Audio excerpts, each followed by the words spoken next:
The Deerslayer. By James Fenimore Cooper. Chapter 1. There is a pleasure in the pathless woods. There is a rapture on the lonely shore. There is society where none intrudes. By the deep sea, and music in its roar.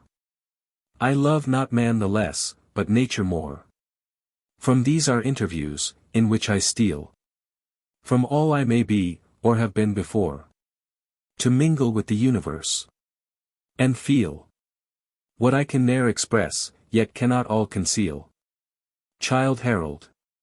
On the human imagination events produce the effects of time.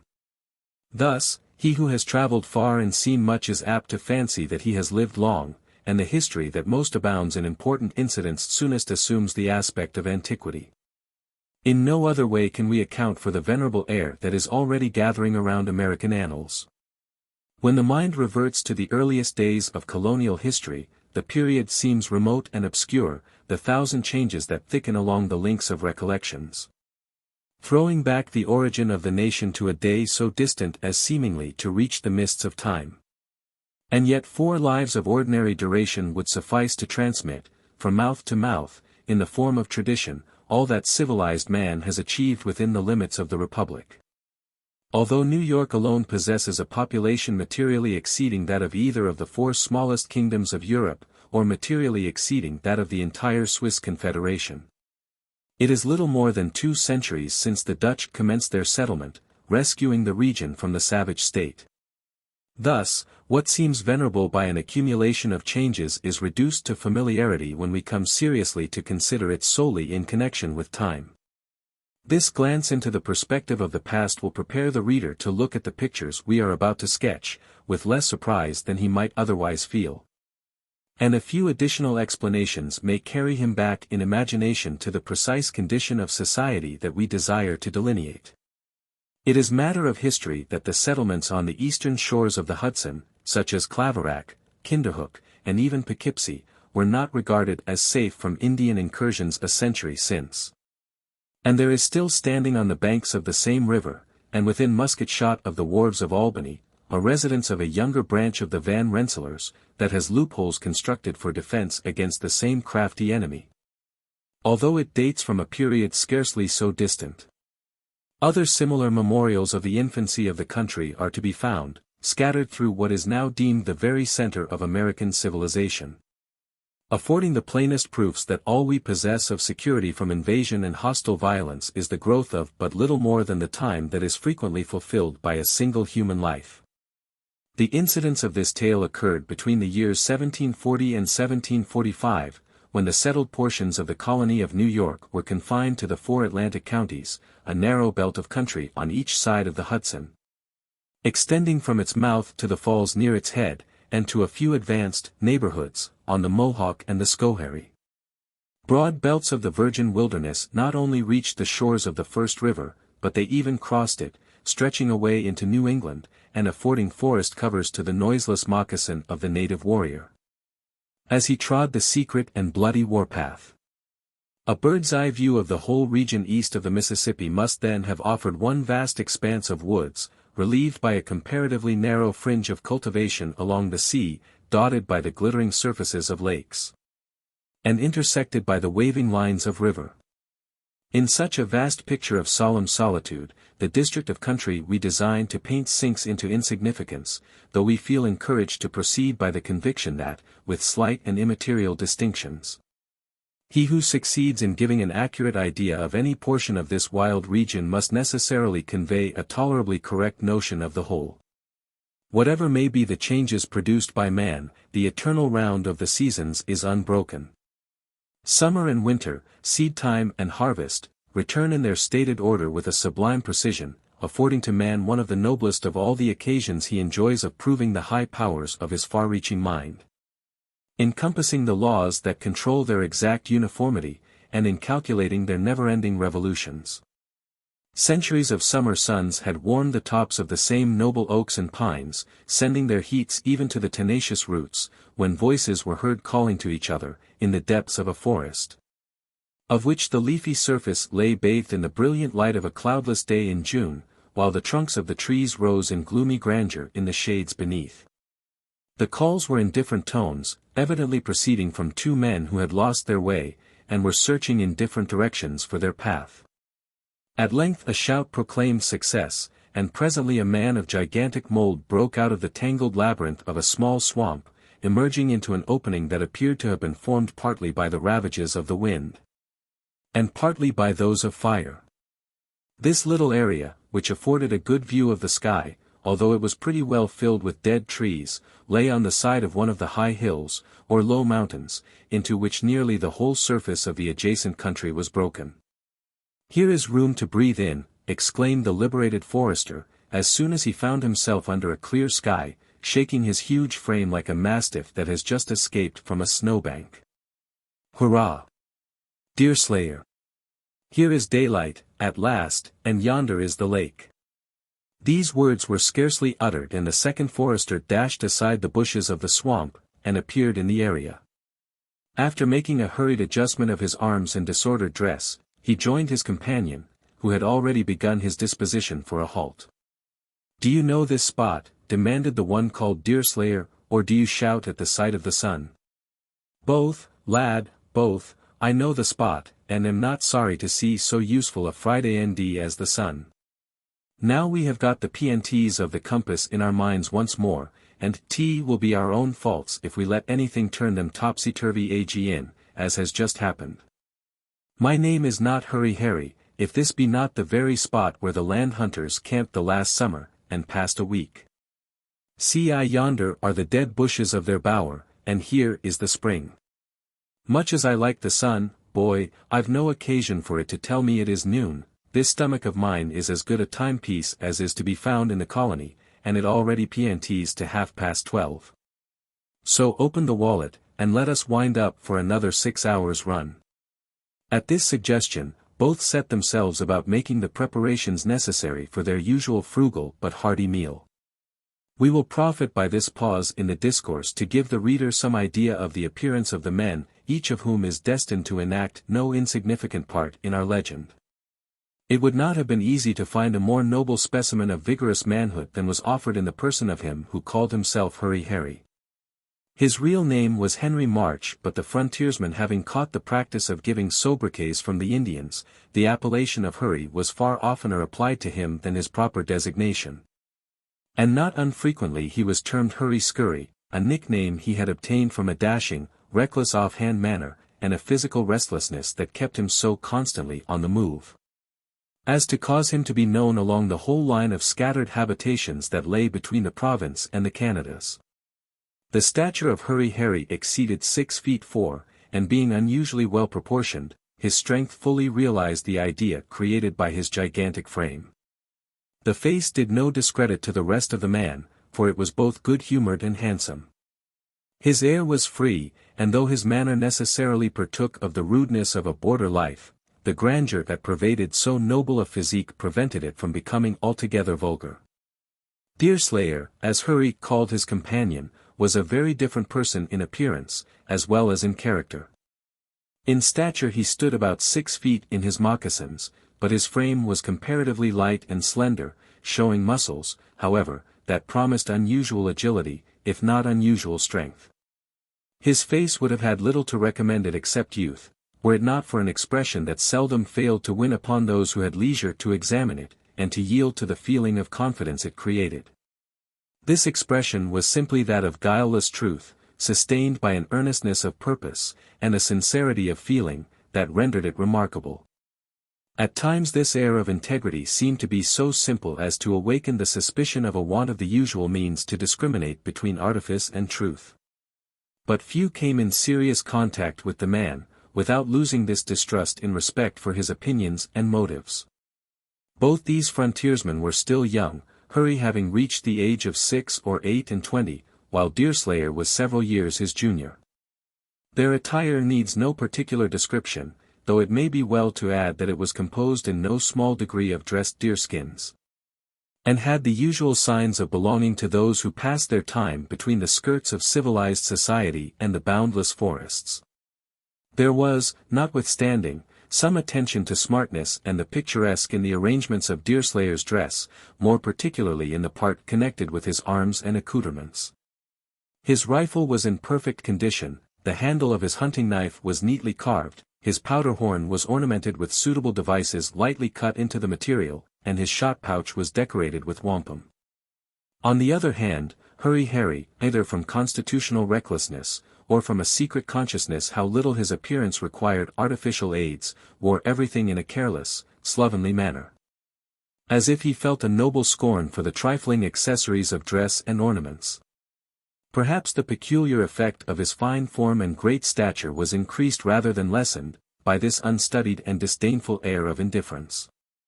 "Come, Deerslayer, fall to, and prove that you have a Delaware stomach, as you say you have had a Delaware education," cried Hurry, setting the example by opening his mouth to receive a slice of cold venison steak that would have made an entire meal for a European peasant.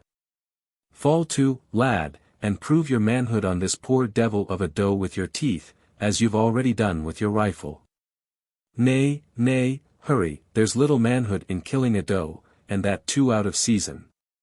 "Though there might be some in bringing down a painter or a catamount," returned the other, disposing himself to comply.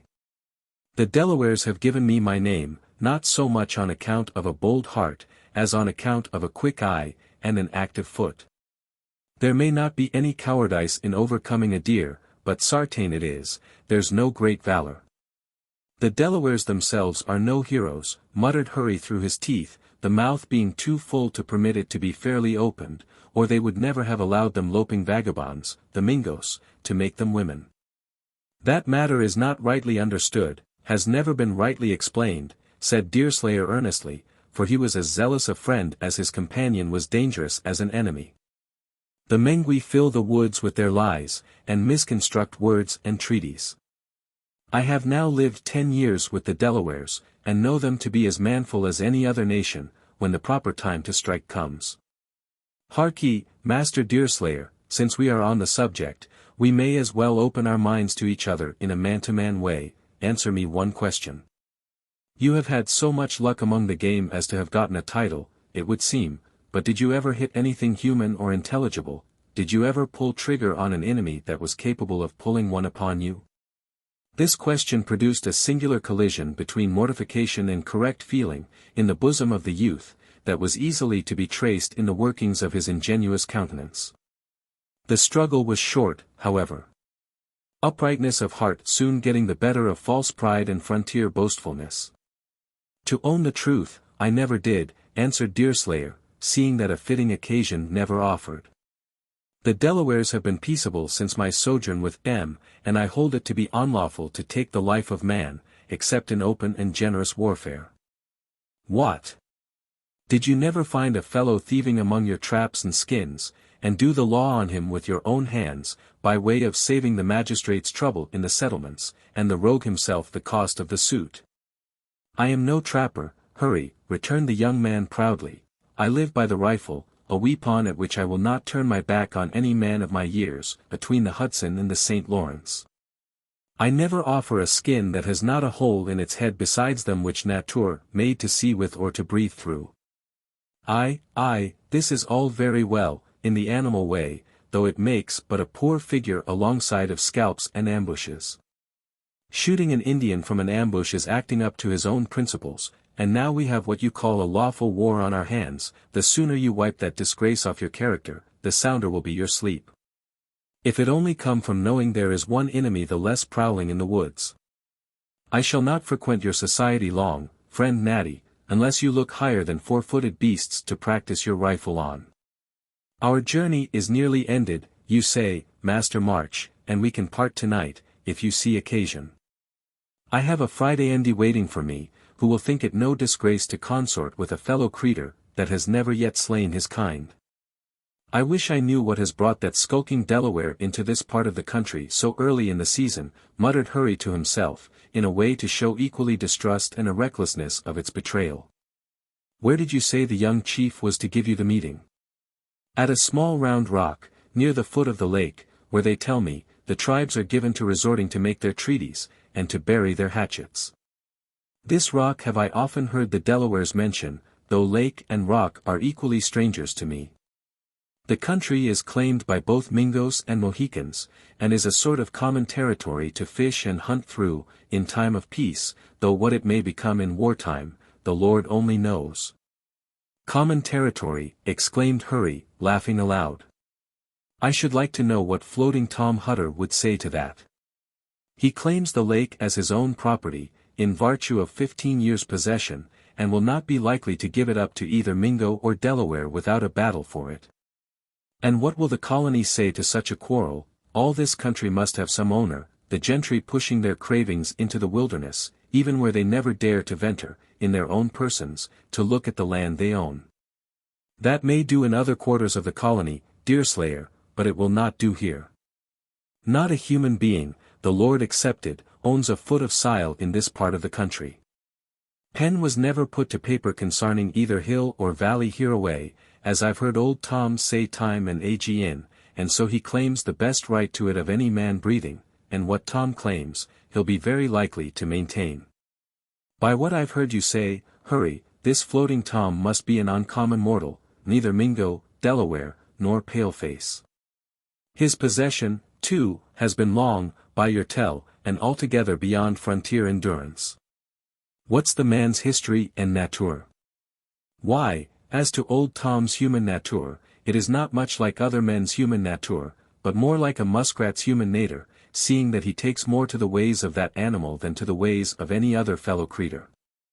Some think he was a free liver on the salt water, in his youth, and a companion of a Sartain kid, who was hanged for piracy, long afore you and I were born or acquainted, and that he came up into these regions, thinking that the king's cruisers could never cross the mountains, and that he might enjoy the plunder peaceably in the woods. Then he was wrong, Hurry, very wrong. A man can enjoy plunder peaceably nowhere. That's much as his turn of mind may happen to be. I've known them that never could enjoy it at all, unless it was in the midst of a jollification, and them again that enjoyed it best in a corner.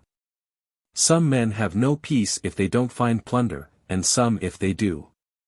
Human nature is crooked in these matters. Old Tom seems to belong to neither set, as he enjoys his, if plunder he has really got, with his darters, in a very quiet and comfortable way, and wishes for no more. Aye, he has darters, too. I've heard the Delawares, who've hunted this away, tell their histories of these young women. Is there no mother, Hurry?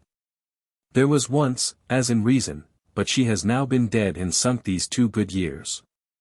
Ainen? Said Deerslayer, looking up at his companion in a little surprise. Dead and sunk, I say, and I hope that's good English. The old fellow lowered his wife into the lake, by way of seeing the last of her, as I can testify, being an eyewitness of the ceremony. But whether Tom did it to save digging, which is no easy job among roots, or out of a consate that water washes away sin sooner than parth, is more than I can say. Was the poor woman uncommon wicked, that her husband should take so much pains with her body?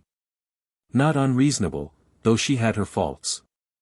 I consider Judith Hutter to have been as graceful, and about as likely to make a good ind as any woman who had lived so long beyond the sound of church bells, and I conclude old Tom sunk her as much by way of saving pains, as by way of taking it.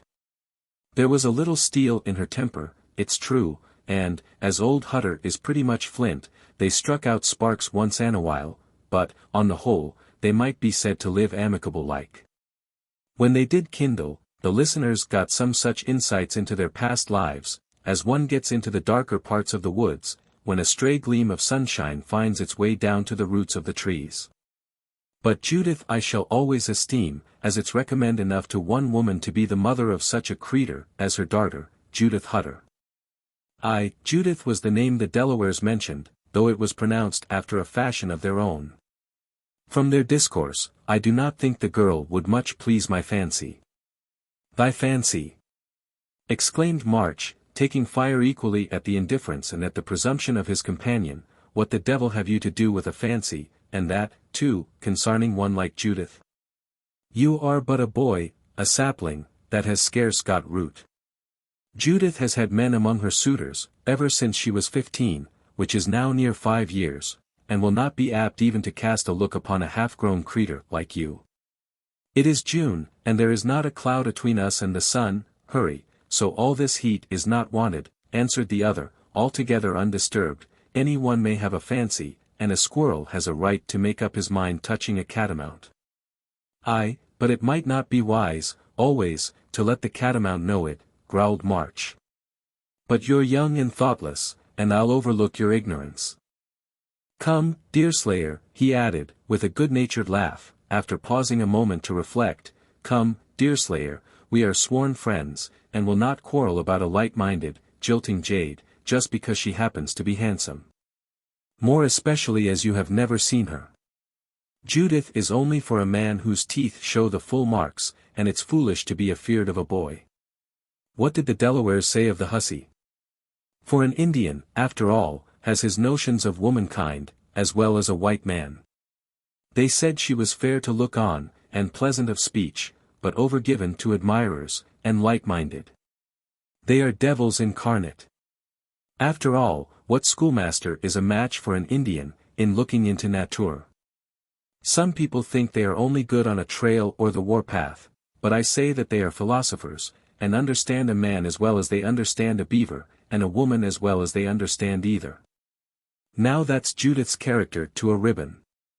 To own the truth to you, Deerslayer, I should have married the gal 2 years since, if it had not been for two particular things, one of which was this very light-mindedness. And what may have been the other? Demanded the hunter, who continued to eat like one that took very little interest in the subject. T'other was an uncertainty about her having me. The hussy is handsome, and she knows it. Boy, not a tree that is growing in these hills is straighter, or waves in the wind with an easier bend, nor did you ever see the doe that bounded with a more natural motion. If that was all, every tongue would sound her praises. But she has such failings that I find it hard to overlook them, and sometimes I swear I'll never visit the lake again. Which is the reason that you always come back. Nothing is ever made more sure by swearing about it. Ah, Deerslayer, you are a novelty in these particulars, keeping as true to education as if you had never left the settlements. With me the case is different, and I never want to clinch any day, that I do not feel a wish to swear about it. If you knowed all that I know concerning Judith, you'd find a justification for a little cussing. Now, the officers sometimes stray over to the lake, from the forts on the Mohawk, to fish and hunt, and then the creature seems beside herself. You can see in the manner which she wears her finery, and the airs she gives herself with the gallants. That is unseemly in a poor man's darter, returned Deerslayer gravely. The officers are all gentry, and can only look on such as Judith with evil intentions. There's the uncertainty, and the damper. I have my misgivings about a particular captain, and Jude has no one to blame but her own folly, if I'm right. On the whole, I wish to look upon her as modest and becoming, and yet the clouds that drive among these hills are not more uncertain. Not a dozen white men have ever laid eyes upon her since she was a child, and yet her airs, with 2 or 3 of these officers, are extinguishers. I would think no more of such a woman, but turn my mind altogether to the forest. That will not deceive you, being ordered and ruled by a hand that never wavers.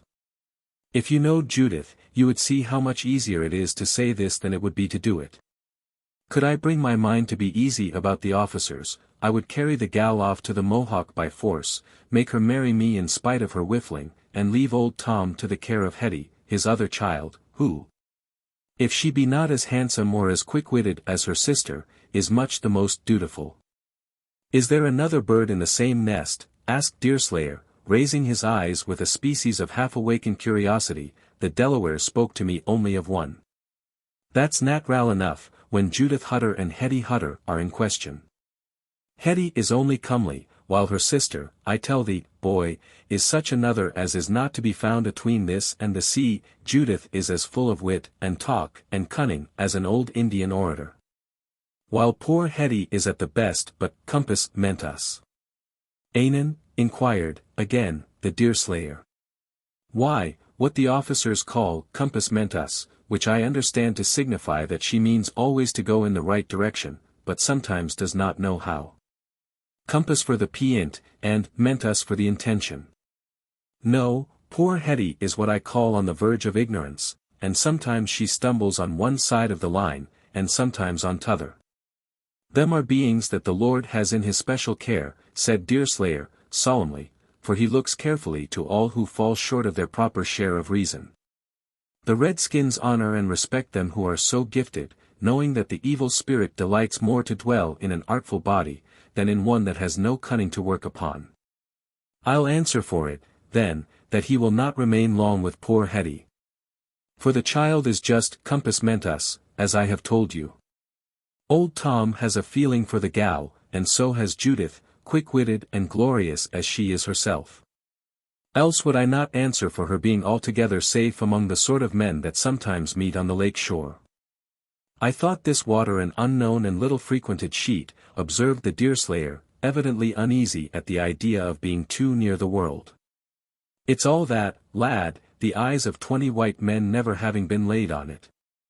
Still, 20 true-bred frontiersmen, hunters and trappers, and scouts, and the like, can do a deal of mischief if they try. 'Would be an awful thing to me, Deerslayer, did I find Judith married, after an absence of 6 months. Have you the gal's faith, to encourage you to hope otherwise? Not at all. I know not how it is, I'm good-looking, boy, that much I can see in any spring on which the sun shines, and yet I could not get the hussy to a promise, or even a cordial willing smile, though she will laugh by the hour. If she has dared to marry in my absence, she'd be like to know the pleasures of widowhood afore she is 20. You would not harm the man she has chosen, Hurry, simply because she found him more to her liking than yourself. Why not? If an enemy crosses my path, will I not beat him out of it? Look at me.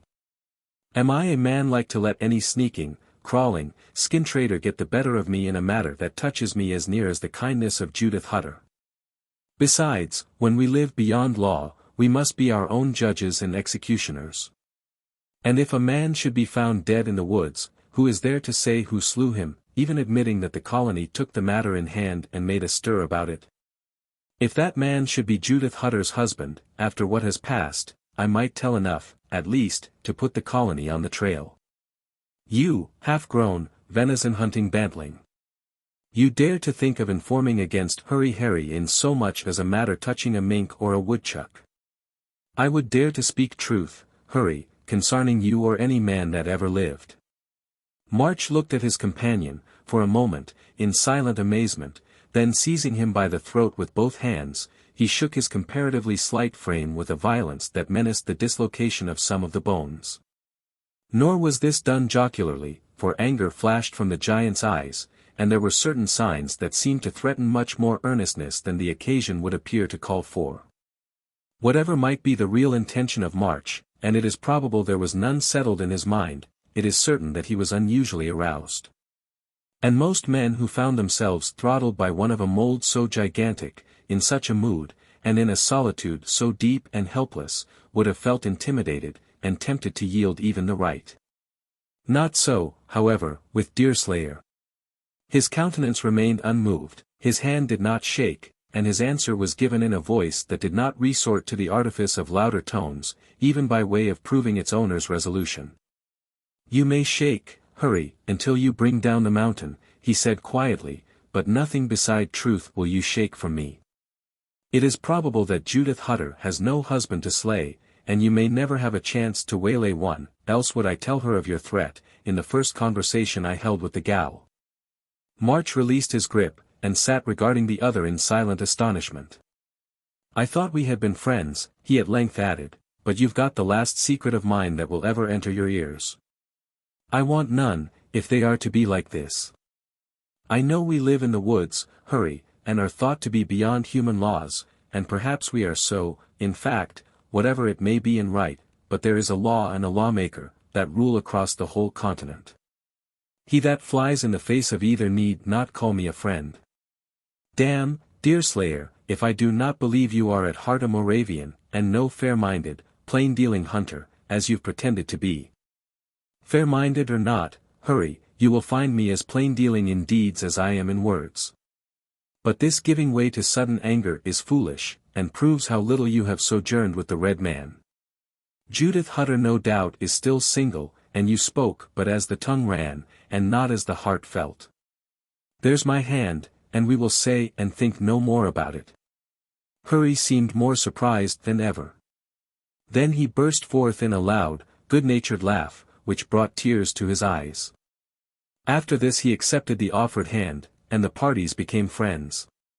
"'T would have been foolish to quarrel about any day," March cried, as he resumed his meal, "and more like lawyers in the towns than like sensible men in the woods. They tell me, Deerslayer, much ill blood grows out of ideas among the people in the lower counties, and that they sometimes get to extremities upon them. That do they.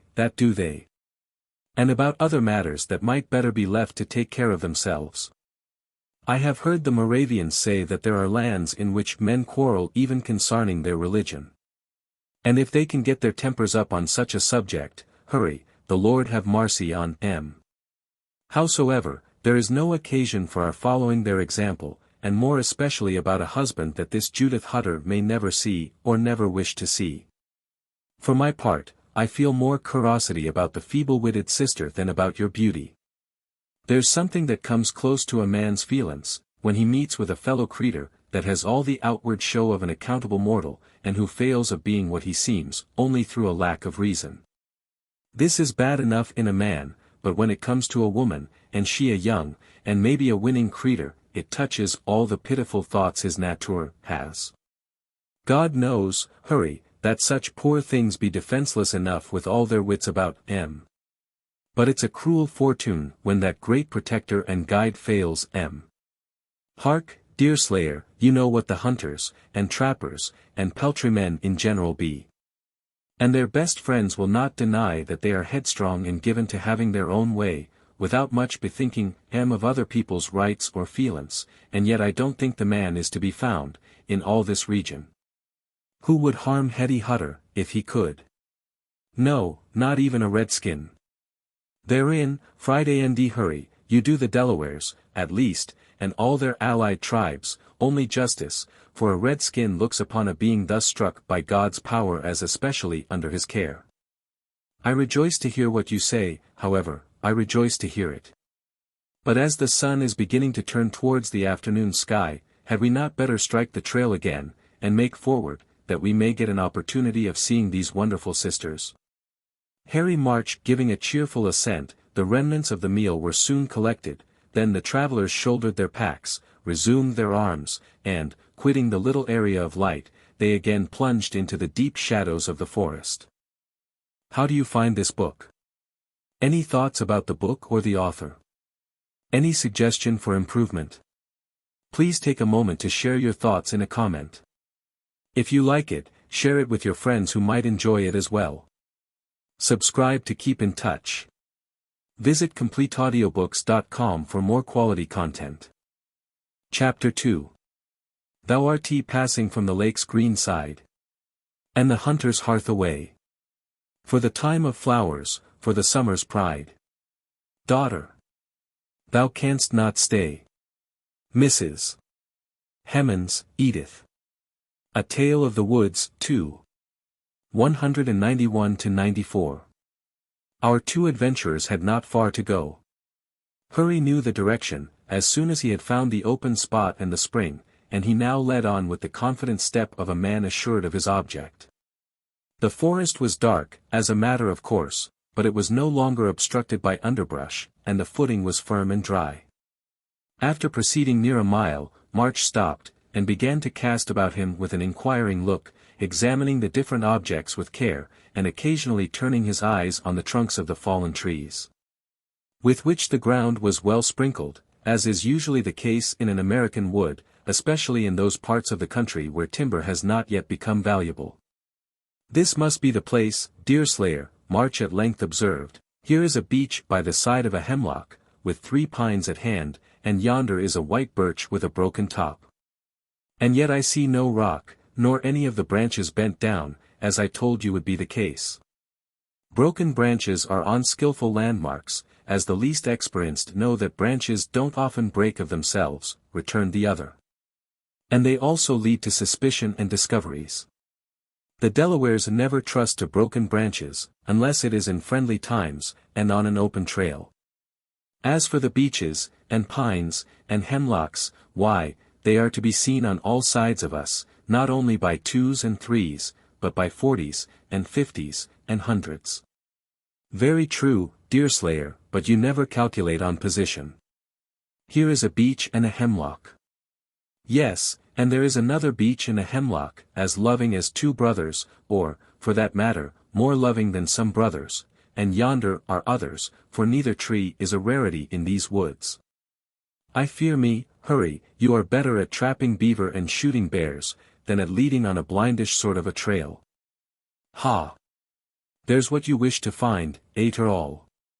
Now, Deerslayer, this is one of your Delaware pretensions, for hang me if I see anything but these trees, which do seem to start up around us in a most unaccountable and perplexing manner. Look this away, Hurry, here, in a line with the black oak. Don't you see the crooked sapling that is hooked up in the branches of the basswood, near it? Now, that sapling was once snow-ridden, and got the bend by its weight. But it never straightened itself, and fastened itself in among the basswood branches in the way you see. The hand of man did that act of kindness for it. That hand was mine, exclaimed Hurry. I found the slender young thing bent to the earth, like an unfortunate creature, borne down by misfortune, and stuck it up where you see it. After all, Deerslayer, I must allow, you're getting to have an uncommon good eye for the woods. 'Tis improving, Hurry, 'tis improving I will acknowledge, but 'tis only a child's eye, compared to some I know. There's Tamenund, now, though a man so old that few remember when he was in his prime, Tamenund lets nothing escape his look, which is more like the scent of a hound than the sight of an eye. Then Uncas, the father of Chingachgook, and the lawful chief of the Mohicans, is another that it is almost hopeless to pass unseen. I'm improving, I will allow, I'm improving, but far from being perfect, as yet. And who is this Chingachgook, of whom you talk so much, Deerslayer? Asked Hurry, as he moved off in the direction of the righted sapling, a loping redskin, at the best, I make no question. Not so, Hurry, but the best of loping redskins, as you call him. If he had his rights, he would be a great chief, but, as it is, he is only a brave and just-minded Delaware. Respected, and even obeyed in some things, 'tis true, but of a fallen race, and belonging to a fallen people. Ah! Harry March, 'twould warm the heart within you to sit in their lodges of a winter's night, and listen to the traditions of the ancient greatness and power of the Mohicans. Hark ye, Friday Andy Nathaniel, said Hurry, stopping short to face his companion, in order that his words might carry greater weight with them, if a man believed all that other people choose to say in their own favor. He might get an oversized opinion of them, and an undersized opinion of himself. These redskins are notable boasters, and I set down more than half of their traditions as pure talk. There is truth in what you say, Hurry, I'll not deny it, for I've seen it, and believe it. They do boast, but then that is a gift from nature. And it's sinful to withstand natural gifts. See, this is the spot you come to find. This remark cut short the discourse, and both the men now gave all their attention to the object immediately before them. Deerslayer pointed out to his companion the trunk of a huge linden, or basswood, as it is termed in the language of the country, which had filled its time, and fallen by its own weight. This tree, like so many millions of its brethren, lay where it had fallen, and was mouldering under the slow but certain influence of the seasons. The decay, however, had attacked its center, even while it stood erect in the pride of vegetation, bellowing out its heart, as disease sometimes destroys the vitals of animal life, even while a fair exterior is presented to the observer. As the trunk lay stretched for near 100 feet along the earth, the quick eye of the hunter detected this peculiarity, and from this and other circumstances, he knew it to be the tree of which March was in search. "Aye, here we have what we want," cried Hurry, looking in at the larger end of the linden. "Everything is as snug as if it had been left in an old woman's cupboard. Come, lend me a hand, Deerslayer, and we'll be afloat in half an hour." At this call the hunter joined his companion, and the two went to work deliberately and regularly, like men accustomed to the sort of thing in which they were employed. In the first place, Hurry removed some pieces of bark that lay before the large opening in the tree, and which the other declared to be disposed in a way that would have been more likely to attract attention than to conceal the cover. Had any straggler passed that way. The two then drew out a bark canoe, containing its seats, paddles, and other appliances, even to fishing lines and rods. This vessel was by no means small. But such was its comparative lightness, and so gigantic was the strength of Hurry, that the latter shouldered it with seeming ease, declining all assistance, even in the act of raising it to the awkward position in which he was obliged to hold it. "Lead ahead, Deerslayer," said March, "and open the bushes, the rest I can do for myself." The other obeyed, and the men left the spot, Deerslayer clearing the way for his companion, and inclining to the right or to the left, as the latter directed. In about 10 minutes they both broke suddenly into the brilliant light of the sun, on a low gravelly point, that was washed by water on quite half its outline. An exclamation of surprise broke from the lips of Deerslayer, an exclamation that was low and guardedly made, however, for his habits were much more thoughtful and regulated than those of the reckless Hurry, when on reaching the margin of the lake, he beheld the view that unexpectedly met his gaze. It was, in truth, sufficiently striking to merit a brief description. On a level with the point lay a broad sheet of water, so placid and limpid that it resembled a bed of the pure mountain atmosphere, compressed into a setting of hills and woods. Its length was about 3 leagues, while its breadth was irregular, expanding to half a league, or even more, opposite to the point, and contracting to less than half that distance, more to the southward. Of course, its margin was irregular, being indented by bays, and broken by many projecting, low points. At its northern, or nearest end, it was bounded by an isolated mountain, lower land falling off east and west, gracefully relieving the sweep of the outline.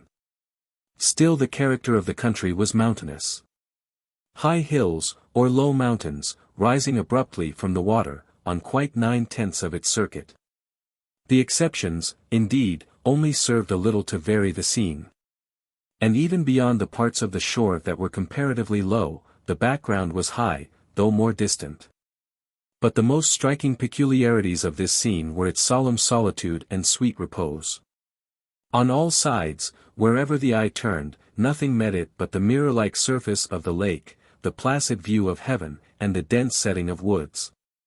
So rich and fleecy were the outlines of the forest, that scarce an opening could be seen, the whole visible earth, from the rounded mountain top to the water's edge, presenting one unvaried hue of unbroken verdure.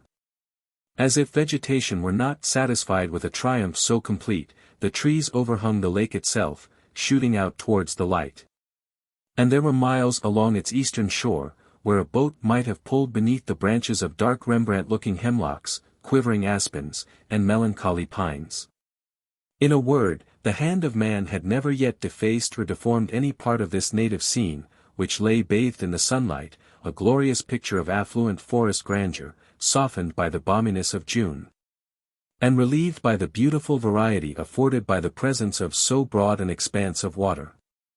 "This is grand, 'tis solemn, 'tis an edification of itself, to look upon," exclaimed Deerslayer, as he stood leaning on his rifle, and gazing to the right and left, north and south, above and beneath, in whichever direction his eye could wander.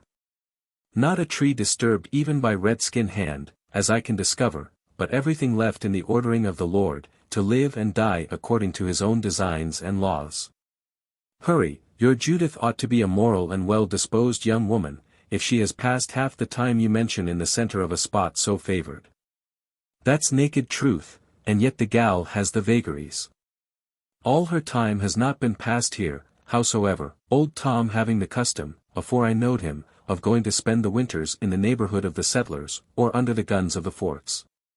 No, Jude has caught more than is for her good from the settlers, and especially from the gallantifying officers. If she has, Hurry, this is a school to set her mind right in. But what is this I see off here, abreast of us, that seems too small for an island, and too large for a boat, though it stands in the midst of the water? Why, that is what these galantine gentry from the forts call Muskrat Castle. And old Tom himself will grin at the name, though it bears so hard on his own nature and character. 'Tis the stationary house, there being two. This, which never moves, and the other, that floats, being sometimes in one part of the lake and sometimes in another. The last goes by the name of the ark, though what may be the meaning of the word is more than I can tell you. It must come from the missionaries, Hurry, whom I have heard speak and read of such a thing. They say that the earth was once covered with water, and that Noah, with his children, was saved from drowning by building a vessel called an ark, in which he embarked in season. Some of the Delawares believe this tradition, and some deny it. But it behooves you and me, as white men born, to put our faith in its truth. Do you see anything of this ark? 'Tis down south, no doubt, or anchored in some of the bays. But the canoe is ready, and 15 minutes will carry 2 such paddles as your and mine to the castle. At this suggestion, Deerslayer helped his companion to place the different articles in the canoe, which was already afloat. This was no sooner done than the 2 frontiersmen embarked, and by a vigorous push sent the light bark some 8 or 10 rods from the shore. Hurry now took the seat in the stern, while Deerslayer placed himself forward, and by leisurely but steady strokes of the paddles, the canoe glided across the placid sheet towards the extraordinary-looking structure that the former had styled Muskrat Castle. Several times the men ceased paddling, and looked about them at the scene, as new glimpses opened from behind points, enabling them to see farther down the lake, or to get broader views of the wooded mountains. The only changes, however, were in the new forms of the hills, the varying curvature of the bays, and the wider reaches of the valley south, the whole earth apparently being clothed in a gala dress of leaves. "This is a sight to warm the heart," exclaimed Deerslayer, when they had thus stopped for the 4th or 5th time. "The lake seems made to let us get an insight into the noble forests, and land and water alike stand in the beauty of God's providence. Do you say, Hurry, that there is no man who calls himself lawful owner of all these glories?" "None but the king, lad. He may pretend to some right of that nature, but he is so far away that his claim will never trouble old Tom Hutter, who has got possession, and is like to keep it as long as his life lasts. Tom is no squatter, not being on land. I call him a floater. I envy that man. I know it's wrong, and I strive agin the feelin', but I envy that man. Don't think, Hurry, that I'm consorting any plan to put myself in his moccasins, for such a thought doesn't harbor in my mind. But I can't help a little envy. 'Tis a nat'ral feelin', and the best of us are but nat'ral, arter all, and give way to such feelin's at times. You've only to marry Hetty to inherit half the estate," cried Hurry, laughing. "The gal is comely. Nay, if it wasn't for her sister's beauty she would be even handsome, and then her wits are so small that you may easily convert her into one of your own way of thinking, in all things. Do you take Hetty off the old fellow's hands, and I'll engage he'll give you an interest in every deer you can knock over within 5 miles of his lake." "Does game abound?" suddenly demanded the other, who paid but little attention to March's raillery. "It has the country to itself. Scarce a trigger is pulled on it, and as for the trappers, this is not a region they greatly frequent. I ought not to be so much here myself, but Jude pulls one way, while the beaver pulls another. More than $100 has that creetur cost me the last 2 seasons, and yet I could not forego the wish to look upon her face once more." "Do the redmen often visit this lake, Hurry?" continued Deerslayer, pursuing his own train of thought. "Why, they come and go, sometimes in parties, and sometimes singly. The country seems to belong to no native tribe in particular. And so it has fallen into the hands of the Hutter tribe. The old man tells me that some sharp ones have been wheedling the Mohawks for an Indian deed, in order to get a title out of the colony. But nothing has come of it, seeing that no one heavy enough for such a trade has yet meddled with the matter. The hunters have a good life lease still of this wilderness. So much the better, Hurry. If I was King of England, the man that felled one of these trees without good occasion for the timber, should be banished to a desart and forlorn region, in which no 4-foot animal ever trod. Right glad am I that Chingachgook apint our meeting on this lake, for hitherto eye of mine never looked on such a glorious spectacle. That's because you've kept so much among the Delawares, in whose country there are no lakes. Now, farther north and farther west these bits of water abound, and you're young, and may yet live to see 'em. But though there be other lakes, Deerslayer, there's no other Judith Hutter." At this remark his companion smiled, and then he dropped his paddle into the water, as if in consideration of a lover's haste. Both now pulled vigorously until they got within 100 yards of the castle, as Hurry familiarly called the house of Hutter, when they again ceased paddling. The admirer of Judith restraining his impatience the more readily, as he perceived that the building was untenanted, at the moment. This new pause was to enable Deerslayer to survey the singular edifice, which was of a construction so novel as to merit a particular description. Muskrat Castle, as the house had been facetiously named by some waggish officer, stood in the open lake, at a distance of fully 1/4 of a mile from the nearest shore. On every other side the water extended much farther, the precise position being distant about 2 miles from the northern end of the sheet and near, if not quite, a mile from its eastern shore. As there was not the smallest appearance of any island, but the house stood on piles, with the water flowing beneath it, and Deerslayer had already discovered that the lake was of a great depth. He was fain to ask an explanation of this singular circumstance. Hurry solved the difficulty by telling him that on this spot alone, a long, narrow shoal, which extended for a few hundred yards in a north and south direction, rose within 6 or 8 feet of the surface of the lake. And that Hutter had driven piles into it, and placed his habitation on them, for the purpose of security.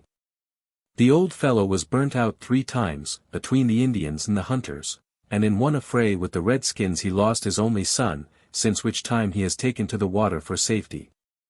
No one can attack him here, without coming in a boat, and the plunder and scalps would scarce be worth the trouble of digging out canoes. Then it's by no means sartain which would whip in such a scrimmage, for old Tom is well supplied with arms and ammunition, and the castle, as you may see, is a tight breastwork in light shot. Deerslayer had some theoretical knowledge of frontier warfare, though he had never yet been called on to raise his hand in anger against a fellow creature. He saw that Hurry did not overrate the strength of this position in a military point of view, since it would not be easy to attack it without exposing the assailants to the fire of the besieged. A good deal of art had also been manifested in the disposition of the timber of which the building was constructed and which afforded a protection much greater than was usual to the ordinary log cabins of the frontier. The sides and ends were composed of the trunks of large pines, cut about 9 feet long, and placed upright, instead of being laid horizontally, as was the practice of the country. These logs were squared on 3 sides, and had large tenons on each end. Massive sills were secured on the heads of the piles, with suitable grooves dug out of their upper surfaces, which had been squared for the purpose, and the lower tenons of the upright pieces were placed in these grooves, giving them secure fastening below. Plates had been laid on the upper ends of the upright logs, and were kept in their places by a similar contrivance, the several corners of the structure being well fastened by scarfing and pinning the sills and plates. The doors were made of smaller logs, similarly squared, and the roof was composed of light poles, firmly united, and well covered with bark. The effect of this ingenious arrangement was to give its owner a house that could be approached only by water, the sides of which were composed of logs closely wedged together, which were 2 feet thick in their thinnest parts, and which could be separated only by a deliberate and laborious use of human hands, or by the slow operation of time. The outer surface of the building was rude and uneven, the logs being of unequal sizes, but the squared surfaces within gave both the sides and door as uniform an appearance as was desired, either for use or show. The chimney was not the least singular portion of the castle, as Hurry made his companion observe, while he explained the process by which it had been made. The material was a stiff clay, properly worked, which had been put together in a mold of sticks, and suffered to harden, a foot or 2 at a time, commencing at the bottom. When the entire chimney had thus been raised, and had been properly bound in with outward props, a brisk fire was kindled, and kept going until it was burned to something like a brick red. This had not been an easy operation, nor had it succeeded entirely, but by dint of filling the cracks with fresh clay, a safe fireplace and chimney had been obtained in the end. This part of the work stood on the log door, secured beneath by an extra pile.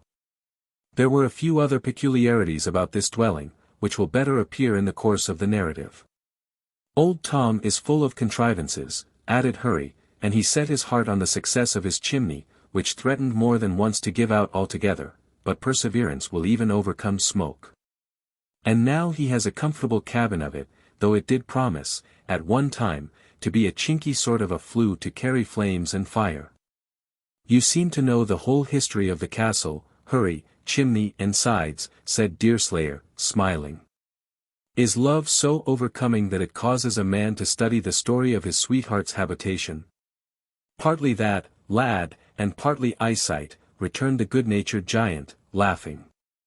There was a large gang of us in the lake, the summer the old fellow built, and we helped him along with the job. I raised no small part of the weight of them uprights with my own shoulders, and the axes flew, I can inform you, Master Natty, while we were bing it among the trees ashore. The old devil is no way stingy about food, and as we had often eat at his hearth, we thought we would just house him comfortably, afore we went to Albany with our skins. Yes, many is the meal I've swallowed in Tom Hutter's cabins. And Hetty, though so weak in the way of wits, has a wonderful particular way about a frying pan or a gridiron. While the parties were thus discoursing, the canoe had been gradually drawing nearer to the castle, and was now so close as to require but a single stroke of a paddle to reach the landing. This was at a floored platform in front of the entrance, that might have been some 20 feet square. Old Tom calls this sort of a wharf his dooryard, observed Hurry, as he fastened the canoe. After he and his companion had left it, and the gallants from the forts have named it the castle court, though what a court can have to do here is more than I can tell you, seeing that there is no law. 'Tis as I supposed, not a soul within, but the whole family is off on a voyage of discovery. While Hurry was bustling about the dooryard, examining the fishing spears, rods, nets, and other similar appliances of a frontier cabin, Deerslayer, whose manner was altogether more rebuked and quiet, entered the building with a curiosity that was not usually exhibited by one so long trained in Indian habits. The interior of the castle was as faultlessly neat as its exterior was novel. The entire space, some 20 feet by 40, was subdivided into several small sleeping rooms. The apartment into which he first entered, serving equally for the ordinary uses of its inmates, and for a kitchen. The furniture was of the strange mixture that it is not uncommon to find in the remotely situated log tenements of the interior. Most of it was rude, and to the last degree rustic, but there was a clock, with a handsome case of dark wood, in a corner, and 2 or 3 chairs, with a table and bureau, that had evidently come from some dwelling of more than usual pretension. The clock was industriously ticking, but its leaden-looking hands did no discredit to their dull aspect, for they pointed to the hour of 11, though the sun plainly showed it was some time past the turn of the day. There was also a dark, massive chest. The kitchen utensils were of the simplest kind, and far from numerous, but every article was in its place, and showed the nicest care in its condition. After Deerslayer had cast a look about him in the outer room, he raised a wooden latch, and entered a narrow passage that divided the inner end of the house into 2 equal parts. Frontier usages being no way scrupulous, and his curiosity being strongly excited, the young man now opened a door, and found himself in a bedroom. A single glance sufficed to show that the apartment belonged to females. The bed was of the feathers of wild geese, and filled nearly to overflowing, but it lay in a rude bunk, raised only a foot from the door. On one side of it were arranged, on pegs, various dresses, of a quality much superior to what one would expect to meet in such a place, with ribbons and other similar articles to correspond. Pretty shoes, with handsome silver buckles, such as were then worn by females in easy circumstances, were not wanting, and no less than 6 fans, of gay colors, were placed half open, in a way to catch the eye by their conceits and hues. Even the pillow, on this side of the bed, was covered with finer linen than its companion, and it was ornamented with a small ruffle. A cap, coquettishly decorated with ribbons, hung above it, and a pair of long gloves, such as were rarely used in those days by persons of the laboring classes, were pinned ostentatiously to it, as if with an intention to exhibit them there. If they could not be shown on the owner's arms. All this Deerslayer saw, and noted with a degree of minuteness that would have done credit to the habitual observation of his friends, the Delawares. Nor did he fail to perceive the distinction that existed between the appearances on the different sides of the bed, the head of which stood against the wall. On that opposite to the one just described, everything was homely and uninviting, except through its perfect neatness. The few garments that were hanging from the pegs were of the coarsest materials and of the commonest forms, while nothing seemed made for show. Of ribbons there was not one. Nor was there either cap or kerchief beyond those which hutters' daughters might be fairly entitled to wear. It was now several years since Deerslayer had been in a spot especially devoted to the uses of females of his own color and race.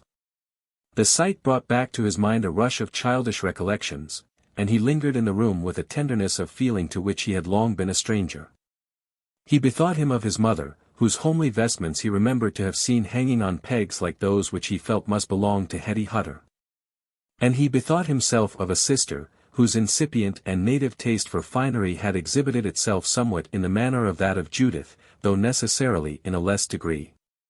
These little resemblances opened a long-hidden vein of sensations. And as he quitted the room, it was with a saddened mien. He looked no further, but returned slowly and thoughtfully towards the dooryard. "If old Tom has taken to a new calling, and has been trying his hand at the traps," cried Hurry, who had been coolly examining the borderer's implements. "If that is his humor, and you're disposed to remain in these parts, we can make an uncommon comfortable season of it, for, while the old man nigh out-knowledge the beaver, you can fish, and knock down the deer, to keep body and soul together. I've always give the poorest hunters half a share, but one as active and sartain as yourself might expect a full one. Thank ye, Hurry, thank ye, with all my heart, but I do a little beavering for myself as occasions offer.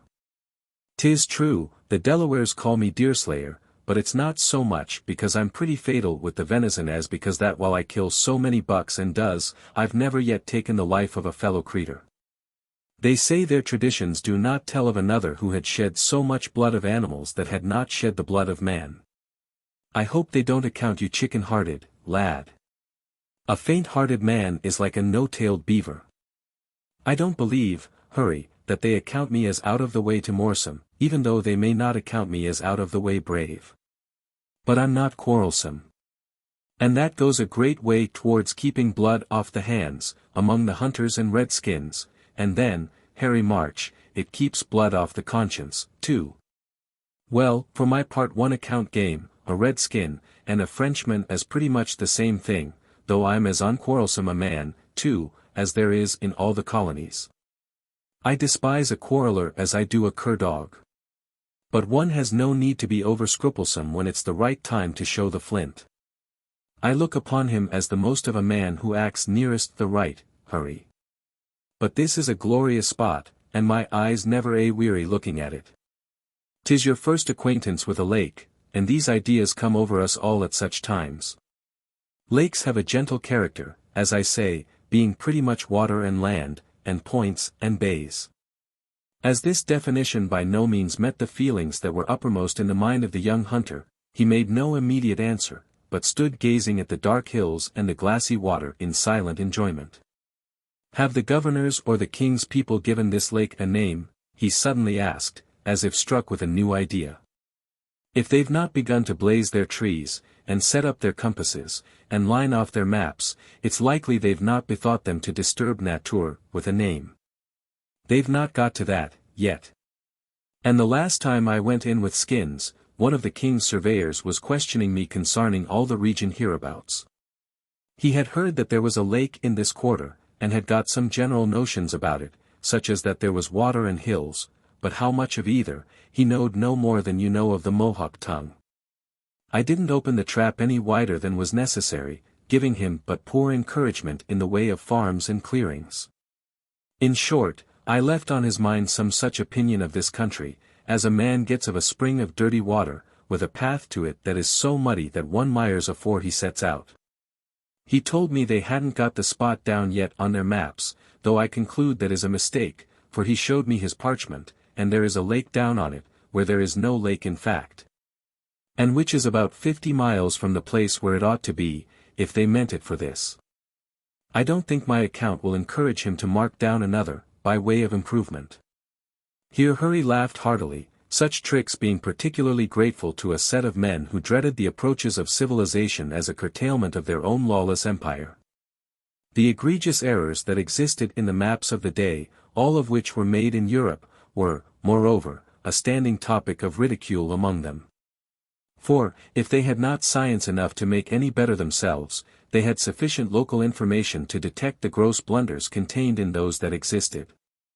Any one who will take the trouble to compare these unanswerable evidences of the topographical skill of our fathers a century since, with the more accurate sketches of our own time, will at once perceive that the men of the woods had a sufficient justification for all their criticism on this branch of the skill of the colonial governments, which did not at all hesitate to place a river or a lake a degree or two out of the way, even though they lay within a day's march of the inhabited parts of the country.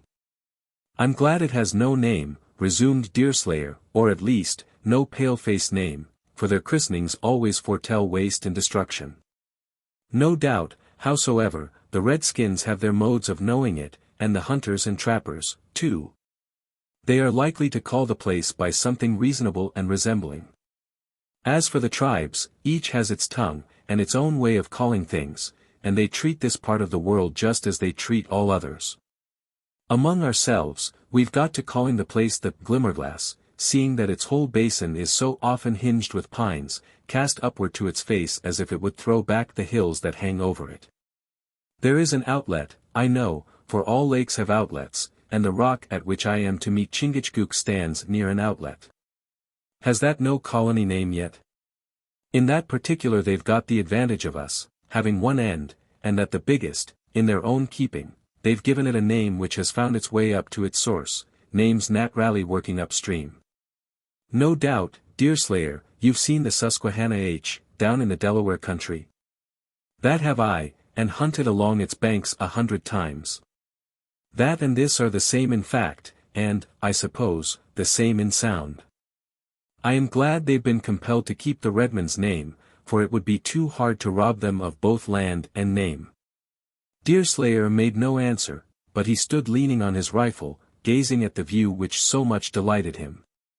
The reader is not to suppose, however, that it was the picturesque alone which so strongly attracted his attention. The spot was very lovely, of a truth, and it was then seen in one of its most favorable moments, the surface of the lake being as smooth as glass and as limpid as pure air, throwing back the mountains, clothed in dark pines. Along the whole of its eastern boundary, the points thrusting forward their trees even to nearly horizontal lines, while the bays were seen glittering through an occasional arch beneath, left by a vault fretted with branches and leaves. It was the air of deep repose, the solitudes, that spoke of scenes and forests untouched by the hands of man, the reign of nature, in a word, that gave so much pure delight to one of his habits and turn of mind. Still, he felt, though it was unconsciously, like a poet also. If he found a pleasure in studying this large, and to him unusual opening into the mysteries and forms of the woods, as one is gratified in getting broader views of any subject that has long occupied his thoughts, he was not insensible to the innate loveliness of such a landscape neither, but felt a portion of that soothing of the spirit which is a common attendant of a scene so thoroughly pervaded by the holy cairn of nature. Chapter 3. Come, shall we go and kill us venison? And yet it irks me, the poor dappled foals, being native burghers of this desert city, should, in their own confines, with forked heads, have their round haunches gored. As you like it, 2.21-25. Hurry Harry thought more of the beauties of Judith Hutter than of those of the Glimmerglass and its accompanying scenery. As soon as he had taken a sufficiently intimate survey of Floating Tom's implements, therefore, he summoned his companion to the canoe, that they might go down the lake in quest of the family. Previously to embarking, however, Hurry carefully examined the whole of the northern end of the water with an indifferent ship's glass, that formed a part of Hutter's effects. In this scrutiny, no part of the shore was overlooked. The bays and points in particular being subjected to a closer inquiry than the rest of the wooded boundary. "'Tis as I thought," said Hurry, laying aside the glass, "the old fellow is drifting about the south end this fine weather, and has left the castle to defend itself. Well, now we know that he is not up this away, 'twill be but a small matter to paddle down and hunt him up in his hiding place. Does Master Hutter think it necessary to burrow on this lake?" inquired Deerslayer, as he followed his companion into the canoe. "To my eye it is such a solitude as one might open his whole soul in, and fear no one to disarrange his thoughts or his worship." "You forget your friends the Mingos, and all the French savages. Is there a spot on Arth, Deerslayer, to which them disquiet rogues don't go? Where is the lake, or even the Deer Lick, that the blackguards don't find out, and having found out, don't, sooner or later, discolor its water with blood? I hear no good character of certainly, friend Hurry, though I've never been called on, yet, to meet them, or any other mortal, on the warpath. I dare to say that such a lovely spot as this, would not be likely to be overlooked by such plunderers, for, though I've not been in the way of quarreling with them tribes myself, the Delawares give me such an account of that I've pretty much set down in my own mind, as thorough miscreants. You may do that with a safe conscience, or for that matter, any other savage you may happen to meet." Here Deerslayer protested, and as they went paddling down the lake, a hot discussion was maintained concerning the respective merits of the pale-faces and the redskins. Hurry had all the prejudices and antipathies of a white hunter, who generally regards the Indian as a sort of natural competitor, and not unfrequently as a natural enemy. As a matter of course, he was loud, clamorous, dogmatical and not very argumentative. Deerslayer, on the other hand, manifested a very different temper, proving by the moderation of his language, the fairness of his views, and the simplicity of his distinctions, that he possessed every disposition to hear reason, a strong, innate desire to do justice, and an ingenuousness that was singularly indisposed to have recourse to sophism to maintain an argument, or to defend a prejudice. Still he was not altogether free from the influence of the latter feeling. This tyrant of the human mind, which ruses on it prey through 1,000 avenues, almost as soon as men begin to think and feel, and which seldom relinquishes its iron sway until they cease to do either, had made some impression on even the just propensities of this individual, who probably offered in these particulars, a fair specimen of what absence from bad example, the want of temptation to go wrong, and native good feeling can render youth. "You will allow, Deerslayer, that a Mingo is more than half devil," cried Hurry, following up the discussion with an animation that touched closely on ferocity. "Though you want to over-persuade me that the Delaware tribe is pretty much made up of angels. Now, I gainsay that proposal, concerning white men, even. All white men are not faultless, and therefore all Indians can't be faultless. And so your argument is out at the elbow in the start. But this is what I call reason. Here's 3 colors on Arth, white, black, and red. White is the highest color, and therefore the best man, black comes next, and is put to live in the neighborhood of the white man, as tolerable, and fit to be made use of. And red comes last, which shows that those that made him never expected an Indian to be accounted as more than half human. God made all 3 alike, Hurry. Alike. Do you call a nigger like a white man, or me like an Indian? You go off at half-cock, and don't hear me out. God made us all, white, black, and red, and, no doubt, had his own wise intentions in coloring us differently. Still, he made us, in the main, much the same in feelin's. Though I'll not deny that he gave each race its gifts. A white man's gifts are Christianized, while a redskin's are more for the wilderness. Thus, it would be a great offense for a white man to scalp the dead. Whereas it's a signal virtue in an Indian. Then again, a white man cannot ambush women and children in war, while a redskin may. 'Tis cruel work, I'll allow, but for them it's lawful work, while for us, it would be grievous work. That depends on your enemy. As for scalping, or even skinning a savage, I look upon them pretty much the same as cutting off the ears of wolves for the bounty, or stripping a bear of its hide.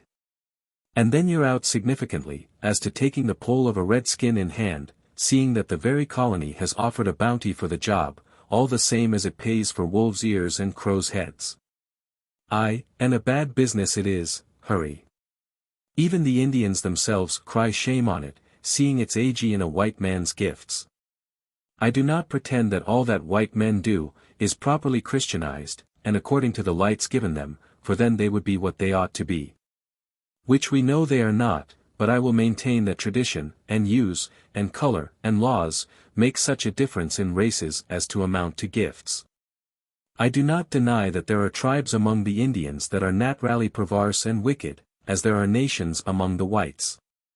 Now, I account the Mingos as belonging to the first, and the Frenchers, in the Canadas, to the last.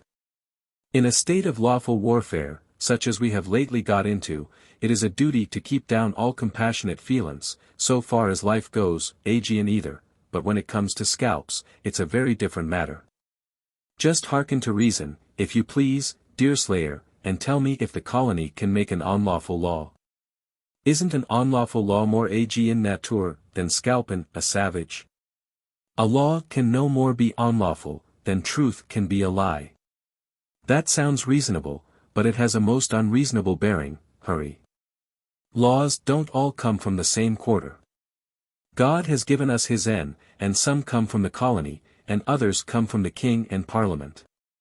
When the colony's laws, or even the king's laws, run Aegean the laws of God, they get to be unlawful, and ought not to be obeyed. I hold to a white man's respecting white laws, so long as they do not cross the track of a law comin' from a higher authority, and for a red man to obey his own redskin usages, under the same privilege. But, 'tis useless talking, as each man will think for himself, and have his say agreeable to his thoughts. Let us keep a good lookout for your friend Floating Tom, lest we pass him, as he lies hidden under this bushy shore. Deerslayer had not named the borders of the lake amiss. Along their whole length, the smaller trees overhung the water, with their branches often dipping in the transparent element. The banks were steep, even from the narrow strand. And, as vegetation invariably struggles towards the light, the effect was precisely that at which the lover of the picturesque would have aimed, had the ordering of this glorious setting of forest been submitted to his control. The points and bays, too, were sufficiently numerous to render the outline broken and diversified. As the canoe kept close along the western side of the lake, with a view, as Hurry had explained to his companion, of reconnoitering for enemies, before he trusted himself too openly in sight. The expectations of the two adventurers were kept constantly on the stretch, as neither could foretell what the next turning of a point might reveal. Their progress was swift, the gigantic strength of Hurry enabling him to play with the light bark as if it had been a feather, while the skill of his companion almost equalized their usefulness, notwithstanding the disparity in natural means. Each time the canoe passed a point, Hurry turned a look behind him, expecting to see the bark anchored, or beached in the bay. He was fated to be disappointed, however. And they had got within a mile of the southern end of the lake, or a distance of quite 2 leagues from the castle, which was now hidden from view by half a dozen intervening projections of the land, when he suddenly ceased paddling. As if uncertain in what direction next to steer. "It is possible that the old chap has dropped into the river," said Hurry, after looking carefully along the whole of the eastern shore, which was about a mile distant, and open to his scrutiny for more than half its length. "For he has taken to trapping considerable, of late, and, barring flood wood, he might drop down at a mile or so, though he would have a most scratching time in getting back again." "Where is this outlet?" asked Deerslayer. "I see no opening in the banks or the trees, that looks as if it would let a river like the Susquehanna run through it." "Aye, Deerslayer, rivers are like human mortals, having small beginnings, and ending with broad shoulders and wide mouths. You don't see the outlet, because it passes atween high, steep banks, and the pines, and hemlocks and basewoods hang over it, as a roof hangs over a house. If old Tom is not in the Rat's Cove, he must have burrowed in the river." We'll look for him first in the cove, and then we'll cross to the outlet. As they proceeded, Hurry explained that there was a shallow bay, formed by a long, low point, that had got the name of the Rat's Cove, from the circumstance of its being a favorite haunt of the muskrat, and which offered so complete a cover for the park, that its owner was fond of lying in it, whenever he found it convenient. As a man never knows who may be his visitors, in this part of the country, continued Hurry, it's a great advantage to get a good look at 'em afore they come too near. Now it's war, such caution is more than commonly useful, since a Canada man or a Mingo might get into his hut afore he invited 'em. But Hutter is a first-rate lookouter, and can pretty much scent danger, as a hound scents the deer. I should think the castle so open, that it would be sartain to draw any mice, if any happen to find the lake, a thing unlikely enough, I will allow, as it's off the trail of the forts and settlements. Why, Deerslayer, I've got to believe that a man meets with any mice easier than he meets with Friday NDS. It's scareful to think for how many causes one gets to be your enemy, and for how few your Friday ND. Some take up the hatchet because you don't think just as they think, other some because you run ahead of 'em in the same ideas, and I once knowed a vagabond that quarrelled with a Friday ND because he didn't think him handsome. Now, you're no monument in the way of beauty, yourself, Deerslayer, and yet you wouldn't be so unreasonable as to become my enemy for just saying so. I'm as the Lord made me, and I wish to be accounted no better, nor any worse. Good looks I may not have, that is to say, to a degree that the light-minded and vain crave, but I hope I'm not altogether without some recommend in the way of good conduct. There's few nobler-looking men to be seen than yourself, Hurry. And I know that I am not to expect any to turn their eyes on me, when such a one as you can be gazed on. But I do not know that a hunter is less expert with the rifle, or less to be relied on for food, because he doesn't wish to stop at every shining spring he may meet, to study his own countenance in the water. Here Hurry burst into a fit of loud laughter. For while he was too reckless to care much about his own manifest physical superiority, he was well aware of it, and, like most men who derive an advantage from the accidents of birth or nature, he was apt to think complacently on the subject, whenever it happened to cross his mind. No, no, Deerslayer, you're no beauty, as you will own yourself, if you'll look over the side of the canoe, he cried. Jude will say that to your face, if you start her, for a Tartar tongue isn't to be found in any gal's head, in or out of the settlements, if you provoke her to use it. My advice to you is, never to aggravate Judith. Though you may tell anything to Hetty, and she'll take it as meek as a lamb. No, Jude will be just as like as not to tell you her opinion concerning your looks. And if she does, Hurry, she will tell me no more than you have said already. You're not thickening up about a small remark, I hope, Deerslayer, when no harm is meant. You are not a beauty, as you must know, and why shouldn't Friday NDS tell each other these little trifles? If you was handsome, or ever like to be, I'd be one of the first to tell you of it, and that ought to content you. Now, if Jude was to tell me that I'm as ugly as a sinner, I'd take it as a sort of obligation, and try not to believe her. It's easy for them that nature has favored, to jest about such matters, Hurry, though it is sometimes hard for others. I'll not deny but I've had my cravings towards good looks, yes, I have. But then I've always been able to get them down by considering how many I've known with fair outsides, who have had nothing to boast of inwardly. I'll not deny, Hurry, that I often wish I'd been created more comely to the eye, and more like such a one as yourself in them particulars.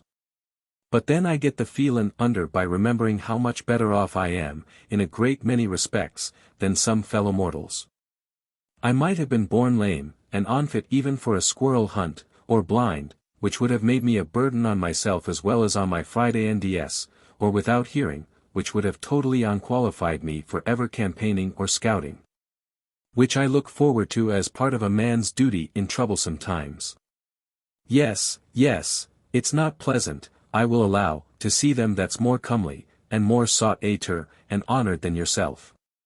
But it may all be borne, if a man looks the evil in the face, and don't mistake his gifts and his obligations. Hurry, in the main, was a good-hearted as well as good-natured fellow. And the self-abasement of his companion completely got the better of the passing feeling of personal vanity.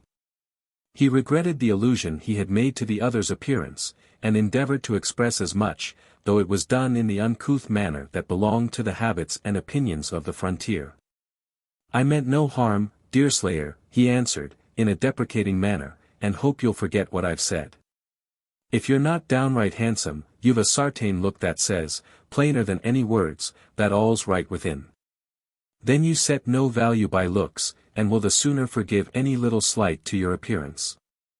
I will not say that Jude will greatly admire you, for that might raise hopes that would only breed disappointment. But there's Hetty, now, would be just as likely to find satisfaction in looking at you, as in looking at any other man. Then you're altogether too grave and considerate-like, to care much about Judith. For, though the gal is uncommon, she is so general in her admiration, that a man need not be exalted because she happens to smile. I sometimes think the hussy loves herself better than she does anything else breathin'. If she did, hurry, she'd do no more, I'm afeard, than most queens on their thrones, and ladies in the towns," answered Deerslayer, smiling, and turning back towards his companion with every trace of feeling banished from his honest-looking and frank countenance. "I never yet knowed even a Delaware of whom you might not say that much. But here is the end of the long peant you mentioned, and the Rat's Cove can't be far off." This point, instead of thrusting itself forward, like all the others, ran in a line with the main shore of the lake, which here swept within it, in a deep and retired bay, circling round south again, at the distance of 1/4 of a mile, and crossed the valley, forming the southern termination of the water. In this bay Hurry felt almost certain of finding the ark, since, anchored behind the trees that covered the narrow strip of the point, it might have lain concealed from prying eyes an entire summer. So complete, indeed, was the cover, in this spot, that a boat hauled close to the beach, within the point, and near the bottom of the bay, could by any possibility be seen from only one direction. And that was from a densely wooded shore within the sweep of the water, where strangers would be little apt to go. "We shall soon see the ark," said Hurry, as the canoe glided round the extremity of the point, where the water was so deep as actually to appear black. "He loves to burrow up among the rushes, and we shall be in his nest in 5 minutes, although the old fellow may be off among the traps himself." March proved a false prophet. The canoe completely doubled the point, so as to enable the two travelers to command a view of the whole cove or bay, for it was more properly the last, and no object, but those that nature had placed there, became visible. The placid water swept round in a graceful curve, the rushes bent gently towards its surface, and the trees overhung it as usual, but all lay in the soothing and sublime solitude of a wilderness. The scene was such as a poet or an artist would have delighted in, but it had no charm for Hurry Harry, who was burning with impatience to get a sight of his light-minded beauty. The motion of the canoe had been attended with little or no noise, the frontiersmen habitually getting accustomed to caution in most of their movements, and it now lay on the glassy water appearing to float in air, partaking of the breathing stillness that seemed to pervade the entire scene. At this instant a dry stick was heard cracking on the narrow strip of land that concealed the bay from the open lake. Both the adventurers started, and each extended a hand towards his rifle, the weapon never being out of reach of the arm. "'Twas too heavy for any light creetur," whispered Hurry, and it sounded like the tread of a man. Not so," returned Deerslayer, "'T was, as you say, too heavy for one, but it was too light for the other. Put your paddle in the water, and send the canoe in, to that log, I'll land and cut off the creetur's retreat up the peant, be it a mingo, or be it a muskrat." As Hurry complied, Deerslayer was soon on the shore, advancing into the thicket with a moccasined foot, and a caution that prevented the least noise. In a minute he was in the center of the narrow strip of land, and moving slowly down towards its end, the bushes rendering extreme watchfulness necessary. Just as he reached the center of the thicket the dried twigs cracked again, and the noise was repeated at short intervals, as if some creature having life walked slowly towards the point. Hurry heard these sounds also, and pushing the canoe off into the bay, he seized his rifle to watch the result. A breathless minute succeeded, after which a noble buck walked out of the thicket, proceeded with a stately step to the sandy extremity of the point, and began to slake his thirst from the water of the lake. Hurry hesitated an instant. Then raising his rifle hastily to his shoulder, he took sight and fired. The effect of this sudden interruption of the solemn stillness of such a scene was not its least striking peculiarity. The report of the weapon had the usual sharp, short sound of the rifle, but when a few moments of silence had succeeded the sudden crack, during which the noise was floating in air across the water, it reached the rocks of the opposite mountain, where the vibrations accumulated, and were rolled from cavity to cavity for miles along the hills, seeming to awaken the sleeping thunders of the woods. The buck merely shook his head at the report of the rifle and the whistling of the bullet, for never before had he come in contact with man. But the echoes of the hills awakened his distrust, and leaping forward, with his 4 legs drawn under his body, he fell at once into deep water, and began to swim towards the foot of the lake. Hurry shouted and dashed forward in chase, and for 1 or 2 minutes the water foamed around the pursuer and the pursued. The former was dashing past the point, when Deerslayer appeared on the sand and signed to him to return. "'Twas inconsiderate to pull a trigger, afore we had reconnoitred the shore, and made sartain that no enemies harbored near it," said the latter, as his companion slowly and reluctantly complied. "This much I have learned from the Delawares, in the way of schooling and traditions, even though I've never yet been on a warpath. And, moreover, venison can hardly be called in season now, and we do not want for food. They call me Deerslayer, I'll own, and perhaps I desarve the name, in the way of understanding the creetur's habits, as well as for some sartainty in the aim, but they can't accuse me of killing an animal when there is no occasion for the meat. Or the skin. I may be a slayer, it's true, but I'm no slaughterer. 'Twas an awful mistake to miss that buck," exclaimed Hurry, doffing his cap and running his fingers through his handsome but matted curls, as if he would loosen his tangled ideas by the process. "I've not done so unhandy a thing since I was 15. Never lament it, as the creetur's death could have done neither of us any good, and might have done us harm. Them echoes are more awful in my ears, than your mistake, Hurry, for they sound like the voice of Nature, calling out in a wasteful and unthinking action. You'll hear plenty of such calls, if you tarry long in this quarter of the world, lad," returned the other laughing. "The echoes repeat pretty much all that is said or done on the Glimmerglass, in this calm summer weather. If a paddle falls you hear of it sometimes, agin and agin, as if the hills were mocking your clumsiness, and a laugh, or a whistle, comes out of them pines, when they're in the humor to speak. In a way to make you believe they can our ally converse. So much the more reason for being prudent and silent. I do not think the enemy can have found their way into these hills yet, for I don't know what they are to gain by it, but all the Delawares tell me that, as courage is a warrior's first virtue, so is prudence his second. One such call from the mountains, is enough to let a whole tribe into the secret of our arrival. If it does no other good, it will warn old Tom to put the pot over, and let him know visitors are at hand. Come, lad. Get into the canoe, and we will hunt the ark up, while there is yet day." Deerslayer complied, and the canoe left the spot. Its head was turned diagonally across the lake, pointing towards the southeastern curvature of the sheet. In that direction, the distance to the shore, or to the termination of the lake, on the course the two were now steering, was not quite a mile, and, their progress being always swift, it was fast lessening under the skillful but easy sweeps of the paddles. When about halfway across, a slight noise drew the eyes of the men towards the nearest land, and they saw that the buck was just emerging from the lake and wading towards the beach.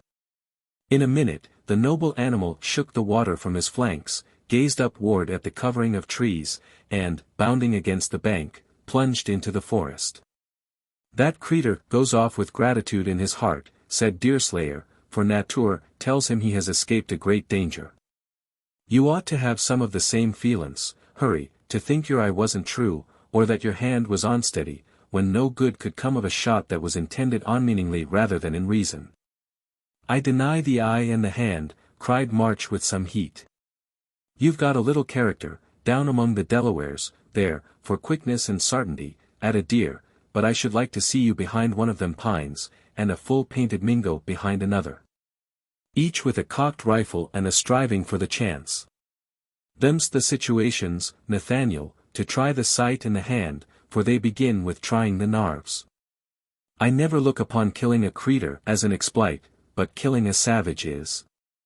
The time will come to try your hand, now we've got to blows in, and we shall soon know what a VIII reputation can do in the field. I deny that either hand or I was unsteady. It was all a miscalculation of the buck, which stood still when he ought to have kept in motion, and so I shot ahead of him. Have it your own way, Hurry, all I contend for is, that it's lucky.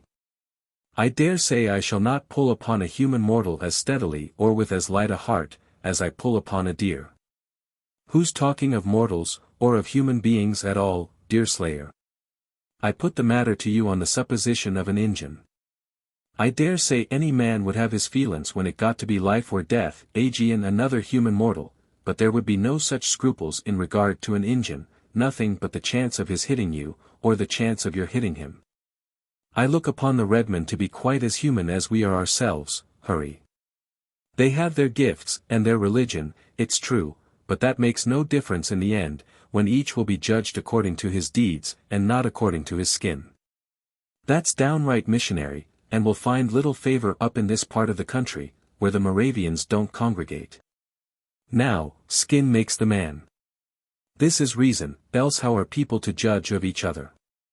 The skin is put on, over all, in order when a creature, or a mortal, is fairly seen, you may know at once what to make of him.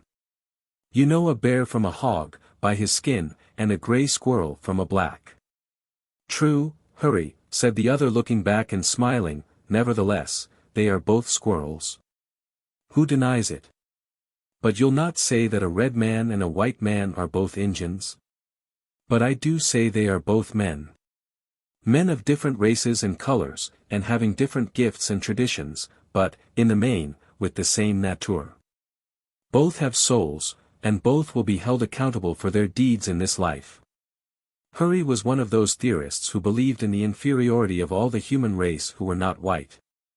His notions on the subject were not very clear, nor were his definitions at all well settled.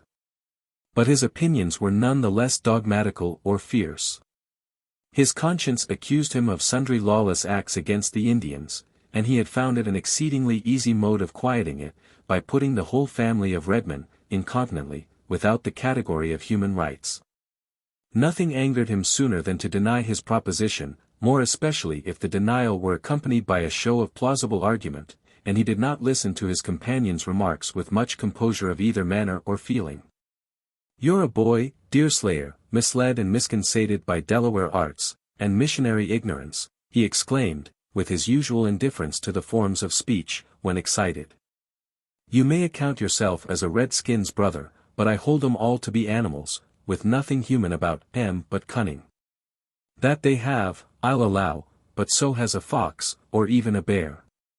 I'm older than you, and have lived longer in the woods, or, for that matter, have lived always there, and am not to be told what an Injun is or what he is not. If you wish to be considered a savage, you've only to say so, and I'll name you as such to Judith and the old man, and then we'll see how you'll like your welcome. Here Hurry's imagination did his temper some service, since, by conjuring up the reception his semi-aquatic acquaintance would be likely to bestow on one thus introduced, he burst into a hearty fit of laughter. Deerslayer too well knew the uselessness of attempting to convince such a being of anything against his prejudices, to feel a desire to undertake the task. And he was not sorry that the approach of the canoe to the southeastern curve of the lake gave a new direction to his ideas.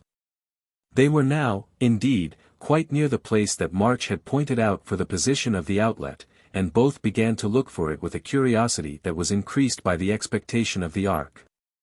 It may strike the reader as a little singular, that the place where a stream of any size passed through banks that had an elevation of some 20 feet. Should be a matter of doubt with men who could not now have been more than 200 yards distant from the precise spot. It will be recollected, however, that the trees and bushes here, as elsewhere, fairly overhung the water, making such a fringe to the lake, as to conceal any little variations from its general outline. "I've not been down at this end of the lake these 2 summers," said Hurry, standing up in the canoe, the better to look about him. "Aye, there's the rock, showing its chin above the water, and I know that the river begins in its neighborhood." The men now plied the paddles again, and they were presently within a few yards of the rock, floating towards it, though their efforts were suspended. This rock was not large, being merely some 5 or 6 feet high, only half of which elevation rose above the lake. The incessant washing of the water for centuries had so rounded its summit, that it resembled a large beehive in shape, its form being more than usually regular and even. Hurry remarked, as they floated slowly past, that this rock was well known to all the Indians in that part of the country, and that they were in the practice of using it as a mark to designate the place of meeting, when separated by their hunts and marches. "And here is the river, Deerslayer," he continued, though so shut in by trees and bushes as to look more like an ambush, than the outlet of such a sheet as the Glimmerglass. Hurry had not badly described the place, which did truly seem to be a stream lying in ambush. The high banks might have been 100 feet asunder. But, on the western side, a small bit of low land extended so far forward as to diminish the breadth of the stream to half that width. As the bushes hung in the water beneath, and pines that had the stature of church steeples rose in tall columns above, all inclining towards the light, until their branches intermingled, the eye, at a little distance, could not easily detect any opening in the shore, to mark the egress of the water.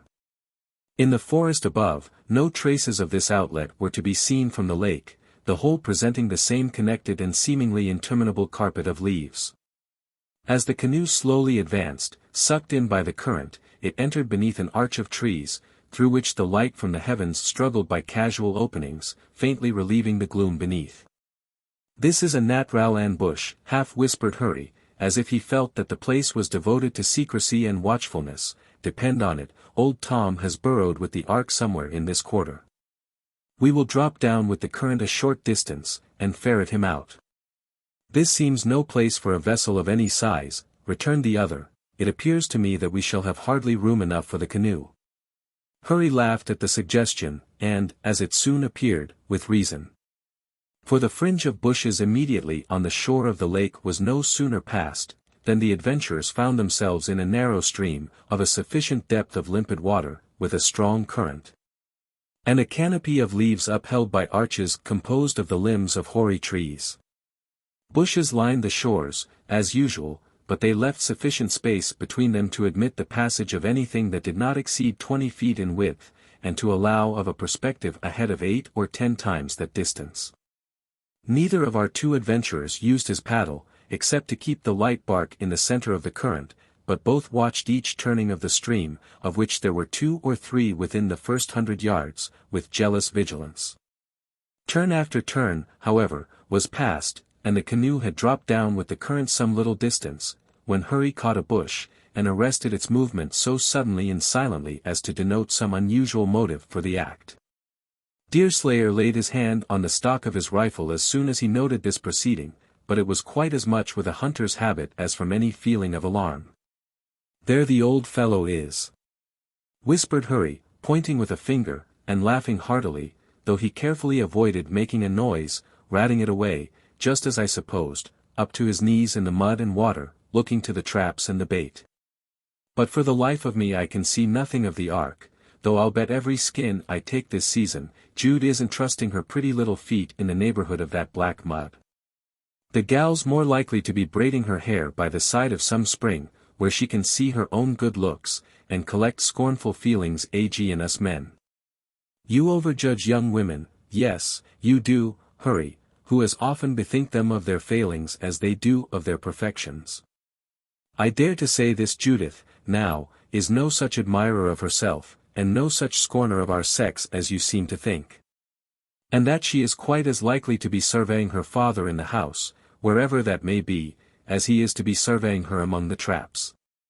It's a pleasure to hear truth from a man's tongue, if it be only once in a girl's life, cried a pleasant, rich, and yet soft female voice, so near the canoe as to make both the listeners start.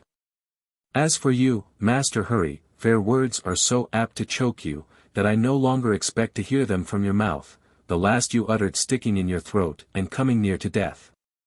But I'm glad to see you keep better society than formerly, and that they who know how to esteem and treat women are not ashamed to journey in your company." As this was said, a singularly handsome and youthful female face was thrust through an opening in the leaves, within reach of Deerslayer's paddle. Its owner smiled graciously on the young man.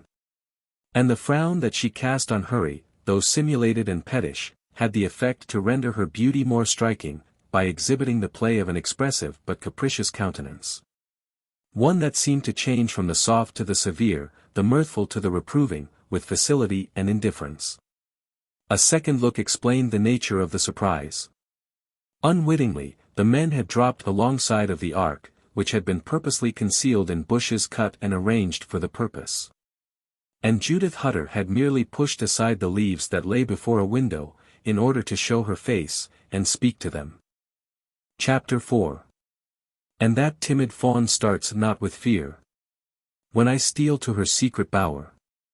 And that young May violet to me is dear, and I visit the silent streamlet near, to look on the lovely flower. Bryant, An Indian Story, 2. 11-15. The ark, as the floating habitation of the Hutters was generally called, was a very simple contrivance. A large flat, or scow, composed the buoyant part of the vessel. And in its center, occupying the whole of its breadth, and about 2/3 of its length, stood a low fabric, resembling the castle in construction, though made of materials so light as barely to be bullet-proof. As the sides of the scow were a little higher than usual, and the interior of the cabin had no more elevation than was necessary for comfort, this unusual addition had neither a very clumsy nor a very obtrusive appearance. It was, in short, little more than a modern canal boat, though more rudely constructed, of greater breadth than common, and bearing about it the signs of the wilderness, in its bark-covered posts and roof. The scow, however, had been put together with some skill, being comparatively light, for its strength, and sufficiently manageable. The cabin was divided into 2 apartments, one of which served for a parlor, and the sleeping room of the father, and the other was appropriated to the uses of the daughters. A very simple arrangement sufficed for the kitchen, which was in one end of the scow, and removed from the cabin, standing in the open air, the ark being altogether a summer habitation. The ambush, as Hurry in his ignorance of English termed it, is quite as easily explained. In many parts of the lake and river, where the banks were steep and high, the smaller trees and larger bushes, as has been already mentioned, fairly overhung the stream, their branches not unfrequently dipping into the water. In some instances they grew out in nearly horizontal lines, for 30 or 40 feet. The water being uniformly deepest near the shores, where the banks were highest and the nearest to a perpendicular, Hutter had found no difficulty in letting the ark drop under one of these covers, where it had been anchored with a view to conceal its position. Security requiring some such precautions, in his view of the case. Once beneath the trees and bushes, a few stones fastened to the ends of the branches had caused them to bend sufficiently to dip into the river. And a few severed bushes, properly disposed, did the rest. The reader has seen that this cover was so complete as to deceive 2 men accustomed to the woods, and who were actually in search of those it concealed. A circumstance that will be easily understood by those who are familiar with the matted and wild luxuriance of a virgin American forest, more especially in a rich soil. The discovery of the ark produced very different effects on our 2 adventurers. As soon as the canoe could be got round to the proper opening, Hurry leaped on board, and in a minute was closely engaged in a gay, and a sort of recriminating discourse with Judith, apparently forgetful of the existence of all the rest of the world. Not so with Deerslayer. He entered the ark with a slow, cautious step, examining every arrangement of the cover with curious and scrutinizing eyes.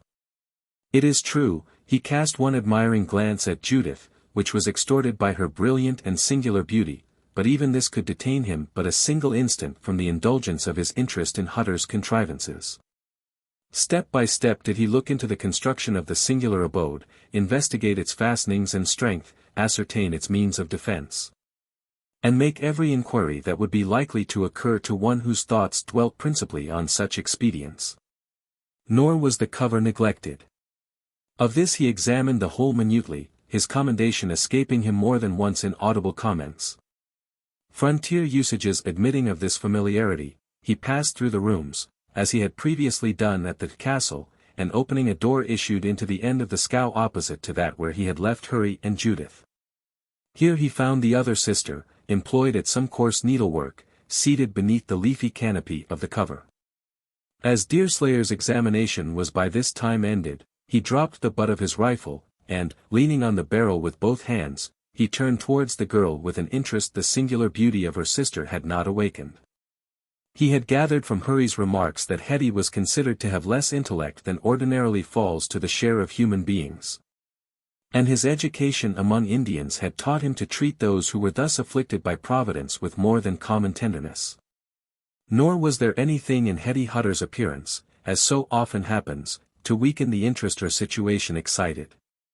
An idiot she could not properly be termed, her mind being just enough enfeebled to lose most of those traits that are connected with the more artful qualities, and to retain its ingenuousness and love of truth. It had often been remarked of this girl, by the few who had seen her, and who possessed sufficient knowledge to discriminate, that her perception of the right seemed almost intuitive. While her aversion to the wrong formed so distinctive a feature of her mind, as to surround her with an atmosphere of pure morality. Peculiarities that are not infrequent with persons who are termed feeble-minded. As if God had forbidden the evil spirits to invade a precinct so defenseless, with the benign purpose of extending a direct protection to those who had been left without the usual aids of humanity. Her person, too, was agreeable, having a strong resemblance to that of her sister's, of which it was a subdued and humble copy. If it had none of the brilliancy of Judith's, the calm, quiet, almost holy expression of her meek countenance seldom failed to win on the observer, and few noted it long that did not begin to feel a deep and lasting interest in the girl. She had no color, in common, nor was her simple mind apt to present images that caused her cheek to brighten, though she retained a modesty so innate that it almost raised her to the unsuspecting purity of a being superior to human infirmities.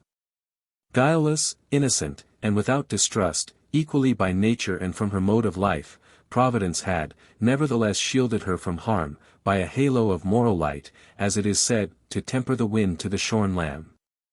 "You are Hetty Hutter," said Deerslayer, in the way one puts a question unconsciously to himself, assuming a kindness of tone and manner that were singularly adapted to win the confidence of her he addressed.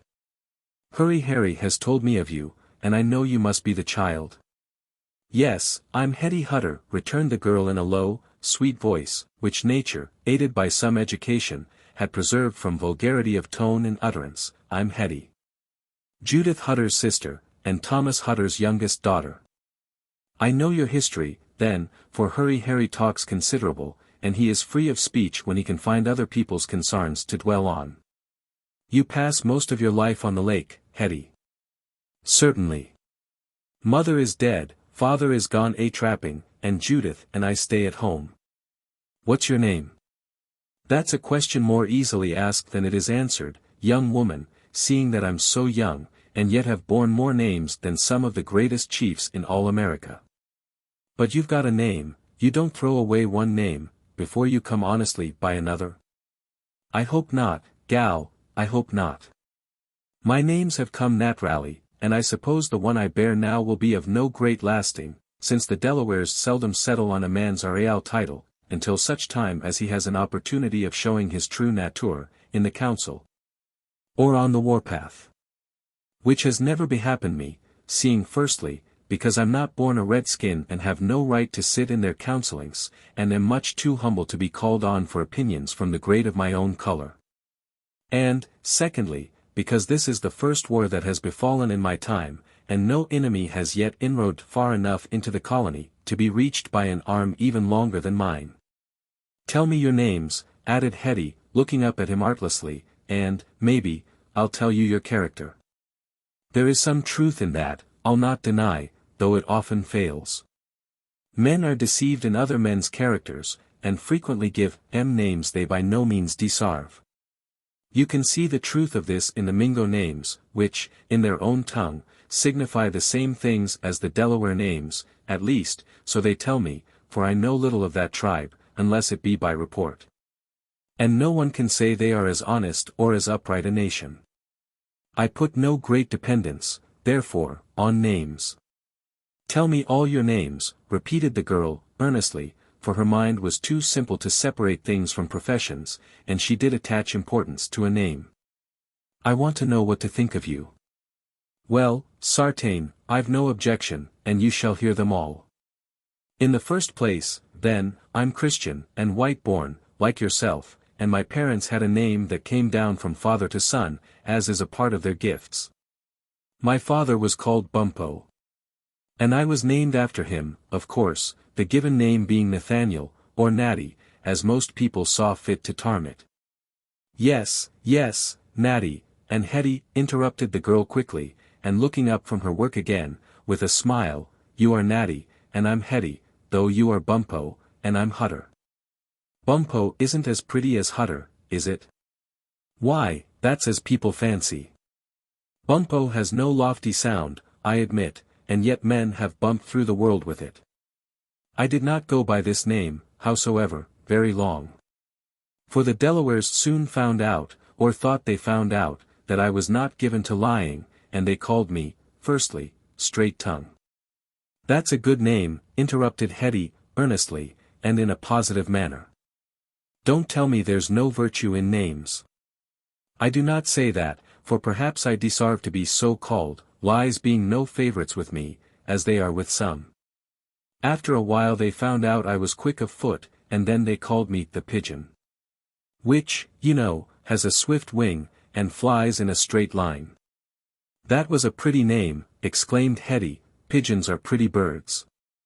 Most things that God created are pretty in their way, my good gal, though they get to be deformed by mankind, so as to change their natures, as well as their appearance. From carrying messages, and striking blind trails, I got at last to following the hunters, when it was thought I was quicker and surer at finding the game than most lads, and then they called me the Lapier. As, they said, I partook of the sagacity of the hound. That's not so pretty, answered Hetty, I hope you didn't keep that name long. Not after I was rich enough to buy a rifle, returned the other, betraying a little pride through his usually quiet and subdued manner, then it was seen I could keep a wigwam in Vincennes. And in time I got the name of Deerslayer, which is that I now bear, homely as some will think it, who set more value on the scalp of a fellow mortal than on the horns of a buck. Well, Deerslayer, I'm not one of them, answered Hetty, simply. Judith likes soldiers, and flary coats, and fine feathers, but they're all naught to me. She says the officers are great, and gay, and of soft speech, but they make me shudder, for their business is to kill their fellow creatures. I like your calling better, and your last name is a very good one, better than Natty Bumppo. This is nat'ralin one of your turn of mind, Hetty, and much as I should have expected. They tell me your sister is handsome, uncommon, for a mortal. And beauty is apt to seek admiration. Did you never see Judith? Demanded the girl, with quick earnestness. If you never have, go at once and look at her. Even Hurry Harry isn't more pleasant to look at though she is a woman, and he is a man. Deerslayer regarded the girl for a moment with concern. Her pale face had flushed a little, and her eye, usually so mild and serene, brightened as she spoke, in the way to betray the inward impulses. Hurry Harry, he muttered to himself, as he walked through the cabin towards the other end of the boat, this comes of good looks, if a light tongue has had no consarn in it. It's easy to see which way that poor creetur's feelin's are leanin', whatever may be the case with your Judes. But an interruption was put to the gallantry of Hurry, the coquetry of his intros, the thoughts of Deerslayer, and the gentle feelings of Hetty, by the sudden appearance of the canoe of the ark's owner. In the narrow opening among the bushes that served as a sort of moat to his position. It would seem that Hutter, or Floating Tom, as he was familiarly called by all the hunters who knew his habits, recognized the canoe of Hurry, for he expressed no surprise at finding him in the scow. On the contrary, his reception was such as to denote not only gratification, but a pleasure, mingled with a little disappointment at his not having made his appearance some days sooner. I looked for you last week, he said, in a half-grumbling, half-welcoming manner, and was disappointed uncommonly that you didn't arrive. There came a runner through, to warn all the trappers and hunters that the colony and the Canadas were again in trouble, and I felt lonesome, up in these mountains, with 3 scalps to see to, and only 1 pair of hands to protect them. That's reasonable, returned March, and T was feeling like a parent. No doubt, if I had 2 such daughters as Judith and Hetty, my experience would tell the same story, though in general I am just as well satisfied with having the nearest neighbor 50 miles off, as when he is within call. Notwithstanding, you didn't choose to come into the wilderness alone, now you knew that the Canada savages are likely to be stirring, returned Hutter, giving a sort of distrustful, and at the same time inquiring glance at Deerslayer. Why should I? They say a bad companion, on a journey, helps to shorten the path, and this young man I account to be a reasonably good one. This is Deerslayer, Old Tom, a noted hunter among the Delawares, and Christian-born, and Christian-educated, too, like you and me. The lad is not perfect, perhaps, but there's worse men in the country that he came from, and it's likely he'll find some that's no better, in this part of the world. Should we have occasion to defend our traps, and the territory, he'll be useful in feeding us all, for he's a reg'lar dealer in venison. Young man, you are welcome, growled Tom, thrusting a hard, bony hand towards the youth, as a pledge of his sincerity. In such times, a white face is a friend's, and I count on you as a support. Children sometimes make a stout heart feeble, and these 2 daughters of mine give me more concern than all my traps, and skins, and rights in the country. That's Nat Rowell, cried Hurry. Yes, Deerslayer, you and I don't know it yet by experience. But, on the whole, I consider that as Nat Rowell. If we had darters, it's more than probable we should have some such feelin's, and I honor the man that owns 'em. As for Judith, old man, I enlist, at once, as her soldier, and here is Deerslayer to help you to take care of Hetty. Many thanks to you, Master March, returned the beauty, in a full, rich voice, and with an accuracy of intonation and utterance that she shared in common with her sister, and which showed that she had been better taught than her father's life and appearance would give reason to expect. Many thanks to you, but Judith Hutter has the spirit and the experience that will make her depend more on herself than on good-looking rovers like you. Should there be need to face the savages, do you land with my father, instead of burrowing in the huts, under the show of defending us females and— Girl, interrupted the father, quiet that glib tongue of thine, and hear the truth. There are savages on the lake shore already, and no man can say how near to us they may be at this very moment, or when we may hear more from them. If this be true, Master Hutter, said Hurry, whose change of countenance denoted how serious he deemed the information, though it did not denote any unmanly alarm, if this be true, your ark is in a most misfortunate position, for though the cover did deceive Deerslayer and myself, it would hardly be overlooked by a full-blooded Injun, who was out seriously in S-arch of scalps. I think as you do, Hurry, and wish, with all my heart, we lay anywhere else, at this moment, than in this narrow, crooked stream, which has many advantages to hide in, but which is almost fatal to them that are discovered. The savages are near us, moreover, and the difficulty is, to get out of the river without being shot down like deer standing at a lick. Are you sartain, Master Hutter, that the redskins you dread are our Real Canadas? Asked Deerslayer, in a modest but earnest manner. Have you seen any, and can you describe their paint? I have fallen in with the signs of their being in the neighborhood, but have seen none of them. I was downstream a mile or so, looking to my traps, when I struck a fresh trail, crossing the corner of a swamp, and moving northward. The man had not passed an hour. And I knowed it for an Indian footstep, by the size of the foot, and the into, even before I found a worn moccasin, which its owner had dropped as useless. For that matter, I found the spot where he halted to make a new one, which was only a few yards from the place where he had dropped the old one. That doesn't look much like a redskin on the war path, returned the other, shaking his head. An experienced warrior, at least, would have burned, or buried, or sunk in the river such signs of his passage, and your trail is, quite likely, a peaceable trail. But the moccasin may greatly relieve my mind, if you bethought you of bringing it off. I've come here to meet a young chief myself, and his course would be much in the direction you've mentioned. The trail may have been his end. Hurry Harry, you're well acquainted with this young man, I hope, who has meetings with savages in a part of the country where he has never been before? Demanded Hutter, in a tone and in a manner that sufficiently indicated the motive of the question, these rude beings seldom hesitating, on the score of delicacy, to betray their feelings. Treachery is an Indian virtue. And the whites, that live much in their tribes, soon catch their ways and practices. True as the gospel, old Tom, but not personable to Deerslayer, who's a young man of truth, if he has no other recommend. I'll answer for his honesty, whatever I may do for his valor in battle. I should like to know his errand in this strange quarter of the country. That is soon told, Master Hutter, said the young man, with the composure of one who kept a clean conscience. I think, moreover, you've a right to ask it. The father of two such darters, who occupies a lake, after your fashion, has just the same right to inquire into a stranger's business in his neighborhood. As the colony would have to demand the reason why the Frenchers put more regiments than common along the lines. No, I'll not deny your right to know why a stranger comes into your habitation or country, in times as serious as these. If such is your way of thinking, friend, let me hear your story without more words. Tea is soon told, as I said afore. And shall be honestly told.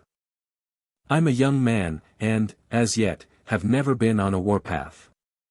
But no sooner did the news come among the Delawares, that wampum and a hatchet were about to be sent into the tribe, than they wished me to go out among the people of my own color, and get the exact state of things for them.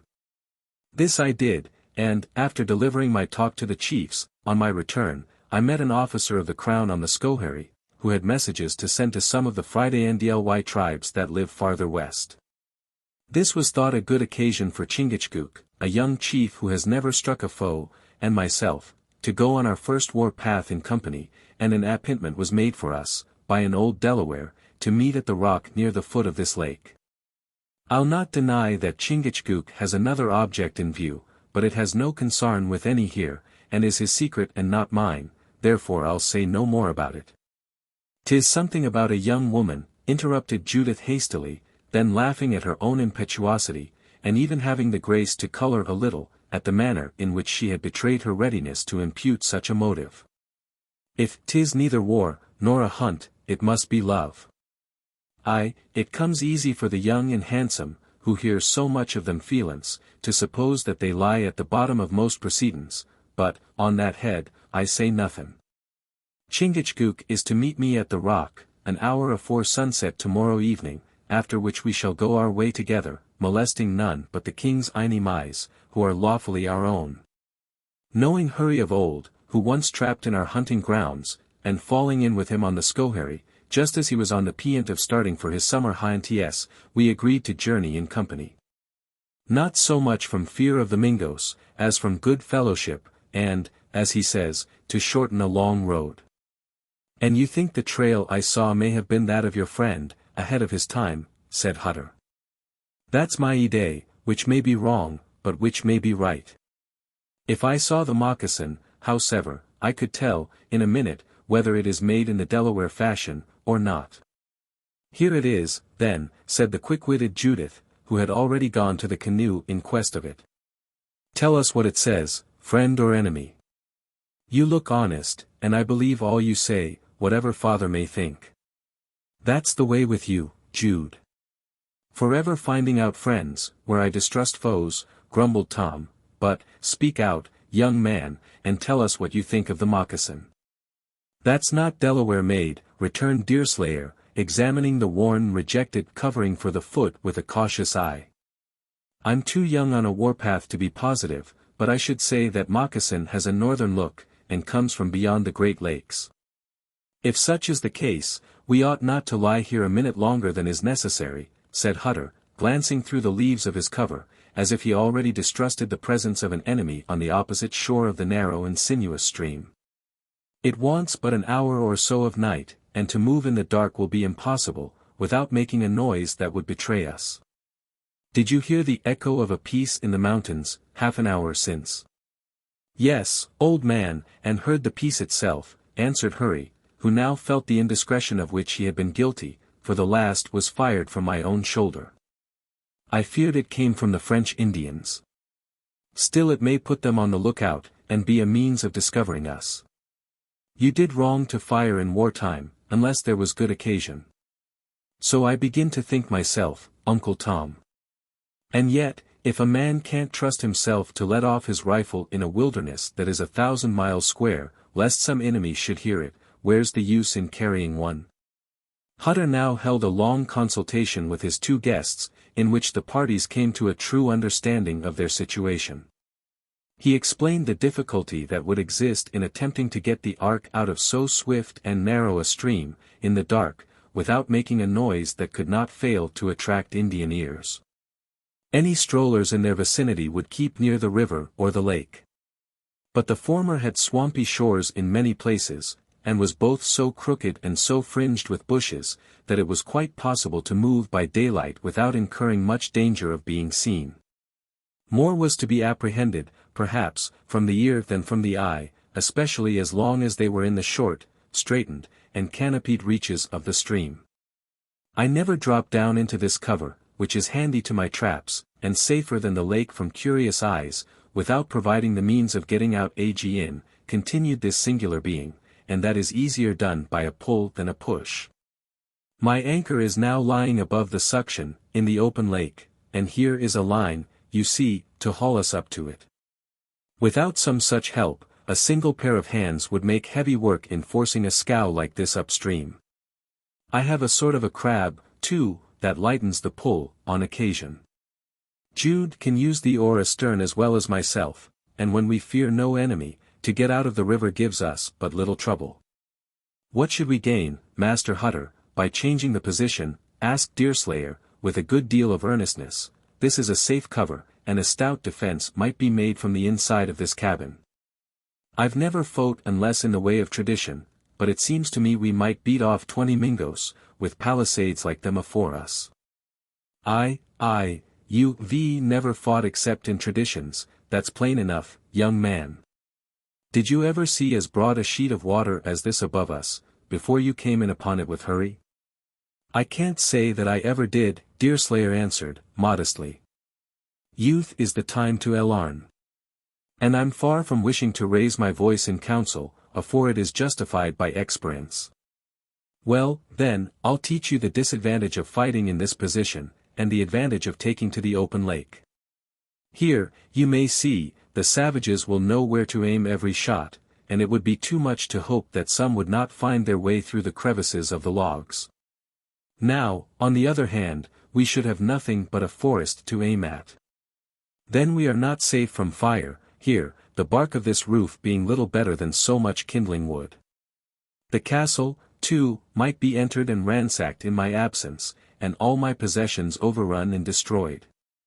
Once in the lake, we can be attacked only in boats or on rafts, shall have a fair chance with the enemy, and can protect the castle with the ark. Do you understand this reasoning, youngster? It sounds well, yes, it has a rational sound. And I'll not gainsay it. Well, old Tom, cried Hurry, if we are to move, the sooner we make a beginning, the sooner we shall know whether we are to have our scalps for nightcaps, or not.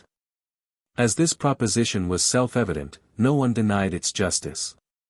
The three men, after a short preliminary explanation, now set about their preparations to move the ark in earnest. The slight fastenings were quickly loosened. And, by hauling on the line, the heavy craft slowly emerged from the cover. It was no sooner free from the encumbrance of the branches, than it swung into the stream, sheering quite close to the western shore, by the force of the current. Not a soul on board heard the rustling of the branches, as the cabin came against the bushes and trees of the western bank, without a feeling of uneasiness. For no one knew at what moment, or in what place, a secret and murderous enemy might unmask himself. Perhaps the gloomy light that still struggled through the impending canopy of leaves, or found its way through the narrow, ribbon-like opening, which seemed to mark, in the air above, the course of the river that flowed beneath. aided in augmenting the appearance of the danger. For it was little more than sufficient to render objects visible, without giving up all their outlines at a glance. Although the sun had not absolutely set, it had withdrawn its direct rays from the valley. And the hues of evening were beginning to gather around objects that stood uncovered, rendering those within the shadows of the woods still more somber and gloomy. No interruption followed the movement, however, and, as the men continued to haul on the line, the ark passed steadily ahead, the great breadth of the scow preventing it sinking into the water, and from offering much resistance to the progress of the swift element beneath its bottom. Hutter, too, had adopted a precaution suggested by experience, which might have done credit to a seaman, and which completely prevented any of the annoyances and obstacles which otherwise would have attended the short turns of the river.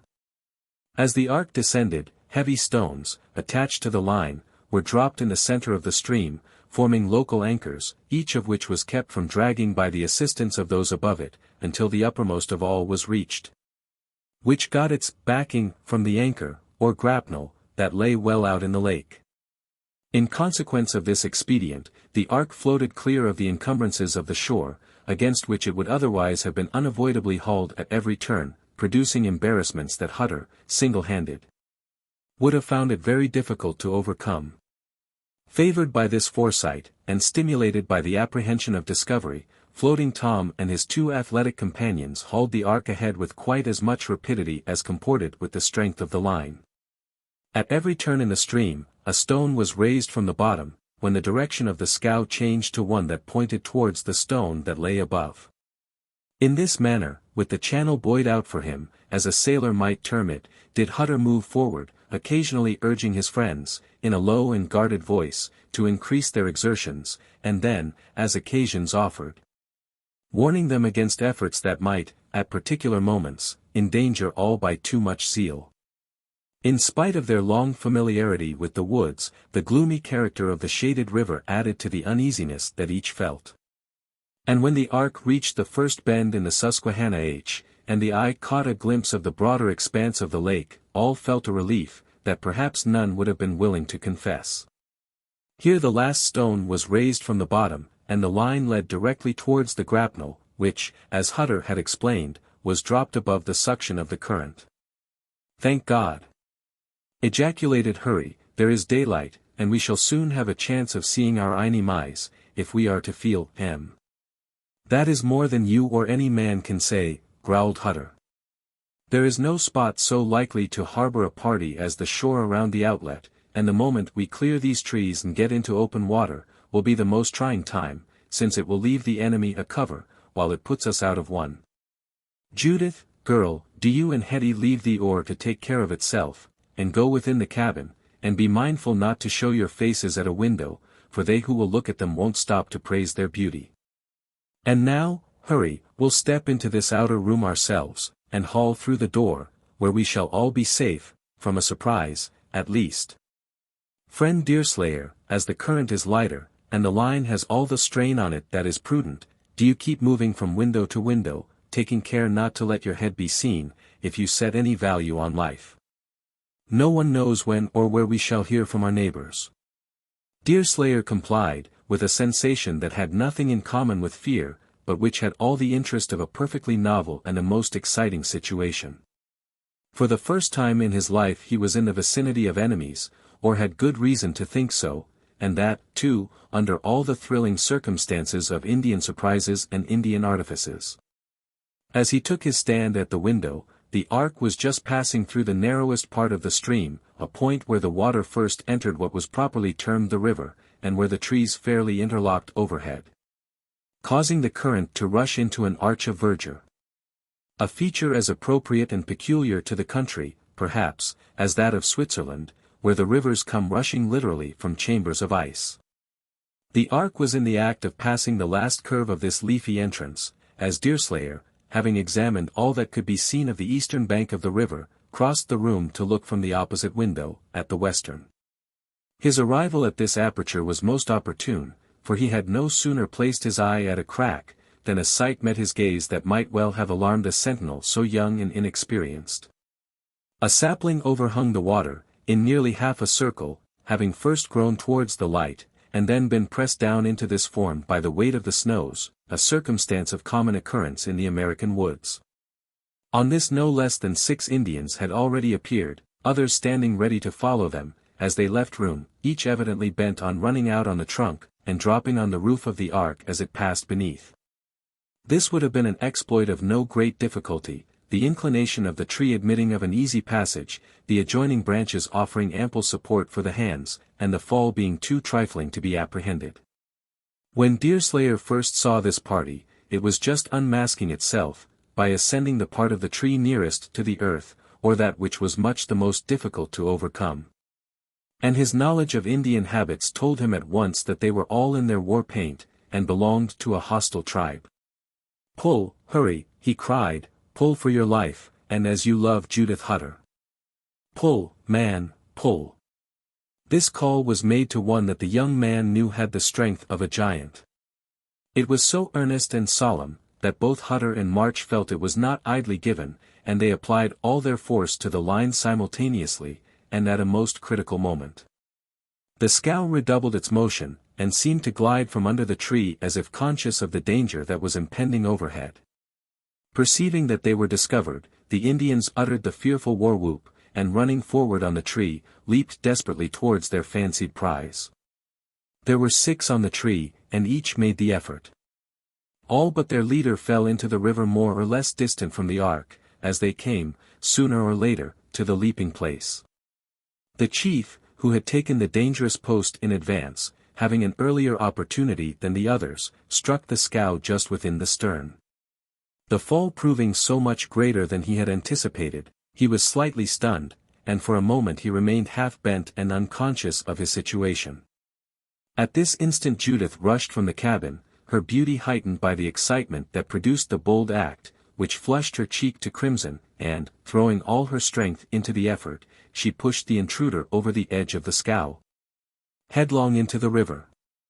This decided feat was no sooner accomplished than the woman resumed her sway. Judith looked over the stern to ascertain what had become of the man, and the expression of her eyes softened to concern. Next, her cheek crimsoned between shame and surprise at her own temerity. And then she laughed in her own merry and sweet manner.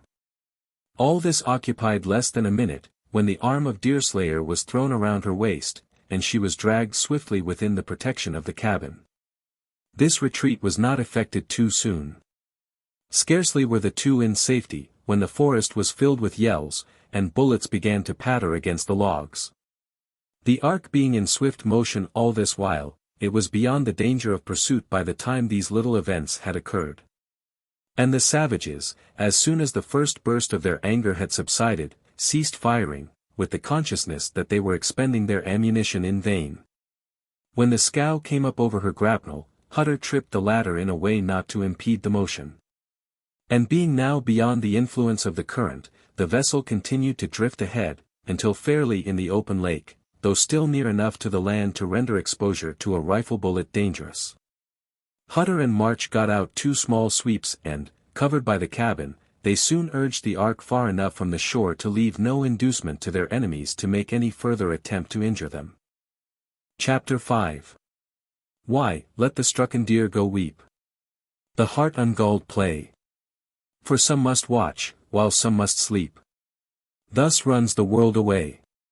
Hamlet, 3.2. 271-74. Another consultation took place in the forward part of the scow, at which both Judith and Hetty were present. As no danger could now approach unseen, immediate uneasiness had given place to the concern which attended the conviction that enemies were in considerable force on the shores of the lake. And that they might be sure no practicable means of accomplishing their own destruction would be neglected. As a matter of course Hutter felt these truths the deepest, his daughters having an habitual reliance on his resources, and knowing too little to appreciate fully all the risks they ran. While his male companions were at liberty to quit him at any moment they saw fit.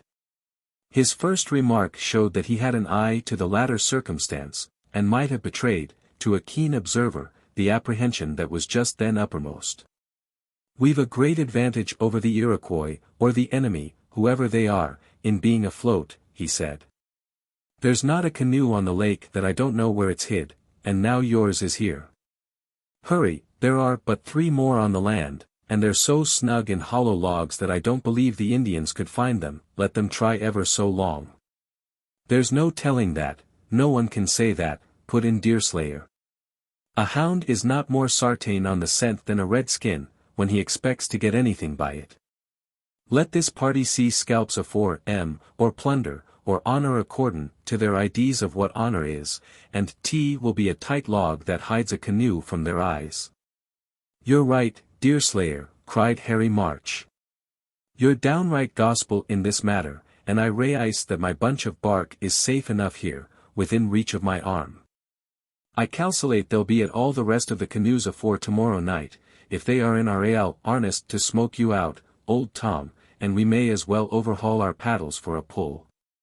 Hutter made no immediate reply.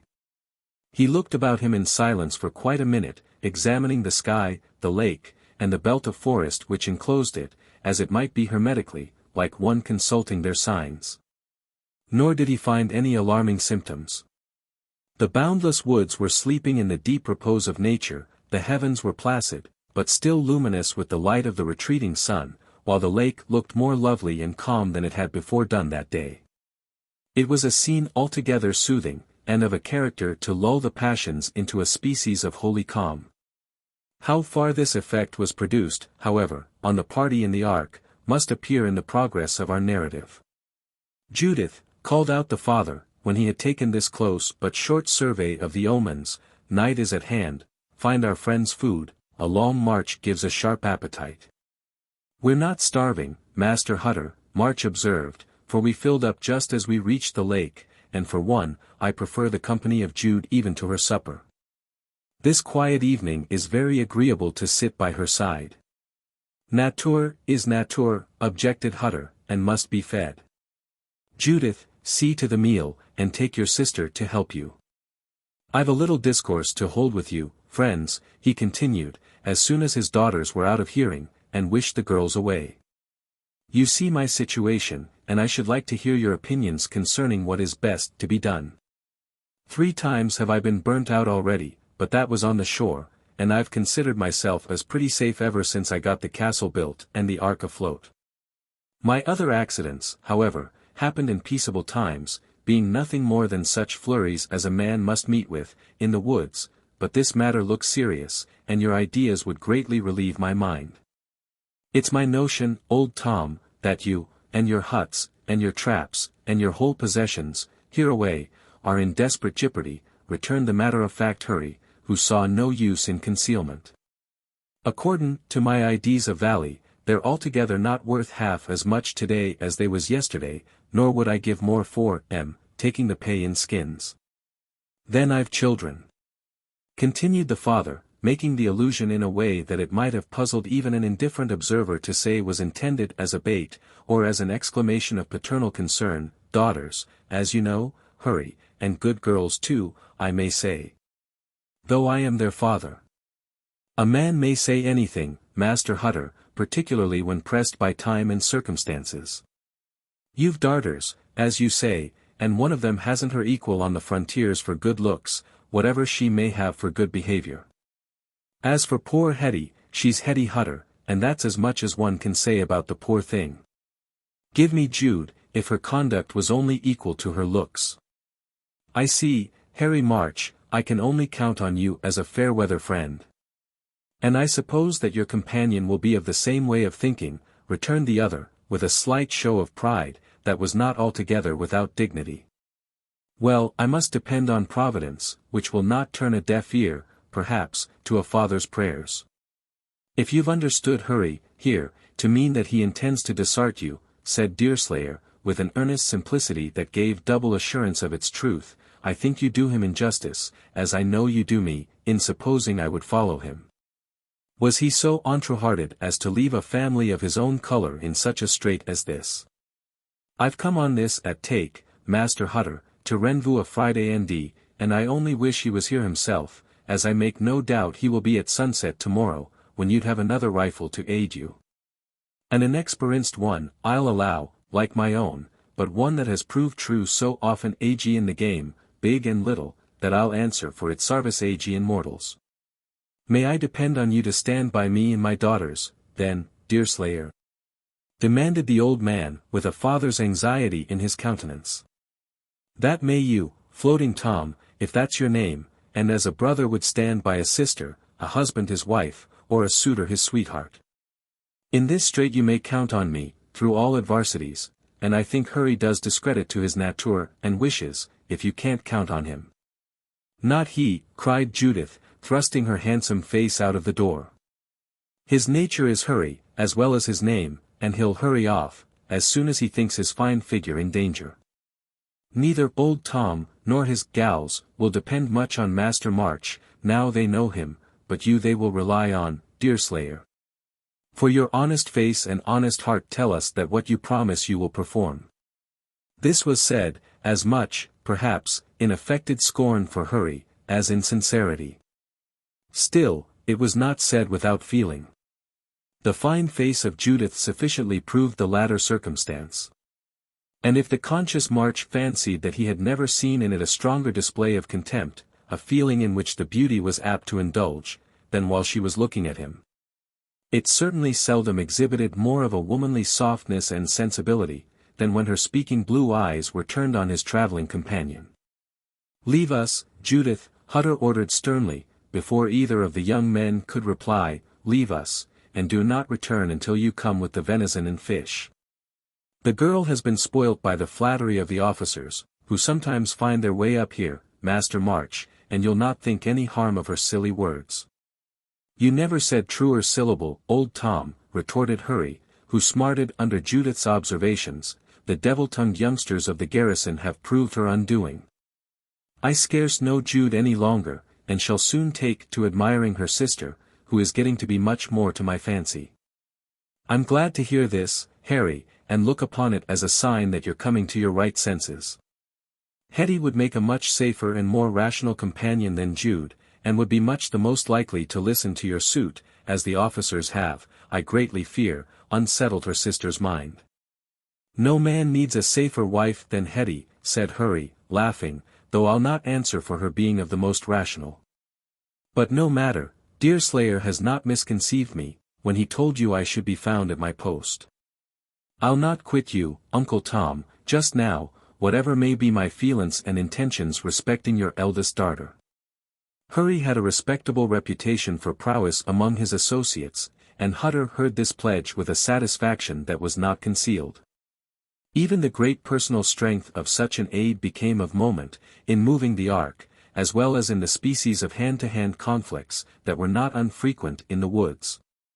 And no commander who was hard-pressed could feel more joy at hearing of the arrival of reinforcements, than the borderer experienced at being told this important auxiliary was not about to quit him.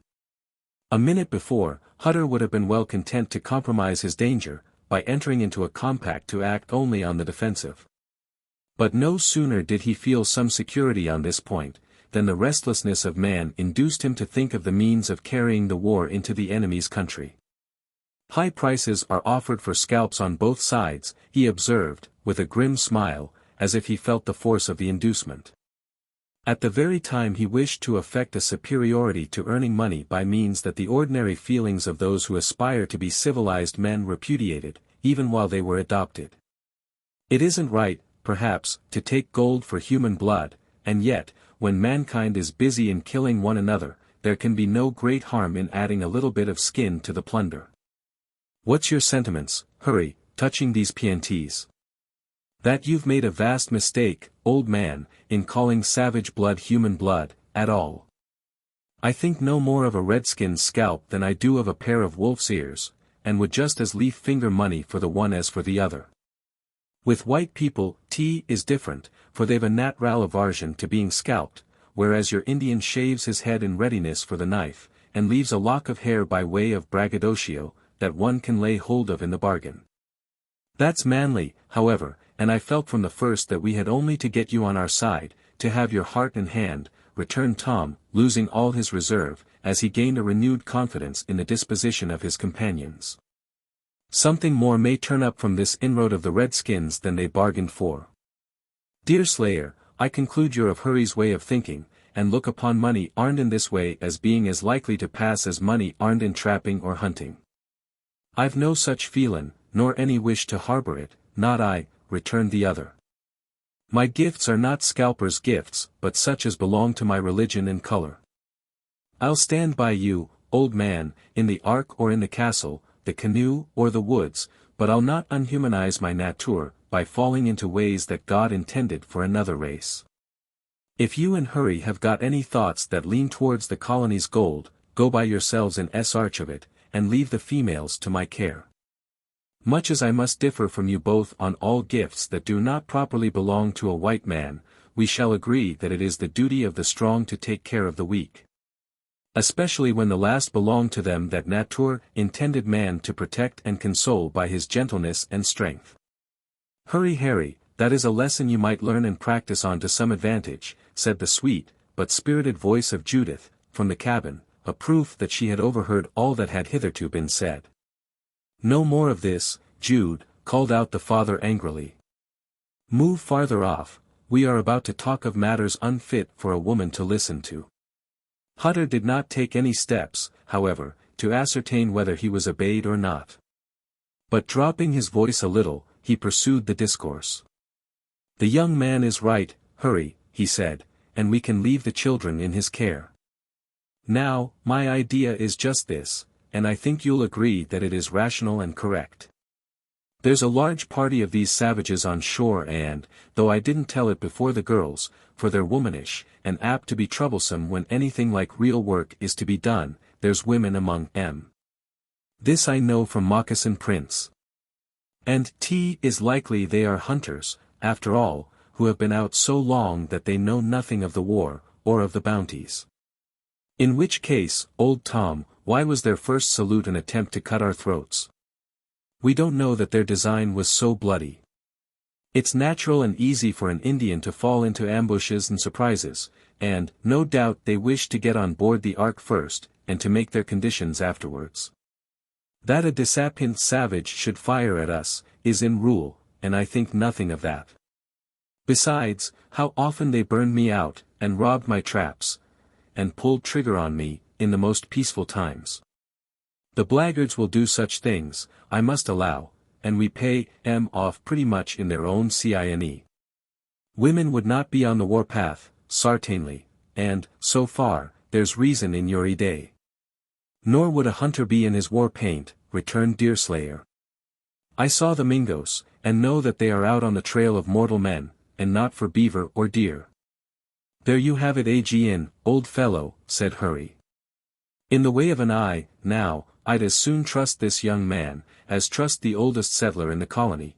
If he says paint, why paint it was. Then a hunting party and a war party have met, for women must have been with 'em.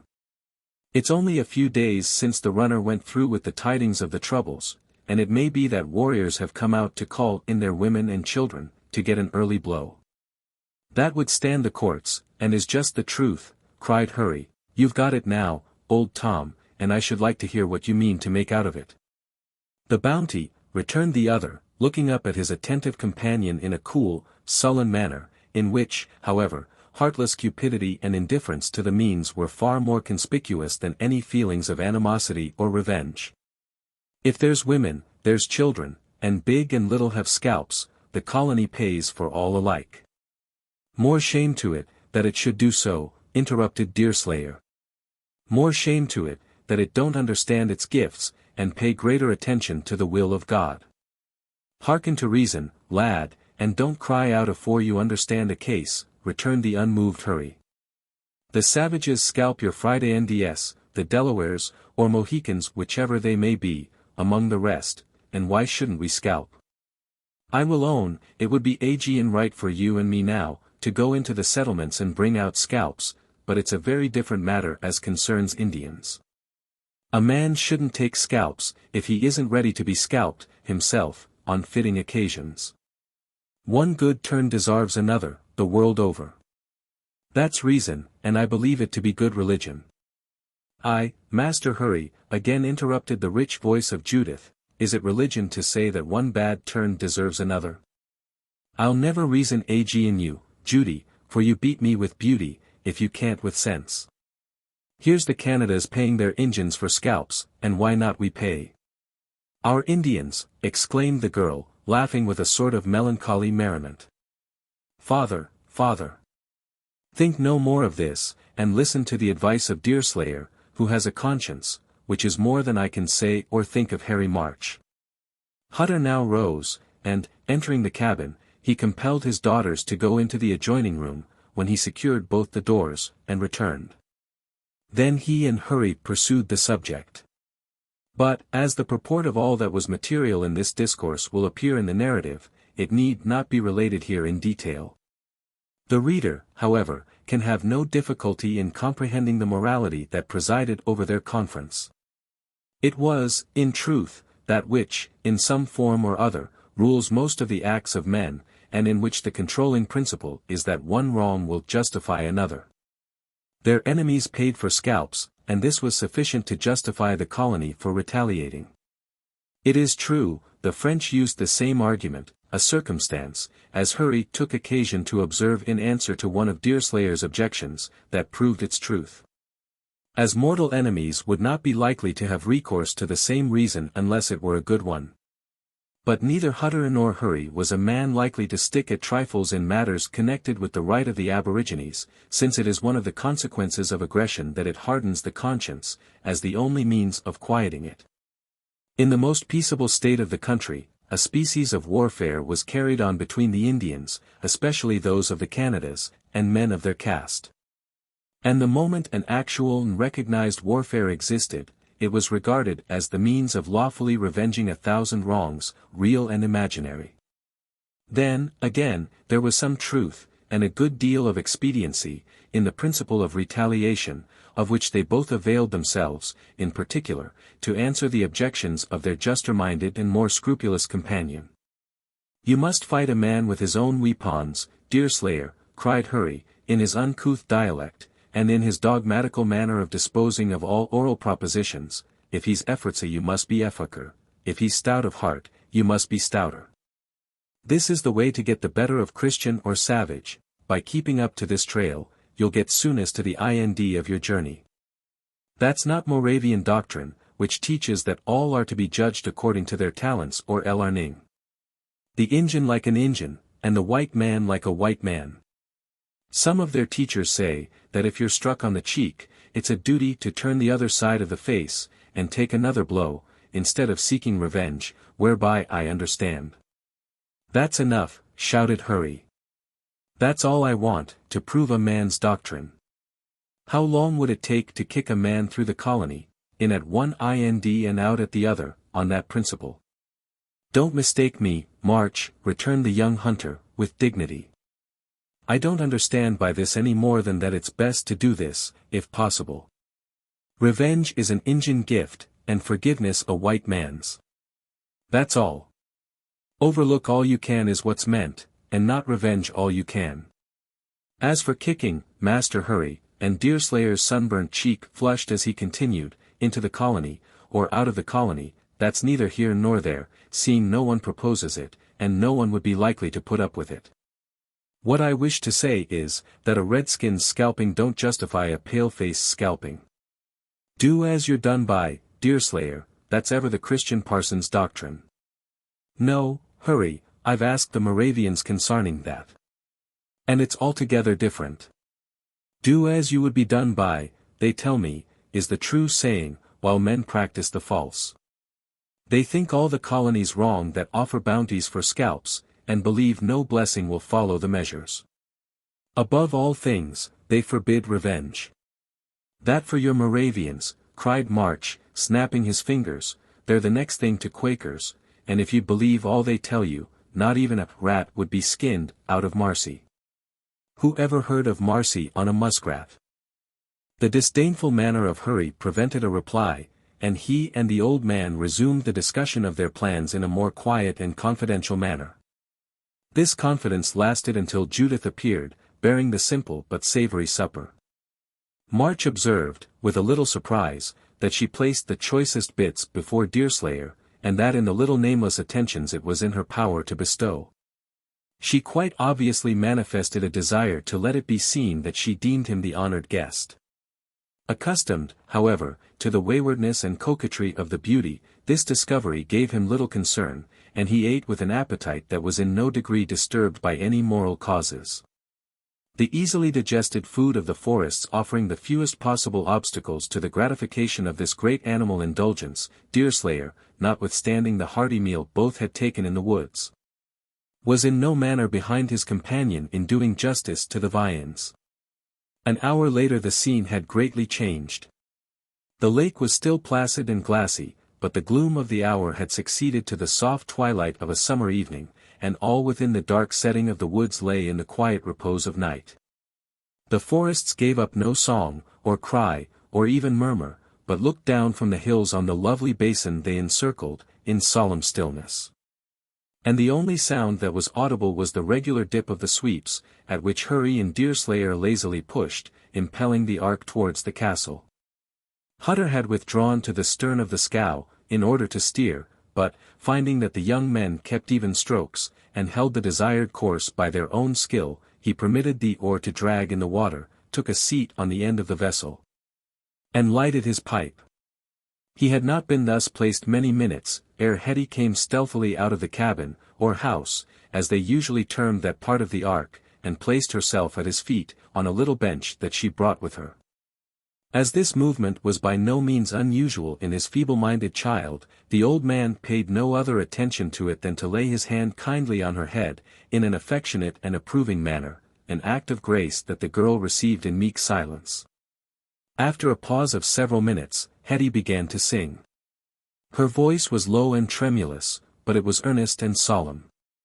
The words and the tune were of the simplest form, the first being a hymn that she had been taught by her mother, and the last one of those natural melodies that find favor with all classes, in every age.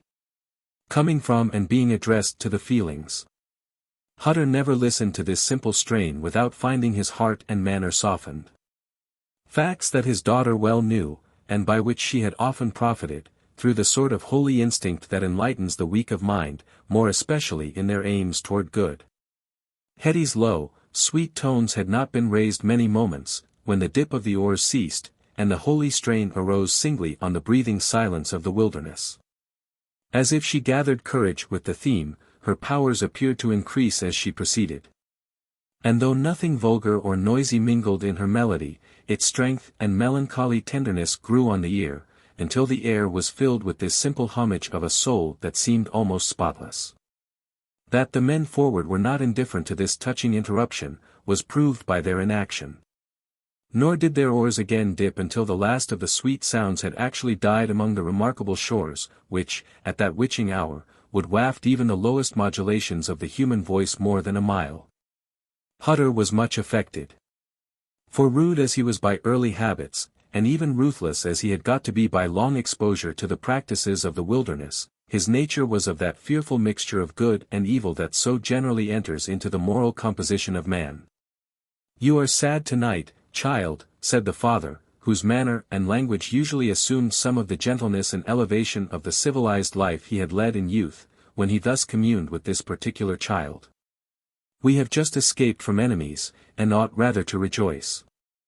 "You can never do it, father," said Hetty, in a low, remonstrating manner, taking his hard, knotty hand into both her own. "You have talked long with Harry March.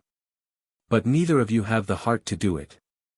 This is going beyond your means, foolish child. You must have been naughty enough to have listened, or you could know nothing of our talk. Why should you and Hurry kill people, especially women and children? Peace, girl, peace. We are at war, and must do to our enemies as our enemies would do to us." "That's not it, father. I heard Deerslayer say how it was. You must do to your enemies as you wish your enemies would do to you. No man wishes his enemies to kill him. We kill our enemies in war, girl, lest they should kill us. One side or the other must begin. And then that begin first, are most apt to get the victory. You know nothing about these things, poor Hetty, and had best say nothing. Judith says it is wrong, father, and Judith has sense though I have none. Jude understands better than to talk to me of these matters. for she has sense, as you say, and knows I'll not bear it. Which would you prefer, Hetty? To have your own scalp taken, and sold to the French, or that we should kill our enemies, and keep them from harming us? That's not it, father. Don't kill them, nor let them kill us. Sell your skins, and get more, if you can. But don't sell human blood. Come, come, child, let us talk of matters you understand. Are you glad to see our old friend, March, back again? You like Hurry, and must know that one day he may be your brother, if not something nearer. That can't be, father, returned the girl, after a considerable pause. Hurry has had one father, and one mother, and people never have two. So much for your weak mind, Hetty. When Jude marries, her husband's father will be her father, and her husband's sister her sister. If she should marry Hurry, then he will be your brother. Judith will never have Hurry, returned the girl mildly, but positively. Judith don't like Hurry. That's more than you can know, Hetty. Harry March is the handsomest, and the strongest, and the boldest young man that ever visits the lake. And, as Jude is the greatest beauty, I don't see why they shouldn't come together. He has as much as promised that he will enter into this job with me, on condition that I'll consent. Hetty began to move her body back and forth, and otherwise to express mental agitation, but she made no answer for more than a minute. Her father, accustomed to her manner, and suspecting no immediate cause of concern, continued to smoke with the apparent phlegm which would seem to belong to that particular species of enjoyment. Hurry is handsome, father, said Hetty, with a simple emphasis, that she might have hesitated about using, had her mind been more alive to the inferences of others. I told you so, child, muttered old Hutter, without removing the pipe from between his teeth. He's the likeliest youth in these parts, and Jude is the likeliest young woman I've met with since her poor mother was in her best days. Is it wicked to be ugly, father? One might be guilty of worse things, but you're by no means ugly, though not so comely as Jude. Is Judith any happier for being so handsome? She may be, child, and she may not be. But talk of other matters now, for you hardly understand these, poor Hetty. How do you like our new acquaintance, Deerslayer? He isn't handsome, father. Hurry is far handsomer than Deerslayer. That's true, but they say he is a noted hunter. His fame had reached me before I ever saw him, and I did hope he would prove to be as stout a warrior as he is dexterous with the deer. All men are not alike, howsever, child. And it takes time, as I know by experience, to give a man a true wilderness heart. Have I got a wilderness heart, father, and Hurry, is his heart true wilderness? You sometimes ask queer questions, Hetty. Your heart is good, child, and fitter for the settlements than for the woods, while your reason is fitter for the woods than for the settlements. Why has Judith more reason than I, father? Heaven help thee, child, this is more than I can answer. God gives sense, and appearance, and all these things, and he grants them as he seeth fit. Dost thou wish for more sense? Not I. The little I have troubles me. For when I think the hardest, then I feel the unhappiest. I don't believe thinking is good for me, though I do wish I was as handsome as Judith. Why so, poor child? Thy sister's beauty may cause her trouble, as it caused her mother before her. It's no advantage, Hetty, to be so marked for anything as to become an object of envy, or to be sought after more than others. Mother was good, if she was handsome, returned the girl, the tears starting to her eyes, as usually happened when she adverted to her deceased parent. Old Hutter, if not equally affected, was moody and silent at this allusion to his wife. He continued smoking, without appearing disposed to make any answer, until his simple-minded daughter repeated her remark, in a way to show that she felt uneasiness lest he might be inclined to deny her assertion. Then he knocked the ashes out of his pipe, and laying his hand in a sort of rough kindness on the girl's head, he made a reply. Thy mother was too good for this world, he said, though others might not think so. Her good looks did not befriend her, and you have no occasion to mourn that you are not as much like her as your sister. Think less of beauty, child, and more of your duty, and you'll be as happy on this lake as you could be in the king's palace. I know it, father, but Hurry says beauty is everything in a young woman. Hutter made an ejaculation expressive of dissatisfaction, and went forward, passing through the house in order to do so. Hetty's simple betrayal of her weakness in behalf of March gave him uneasiness on a subject concerning which he had never felt before, and he determined to come to an explanation at once with his visitor. For directness of speech and decision in conduct were two of the best qualities of this rude being, in whom the seeds of a better education seemed to be constantly struggling upwards. To be choked by the fruits of a life in which his hard struggles for subsistence and security had steeled his feelings and indurated his nature. When he reached the forward end of the scow, he manifested an intention to relieve Deerslayer at the oar, directing the latter to take his own place aft. By these changes, the old man and Hurry were again left alone, while the young hunter was transferred to the other end of the ark. Hetty had disappeared when Deerslayer reached his new post, and for some little time he directed the course of the slow-moving craft by himself. It was not long, however, before Judith came out of the cabin, as if disposed to do the honors of the place to a stranger engaged in the service of her family. The starlight was sufficient to permit objects to be plainly distinguished when near at hand, and the bright eyes of the girl had an expression of kindness in them, when they met those of the youth, that the latter was easily enabled to discover. Her rich hair shaded her spirited and yet soft countenance, even at that hour rendering it the more beautiful, as the rose is loveliest when reposing amid the shadows and contrasts of its native foliage.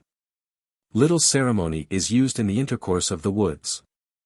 And Judith had acquired a readiness of address, by the admiration that she so generally excited, which, if it did not amount to forwardness, certainly in no degree lent to her charms the aid of that retiring modesty on which poets love to dwell. I thought I should have killed myself with laughing, Deerslayer, the beauty abruptly but coquettishly commenced, when I saw that Indian dive into the river.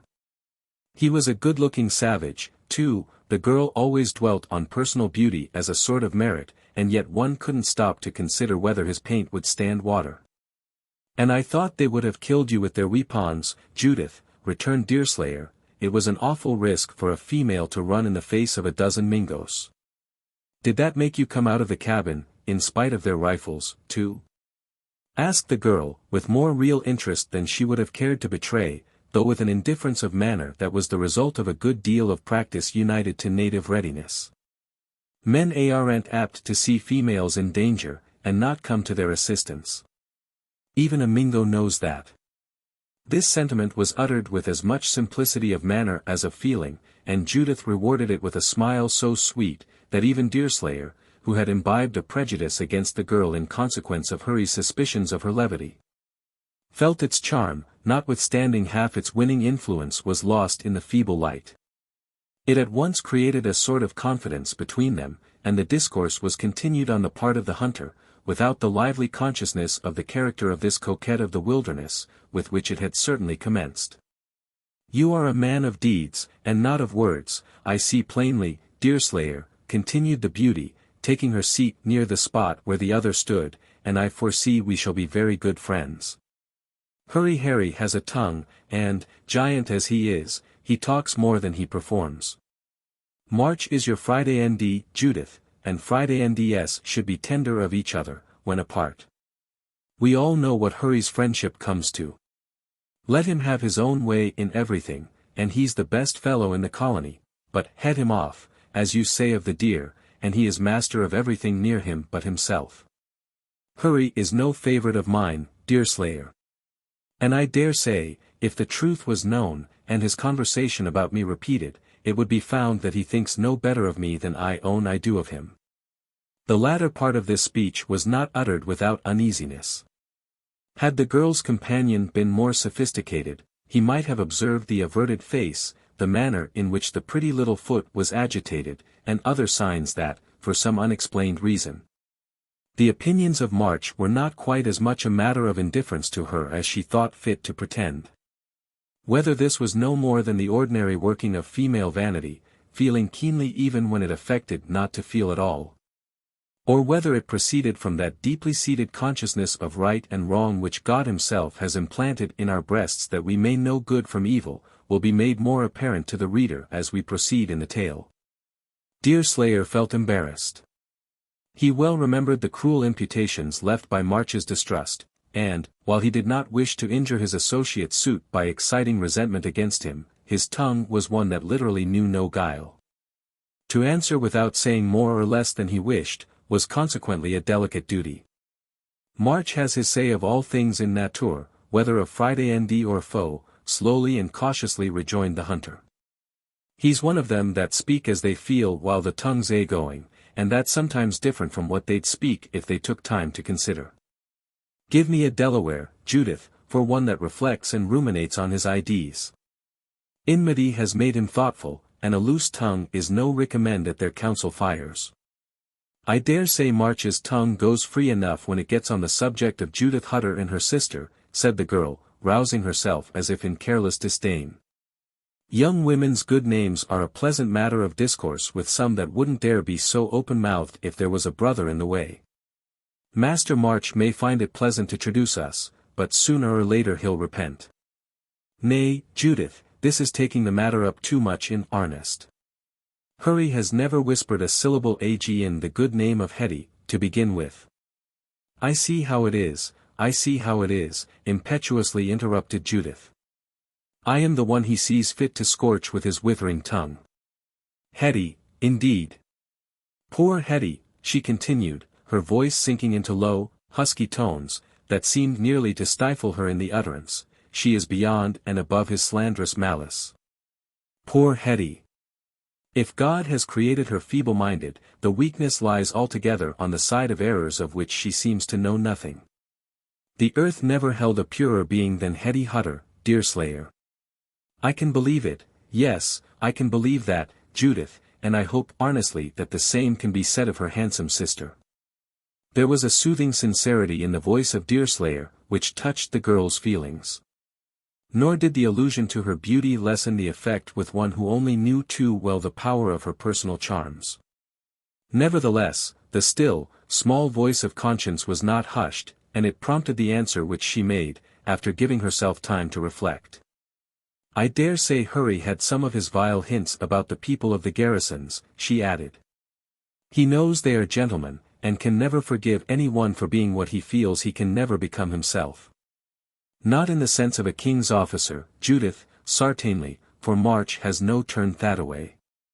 But in the sense of reality, why may not a beaver hunter be as respectable as a governor? Since you speak of it yourself, I'll not deny that he did complain of one as humble as you being so much in the company of scarlet coats and silken sashes. But 'twas jealousy that brought it out of him, and I do think he mourned over his own thoughts as a mother would have mourned over her child. Perhaps Deerslayer was not aware of the full meaning that his earnest language conveyed. It is certain that he did not see the color that crimsoned the whole of Judith's fine face, nor detect the uncontrollable distress that immediately after changed its hue to deadly paleness.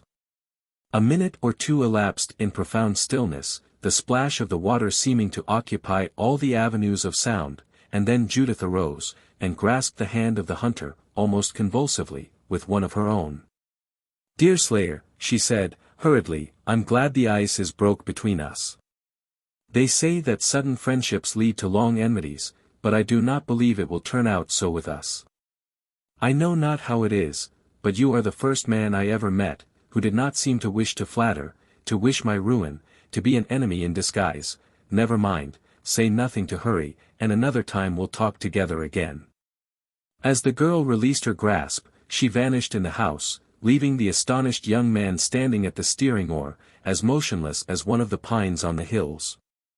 So abstracted, indeed, had his thoughts become, that he was hailed by Hutter to keep the scow's head in the right direction, before he remembered his actual situation. Chapter 6. So spake the apostate angel, though in pain. Vaunting aloud, but racked with deep despair. Paradise lost, I. 125-26. Shortly after the disappearance of Judith, a light southerly air arose, and Hutter set a large square sail, that had once been the flying topsail of an Albany sloop, but which having become threadbare in catching the breezes of Tappan, had been condemned and sold. He had a light, tough spar of tamarack that he could raise on occasion, and with a little contrivance, his duck was spread to the wind in a sufficiently professional manner. The effect on the ark was such as to supersede the necessity of rowing.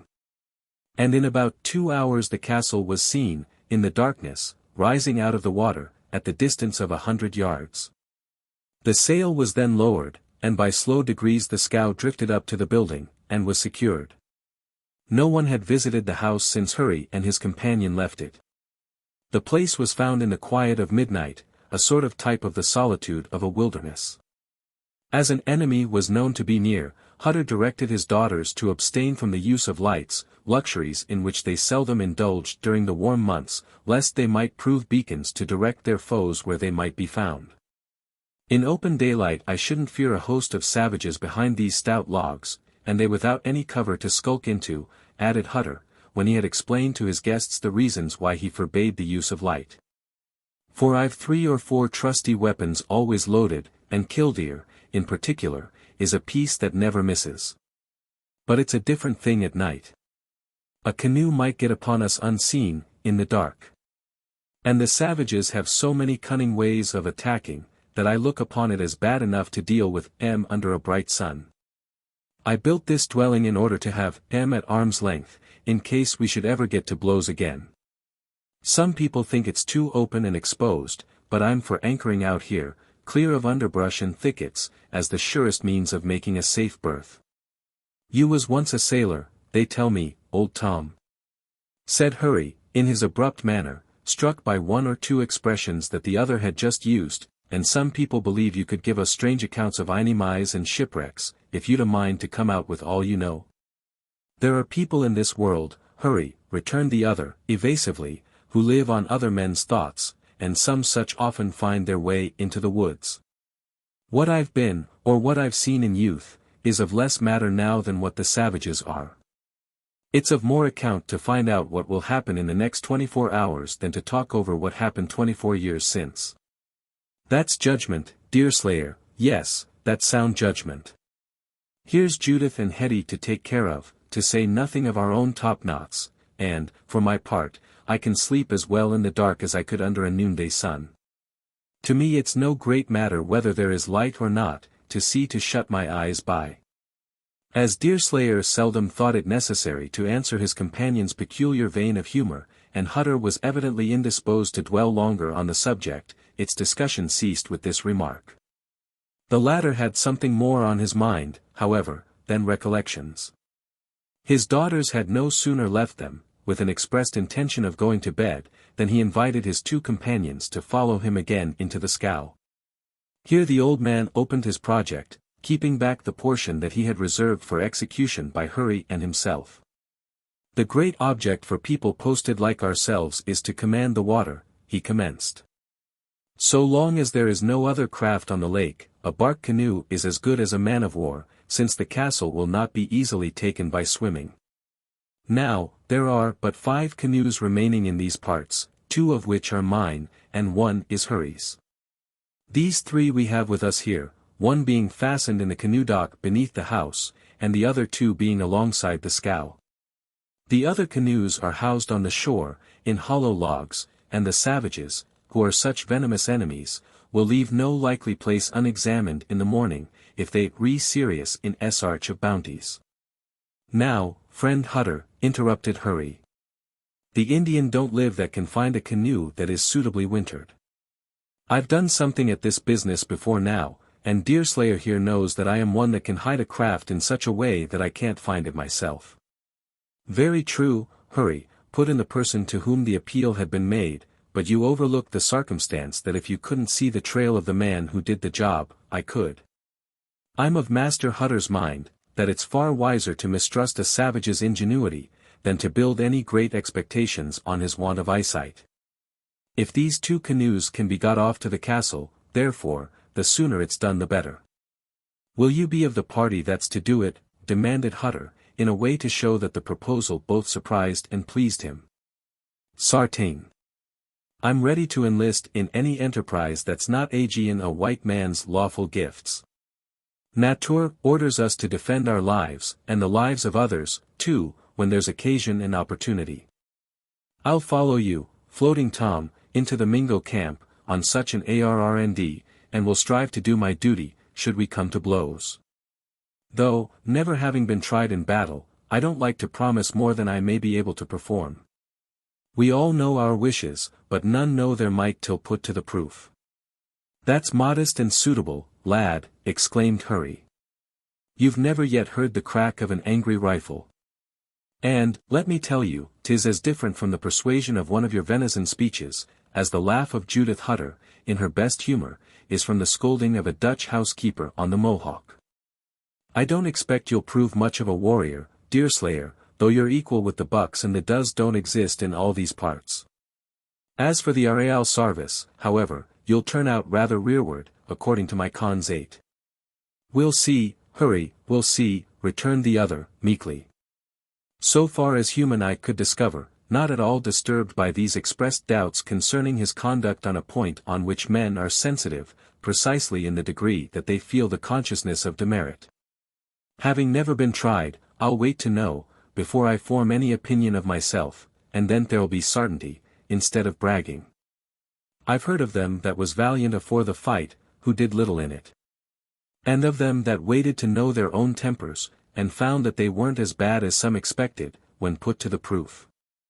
At any rate, we know you can use a paddle, young man, said Hutter, and that's all we shall ask of you tonight. Let us waste no more time, but get into the canoe, and do, in place of talking. As Hutter led the way, in the execution of his project, the boat was soon ready, with Hurry and Deerslayer at the paddles. Before the old man embarked himself, however, he held a conference of several minutes with Judith, entering the house for that purpose, then, returning, he took his place in the canoe, which left the side of the ark at the next instant. Had there been a temple reared to God, in that solitary wilderness, its clock would have told the hour of midnight as the party set forth on their expedition. The darkness had increased, though the night was still clear, and the light of the stars sufficed for all the purposes of the adventurers. Hutter alone knew the places where the canoes were hid, and he directed the course, while his two athletic companions raised and dipped their paddles with proper caution, lest the sound should be carried to the ears of their enemies. Across that sheet of placid water, in the stillness of deep night.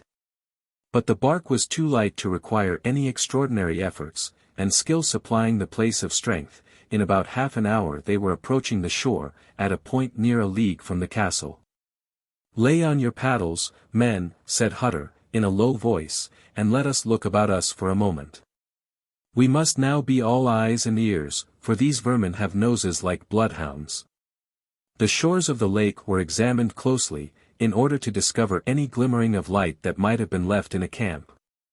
And the men strained their eyes, in the obscurity, to see if some thread of smoke was not still stealing along the mountainside, as it arose from the dying embers of a fire.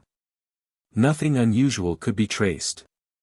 And as the position was at some distance from the outlet, or the spot where the savages had been met, it was thought safe to land. The paddles were plied again, and the bows of the canoe ground upon the gravelly beach with a gentle motion, and a sound barely audible. Hutter and Hurry immediately landed, the former carrying his own and his friend's rifle, leaving Deerslayer in charge of the canoe.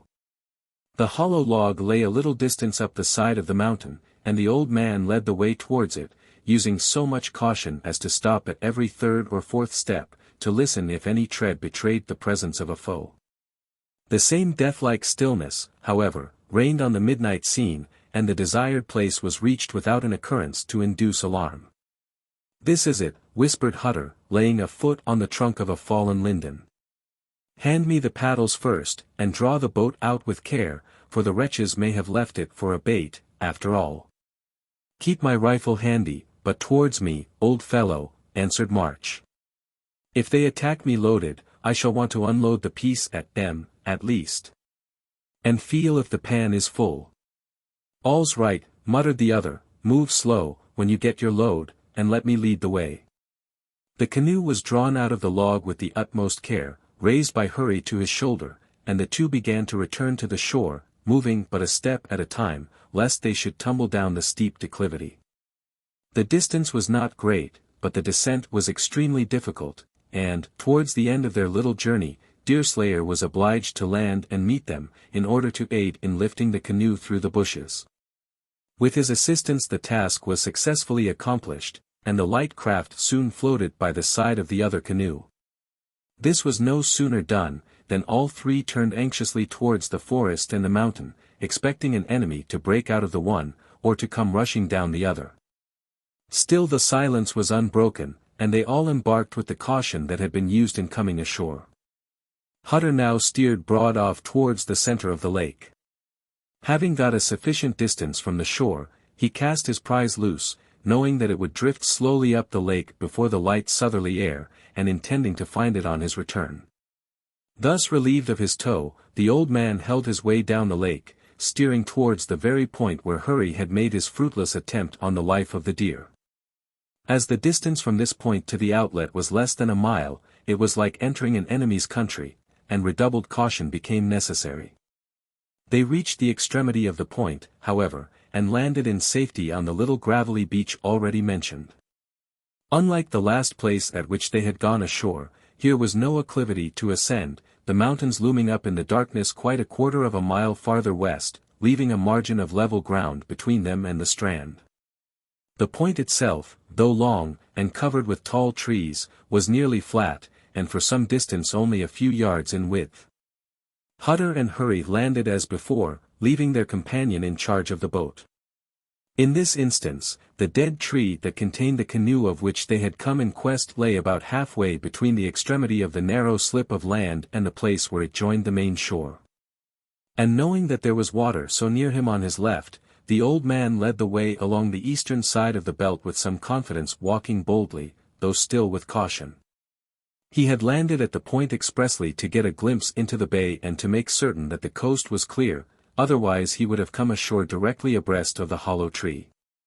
There was no difficulty in finding the ladder, from which the canoe was drawn as before, and instead of carrying it down to the place where Deerslayer lay, it was launched at the nearest favorable spot. As soon as it was in the water, Hurry entered it, and paddled round to the point, whither Hutter also proceeded, following the beach. As the three men had now in their possession all the boats on the lake, their confidence was greatly increased, and there was no longer the same feverish desire to quit the shore, or the same necessity for extreme caution. Their position on the extremity of the long, narrow bit of land added to the feeling of security, as it permitted an enemy to approach in only one direction, that in their front, and under circumstances that would render discovery, with their habitual vigilance, almost certain. The three now landed together, and stood grouped in consultation on the gravelly point. "We've fairly treed the scamps," said Hurry, chuckling at their success. "If they wish to visit the castle, let 'em wade or swim. Old Tom, that day of your'n, in burrowing out in the lake, was high proof, and carries a fine bead. There be men who would think the land safer than the water, but, after all, reason shows it isn't. The beaver, and rats, and other alarmed creatures taking to the last when hard pressed. I call our position now, entrenched, and set the Canadas at defiance. Let us paddle along this south shore," said Hutter, "and see if there's no sign of an encampment. But, first, let me have a better look into the bay, for no one has been far enough round the inner shore of the point to make suit of that quarter yet." As Hutter ceased speaking, all three moved in the direction he had named. Scarce had they fairly opened the bottom of the bay, when a general start proved that their eyes had lighted on a common object at the same instant. It was no more than a dying brand, giving out its flickering and failing light. But at that hour, and in that place, it was at once as conspicuous as a good deed in a naughty world. There was not a shadow of doubt that this fire had been kindled at an encampment of the Indians. The situation, sheltered from observation on all sides but one, and even on that except for a very short distance, proved that more care had been taken to conceal the spot than would be used for ordinary purposes, and Hutter, who knew that a spring was near at hand, as well as one of the best fishing stations on the lake, immediately inferred that this encampment contained the women and children of the party. "That's not a warrior's encampment," he growled to Hurry, "and there's bounty enough sleeping round that fire to make a heavy division of head money. Send the lad to the canoes, for there'll come no good of him in such an onset, and let us take the matter in hand at once, like men. There's judgment in your notion, old Tom, and I like it to the backbone. Deerslayer, do you get into the canoe, lad, and paddle off into the lake with the spare one, and set it adrift, as we did with the other. After which you can float along shore, as near as you can get to the head of the bay, keeping outside the point, howsever, and outside the rushes, too. You can hear us when we want you. And if there's any delay, I'll call like a loon, yes, that'll do it, the call of a loon shall be the signal. If you hear rifles, and feel like sogering, why, you may close in, and see if you can make the same hand with the savages that you do with the deer. If my wishes could be followed, this matter would not be undertaken, Hurry. Quite true, nobody denies it, boy, but your wishes can't be followed, and that ends the matter.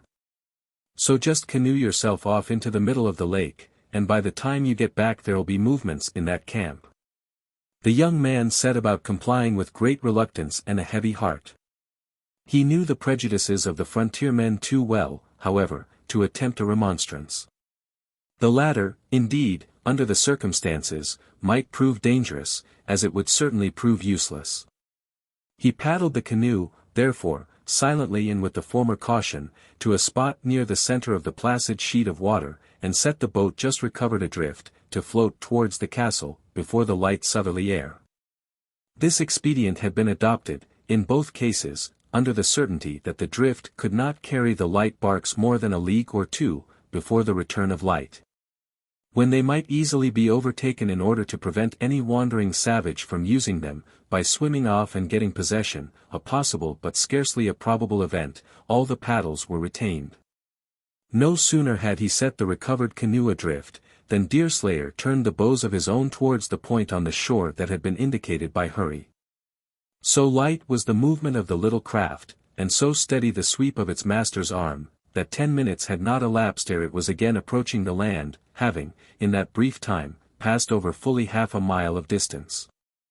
As soon as Deerslayer's eye caught a glimpse of the rushes, of which there were many growing in the water 100 feet from the shore, he arrested the motion of the canoe, and anchored his boat by holding fast to the delicate but tenacious stem of one of the drooping plants. Here he remained, awaiting, with an intensity of suspense that can be easily imagined, the result of the hazardous enterprise. It would be difficult to convey to the minds of those who have never witnessed it, the sublimity that characterizes the silence of a solitude as deep as that which now reigned over the Glimmerglass. In the present instance, this sublimity was increased by the gloom of night, which threw its shadowy and fantastic forms around the lake, the forest, and the hills. It is not easy, indeed, to conceive of any place more favorable to heighten these natural impressions, than that Deerslayer now occupied. The size of the lake brought all within the reach of human senses, while it displayed so much of the imposing scene at a single view, giving up, as it might be, at a glance, a sufficiency to produce the deepest impressions. As has been said, this was the first lake Deerslayer had ever seen. Hitherto, his experience had been limited to the courses of rivers and smaller streams, and never before had he seen so much of that wilderness, which he so well loved, spread before his gaze. Accustomed to the forest, however, his mind was capable of portraying all its hidden mysteries, as he looked upon its leafy surface. This was also the first time he had been on a trail where human lives depended on the issue. His ears had often drunk in the traditions of frontier warfare, but he had never yet been confronted with an enemy. The reader will readily understand, therefore, how intense must have been the expectation of the young man, as he sat in his solitary canoe, endeavoring to catch the smallest sound that might denote the course of things on shore. His training had been perfect, so far as theory could go, and his self-possession, notwithstanding the high excitement, that was the fruit of novelty, would have done credit to a veteran. The visible evidences of the existence of the camp, or of the fire could not be detected from the spot where the canoe lay, and he was compelled to depend on the sense of hearing alone. He did not feel impatient, for the lessons he had heard taught him the virtue of patience, and, most of all, inculcated the necessity of wariness in conducting any covert assault on the Indians. Once he thought he heard the cracking of a dried twig, but expectation was so intense it might mislead him. In this manner minute after minute passed, until the whole time since he left his companions was extended to quite an hour. Deerslayer knew not whether to rejoice in or to mourn over this cautious delay, for, if it augured security to his associates, it foretold destruction to the feeble and innocent. It might have been an hour and a half after his companions and he had parted, when Deerslayer was aroused by a sound that filled him equally with concern and surprise. The quavering call of a loon arose from the opposite side of the lake, evidently at no great distance from its outlet. There was no mistaking the note of this bird, which is so familiar to all who know the sounds of the American lakes. Shrill, tremulous, loud, and sufficiently prolonged, it seems the very cry of warning. It is often raised, also, at night, an exception to the habits of most of the other feathered inmates of the wilderness. A circumstance which had induced Hurry to select it as his own signal. There had been sufficient time, certainly, for the two adventurers to make their way by land from the point where they had been left to that whence the call had come, but it was not probable that they would adopt such a course. Had the camp been deserted they would have summoned Deerslayer to the shore, and, did it prove to be peopled, there could be no sufficient motive for circling it, in order to re-embark at so great a distance. Should he obey the signal, and be drawn away from the landing, the lives of those who depended on him might be the forfeit, and, should he neglect the call, on the supposition that it had been really made, the consequences might be equally disastrous, though from a different cause. In this indecision he waited, trusting that the call, whether feigned or natural, would be speedily renewed. Nor was he mistaken. A very few minutes elapsed before the same shrill warning cry was repeated, and from the same part of the lake. This time, being on the alert, his senses were not deceived. Although he had often heard admirable imitations of this bird, and was no mean adept himself in raising its notes, he felt satisfied that Hurry, to whose efforts in that way he had attended, could never so completely and closely follow nature. He determined, therefore, to disregard that cry, and to wait for one less perfect and nearer at hand. Deerslayer had hardly come to this determination, when the profound stillness of night and solitude was broken by a cry so startling, as to drive all recollection of the more melancholy call of the loon from the listener's mind. It was a shriek of agony, that came either from one of the female sex, or from a boy so young as not yet to have attained a manly voice. This appeal could not be mistaken. Heart-rending terror, if not writhing agony, was in the sounds, and the anguish that had awakened them was as sudden as it was fearful. The young man released his hold of the rush, and dashed his paddle into the water. To do, he knew not what; to steer, he knew not whither. A very few moments, however, removed his indecision. The breaking of branches, the cracking of dried sticks, and the fall of feet were distinctly audible. The sounds appearing to approach the water though in a direction that led diagonally towards the shore, and a little farther north than the spot that Deerslayer had been ordered to keep near. Following this clue, the young man urged the canoe ahead, paying but little attention to the manner in which he might betray its presence. He had reached a part of the shore, where its immediate bank was tolerably high and quite steep. Men were evidently threshing through the bushes and trees on the summit of this bank, following the line of the shore, as if those who fled sought a favorable place for descending. Just at this instant 5 or 6 rifles flashed, and the opposite hills gave back, as usual, the sharp reports in prolonged rolling echoes. 1 or 2 shrieks, like those which escape the bravest when suddenly overcome by unexpected anguish and alarm, followed, and then the threshing among the bushes was renewed, in a way to show that man was grappling with man. "Slippery devil!" shouted Hurry with the fury of disappointment, his skins greased. "I shan't grapple. Take that for your cunning." The words were followed by the fall of some heavy object among the smaller trees that fringed the bank, appearing to Deerslayer as if his gigantic associate had hurled an enemy from him in this unceremonious manner. Again the flight and pursuit were renewed, and then the young man saw a human form break down the hill, and rush several yards into the water.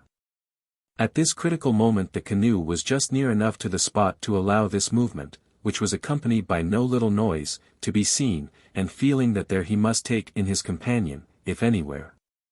Deerslayer urged the canoe forward to the rescue.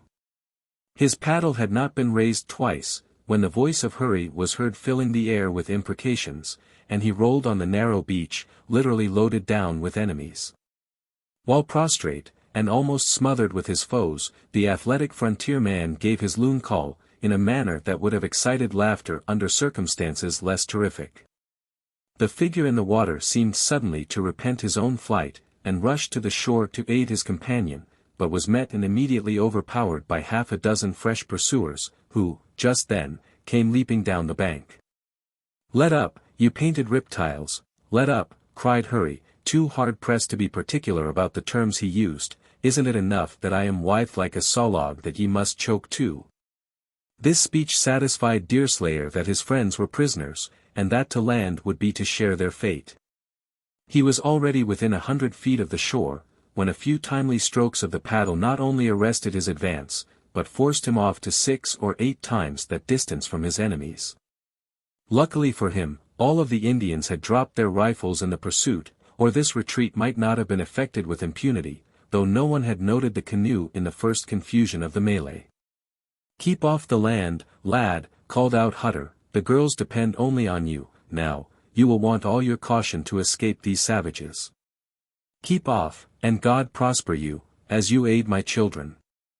There was little sympathy in general between Hutter and the young man, but the bodily and mental anguish with which this appeal was made served at the moment to conceal from the latter the former's faults. He saw only the father in his sufferings, and resolved at once to give a pledge of fidelity to its interests, and to be faithful to his word. "Put your heart at ease, Master Hutter," he called out. "The gals shall be looked to, as well as the castle. The enemy has got the shore, 'tis no use to deny, but he hasn't got the water. Providence has the charge of all, and no one can say what will come of it. But, if goodwill can serve you and your en, depend on that much. My experience is small, but my will is good." "Aye, Deerslayer," returned Hurry, in this stentorian voice, which was losing some of its heartiness, notwithstanding. "Aye, Deerslayer. You mean well enough, but what can you do? You're no great matter in the best of times, and such a person is not likely to turn out a miracle in the worst.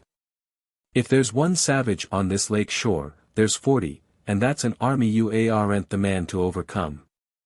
The best way, in my judgment, will be to make a straight course to the castle, get the gals into the canoe, with a few eatables, then strike off for the corner of the lake where we came in, and take the best trail for the Mohawk. These devils won't know where to look for you for some hours, and if they did, and went off hot in the pursuit, they must turn either the foot or the head of the lake to get at you. That's my judgment in the matter. And if old Tom here wishes to make his last will and testament in a manner favorable to his darters, he'll say the same." "'Twill never do, young man," rejoined Hutter. "The enemy has scouts out at this moment, looking for canoes, and you'll be seen and taken. Trust to the castle, and above all things, keep clear of the land. Hold out a week, and parties from the garrisons will drive the savages off. 'Twon't be 24 hours, old fellow, afore these foxes will be rafting off to storm your castle," interrupted Hurry, with more of the heat of argument than might be expected from a man who was bound and a captive, and about whom nothing could be called free but his opinions and his tongue. "Your advice has a stout sound, but it will have a fatal termination. If you or I was in the house, we might hold out a few days, but remember that this lad has never seen an enemy afore tonight, and is what you yourself called settlement conscienced. Though for my part, I think the consciences in the settlements pretty much the same as they are out here in the woods. These savages are making signs, Deerslayer, for me to encourage you to come ashore with the canoe. But that I'll never do, as it's Aegean reason and nature. As for old Tom and myself, whether they'll scalp us tonight, keep us for the torture by fire, or carry us to Canada, is more than anyone knows but the devil that advises them how to act.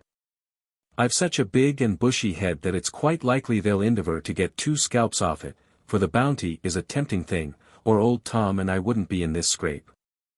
Aye, there they go with their signs Aegean, but if I advise you to land may they eat me as well as roast me. No, Deerslayer, do you keep off where you are, and after daylight, on no account come within 200 yards. This injunction of Hurry's was stopped by a hand being rudely slapped against his mouth. The certain sign that someone in the party sufficiently understood English to have at length detected the drift of his discourse. Immediately after, the whole group entered the forest, Hutter and Hurry apparently making no resistance to the movement. Just as the sounds of the cracking bushes were ceasing, however, the voice of the father was again heard. "As you're true to my children, God prosper you, young man," were the words that reached Deerslayer's ears, after which he found himself left to follow the dictates of his own discretion. Several minutes elapsed, in death-like stillness, when the party on the shore had disappeared in the woods. Owing to the distance, rather more than 200 yards, and the obscurity, Deerslayer had been able barely to distinguish the group, and to see it retiring. But even this dim connection with human forms gave an animation to the scene that was strongly in contrast to the absolute solitude that remained. Although the young man leaned forward to listen, holding his breath and condensing every faculty in the single sense of hearing, not another sound reached his ears to denote the vicinity of human beings. It seemed as if a silence that had never been broken reigned on the spot again. And, for an instant, even that piercing shriek, which had so lately broken the stillness of the forest, or the execrations of March, would have been a relief to the feeling of desertion to which it gave rise. This paralysis of mind and body, however, could not last long in one constituted mentally and physically like Deerslayer. Dropping his paddle into the water, he turned the head of the canoe, and proceeded slowly, as one walks who thinks intently, towards the center of the lake. When he believed himself to have reached a point in a line with that where he had set the last canoe adrift, he changed his direction northward, keeping the light air as nearly on his back as possible. After paddling a quarter of a mile in this direction, a dark object became visible on the lake, a little to the right, and turning on one side for the purpose, he had soon secured his lost prize to his own boat. Deerslayer now examined the heavens, the course of the air, and the position of the two canoes. Finding nothing in either to induce a change of plan, he lay down, and prepared to catch a few hours' sleep, that the morrow might find him equal to its exigencies. Although the hardy and the tired sleep profoundly, even in scenes of danger, it was some time before Deerslayer lost his recollection. His mind dwelt on what had passed, and his half-conscious faculties kept figuring the events of the night, in a sort of waking dream. Suddenly he was up and alert, for he fancied he heard the preconcerted signal of Hurry summoning him to the shore. But all was still as the grave again.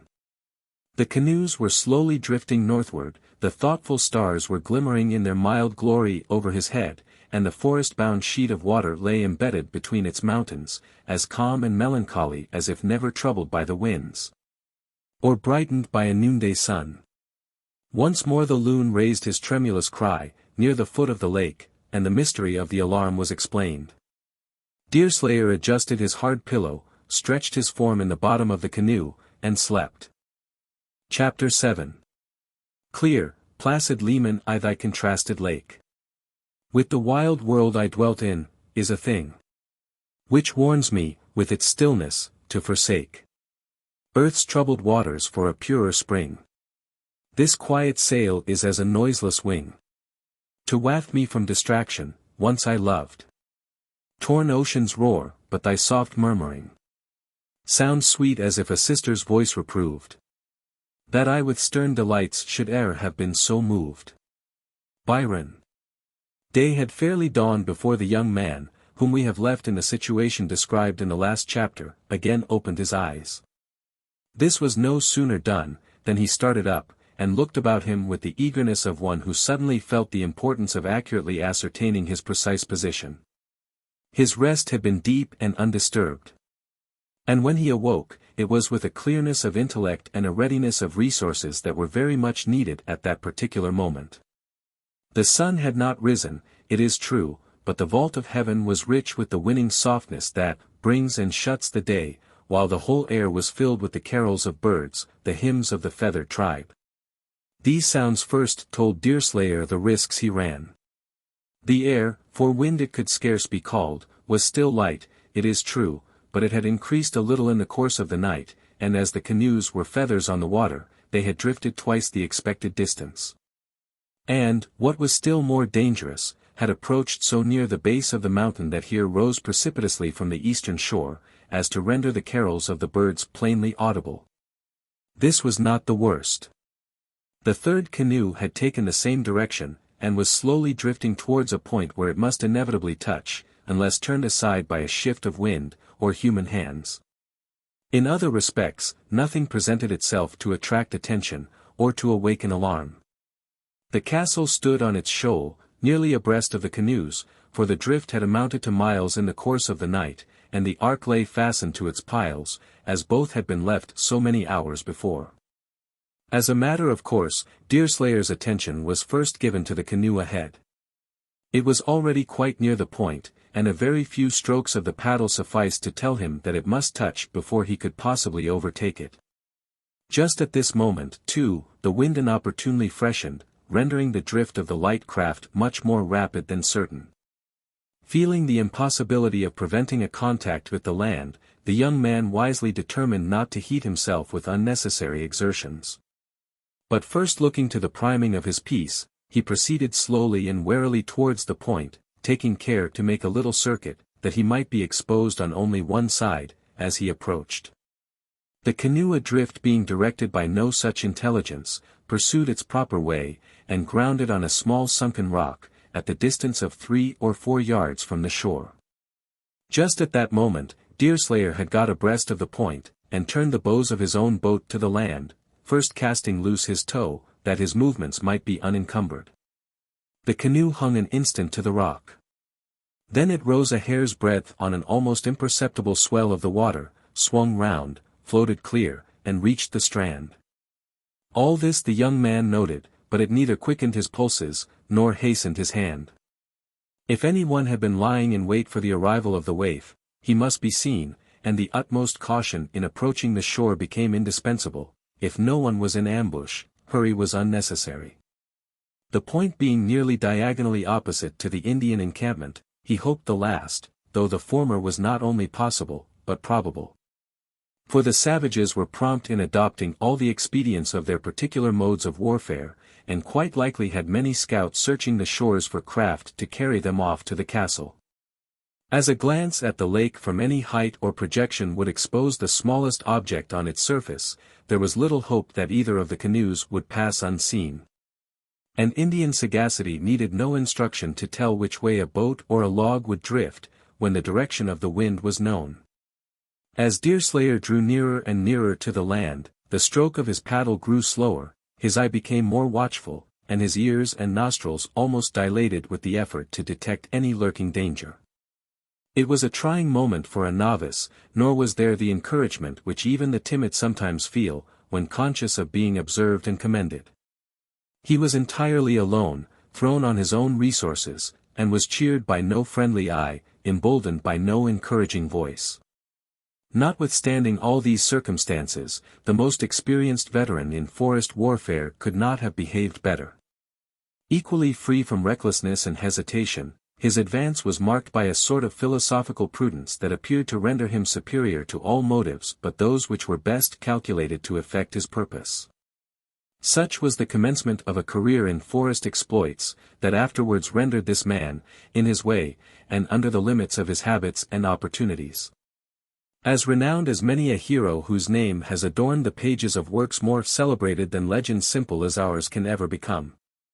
When about 100 yards from the shore, Deerslayer rose in the canoe, gave 3 or 4 vigorous strokes with the paddle, sufficient of themselves to impel the bark to land, and then quickly laying aside the instrument of labor, he seized that of war. He was in the very act of raising the rifle, when a sharp report was followed by the buzz of a bullet that passed so near his body as to cause him involuntarily to start. The next instant Deerslayer staggered, and fell his whole length in the bottom of the canoe. A yell, it came from a single voice, followed, and an Indian leaped from the bushes upon the open area of the point, bounding towards the canoe. This was the moment the young man desired.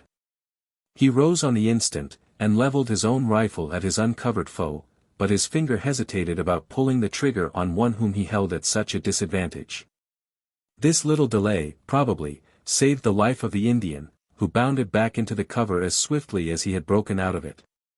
In the meantime Deerslayer had been swiftly approaching the land, and his own canoe reached the point just as his enemy disappeared. As its movements had not been directed, it touched the shore a few yards from the other boat. And though the rifle of his foe had to be loaded, there was not time to secure his prize, and carry it beyond danger, before he would be exposed to another shot. Under the circumstances, therefore, he did not pause an instant, but dashed into the woods and sought a cover. On the immediate point there was a small open area, partly in native grass, and partly beach, but a dense fringe of bushes lined its upper side. This narrow belt of dwarf vegetation passed, one issued immediately into the high and gloomy vaults of the forest. The land was tolerably level for a few hundred feet, and then it rose precipitously in a mountainside.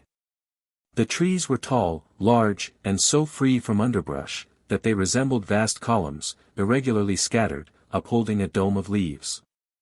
Although they stood tolerably close together, for their ages and size, the eye could penetrate to considerable distances, and bodies of men, even, might have engaged beneath their cover, with concert and intelligence.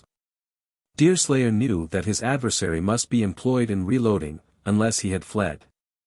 The former proved to be the case, for the young man had no sooner placed himself behind a tree, than he caught a glimpse of the arm of the Indian, his body being concealed by an oak, in the very act of forcing the leathered bullet home.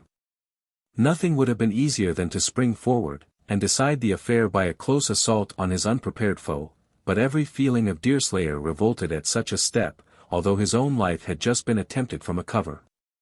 He was yet unpracticed in the ruthless expedients of savage warfare, of which he knew nothing except by tradition and theory, and it struck him as unfair advantage to assail an unarmed foe.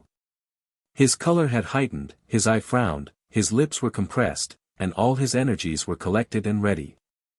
But, instead of advancing to fire, he dropped his rifle to the usual position of a sportsman in readiness to catch his aim, and muttered to himself, unconscious that he was speaking. "No, no, that may be redskin warfare. But it's not a Christian's gifts. Let the miscreant charge, and then we'll take it out like men, for the canoe he must not, and shall not have. No, no, let him have time to load, and God will take care of the right." All this time the Indian had been so intent on his own movements, that he was even ignorant that his enemy was in the woods. His only apprehension was, that the canoe would be recovered and carried away before he might be in readiness to prevent it. He had sought the cover from habit, but was within a few feet of the fringe of bushes, and could be at the margin of the forest in readiness to fire in a moment. The distance between him and his enemy was about 50 yards, and the trees were so arranged by nature that the line of sight was not interrupted, except by the particular trees behind which each party stood.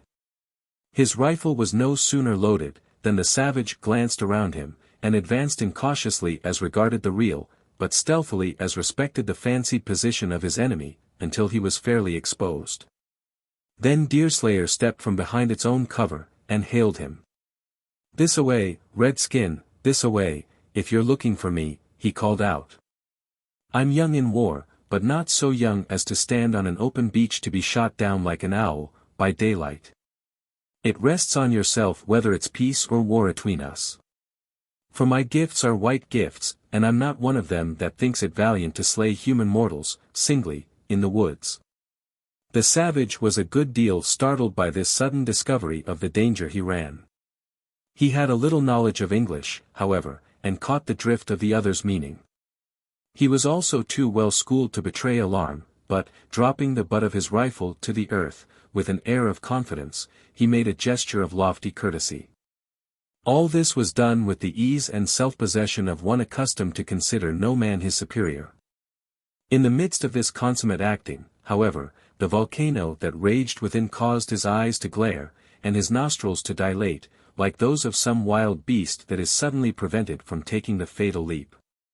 "Two canoes," he said, in the deep guttural tones of his race, holding up the number of fingers he mentioned, by way of preventing mistakes, "one for you, one for me.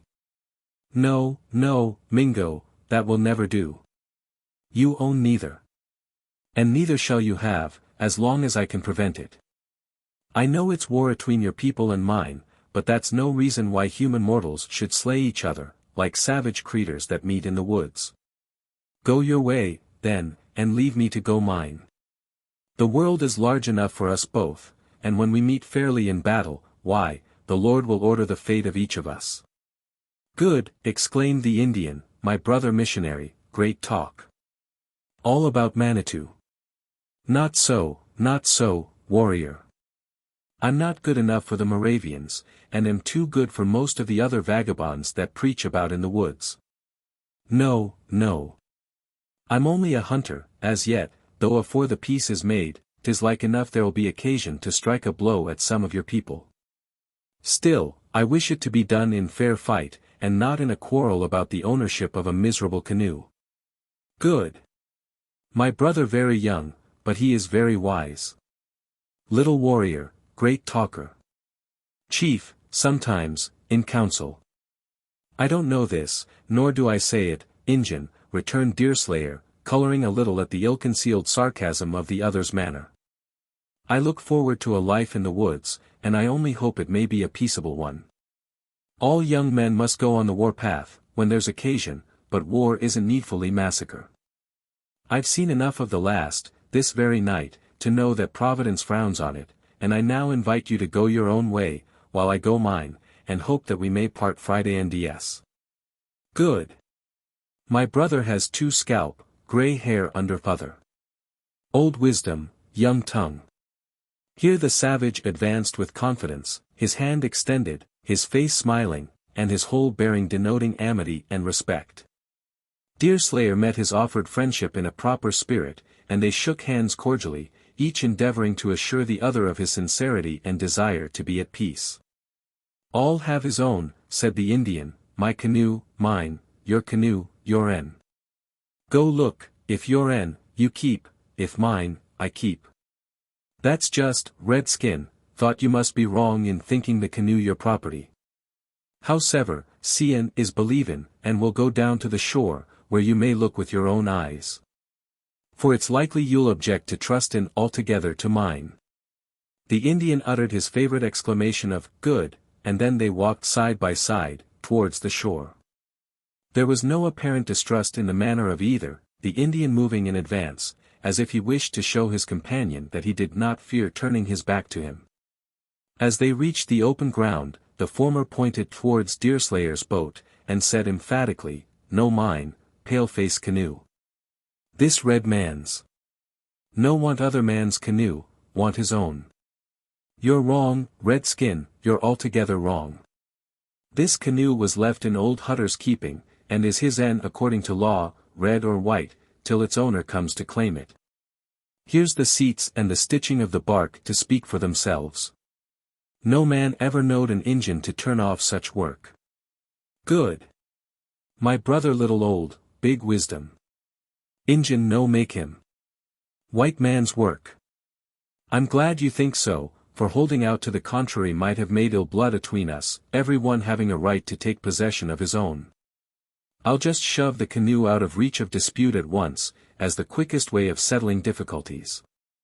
While Deerslayer was speaking, he put a foot against the end of the light boat, and giving a vigorous shove, he sent it out into the lake 100 feet or more, where, taking the true current, it would necessarily float past the point, and be in no further danger of coming ashore.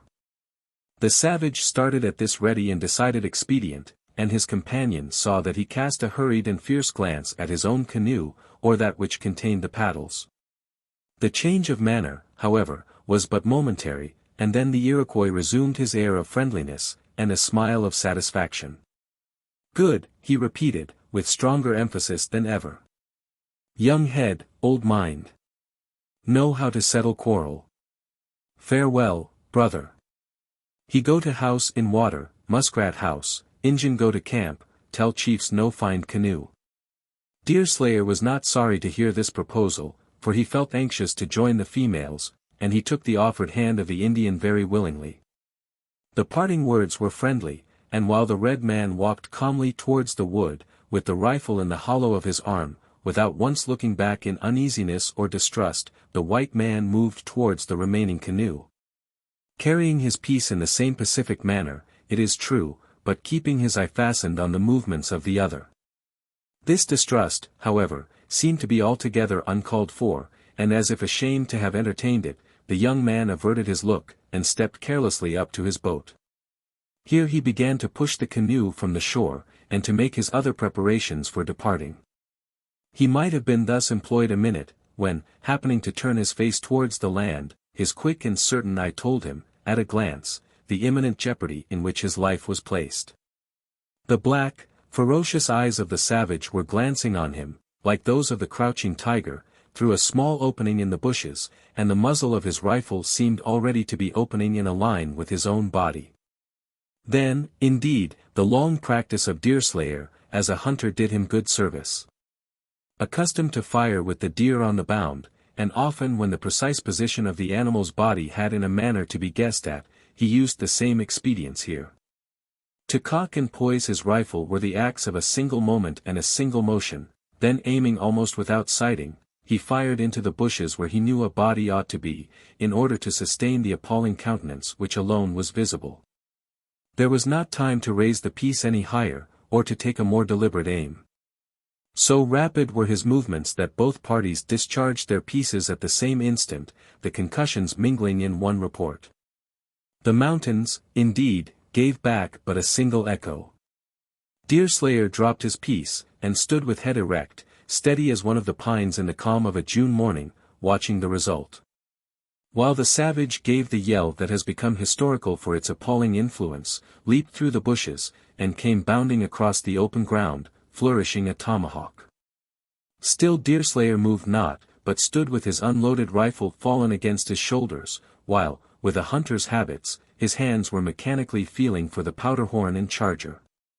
When about 40 feet from his enemy, the savage hurled his keen weapon, but it was with an eye so vacant, and a hand so unsteady and feeble, that the young man caught it by the handle as it was flying past him. At that instant the Indian staggered and fell his whole length on the ground. I knowed it, exclaimed Deerslayer, who was already preparing to force a fresh bullet into his rifle. I knowed it must come to this, as soon as I had got the range from the creetur's eyes. A man sights suddenly, and fires quick when his own life's in danger. Yes, I knowed it would come to this. I was about the 100th part of a second too quick for him, or it might have been bad for me. The reptile's bullet has just grazed my side, but say what you will for or Ag&M, a redskin is by no means as sartain with powder and ball as a white man. Their gifts don't seem to lie that-a-way. Even Chingachgook, great as he is in other matters, isn't downright deadly with the rifle. By this time the piece was reloaded, and Deerslayer, after tossing the tomahawk into the canoe, advanced to his victim, and stood over him, leaning on his rifle, in melancholy attention. It was the first instance in which he had seen a man fall in battle, it was the first fellow creature against whom he had ever seriously raised his own hand. The sensations were novel. And regret, with the freshness of our better feelings, mingled with his triumph. The Indian was not dead, though shot directly through the body. He lay on his back motionless, but his eyes, now full of consciousness, watched each action of his victor, as the fallen bird regards the fowler, jealous of every movement. The man probably expected the fatal blow which was to precede the loss of his scalp, or perhaps he anticipated that this latter act of cruelty would precede his death. Deerslayer read his thoughts. And he found a melancholy satisfaction in relieving the apprehensions of the helpless savage. No, Redskin, he said, you've nothing more to fear from me. I am of a Christian stock, and scalping is not of my gifts. I'll just make sartain of your rifle, and then come back and do you what sarvice I can. Though here I can't stay much longer, as the crack of 3 rifles will be apt to bring some of your devils down upon me. The close of this was said in a sort of a soliloquy, as the young man went in quest of the fallen rifle. The piece was found where its owner had dropped it, and was immediately put into the canoe. Laying his own rifle at its side, Deerslayer then returned and stood over the Indian again. All enmity atween you and me's at an ind Redskin, he said, and you may set your heart at rest on the score of the scalp or any further injury. My gifts are white, as I've told you, and I hope my conduct will be white also. Could looks have conveyed all they meant, it is probable Deerslayer's innocent vanity on the subject of color would have been rebuked a little. But he comprehended the gratitude that was expressed in the eyes of the dying savage, without in the least detecting the bitter sarcasm that struggled with the better feeling. "Water," ejaculated the thirsty and unfortunate creature. "Give poor Injun water." "Aye, water you shall have, if you drink the lake dry. I'll just carry you down to it that you may take your fill. This is the way, they tell me, with all wounded people, water is their greatest comfort and delight." So saying, Deerslayer raised the Indian in his arms, and carried him to the lake. Here he first helped him to take an attitude in which he could appease his burning thirst. After which he seated himself on a stone, and took the head of his wounded adversary in his own lap, and endeavored to soothe his anguish in the best manner he could. "It would be sinful in me to tell you your time hadn't come, warrior," he commenced, "and therefore I'll not say it. You've passed the middle age already, and, considerin' the sort of lives ye lead, your days have been pretty well filled. The principal thing now, is to look forward to what comes next. Neither redskin nor paleface, on the whole, calculates much on sleepin' forever, but both expect to live in another world. Each has his gifts, and will be judged by them, and I suppose you've thought these matters over enough not to stand in need of sarmons when the trial comes. You'll find your happy hunting grounds, if you've been a just Injun. If an unjust, you'll meet your desarts in another way. I've my own ideas about these things, but you're too old and experienced to need any explanations from one as young as I." "Good!" ejaculated the Indian, whose voice retained its depth even as life ebbed away. "Young head, old wisdom. It's sometimes a consolation, when the end comes, to know that them we've harmed, or tried to harm, forgive us. I suppose Nature seeks this relief, by way of getting a pardon on earth, as we never can know whether he pardons, who is all in all, till judgment itself comes. It's soothing to know that any pardon at such times. And that, I conclude, is the secret. Now, as for myself, I overlook altogether your designs in my life, first, because no harm came of 'em, next, because it's your gifts, and nature, and trainin', and I ought not to have trusted you at all. And, finally and chiefly, because I can bear no ill will to a dying man, whether heathen or Christian. So put your heart at ease, so far as I'm concerned. You know best what other matters ought to trouble you, or what ought to give you satisfaction in so trying a moment." It is probable that the Indian had some of the fearful glimpses of the unknown state of being which God, in mercy, seems at times to afford to all the human race, but they were necessarily in conformity with his habits and prejudices. Like most of his people, and like too many of our own, he thought more of dying in a way to gain applause among those he left than to secure a better state of existence hereafter. While Deerslayer was speaking, his mind was a little bewildered, though he felt that the intention was good. And when he had done, a regret passed over his spirit that none of his own tribe were present to witness his stoicism, under extreme bodily suffering, and the firmness with which he met his end. With the high innate courtesy that so often distinguishes the Indian warrior before he becomes corrupted by too much intercourse with the worst class of the white men, he endeavored to express his thankfulness for the other's good intentions, and to let him understand that they were appreciated. "Good," he repeated, for this was an English word much used by the savages, "good. Young head, young heart too. Old heart tough, no shed tear. Here Indian when he die, and no want to lie," what he called him. "Deerslayer is the name I bear now, though the Delawares have said that when I get back from this warpath, I shall have a more manly title, provided I can earn one. That good name for boy, poor name for warrior. He get better quick. No fear there." The savage had strength sufficient, under the strong excitement he felt, to raise a hand and tap the young man on his breast. "I sartain, finger lightning, aim, death, great warrior soon. No Deerslayer, Hawkeye, Hawkeye, Hawkeye. Shake hand." Deerslayer, or Hawkeye, as the youth was then first named, for in after years he bore the appellation throughout all that region, Deerslayer took the hand of the savage, whose last breath was drawn in that attitude. Gazing in admiration at the countenance of a stranger, who had shown so much readiness, skill, and firmness, in a scene that was equally trying and novel. When the reader remembers it is the highest gratification an Indian can receive to see his enemy betray weakness, he will be better able to appreciate the conduct which had extorted so great a concession at such a moment.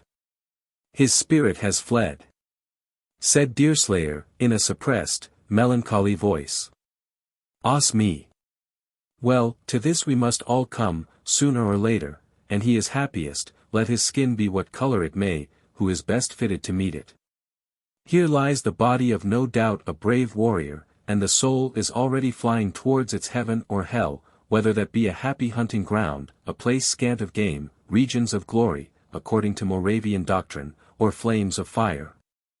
So it happens, too, as regards other matters. Here have Old Hutter and Hurry Harry got themselves into difficulty, if they haven't got themselves into torment and death, and all for a bounty that luck offers to me in what many would think a lawful and suitable manner. But not a farthing of such money shall cross my hand. White I was born, and white will I die. Clinging to color to the last, even though the King's Majesty, his governors, and all his councils, both at home and in the colonies, forget from what they come, and where they hope to go, and all for a little advantage in warfare. No, no, warrior, hand of mine shall never molest your scalp, and so your soul may rest in peace on the paean of making a decent appearance when the body comes to join it, in your own land of spirits."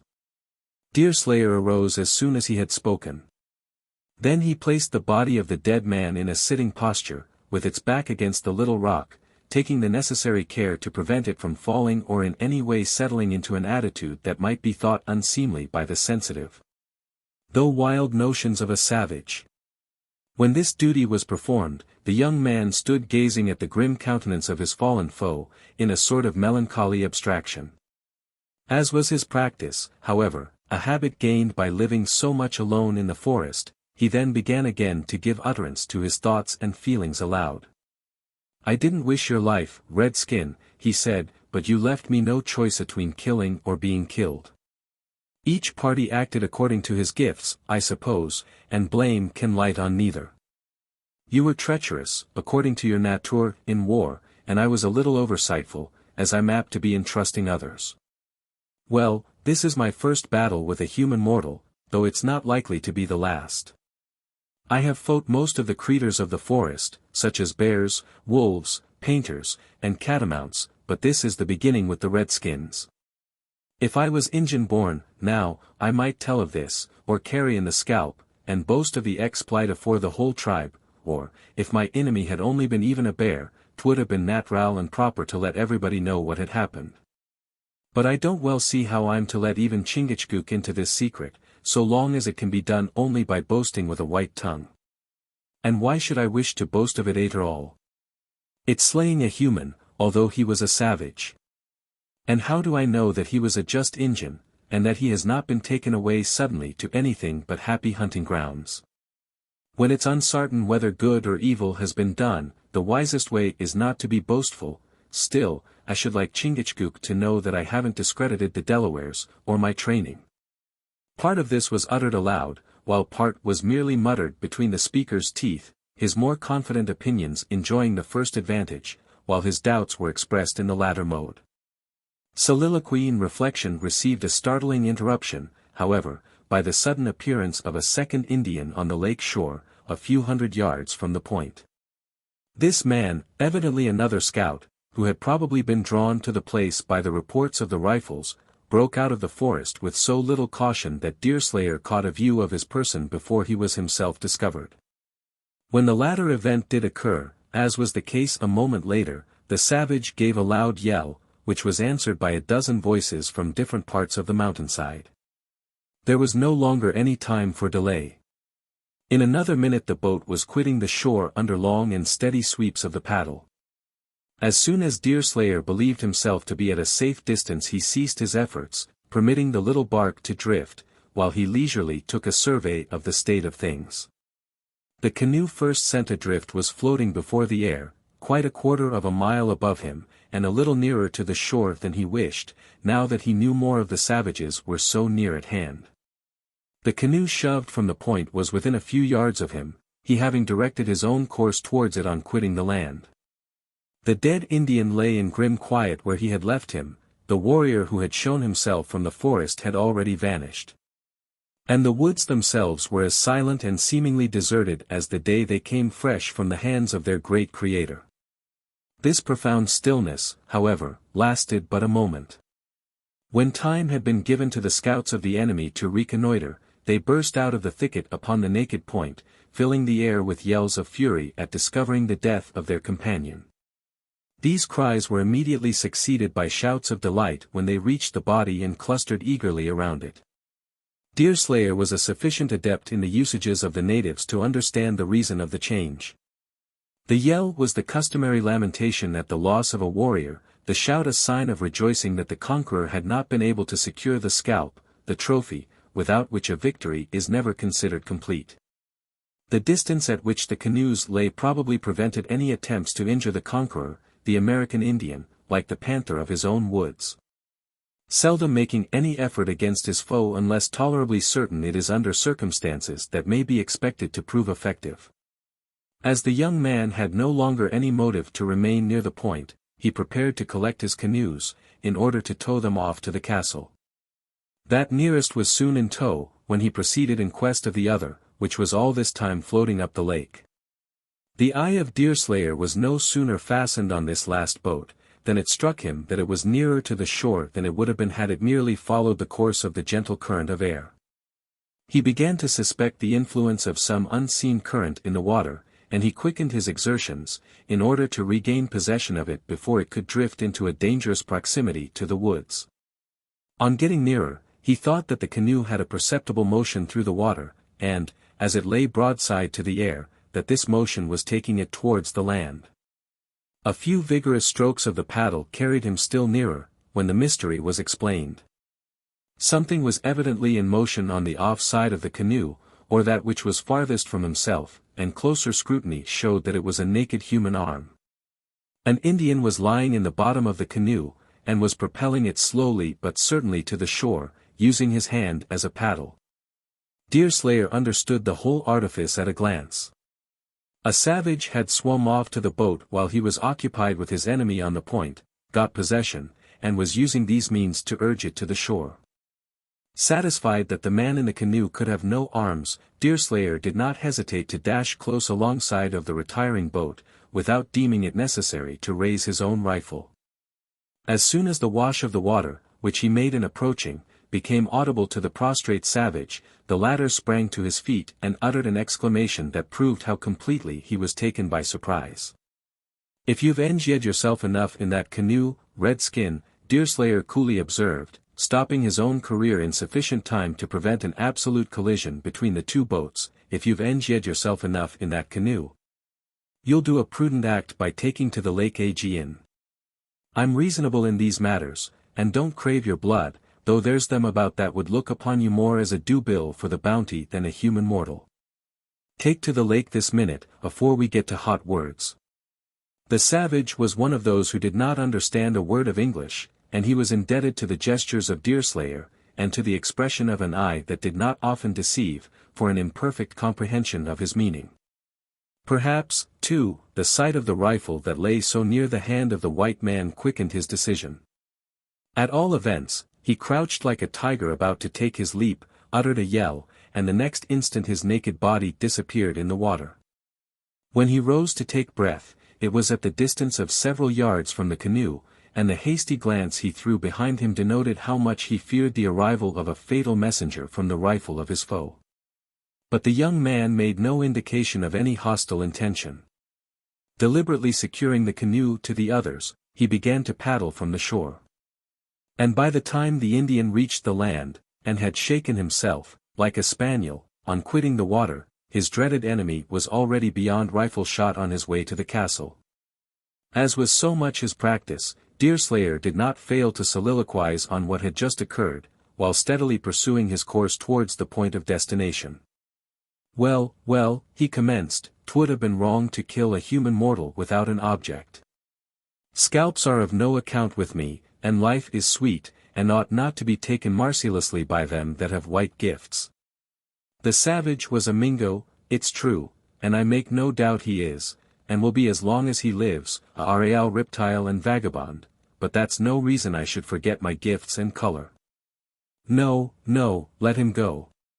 If ever we meet again, rifle in hand, why then, 'twill be seen which has the stoutest heart and the quickest eye. Hawkeye. That's not a bad name for a warrior, sounding much more manful and valiant than Deerslayer. 'Twouldn't be a bad title to begin with, and it has been fairly earned. If T was Chingachgook, now, he might go home and boast of his deeds, and the chiefs would name him Hawkeye in a minute. But it don't become white blood to brag, and T isn't easy to see how the matter can be known unless I do. Well, well, everything is in the hands of Providence, this affair as well as another. I'll trust to that for getting my desarts in all things. Having thus betrayed what might be termed his weak spot, the young man continued to paddle in silence, making his way diligently, and as fast as his toes would allow him, towards the castle. By this time the sun had not only risen, but it had appeared over the eastern mountains, and was shedding a flood of glorious light on this as yet unchristened sheet of water. The whole scene was radiant with beauty. And no one unaccustomed to the ordinary history of the woods would fancy it had so lately witnessed incidents so ruthless and barbarous. As he approached the building of Old Hutter, Deerslayer thought, or rather felt that its appearance was in singular harmony with all the rest of the scene. Although nothing had been consulted but strength and security, the rude, massive logs, covered with their rough bark, the projecting roof, and the form, would contribute to render the building picturesque in almost any situation. While its actual position added novelty and piquancy to its other points of interest. When Deerslayer drew nearer to the castle, however, objects of interest presented themselves that at once eclipsed any beauties that might have distinguished the scenery of the lake, and the site of the singular edifice. Judith and Hetty stood on the platform before the door, Hurry's dooryard awaiting his approach with manifest anxiety. The former, from time to time, taking a survey of his person and of the canoes through the old ship's spyglass that has been already mentioned. Never probably did this girl seem more brilliantly beautiful than at that moment. The flush of anxiety and alarm increasing her color to its richest tints, while the softness of her eyes, a charm that even poor Hetty shared with her, was deepened by intense concern. Such, at least, without pausing or pretending to analyze motives, or to draw any other very nice distinction between cause and effect, were the opinions of the young man as his canoes reached the side of the ark, where he carefully fastened all three before he put his foot on the platform. Chapter 8. His words are bonds, his oaths are oracles. His love sincere, his thoughts immaculate. His tears pure messengers sent from his heart. His heart as far from fraud as heaven from earth. Two Gentlemen of Verona, 2. 775-78. Neither of the girls spoke as Deerslayer stood before them alone, his countenance betraying all the apprehension he felt on account of two absent members of their party. "Father!" Judith at length exclaimed, succeeding in uttering the word, as it might be by a desperate effort. "He's met with misfortune, and there's no use in concealing it," answered Deerslayer, in his direct and simple-minded manner. "He and Hurry are in Mingo hands, and heaven only knows what's to be the termination. I've got the canoe safe, and that's a consolation, since the vagabonds will have to swim for it, or raft off, to come near this place. At sunset we'll be reinforced by Chingachgook, if I can manage to get him into a canoe. And then, I think, we too can answer for the ark and the castle, till some of the officers in the garrisons hear of this war-path, which sooner or later must be the case, when we may look for succor from that quarter, if from no other." "The officers," exclaimed Judith, impatiently, her color deepening, and her eye expressing a lively but passing emotion. "Who thinks or speaks of the heartless gallants now? We are sufficient of ourselves to defend the castle. But what of my father, and of poor Hurry Harry? 'T is natural you should feel this concern for your own parent, Judith," and I suppose it's equally so that you should feel it for Harry, too. Deerslayer then commenced a succinct but clear narrative of all that occurred during the night, in no manner concealing what had befallen his two companions, or his own opinion of what might prove to be the consequences. The girls listened with profound attention, but neither betrayed that feminine apprehension and concern which would have followed such a communication when made to those who were less accustomed to the hazards and accidents of a frontier life. To the surprise of Deerslayer, Judith seemed the most distressed, Hetty listening eagerly, but appearing to brood over the facts in melancholy silence, rather than betraying any outward signs of feeling. The former's agitation, the young man did not fail to attribute to the interest she felt in Hurry, quite as much as to her filial love, while Hetty's apparent indifference was ascribed to that mental darkness which, in a measure, obscured her intellect, and which possibly prevented her from foreseeing all the consequences. Little was said, however, by either, Judith and her sister busying themselves in making the preparations for the morning meal, as they who habitually attend to such matters toil on mechanically even in the midst of suffering and sorrow. The plain but nutritious breakfast was taken by all three in somber silence.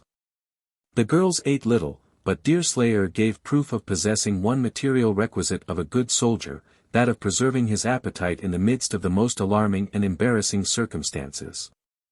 The meal was nearly ended before a syllable was uttered, then, however, Judith spoke in the convulsive and hurried manner in which feeling breaks through restraint, after the latter has become more painful than even the betrayal of emotion. "Father would have relished this fish," she exclaimed. "He says the salmon of the lakes is almost as good as the salmon of the sea." "Your father has been acquainted with the sea, they tell me, Judith," returned the young man, who could not forbear throwing a glance of inquiry at the girl. For in common with all who knew Hutter, he had some curiosity on the subject of his early history. "Harry tells me he was once a sailor." Judith first looked perplexed. Then, influenced by feelings that were novel to her, in more ways than one, she became suddenly communicative, and seemingly much interested in the discourse. "If Hurry knows anything of father's history, I would he had told it to me," she cried. "Sometimes I think, too, he was once a sailor, and then again I think he was not. If that chest were open, or if it could speak, it might let us into his whole history. But its fastenings are too strong to be broken like pack thread." Deerslayer turned to the chest in question, and for the first time examined it closely. Although discolored, and bearing proofs of having received much ill treatment, he saw that it was of materials and workmanship altogether superior to anything of the same sort he had ever before beheld. The wood was dark, rich, and had once been highly polished, though the treatment it had received left little gloss on its surface. And various scratches and indentations proved the rough collisions that it had encountered with substances still harder than itself. The corners were firmly bound with steel, elaborately and richly wrought, while the locks, of which it had no less than 3, and the hinges, were of a fashion and workmanship that would have attracted attention even in a warehouse of curious furniture. This chest was quite large, and when Deerslayer arose, and endeavored to raise an end by its massive handle, he found that the weight fully corresponded with the external appearance. "Did you never see that chest opened, Judith?" the young man demanded with frontier freedom, for delicacy on such subjects was little felt among the people on the verge of civilization, in that age, even if it be today. "Never. Father has never opened it in my presence, if he ever opens it at all. No one here has ever seen its lid raised, unless it be father, nor do I even know that he has ever seen it." "Now you're wrong, Judith," Hetty quietly answered. "Father has raised the lid, and I've seen him do it." A feeling of manliness kept the mouth of Deerslayer shut. For, while he would not have hesitated about going far beyond what would be thought the bounds of propriety, in questioning the older sister, he had just scruples about taking what might be thought an advantage of the feeble intellect of the younger. Judith, being under no such restraint, however, turned quickly to the last speaker and continued the discourse. "When and where did you ever see that chest opened, Hetty?" "Here, and again and again. Father often opens it when you are away, though he don't in the least mind my being by, and seeing all he does, as well as hearing all he says." "And what is it that he does, and what does he say?" "That I cannot tell you, Judith," returned the other in a low but resolute voice. "Father's secrets are not my secrets." "Secrets? This is stranger still, Deerslayer, that father should tell them to Hetty, and not tell them to me." "There's a good reason for that, Judith, though you're not to know it. Father's not here to answer for himself, and I'll say no more about it." Judith and Deerslayer looked surprised, and for a minute the first seemed pained. But, suddenly recollecting herself, she turned away from her sister, as if in pity for her weakness, and addressed the young man. "You've told but half your story," she said, "breaking off at the place where you went to sleep in the canoe, or rather where you rose to listen to the cry of the loon. We heard the call of the loons, too, and thought their cries might bring a storm, though we are little used to tempests on this lake at this season of the year. The winds blow and the tempests howl as God pleases. Sometimes at one season, and sometimes at another," answered Deerslayer, "and the loons speak according to their nature. Better would it be if men were as honest and frank. After I rose to listen to the birds, finding it could not be Hurry's signal, I lay down and slept. When the day dawned I was up and stirring, as usual, and then I went in chase of the two canoes, lest the Mingoes should lay hands on them." "You have not told us all, Deerslayer," said Judith earnestly. "We heard rifles under the eastern mountain, the echoes were full and long, and came so soon after the reports, that the pieces must have been fired on or quite near to the shore. Our ears are used to these signs, and are not to be deceived. They've done their duty, gal, this time, yes, they've done their duty. Rifles have been sighted this morning, aye, and triggers pulled, too, though not as often as they might have been. One warrior has gone to his happy hunting grounds, and that's the whole of it. A man of white blood and white gifts is not to be expected to boast of his exploits and to flourish scalps." Judith listened almost breathlessly. And when Deerslayer, in his quiet, modest manner, seemed disposed to quit the subject, she rose, and crossing the room, took a seat by his side. The manner of the girl had nothing forward about it, though it betrayed the quick instinct of a female's affection, and the sympathizing kindness of a woman's heart. She even took the hard hand of the hunter, and pressed it in both her own, unconsciously to herself, perhaps, while she looked earnestly and even reproachfully into his sun-burnt face. "You have been fighting the savages, Deerslayer, singly and by yourself," she said.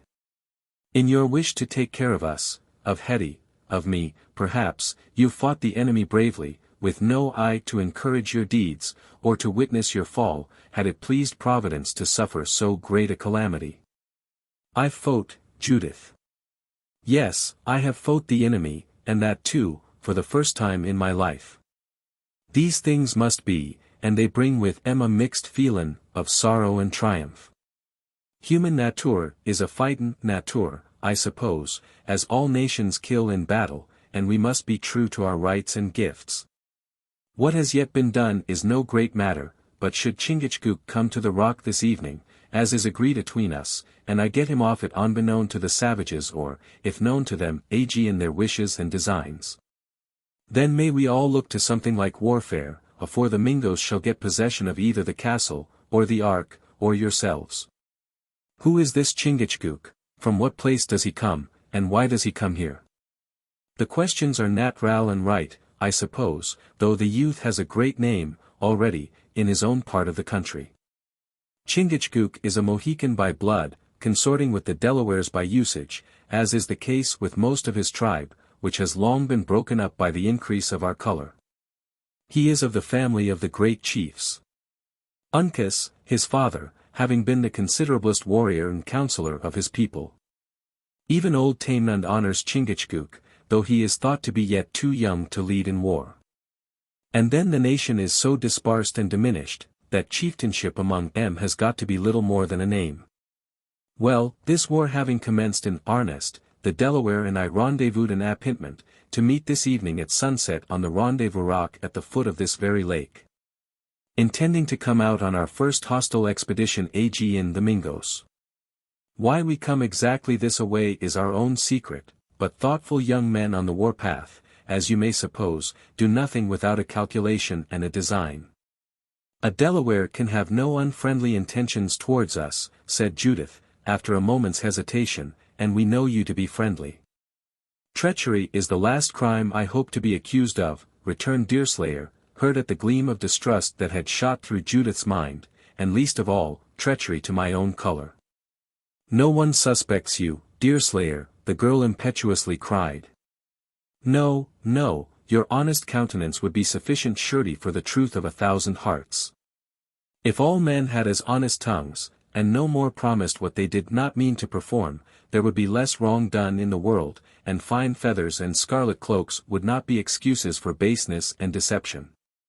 The girl spoke with strong, nay, even with convulsed feeling, and her fine eyes, usually so soft and alluring, flashed fire as she concluded. Deerslayer could not but observe this extraordinary emotion. But with the tact of a courtier, he avoided not only any allusion to the circumstance, but succeeded in concealing the effect of his discovery on himself. Judith gradually grew calm again, and as she was obviously anxious to appear to advantage in the eyes of the young man, she was soon able to renew the conversation as composedly as if nothing had occurred to disturb her. I have no right to look into your secrets, or the secrets of your friend, Deerslayer, she continued, and am ready to take all you say on trust. If we can really get another male ally to join us at this trying moment, it will aid us much. And I am not without hope that when the savages find that we are able to keep the lake, they will offer to give up their prisoners in exchange for skins, or at least for the keg of powder that we have in the house. The young man had the words scalps and bounty on his lips, but a reluctance to alarm the feelings of the daughters prevented him from making the allusion he had intended to the probable fate of their father. Still, so little was he practiced in the arts of deception, that his expressive countenance was, of itself, understood by the quick-witted Judith, whose intelligence had been sharpened by the risks and habits of her life. I understand what you mean, she continued, hurriedly, and what you would say, but for the fear of hurting me, us, I mean, for Hetty loves her father quite as well as I do. But this is not as we think of Indians.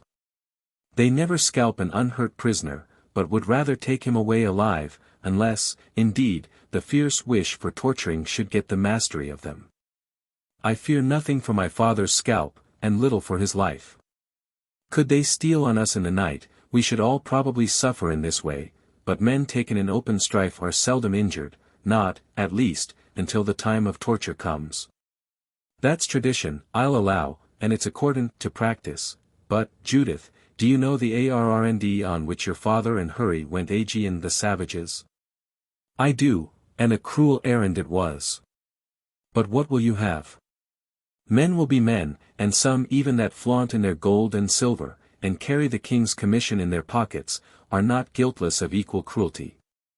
Judith's eye again flashed, but by a desperate struggle she resumed her composure. I get warm when I think of all the wrong that men do, she added, affecting to smile, an effort in which she only succeeded indifferently well. All this is silly. What is done, and it cannot be mended by complaints. But the Indians think so little of the shedding of blood, and value men so much for the boldness of their undertakings, that, did they know the business on which their prisoners came, they would be more likely to honor than to injure them for it. For a time, Judith, yes, I allow that, for a time. But when that feeling dies away, then will come the love of revenge. We must endeavor, Chingachgook and I, we must endeavor to see what we can do to get Hurry and your father free. For the Mingoes will no doubt hover about this lake some days, in order to make the most of their success. You think this Delaware can be depended on, Deerslayer? Demanded the girl, thoughtfully. As much as I can myself. You say you do not suspect me, Judith? You. Taking his hand again, and pressing it between her own, with a warmth that might have awakened the vanity of one less simple-minded, and more disposed to dwell on his own good qualities, I would as soon suspect a brother. I have known you but a day, Deerslayer, but it has awakened the confidence of a year. Your name, however, is not unknown to me. For the gallants of the garrisons frequently speak of the lessons you have given them in hunting, and all proclaim your honesty. Do they ever talk of the shooting, gal? inquired the other eagerly, after, however, laughing in a silent but heartfelt manner. Do they ever talk of the shooting? I want to hear nothing about my own, for if that isn't certified to by this time, in all these parts, there's little use in being skillful and sure, but what do the officers say of their own? Yes, what do they say of their own? Arms, as they call it, is their trade, and yet there's some among 'em that know very little how to use 'em. Such I hope will not be the case with your friend Chingachgook, as you call him. What is the English of his Indian name? Big Sarpent, so called for his wisdom and cunning. Uncas is his Areal name, all his family being called Uncas until they get a title that has been earned by deeds. If he has all this wisdom, we may expect a useful friend in him, unless his own business in this part of the country should prevent him from serving us. I see no great harm in telling you his RRND, after all, and, as you may find means to help us, I will let you and Hetty into the whole matter, trusting that you'll keep the secret as if it was your own. You must know that Chingachgook is a comely Injun, and is much looked upon and admired by the young women of his tribe, both on account of his family, and on account of himself. Now, there is a chief that has a daughter called Watawa, which is interpreted into Histo-Hist, in the English tongue, the rarest gal among the Delawares. And the one most sought after and craved for a wife by all the young warriors of the nation. Well, Chingachgook, among others, took a fancy to Watawa, and Watawa took a fancy to him. Here Deerslayer paused an instant. For, as he got thus far in his tale, Hetty Hutter arose, approached, and stood attentive at his knee, as a child draws near to listen to the legends of its mother.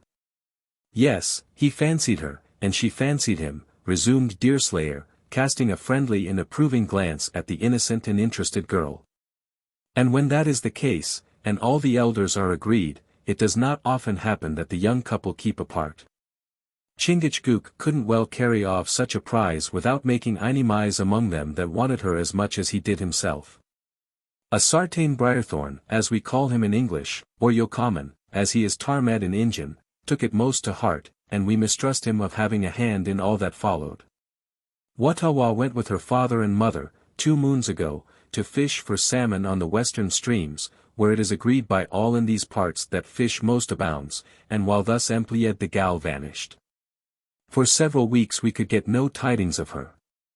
But here, 10 days since, a runner, that came through the Delaware country, brought us a message, by which we learn that Watawa was stolen from her people, we think, but do not know it, by Briarthorn circumventions. And that she was now with the enemy, who had adopted her, and wanted her to marry a young Mingo. The message said that the party intended to hunt and forage through this region for a month or 2, afore it went back into the Canadas, and that if we could contrive to get on a scent in this quarter, something might turn up that would lead to our getting the maiden off. And how does that concern you, Deerslayer? Demanded Judith, a little anxiously. It concerns me, as all things that touches a Friday ND concerns a Friday ND. I'm here as Chingachgook's aid and helper, and if we can get the young maiden he likes back again, it will give me almost as much pleasure as if I had got back my own sweetheart. And where, then, is your sweetheart, Deerslayer?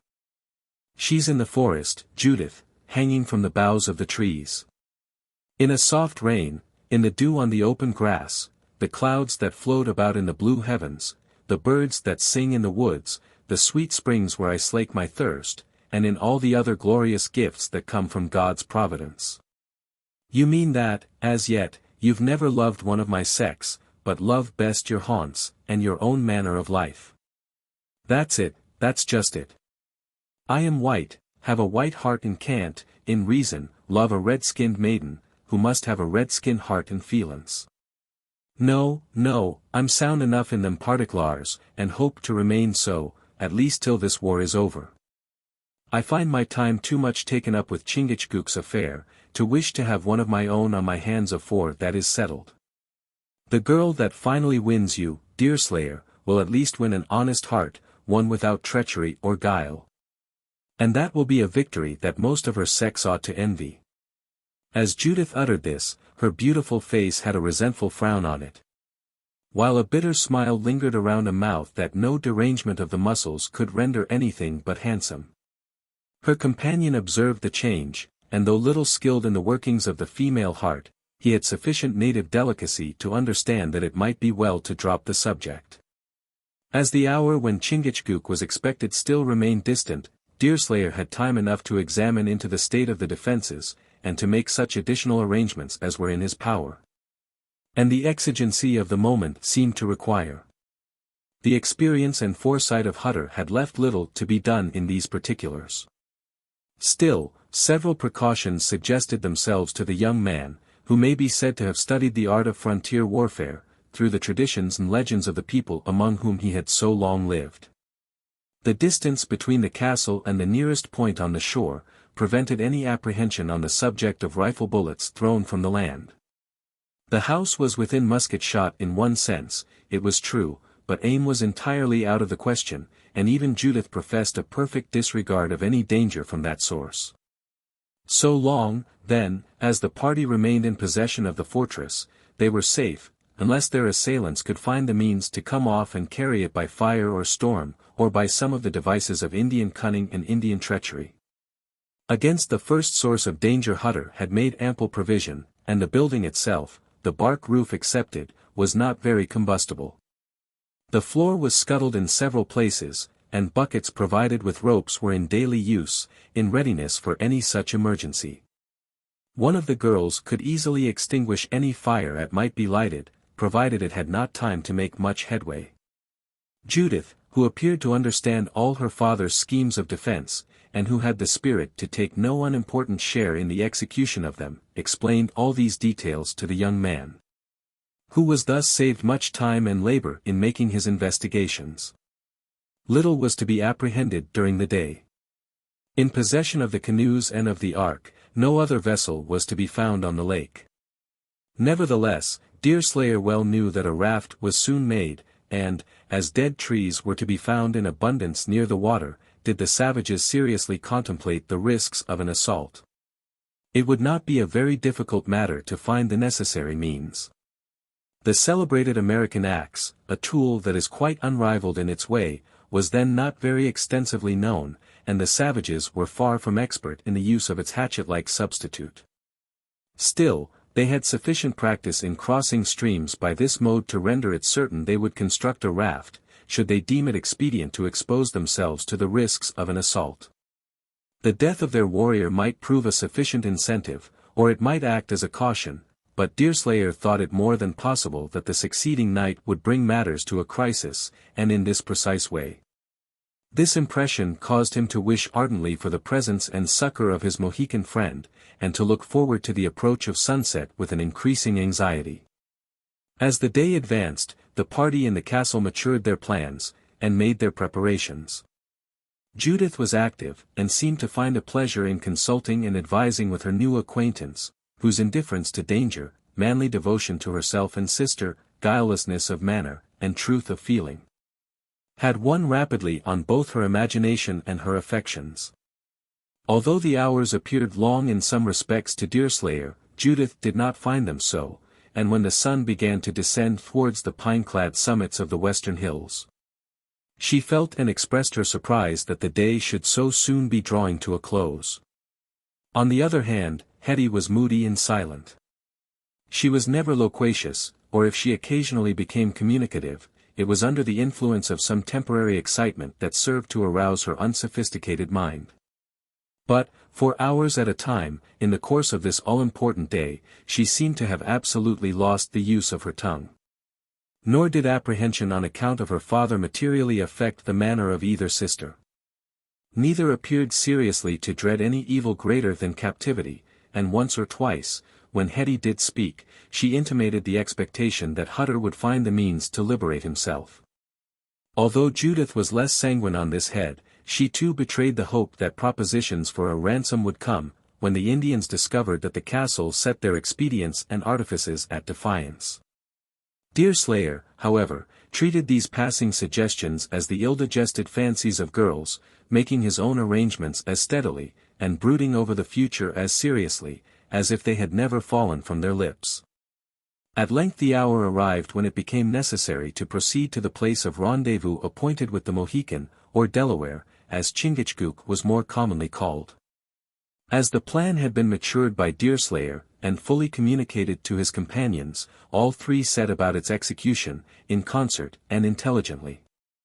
Hetty passed into the ark, and fastening two of the canoes together, she entered one, and paddled up to a sort of gateway in the palisadoes that surrounded the building, through which she carried both, securing them beneath the house by chains that were fastened within the building.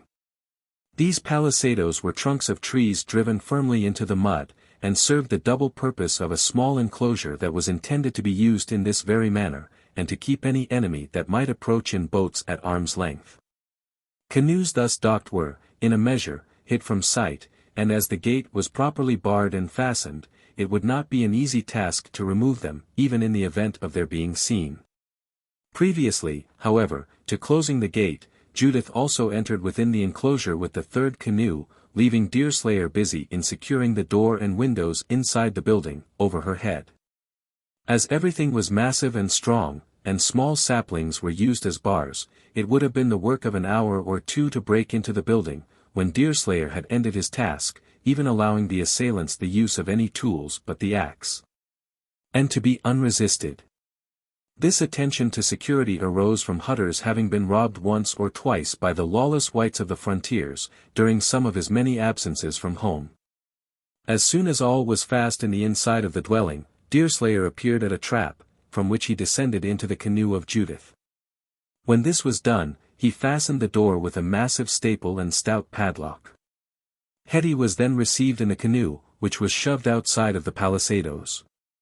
The next precaution was to fasten the gate, and the keys were carried into the ark. The three were now fastened out of the dwelling, which could only be entered by violence, or by following the course taken by the young man in quitting it. The glass had been brought outside as a preliminary step, and Deerslayer next took a careful survey of the entire shore of the lake, as far as his own position would allow. Not a living thing was visible, a few birds excepted, and even the last fluttered about in the shades of the trees, as if unwilling to encounter the heat of a sultry afternoon. All the nearest points, in particular, were subjected to severe scrutiny, in order to make certain that no raft was in preparation, the result everywhere giving the same picture of calm solitude. A few words will explain the greatest embarrassment belonging to the situation of our party. Exposed themselves to the observation of any watchful eyes, the movements of their enemies were concealed by the drapery of a dense forest. While the imagination would be very apt to people the latter with more warriors than it really contained, their own weakness must be too apparent to all who might chance to cast a glance in their direction. "Nothing is stirring, howsever," exclaimed Deerslayer, as he finally lowered the glass, and prepared to enter the ark. "If the vagabonds do harbor mischief in their minds, they are too cunning to let it be seen. It's true, a raft may be in preparation in the woods, but it has not yet been brought down to the lake. They can't guess that we are about to quit the castle, and, if they did, they've no means of knowing where we intend to go." "This is so true, Deerslayer," returned Judith, "that now all is ready, we may proceed at once, boldly, and without the fear of being followed, else we shall be behind our time." "No, no, the matter needs management. For, though the savages are in the dark as to Chingachgook and the rock, they've eyes and legs, and will see in what direction we steer, and will be sartain to follow us. I shall strive to baffle them, howsever, by heading the scow in all manner of ways, first in one quarter and then in another, until they get to be a-leg weary, and tired of tramping after us." So far as it was in his power, Deerslayer was as good as his word. In less than 5 minutes after this speech was made, the whole party was in the ark, and in motion. There was a gentle breeze from the north, and boldly hoisting the sail, the young man laid the head of the unwieldy craft in such a direction, as, after making a liberal but necessary allowance for leeway, would have brought it ashore a couple of miles down the lake, and on its eastern side. The sailing of the ark was never very swift, though, floating as it did on the surface, it was not difficult to get it in motion, or to urge it along over the water at the rate of some 3 or 4 miles in the hour. The distance between the castle and the rock was a little more than 2 leagues. Knowing the punctuality of an Indian, Deerslayer had made his calculations closely, and had given himself a little more time than was necessary to reach the place of rendezvous, with a view to delay or to press his arrival, as might prove most expedient. When he hoisted the sail, the sun lay above the western hills, at an elevation that promised rather more than 2 hours of day, and a few minutes satisfied him that the progress of the scow was such as to equal his expectations. It was a glorious June afternoon, and never did that solitary sheet of water seem less like an arena of strife and bloodshed. The light air scarce descended as low as the bed of the lake, hovering over it, as if unwilling to disturb its deep tranquillity, or to ruffle its mirror-like surface. Even the forests appeared to be slumbering in the sun, and a few piles of fleecy clouds had lain for hours along the northern horizon like fixtures in the atmosphere, placed there purely to embellish the scene. A few aquatic fowls occasionally skimmed along the water, and a single raven was visible, sailing high above the trees, and keeping a watchful eye on the forest beneath him, in order to detect anything having life that the mysterious woods might offer as prey. The reader will probably have observed, that, amidst the frankness and abruptness of manner which marked the frontier habits of Judith, her language was superior to that used by her male companions, her own father included. This difference extended as well to pronunciation as to the choice of words and phrases. Perhaps nothing so soon betrays the education and association as the modes of speech. And few accomplishments so much aid the charm of female beauty as a graceful and even utterance, while nothing so soon produces the disenchantment that necessarily follows a discrepancy between appearance and manner, as a mean intonation of voice, or a vulgar use of words. Judith and her sister were marked exceptions to all the girls of their class, along that whole frontier. The officers of the nearest garrison having often flattered the former with the belief that few ladies of the towns acquitted themselves better than herself, in this important particular. This was far from being literally true, but it was sufficiently near the fact to give birth to the compliment. The girls were indebted to their mother for this proficiency, having acquired from her, in childhood, an advantage that no subsequent study or labor can give without a drawback, if neglected beyond the earlier periods of life. Who that mother was, or rather had been, no one but Hutter knew. She had now been dead 2 summers, and, as was stated by Hurry, she had been buried in the lake. Whether in indulgence of a prejudice, or from a reluctance to take the trouble to dig her grave, had frequently been a matter of discussion between the rude beings of that region. Judith had never visited the spot, but Hetty was present at the interment, and she often paddled a canoe, about sunset or by the light of the moon, to the place, and gazed down into the limpid water, in the hope of being able to catch a glimpse of the form that she had so tenderly loved from infancy to the sad hour of their parting. Must we reach the rock exactly at the moment the sun sets? Judith demanded of the young man, as they stood near each other, Deerslayer holding the steering oar, and she working with a needle at some ornament of dress, that much exceeded her station in life, and was altogether a novelty in the woods. Will a few minutes, sooner or later, alter the matter? It will be very hazardous to remain long as near the shore as that rock. That's it, Judith, that's the very difficulty. The rock's within point blank for a shotgun, and 'twill never do to hover about it too close and too long. When you have to deal with an Injun, you must calculate and manage, for a red nature, dearly like circumvention. Now you see, Judith, that I do not steer towards the rock at all, but here to the eastward of it, whereby the savages will be tramping off in that direction, and get their legs wearied, and all for no advantage. You think, then, they see us, and watch our movements, Deerslayer. I was in hopes they might have fallen back into the woods, and left us to ourselves for a few hours.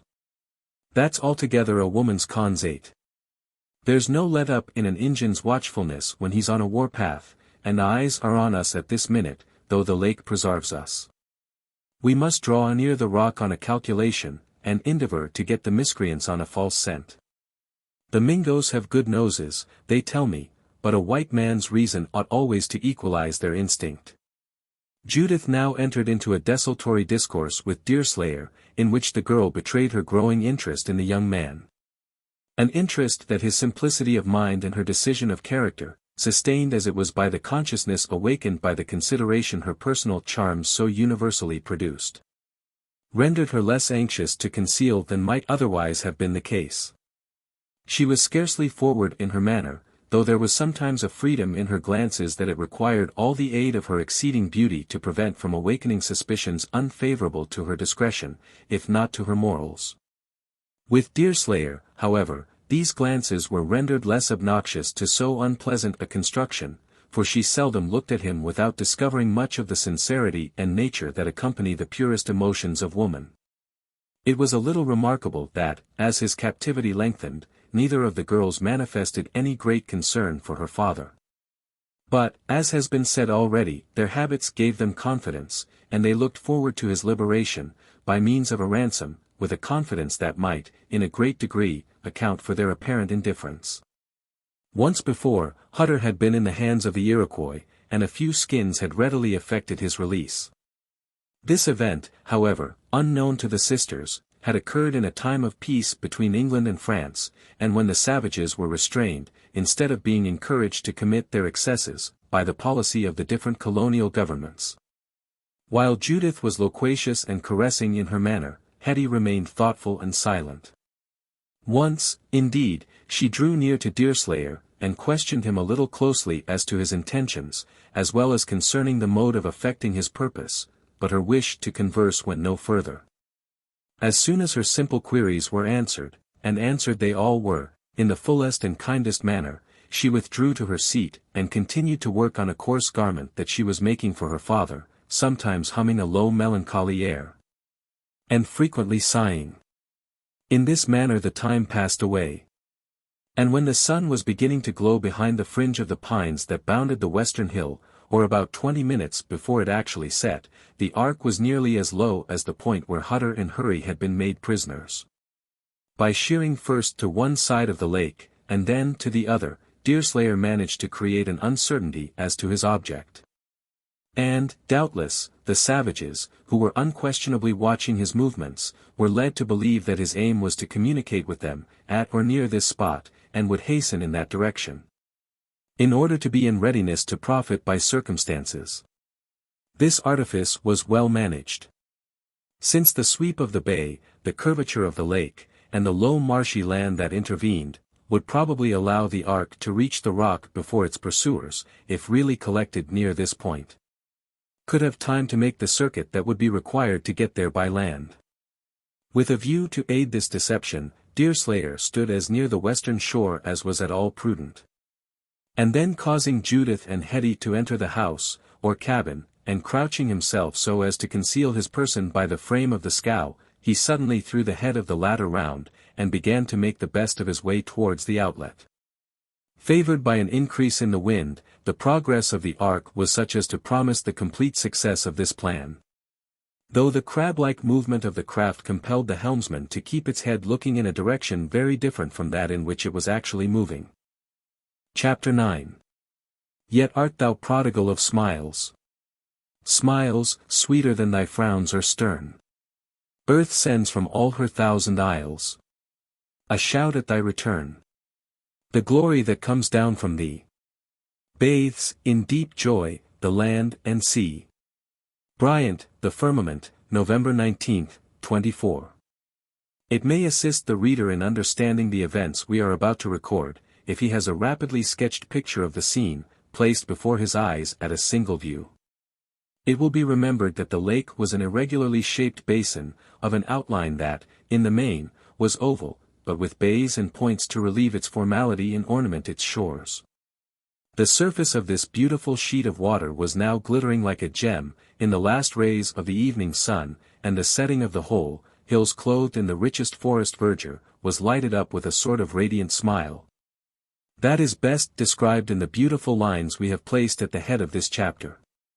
As the banks, with few exceptions, rose abruptly from the water, even where the mountain did not immediately bound the view, there was a nearly unbroken fringe of leaves overhanging the placid lake, the trees starting out of the acclivities, inclining to the light, until, in many instances they extended their long limbs and straight trunks some 40 or 50 feet beyond the line of the perpendicular. In these cases we allude only to the giants of the forest, pines of 100 or 150 feet in height, for of the smaller growth, very many inclined so far as to steep their lower branches in the water. In the position in which the ark had now got, the castle was concealed from view by the projection of a point, as indeed was the northern extremity of the lake itself. A respectable mountain, forest-clad, and rounded, like all the rest, limited the view in that direction, stretching immediately across the whole of the fair scene, with the exception of a deep bay that passed the western end, lengthening the basin for more than a mile. The manner in which the water flowed out of the lake, beneath the leafy arches of the trees that lined the sides of the stream, has already been mentioned, and it has also been said that the rock, which was a favorite place of rendezvous throughout all that region, and where Deerslayer now expected to meet his friend, stood near this outlet, and at no great distance from the shore. It was a large, isolated stone that rested on the bottom of the lake, apparently left there when the waters tore away the earth from around it, in forcing for themselves a passage down the river, and which had obtained its shape from the action of the elements, during the slow progress of centuries. The height of this rock could scarcely equal 6 feet, and, as has been said, its shape was not unlike that which is usually given to beehives, or to a haycock. The latter, indeed, gives the best idea not only of its form, but of its dimensions. It stood, and still stands, for we are writing of real scenes, within 50 feet of the bank, and in water that was only 2 feet in depth, though there were seasons in which its rounded apex, if such a term can properly be used, was covered by the lake. Many of the trees stretched so far forward, as almost to blend the rock with the shore, when seen from a little distance. And one tall pine in particular overhung it in a way to form a noble and appropriate canopy to a seat that had held many a forest chieftain, during the long succession of unknown ages, in which America, and all it contained, had existed apart. In mysterious solitude, a world by itself. Equally without a familiar history, and without an origin that the annals of man can reach. When distant some 200 or 300 feet from the shore, Deerslayer took in his sail. He dropped his grapnel, as soon as he found the ark had drifted in a line that was directly to windward of the rock. The motion of the scow was then checked, when it was brought head to wind, by the action of the breeze. As soon as this was done, Deerslayer paid out line, and suffered the vessel to set down upon the rock, as fast as the light air could force it to leeward. Floating entirely on the surface, this was soon effected, and the young man checked the drift when he was told that the stern of the scow was within 15 or 18 feet of the desired spot. In executing this maneuver, Deerslayer had proceeded promptly, for, while he did not in the least doubt that he was both watched and followed by the foe, he believed he distracted their movements, by the apparent uncertainty of his own. And he knew they could have no means of ascertaining that the rock was his aim, unless indeed one of their prisoners had betrayed him. A chance so improbable in itself, as to give him no concern. Notwithstanding the celerity and decision his movements, he did not, however, venture so near the shore without taking due precautions to effect a retreat, in the event of its becoming necessary. He held the line in his hand, and Judith was stationed at a loop, on the side of the cabin next the shore, where she could watch the beach and the rock, and give timely notice of the approach of either friend or foe. Hetty was also placed on watch, but it was to keep the trees overhead in view, lest some enemy might ascend one, and, by completely commanding the interior of the scow render the defense of the hut, or cabin, useless. The sun had disappeared from the lake and valley, when Deerslayer checked the ark, in the manner mentioned. Still it wanted a few minutes to the true sunset, and he knew Indian punctuality too well to anticipate any unmanly haste in his friend. The great question was, whether, surrounded by enemies as he was known to be, he had escaped their toils. The occurrences of the last 24 hours must be a secret to him, and like himself, Chingachgook was yet young on a path. It was true, he came prepared to encounter the party that withheld his promised bride, but he had no means ascertaining the extent of the danger he ran, or the precise positions occupied by either friends, or foes. In a word, the trained sagacity, and untiring caution of an Indian were all he had to rely on, amid the critical risks he unavoidably ran. "Is the rock empty, Judith?" inquired Deerslayer, as soon as he had checked the drift of the ark, deeming it imprudent to venture unnecessarily near the shore. "Is anything to be seen of the Delaware chief?" "Nothing, Deerslayer. Neither rock, shore, trees, nor lake seems to have ever held a human form." "Keep close, Judith, keep close, Hetty, a rifle has a prying eye, a nimble foot, and a desperate fatal tongue. Keep close then, but keep up active looks, and be on the alert. 'Twould grieve me to the heart, did any harm befall either of you." "And you, Deerslayer," exclaimed Judith, turning her handsome face from the loop, to bestow a gracious and grateful look on the young man, "do you keep close, and have a proper care that the savages do not catch a glimpse of you. A bullet might be as fatal to you as to one of us, and the blow that you felt, would be felt by us all. No fear of me, Judith, no fear of me, my good gal. Do not look this away, although you look so pleasant and comely, but keep your eyes on the rock, and the shore, and the—" Deerslayer was interrupted by a slight exclamation from the girl, who, in obedience to his hurried gestures, as much as in obedience to his words, had immediately bent her looks again, in the opposite direction. What is, Judith?" he hastily demanded, "is anything to be seen?" "There is a man on the rock, an Indian warrior, in his paint, and armed." "Where does he wear his hawk's feather?" eagerly added Deerslayer, relaxing his hold of the line, in readiness to drift nearer to the place of rendezvous. "Is it fast to the warlock, or does he carry it above the left ear?" "'Tis as you say, above the left ear. He smiles, too, and mutters the word Mohican. God be praised, 'tis the sarpent, at last!" exclaimed the young man, suffering the line to slip through his hands, until hearing a light bound, in the other end of the craft, he instantly checked the rope, and began to haul it in, again, under the assurance that his object was effected.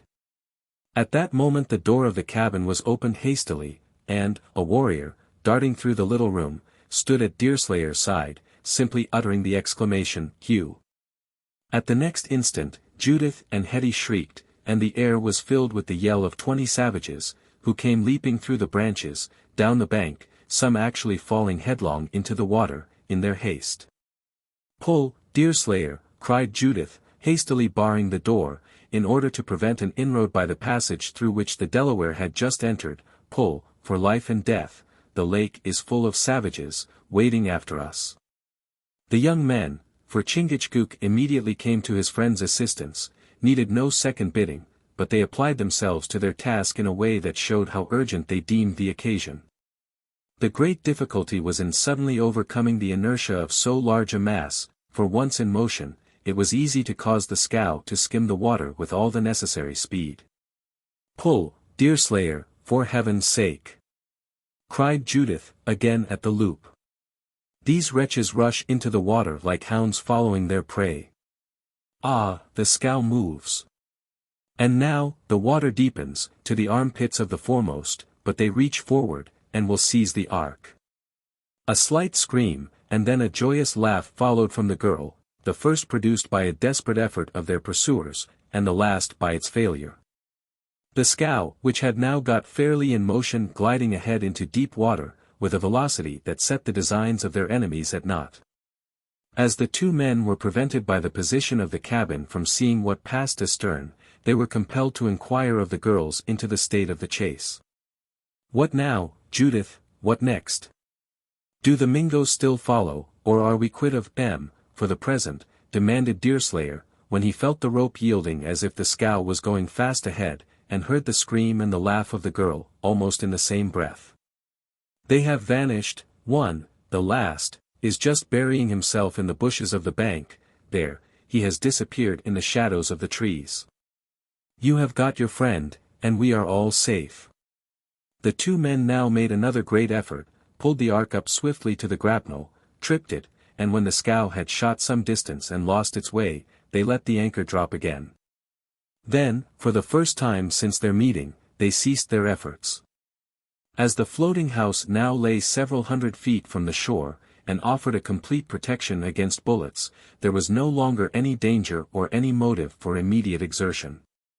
The manner in which the two friends now recognized each other, was highly characteristic. Chingachgook, a noble, tall, handsome and athletic young Indian warrior, first examined his rifle with care, opening the pan to make sure that the priming was not wet, and, assured of this important fact, he next cast furtive but observant glances around him, at the strange habitation and at the two girls. Still he spoke not, and most of all did he avoid the betrayal of a womanish curiosity, by asking questions. "Judith and Hetty," said Deerslayer with an untaught, natural courtesy, "this is the Mohican chief of whom you've heard me speak. Chingachgook as he is called, which signifies big sarpent, so named for his wisdom and prudence, and cunning, and my earliest and latest Friday nd. I knowed it must be he, by the hawk's feather over the left ear, most other warriors wearing them on the warlock." As Deerslayer ceased speaking, he laughed heartily, excited more perhaps by the delight of having got his friends safe at his side, under circumstances so trying, than by any conceit that happened to cross his fancy. And exhibiting this outbreaking of feeling in a manner that was a little remarkable, since his merriment was not accompanied by any noise. Although Chingachgook both understood and spoke English, he was unwilling to communicate his thoughts in it, like most Indians, and when he had met Judith's cordial shake of the hand, and Hetty's milder salute, in the courteous manner that became a chief, he turned away, apparently to await the moment when it might suit his friend to enter into an explanation of his future intentions, and to give a narrative of what had passed since their separation. The other understood his meaning, and discovered his own mode of reasoning in the matter, by addressing the girls. "This wind will soon die away altogether, now the sun is down," he said, "and there is no need for rowing in it. In half an hour, or so, it will either be a flat calm, or the air will come off from the south shore, when we will begin our journey back in to the castle. In the meanwhile, the Delaware and I will talk over matters, and get correct ideas of each other's notions concerning the course we ought to take."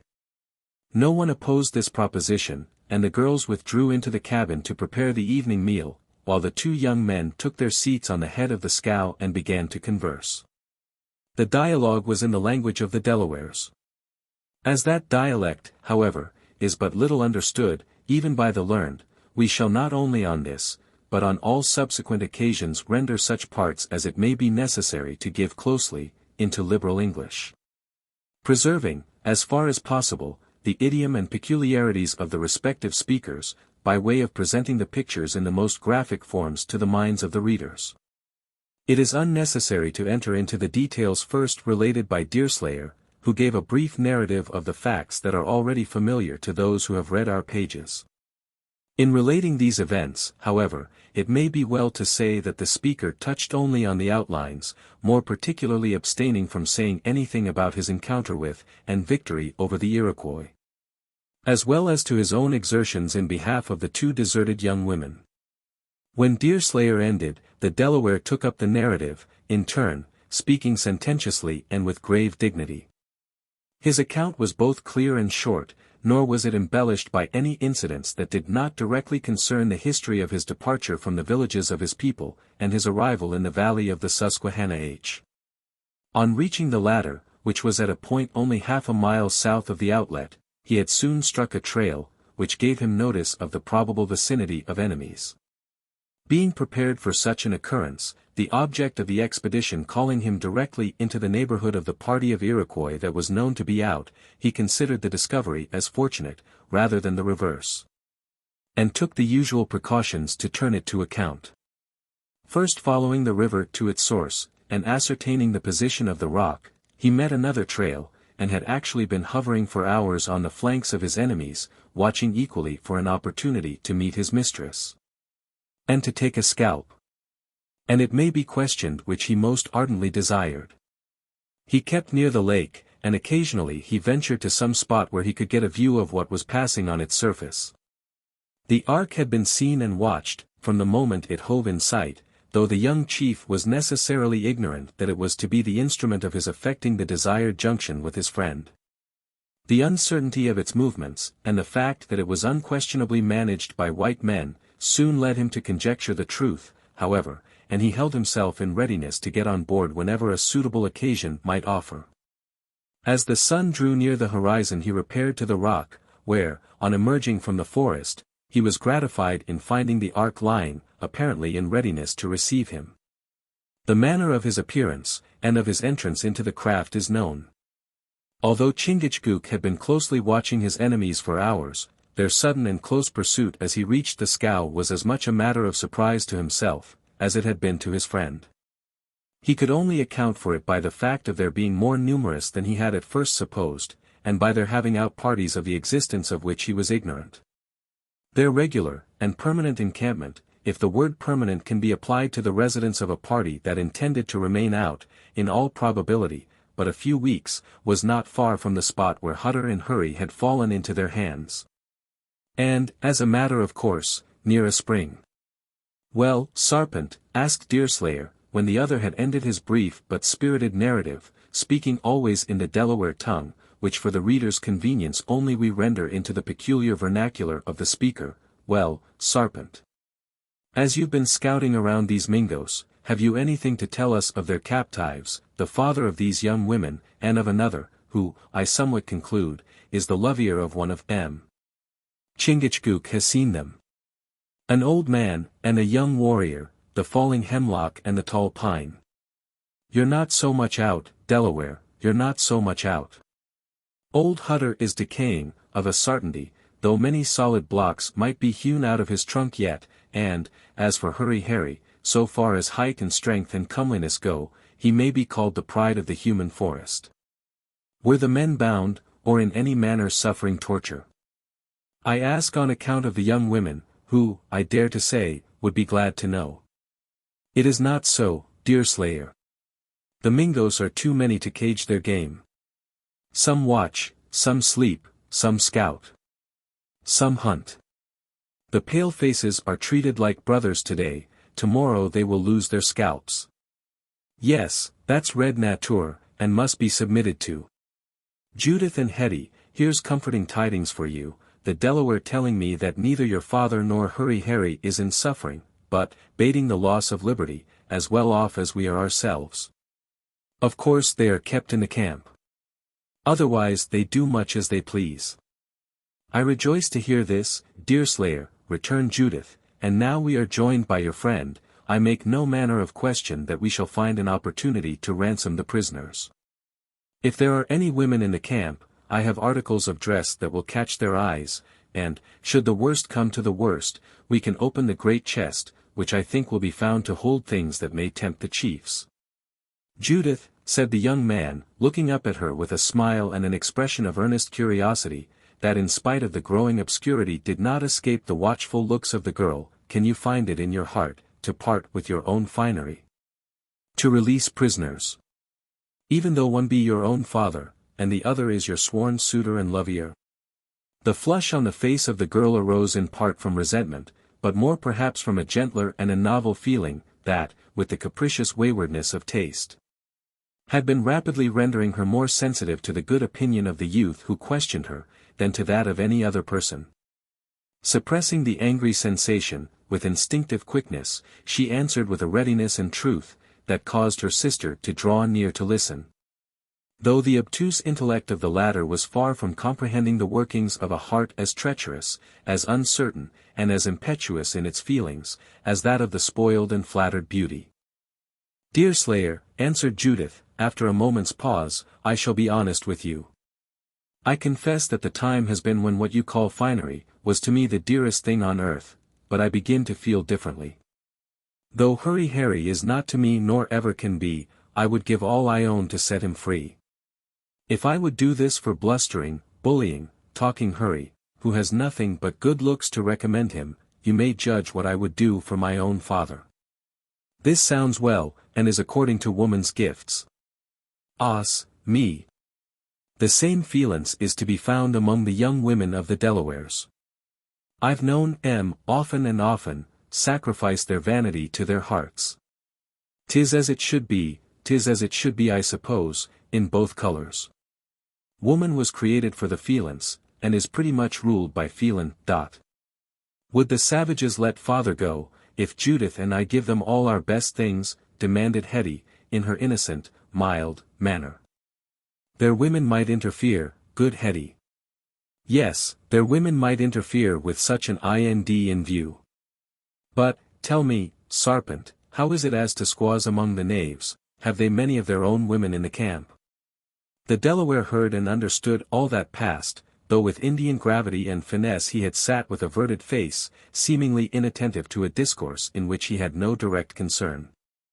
Thus appealed to, however, he answered his friend in his ordinary sententious manner. 6, he said, holding up all the fingers of one hand, and the thumb of the other, besides this. The last number denoted his betrothed, whom, with the poetry and truth of nature, he described by laying his hand on his own heart. Did you see her, Chief? Did you get a glimpse of her pleasant countenance, or come close enough to her ear, to sing in it the song she loves to hear? No, Deerslayer, the trees were too many, and leaves covered their boughs like clouds hiding the heavens in a storm. But, and the young warrior turned his dark face towards his friend, with a smile on it that illuminated its fierce-looking paint and naturally stern lineaments with a bright gleam of human feeling, Chingachgook heard the laugh of Watawa. And knew it from the laugh of the women of the Iroquois. It sounded in his ears, like the chirp of the wren. I trust a Lovier's ear for that, and a Delaware's ear for all sounds that are ever heard in the woods. I know not why it is so, Judith, but when young men, and I dares to say it may be all the same with young women, too, but when they get to have kind feelin's towards each other, it's wonderful how pleasant the laugh, or the speech becomes. To the other person. I've seen grim warriors listening to the chattering and the laughing of young gals, as if it was church music, such as is heard in the old Dutch church that stands in the great street of Albany, where I've been, more than once. With peltry and game.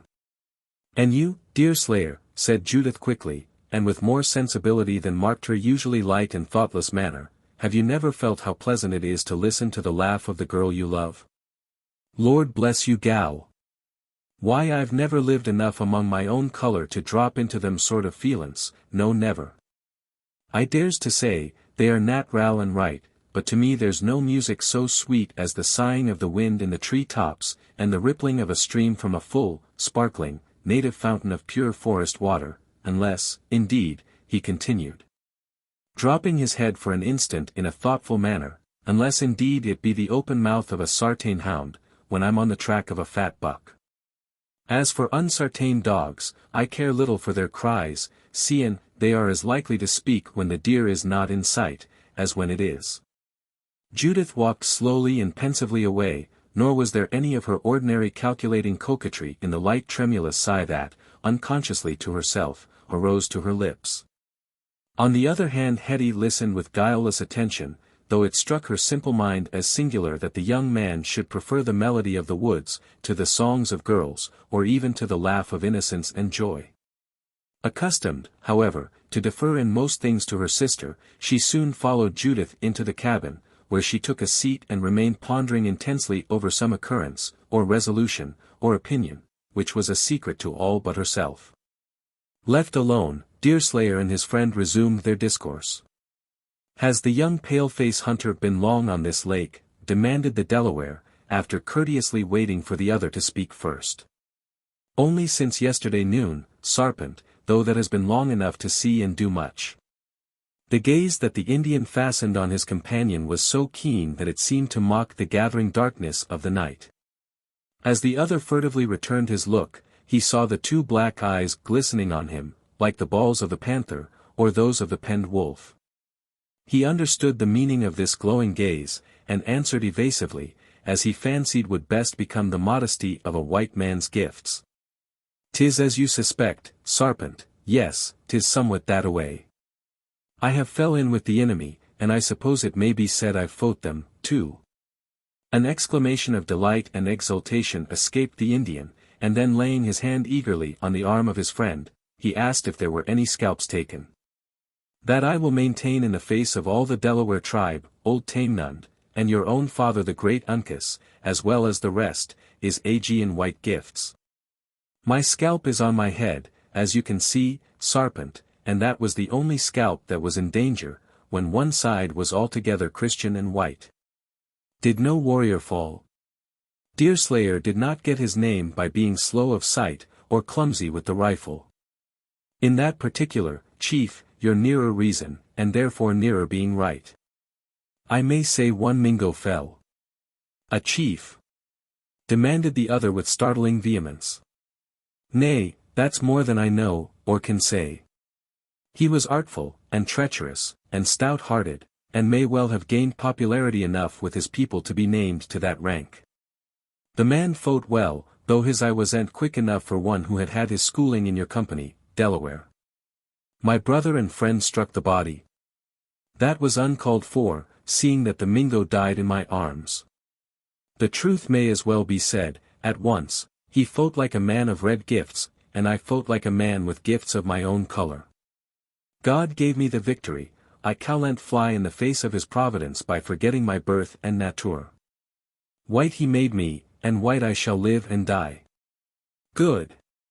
Deerslayer is a pale-face, and has pale-face hands. A Delaware will look for the scalp, and hang it on a pole, and sing a song in his honor, when we go back to our people. The glory belongs to the tribe, it must not be lost. This is easy talking, but 'twill not be as easy doing. The Mingo's body is in the hands of his Friday-NDS and, no doubt, is hid in some hole where Delaware cunning will never be able to get at the scalp. The young man then gave his friend a succinct, but clear account, of the event of the morning, concealing nothing of any moment, and yet touching on everything modestly and with a careful attention to avoid the Indian habit of boasting. Chingachgook again expressed his satisfaction at the honor won by his friend, and then both arose, the hour having arrived when it became prudent to move the ark further from the land. It was now quite dark, the heavens having become clouded, and the stars hid. The north wind had ceased, as was usual with the setting of the sun, and a light air arose from the south. This change favoring the design of Deerslayer, he lifted his grapnel, and the scow immediately and quite perceptibly began to drift more into the lake. The sail was set, when the motion of the craft increased to a rate not much less than 2 miles in the hour. As this superseded the necessity of rowing, an occupation that an Indian would not be likely to desire, Deerslayer, Chingachgook and Judith seated themselves in the stern of the scow, where they first governed its movements by holding the oar. Here they discoursed on their future movements, and on the means that ought to be used in order to effect the liberation of their friends. In this dialogue Judith held a material part, the Delaware readily understanding all she said, while his own replies and remarks, both of which were few and pithy, were occasionally rendered into English by his friend. Judith rose greatly in the estimation of her companions, in the half-hour that followed. Prompt of resolution and firm of purpose, her suggestions and expedients partook of her spirit and sagacity, both of which were of a character to find favor with men of the frontier.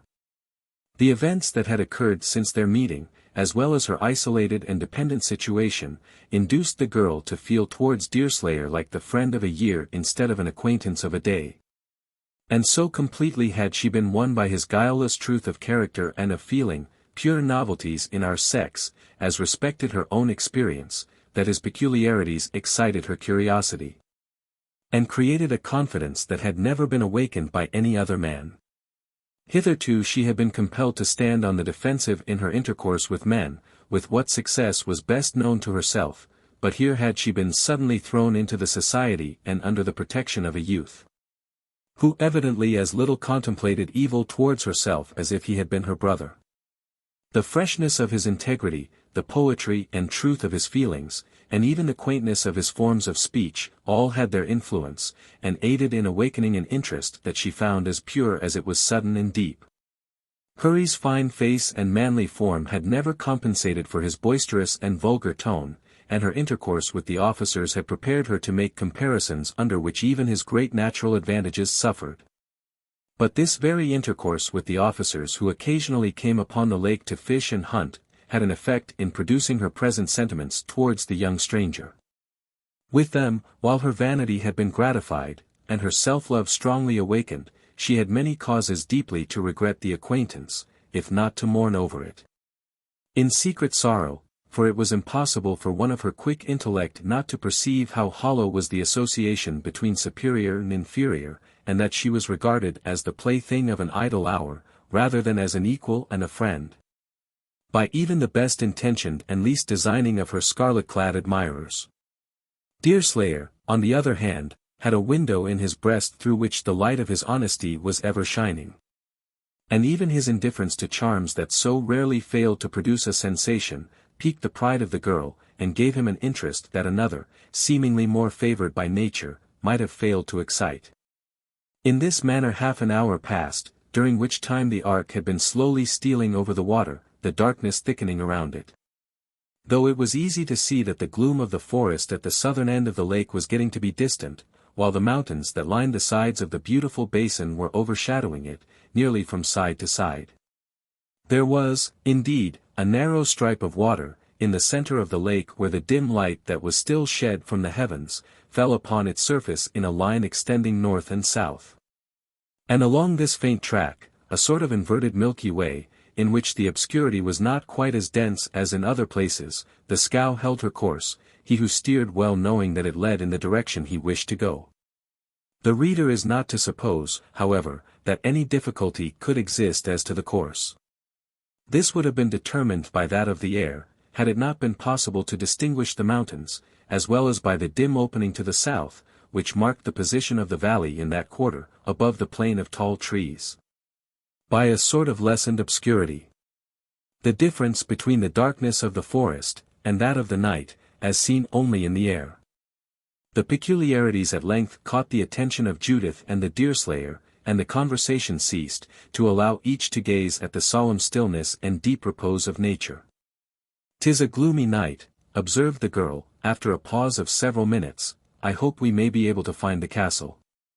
Little fear of our missing that, if we keep this path in the middle of the lake," returned the young man. "Nature has made us a road here, and, dim as it is, there'll be little difficulty following it. Do you hear nothing, Deerslayer? It seemed as if the water was stirring quite near us." "Sartainly something did move the water, uncommon like. Must have been a fish. Them creeturs prey upon each other like men and animals on the land. One has leaped into the air and fallen hard, back into his own element. 'Tis of little use, Judith, for any to strive to get out of their elements, since it's nature to stay in and nature will have its way." "Ha! That sounds like a paddle, used with more than common caution." At this moment the Delaware bent forward and pointed significantly into the boundary of gloom, as if some object had suddenly caught his eye. Both Deerslayer and Judith followed the direction of his gesture, and each got a view of a canoe at the same instant. The glimpse of this startling neighbor was dim, and to eyes less practiced it might have been uncertain, though to those in the ark the object was evidently a canoe with a single individual in it, the latter standing erect and paddling. How many lay concealed in its bottom, of course, could not be known. Flight, by means of oars, from a bark canoe impelled by vigorous and skillful hands, was utterly impracticable, and each of the men seized his rifle in expectation of a conflict. "I can easily bring down the paddler," whispered Deerslayer, "but will first hail him, and ask his arnd." Then raising his voice, he continued in a solemn manner, "Hold. If ye come nearer, I must fire, though contrary to my wishes, and then sartain death will follow. Stop paddling, and answer."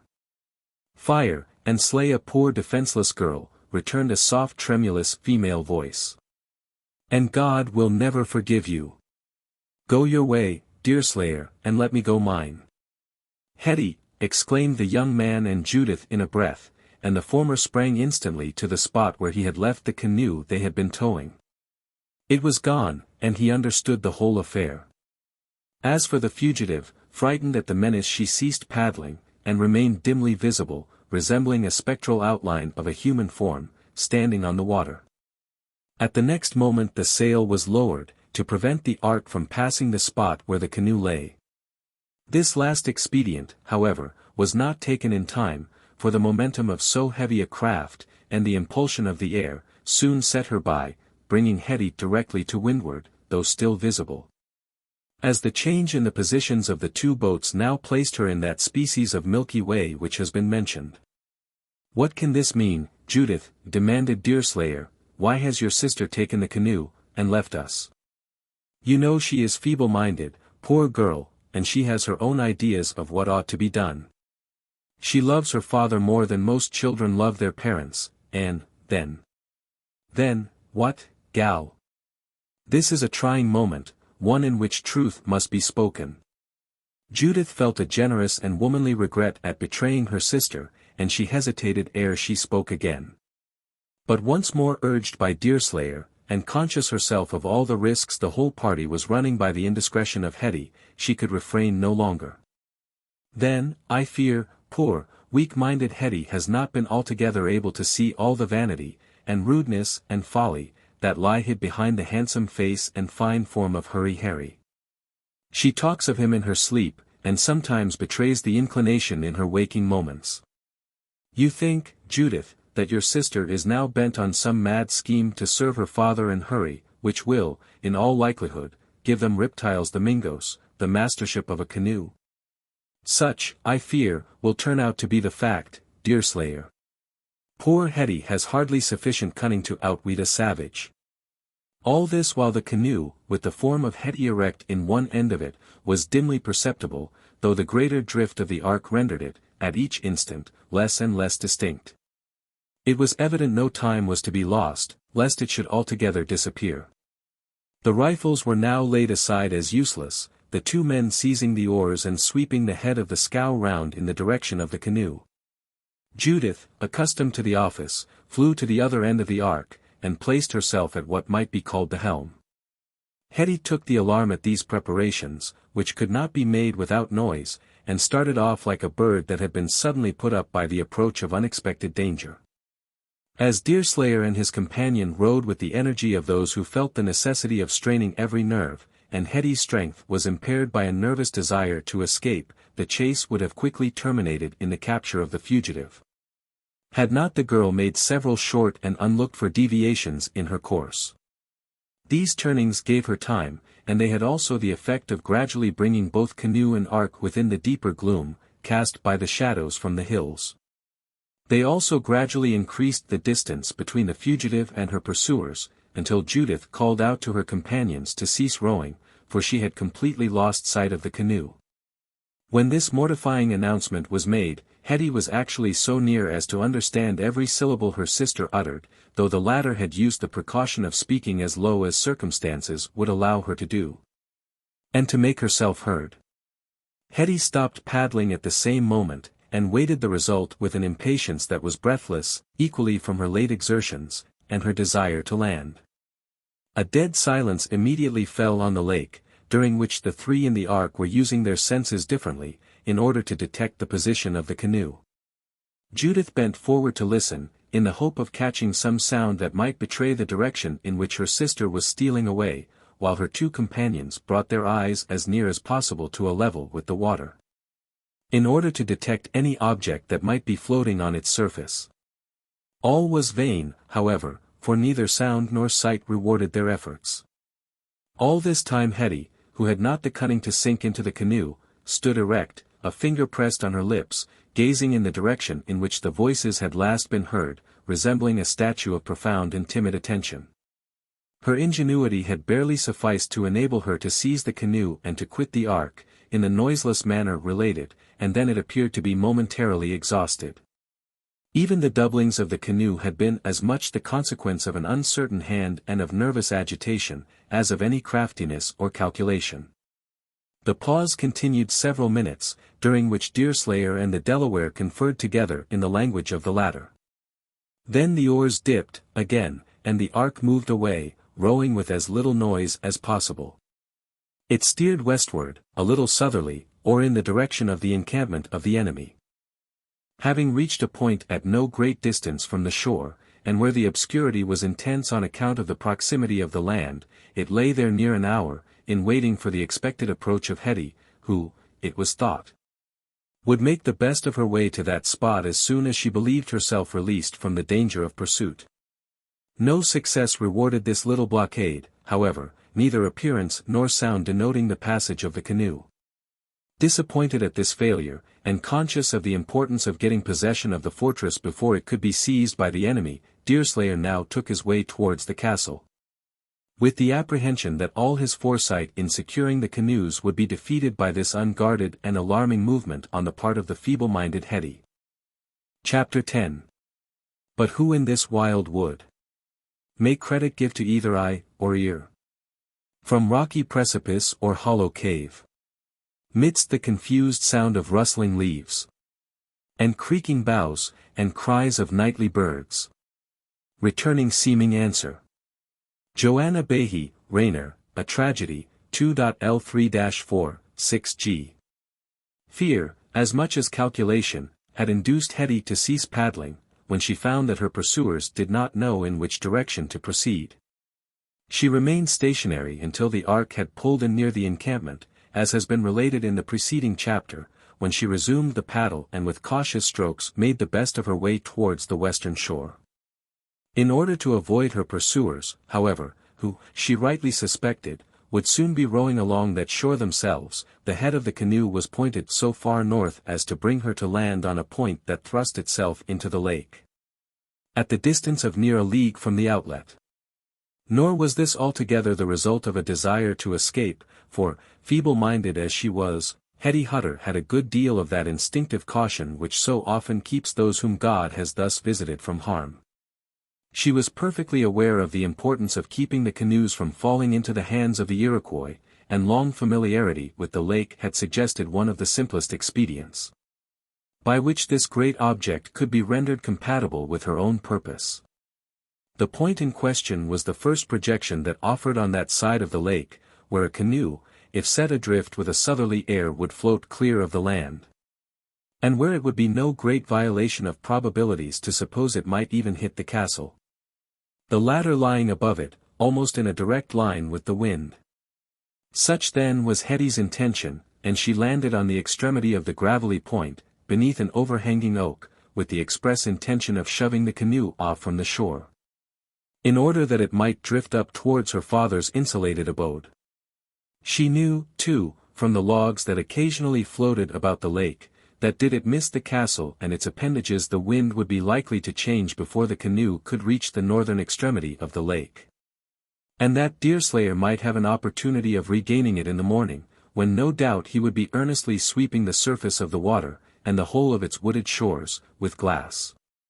In all this, too, Hetty was less governed by any chain of reasoning than by her habits, the latter often supplying the place of mind, in human beings, as they perform the same for animals of the inferior classes. The girl was quite an hour finding her way to the point, the distance and the obscurity equally detaining her, but she was no sooner on the gravelly beach than she prepared to set the canoe adrift, in the manner mentioned. While in the act of pushing it from her, she heard low voices that seemed to come among the trees behind her. Startled at this unexpected danger, Hetty was on the point of springing into the canoe in order to seek safety in flight, when she thought she recognized the tones of Judith's melodious voice. Bending forward so as to catch the sounds more directly, they evidently came from the water, and then she understood that the ark was approaching from the south, and so close in with the western shore, as necessarily to cause it to pass the point within 20 yards of the spot where she stood. Here, then, was all she could desire. The canoe was shoved off into the lake, leaving its late occupant alone on the narrow strand. When this act of self-devotion was performed, Hetty did not retire. The foliage of the overhanging trees and bushes would have almost concealed her person, had there been light, but in that obscurity it was utterly impossible to discover any object thus shaded, at the distance of a few feet. Flight, too, was perfectly easy, as 20 steps would effectually bury her in the forest. She remained, therefore, watching with intense anxiety the result of her expedient, intending to call the attention of the others to the canoe with her voice, should they appear to pass without observing it. The ark approached under its sail, again, Deerslayer standing in its bow, with Judith near him, and the Delaware at the helm.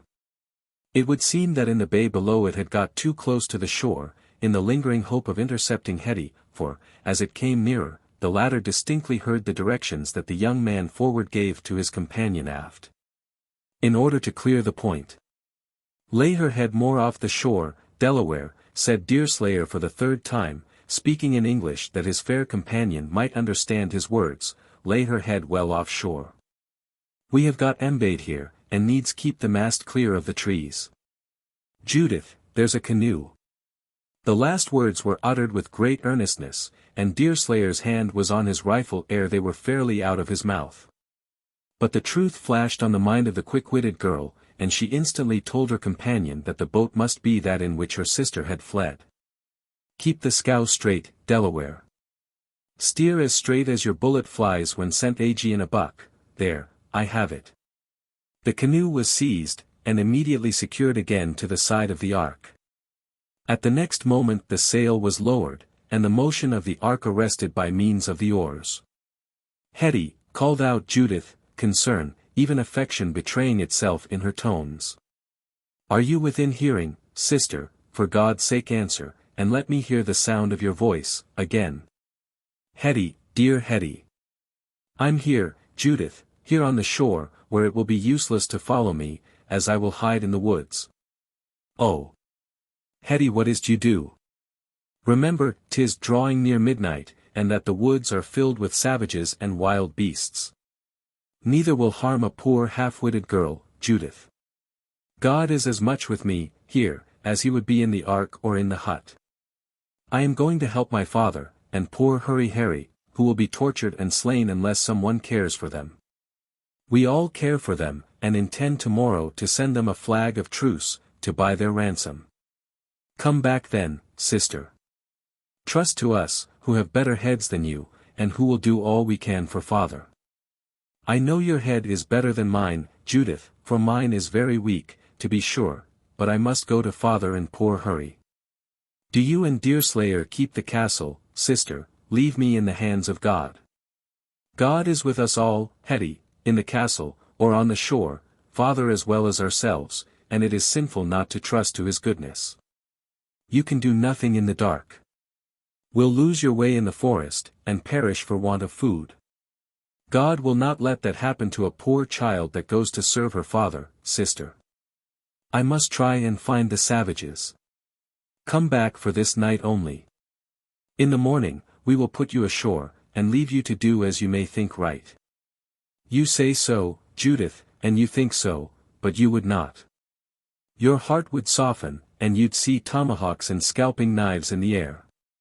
Besides, I've got a thing to tell the Indian chief that will answer all our wishes, and I'm afraid I may forget it, if I don't tell it to him at once. You'll see that he will let father go, as soon as he hears it. Poor Hetty! What can you say to a ferocious savage that will be likely to change his bloody purpose? That which will frighten him, and make him let father go, returned the simple-minded girl, positively. You'll see, sister. You'll see, how soon it will bring him to, like a gentle child. Will you tell me, Hetty, what you intend to say? Asked Deerslayer. I know the savages well, and can form some idea how far fair words will be likely, or not, to work on their bloody natures. If it's not suited to the gifts of a redskin, 'twill be of no use, for reason goes by gifts, as well as conduct. Well, then, answered Hetty, dropping her voice to a low, confidential tone, for the stillness of the night, and the nearness of the ark, permitted her to do this and still to be heard. Well, then, Deerslayer. As you seem a good and honest young man, I will tell you. I mean not to say a word to any of the savages until I get face to face with their head chief. Let them plague me with as many questions as they please, I'll answer none of them, unless it be to tell them to lead me to their wisest man, then. Deerslayer, I'll tell him that God will not forgive murder, and thefts.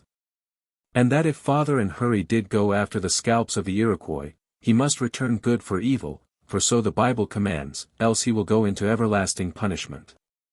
When he hears this, and feels it to be true, as feel it he must, how long will it be before he sends father, and Hurry, and me to the shore, opposite the castle, telling us all three to go our way in peace? The last question was put in a triumphant manner, and then the simple-minded girl laughed at the impression she never doubted that her project had made on her auditors. Deerslayer was dumbfounded at this proof of guileless feebleness of mind, but Judith had suddenly bethought her of a means of counteracting this wild project, by acting on the very feelings that had given it birth. Without adverting to the closing question, or the laugh, therefore, she hurriedly called to her sister by name, as one suddenly impressed with the importance of what she had to say. But no answer was given to the call. By the snapping of twigs, and the rustling of leaves, Hetty had evidently quitted the shore, and was already burying herself in the forest. To follow would have been fruitless, since the darkness, as well as the dense cover that the woods everywhere offered, would have rendered her capture next to impossible. And there was also the never-ceasing danger of falling into the hands of their enemies. After a short and melancholy discussion, therefore, the sail was again set, and the ark pursued its course towards its habitual moorings, Deerslayer silently felicitating himself on the recovery of the canoe, and brooding over his plans for the morrow. The wind rose as the party quitted the point, and in less than an hour they reached the castle. Here all was found as it had been left, and the reverse of the ceremonies had to be taken in entering the building, that had been used on quitting it. Judith occupied a solitary bed that night, bedewing the pillow with her tears, as she thought of the innocent and hitherto neglected creature, who had been her companion from childhood, and bitter regrets came over her mind. From more causes than one, as the weary hours passed away, making it nearly morning before she lost her recollection in sleep.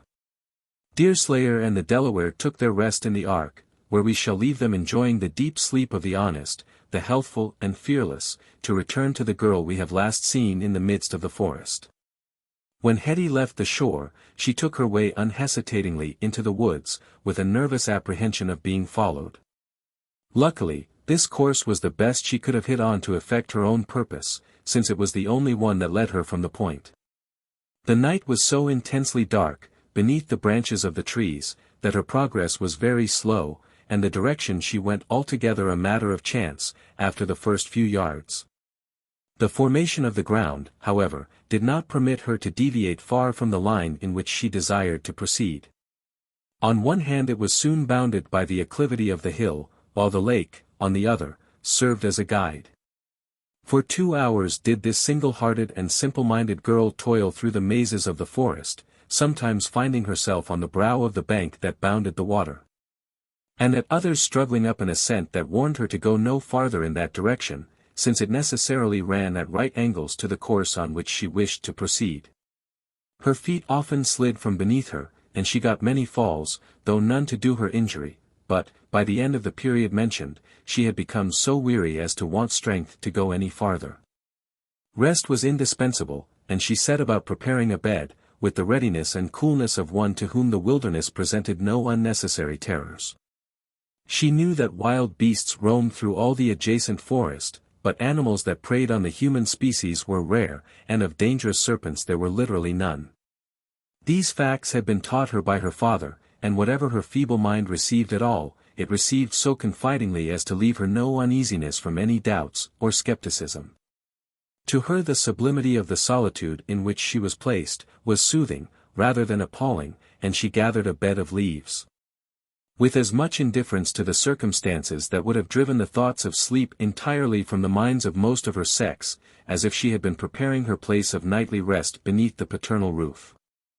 As soon as Hetty had collected a sufficient number of the dried leaves to protect her person from the damps of the ground, she kneeled beside the humble pile, clasped her raised hands in an attitude of deep devotion, and in a soft, low, but audible voice repeated the Lord's Prayer. This was followed by those simple and devout verses, so familiar to children, in which she recommended her soul to God, should it be called away to another state of existence, ere the return of morning. This duty done, she lay down and disposed herself to sleep. The attire of the girl, though suited to the season, was sufficiently warm for all ordinary purposes, but the forest is ever cool, and the nights of that elevated region of country, have always a freshness about them that renders clothing more necessary than is commonly the case in the summers of a low latitude. This had been foreseen by Hetty, who had brought with her a coarse heavy mantle, which, when laid over her body, answered all the useful purposes of a blanket. Thus protected, she dropped asleep in a few minutes, as tranquilly as if watched over by the guardian care of that mother, who had so recently been taken from her forever, affording in this particular a most striking contrast between her own humble couch, and the sleepless pillow of her sister. Hour passed after hour, in a tranquillity as undisturbed and a rest as sweet as if angels, expressly commissioned for that object, watched around the bed of Hetty Hutter. Not once did her soft eyes open, until the grey of the dawn came struggling through the tops of the trees, falling on their lids, and, united to the freshness of a summer's morning, giving the usual summons to awake. Ordinarily, Hetty was up ere the rays of the sun tipped the summits of the mountains, but on this occasion her fatigue had been so great, and her rest was so profound, that the customary warnings failed of their effect. The girl murmured in her sleep, threw an arm forward, smiled as gently as an infant in its cradle, but still slumbered. In making this unconscious gesture, her hand fell on some object that was warm, and in the half-unconscious state in which she lay, she connected the circumstance with her habits. At the next moment, a rude attack was made on her side, as if a rooting animal were thrusting its snout beneath, with a desire to force her position, and then, uttering the name of Judith, she awoke. As the startled girl arose to a sitting attitude, she perceived that some dark object sprang from her, scattering the leaves and snapping the fallen twigs in its haste. Opening her eyes, and recovering from the first confusion and astonishment of her situation, Hetty perceived a cub of the common American brown bear, balancing itself on its hinder legs, and still looking towards her, as if doubtful whether it would be safe to trust itself near her person again.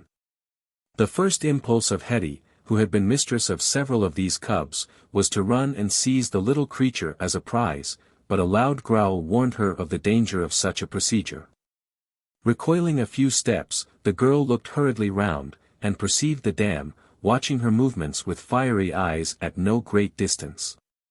A hollow tree, that once been the home of bees, having recently fallen, the mother with 2 more cubs was feasting on the dainty food that this accident had placed within her reach, while the first kept a jealous eye on the situation of its truant and reckless young. It would exceed all the means of human knowledge to presume to analyze the influences that govern the acts of the lower animals. On this occasion, the dam, though proverbially fierce when its young is thought to be in danger, manifested no intention to attack the girl. It quitted the honey, and advanced to a place within 20 feet of her, where it raised itself on its hind legs and balanced its body in a sort of angry, growling discontent, but approached no nearer. Happily, Hetty did not fly. On the contrary, though not without terror, she knelt with her face towards the animal, and with clasped hands and uplifted eyes, repeated the prayer of the previous night. This act of devotion was not the result of alarm, but it was a duty she never neglected to perform ere she slept, and when the return of consciousness awoke her to the business of the day. As the girl arose from her knees, the bear dropped on its feet again, and collecting its cubs around her, permitted them to draw their natural sustenance. Hetty was delighted with this proof of tenderness in an animal that has but a very indifferent reputation for the gentler feelings, and as a cub would quit its mother to frisk and leap about in wantonness. She felt a strong desire again to catch it up in her arms, and play with it. But admonished by the growl, she had self-command sufficient not to put this dangerous project in execution, and recollecting her errand among the hills, she tore herself away from the group, and proceeded on her course along the margin of the lake, of which she now caught glimpses again through the trees. To her surprise, though not to her alarm, the family of bears arose and followed her steps, keeping a short distance behind her, apparently watching every movement as if they had a near interest in all she did. In this manner, escorted by the dam and cubs, the girl proceeded nearly a mile, thrice the distance she had been able to achieve in the darkness, during the same period of time. She then reached a brook that had dug a channel for itself into the earth, and went brawling into the lake, between steep and high banks, covered with trees. Here Hetty performed her ablutions. Then drinking of the pure mountain water, she went her way, refreshed and lighter of heart, still attended by her singular companions. Her course now lay along a broad and nearly level terrace, which stretched from the top of the bank that bounded the water, to a low acclivity that rose to a second and irregular platform above. This was at a part of the valley where the mountains ran obliquely, forming the commencement of a plain that spread between the hills, southward of the sheet of water. Hetty knew, by this circumstance, that she was getting near to the encampment, and had she not, the bears would have given her warning of the vicinity of human beings. Snuffing the air, the dam refused to follow any further, though the girl looked back and invited her to come by childish signs, and even by direct appeals made in her own sweet voice. It was while making her way slowly through some bushes, in this manner, with averted face and eyes riveted on the immovable animals, that the girl suddenly found her steps arrested by a human hand, that was laid lightly on her shoulder. "Where go?" said a soft female voice, speaking hurriedly, and in concern. "The Indian, red man savage, wicked warrior, that away." This unexpected salutation alarmed the girl no more than the presence of the fierce inhabitants of the woods. It took her a little by surprise, it is true, but she was in a measure prepared for some such meeting, and the creature who stopped her was as little likely to excite terror as any who ever appeared in the guise of an Indian. It was a girl, not much older than herself, whose smile was sunny as Judith's in her brightest moments, whose voice was melody itself, and whose accents and manner had all the rebuked gentleness that characterizes the sex among a people who habitually treat their women as the attendants and servitors of the warriors. Beauty among the women of the aboriginal Americans, before they have become exposed to the hardships of wives and mothers, is by no means uncommon. In this particular, the original owners of the country were not unlike their more civilized successors, nature appearing to have bestowed that delicacy of mien and outline that forms so great a charm in the youthful female, but of which they are so early deprived. And that, too, as much by the habits of domestic life as from any other cause. The girl who had so suddenly arrested the steps of Hetty was dressed in a calico mantle that effectually protected all the upper part of her person, while a short petticoat of blue cloth edged with gold lace, that fell no lower than her knees. Leggings of the same, and moccasins of deerskin, completed her attire. Her hair fell in long dark braids down her shoulders and back, and was parted above a low smooth forehead, in a way to soften the expression of eyes that were full of archness and natural feeling. Her face was oval, with delicate features, the teeth were even and white, while the mouth expressed a melancholy tenderness, as if it wore this peculiar meaning in intuitive perception of the fate of a being who was doomed from birth to endure a woman's sufferings, relieved by a woman's affections. Her voice, as has been already intimated, was soft as the sighing of the night air, a characteristic of the females of her race, but which was so conspicuous in herself as to have produced for her the name of Watawa, which rendered into English means hist-o-hist. In a word, this was the betrothed of Chingachgook, who, having succeeded in lulling their suspicions, was permitted to wander around the encampment of her captors. This indulgence was in accordance with the general policy of the red man, who well knew, moreover, that her trail could have been easily followed in the event of flight. It will also be remembered that the Iroquois, or Hurons, as it would be better to call them, were entirely ignorant of the proximity of her lover, a fact, indeed, that she did not know herself. It is not easy to say which manifested the most self-possession at this unexpected meeting, the pale-face, or the red girl. But, though a little surprised, Watawa was the most willing to speak, and far the readier in foreseeing consequences, as well as in devising means to avert them. Her father, during her childhood, had been much employed as a warrior by the authorities of the colony, and dwelling for several years near the forts, she had caught a knowledge of the English tongue, which she spoke in the usual abbreviated manner of an Indian, but fluently, and without any of the ordinary reluctance of her people.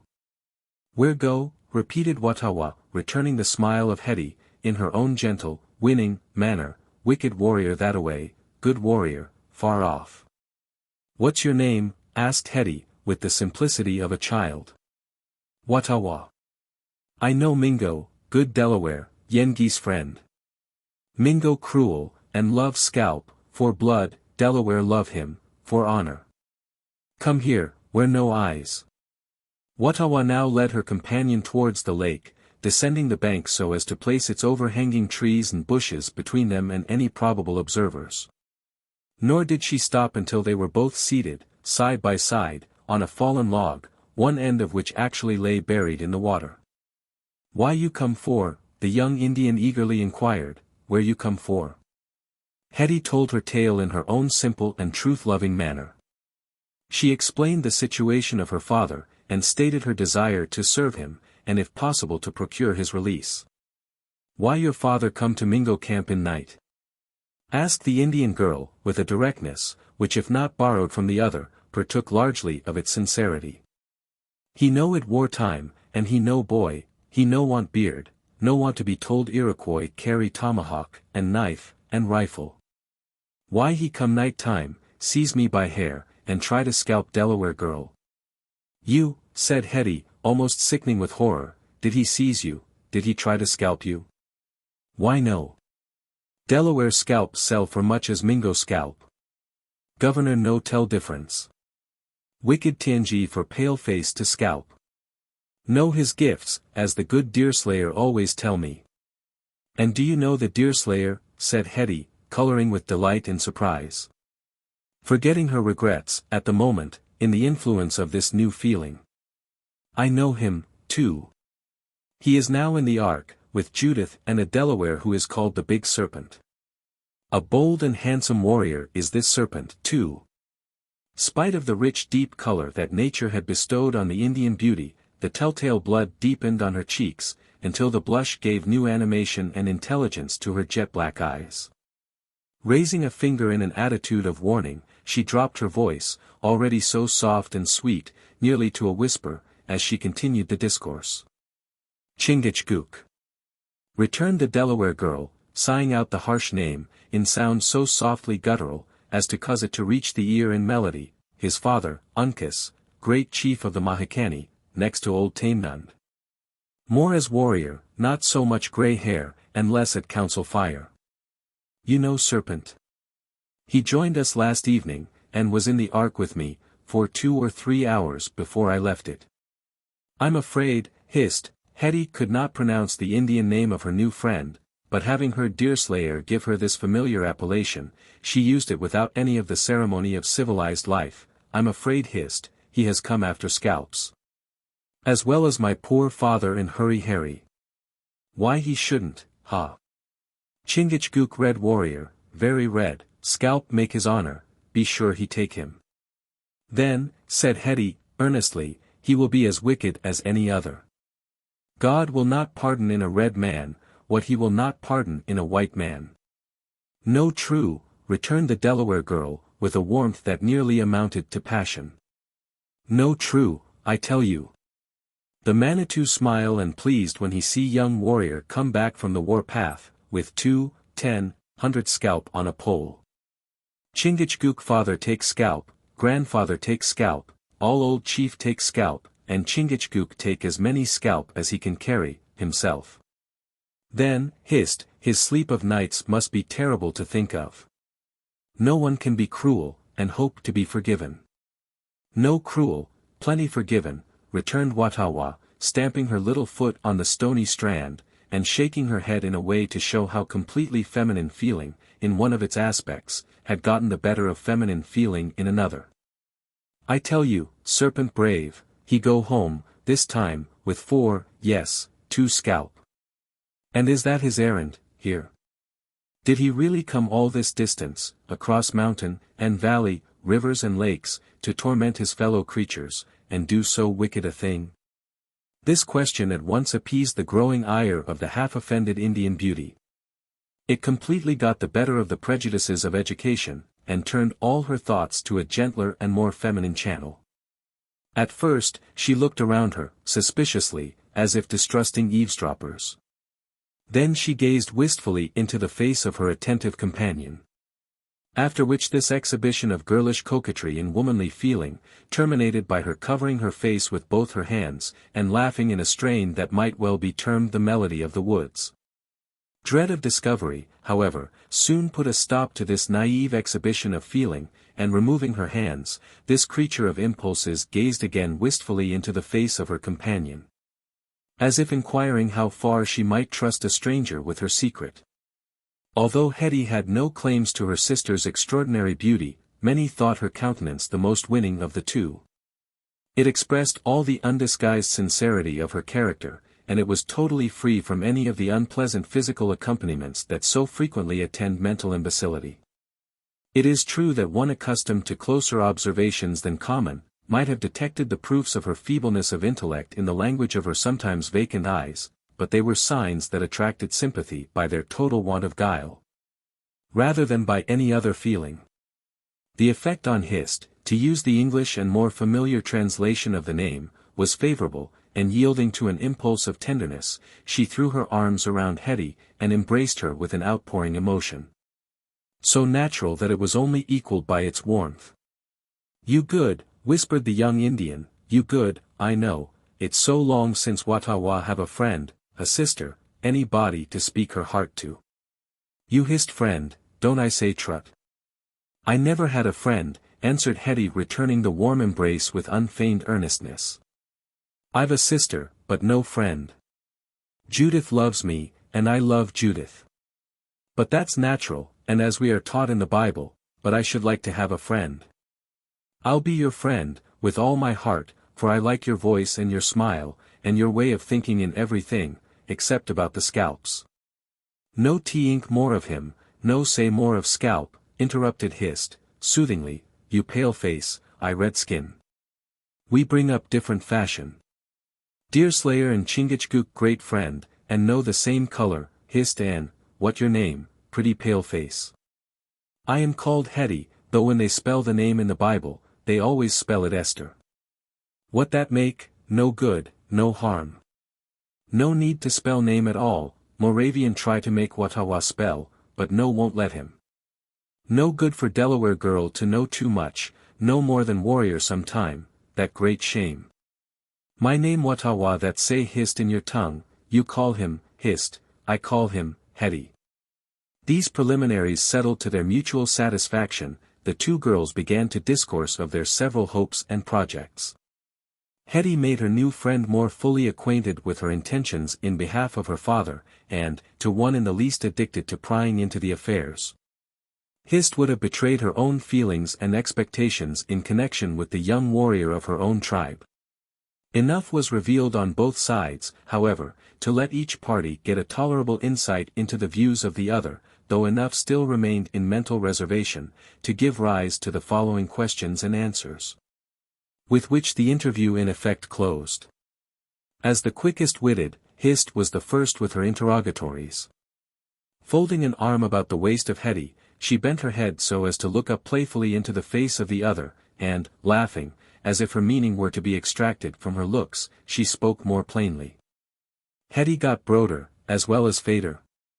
She said, "Why no talk of broder, as well as fader? I have no brother, history. I had one once, they say, but he is dead many a year, and lies buried in the lake, by the side of my mother. No got broder, got a young warrior, love him, almost as much as fader, eh? Very handsome, and brave-looking, fit to be chief, if he good as he seemed to be. It's wicked to love any man as well as I love my father, and so I strive not to do it, Hist," returned the conscientious Hetty, who knew not how to conceal an emotion, by an approach to an untruth as venial as an evasion. "Though powerfully tempted by female shame to err, though I sometimes think wickedness will get the better of me, if hurry comes so often to the lake. I must tell you the truth, dear Hist, because you ask me, but I should fall down and die in the woods, if he knew it. Why he no ask you, himself, brave-looking, why not bold-speaking? Young warrior ought to ask young girl, no make young girl speak first. Mingo girls too shame for that." This was said indignantly, and with the generous warmth a young female of spirit would be apt to feel, at what she deemed an invasion of her sex's most valued privilege. It had little influence on the simple-minded, but also just-minded Hetty, who, though inherently feminine in all her impulses, was much more alive to the workings of her own heart than to any of the usages with which convention has protected the sensitiveness of her sex. "Ask me what?" the startled girl demanded, with a suddenness that proved how completely her fears had been aroused. "Ask me, if I like him as well as I do my own father." "Oh! I hope you will never put such a question to me, for I should have to answer, and that would kill me." "No, no, no kill, quite, almost," returned the other, laughing in spite of herself. "Make blush come, make shame come too, but he no stay great while. Then feel happier than ever. Young warrior must tell young girl he want to make wife, else never can live in his wigwam. Hurry don't want to marry me, nobody will ever want to marry me, history. How you can know? P'raps everybody want to marry you, and by, tongue say what heart feel. Why nobody want to marry you? I am not full-witted, they say. Father often tells me this, and so does Judith, sometimes, when she is vexed. But I shouldn't so much mind them, as I did mother. She said so once and then she cried as if her heart would break, and, so, I know I'm not full-witted. Hist gazed at the gentle, simple girl, for quite a minute without speaking, and then the truth appeared to flash all at once on the mind of the young Indian maid. Pity, reverence and tenderness seemed struggling together in her breast, and then rising suddenly, she indicated a wish to her companion that she would accompany her to the camp, which was situated at no great distance. This unexpected change from the precautions that Hist had previously manifested a desire to use, in order to prevent being seen, to an open exposure of the person of her friend, arose from the perfect conviction that no Indian would harm a being whom the Great Spirit had disarmed, by depriving it of its strongest defense, reason. In this respect, nearly all unsophisticated nations resemble each other, appearing to offer spontaneously, by a feeling creditable to human nature, that protection by their own forbearance, which has been withheld by the inscrutable wisdom of Providence. Watawa, indeed, knew that in many tribes the mentally imbecile and the mad were held in a species of religious reverence, receiving from these untutored inhabitants of the forest respect and honors, instead of the contumely and neglect that it is their fortune to meet with among the more pretending and sophisticated. Hetty accompanied her new friend without apprehension or reluctance. It was her wish to reach the camp, and, sustained by her motives, she felt no more concern for the consequences than did her companion herself. Now the latter was apprised of the character of the protection that the pale-faced maiden carried with her. Still, as they proceeded slowly along a shore that was tangled with overhanging bushes, Hetty continued the discourse, assuming the office of interrogating which the other had instantly dropped, as soon as she ascertained the character of the mind to which her questions had been addressed. But you are not half-witted, said Hetty, and there's no reason why the serpent should not marry you. Hist prisoner, and Mingo got big ear. No speak of Chingachgook when they buy. Promise Hist that, good Hetty. I know, returned Hetty, half-whispering, in her eagerness to let the other see she understood the necessity of caution. I know, Deerslayer and the serpent mean to get you away from the Iroquois, and you wish me not to tell the secret. How you know, said Hist, hastily, vexed at the moment that the other was not even more feeble-minded than was actually the case. How you know? Better not talk of any but fader and hurry, Mingo understand dat, he no understand t'other. Promise you no talk about what you no understand. But I do understand this, Hist, and so I must talk about it.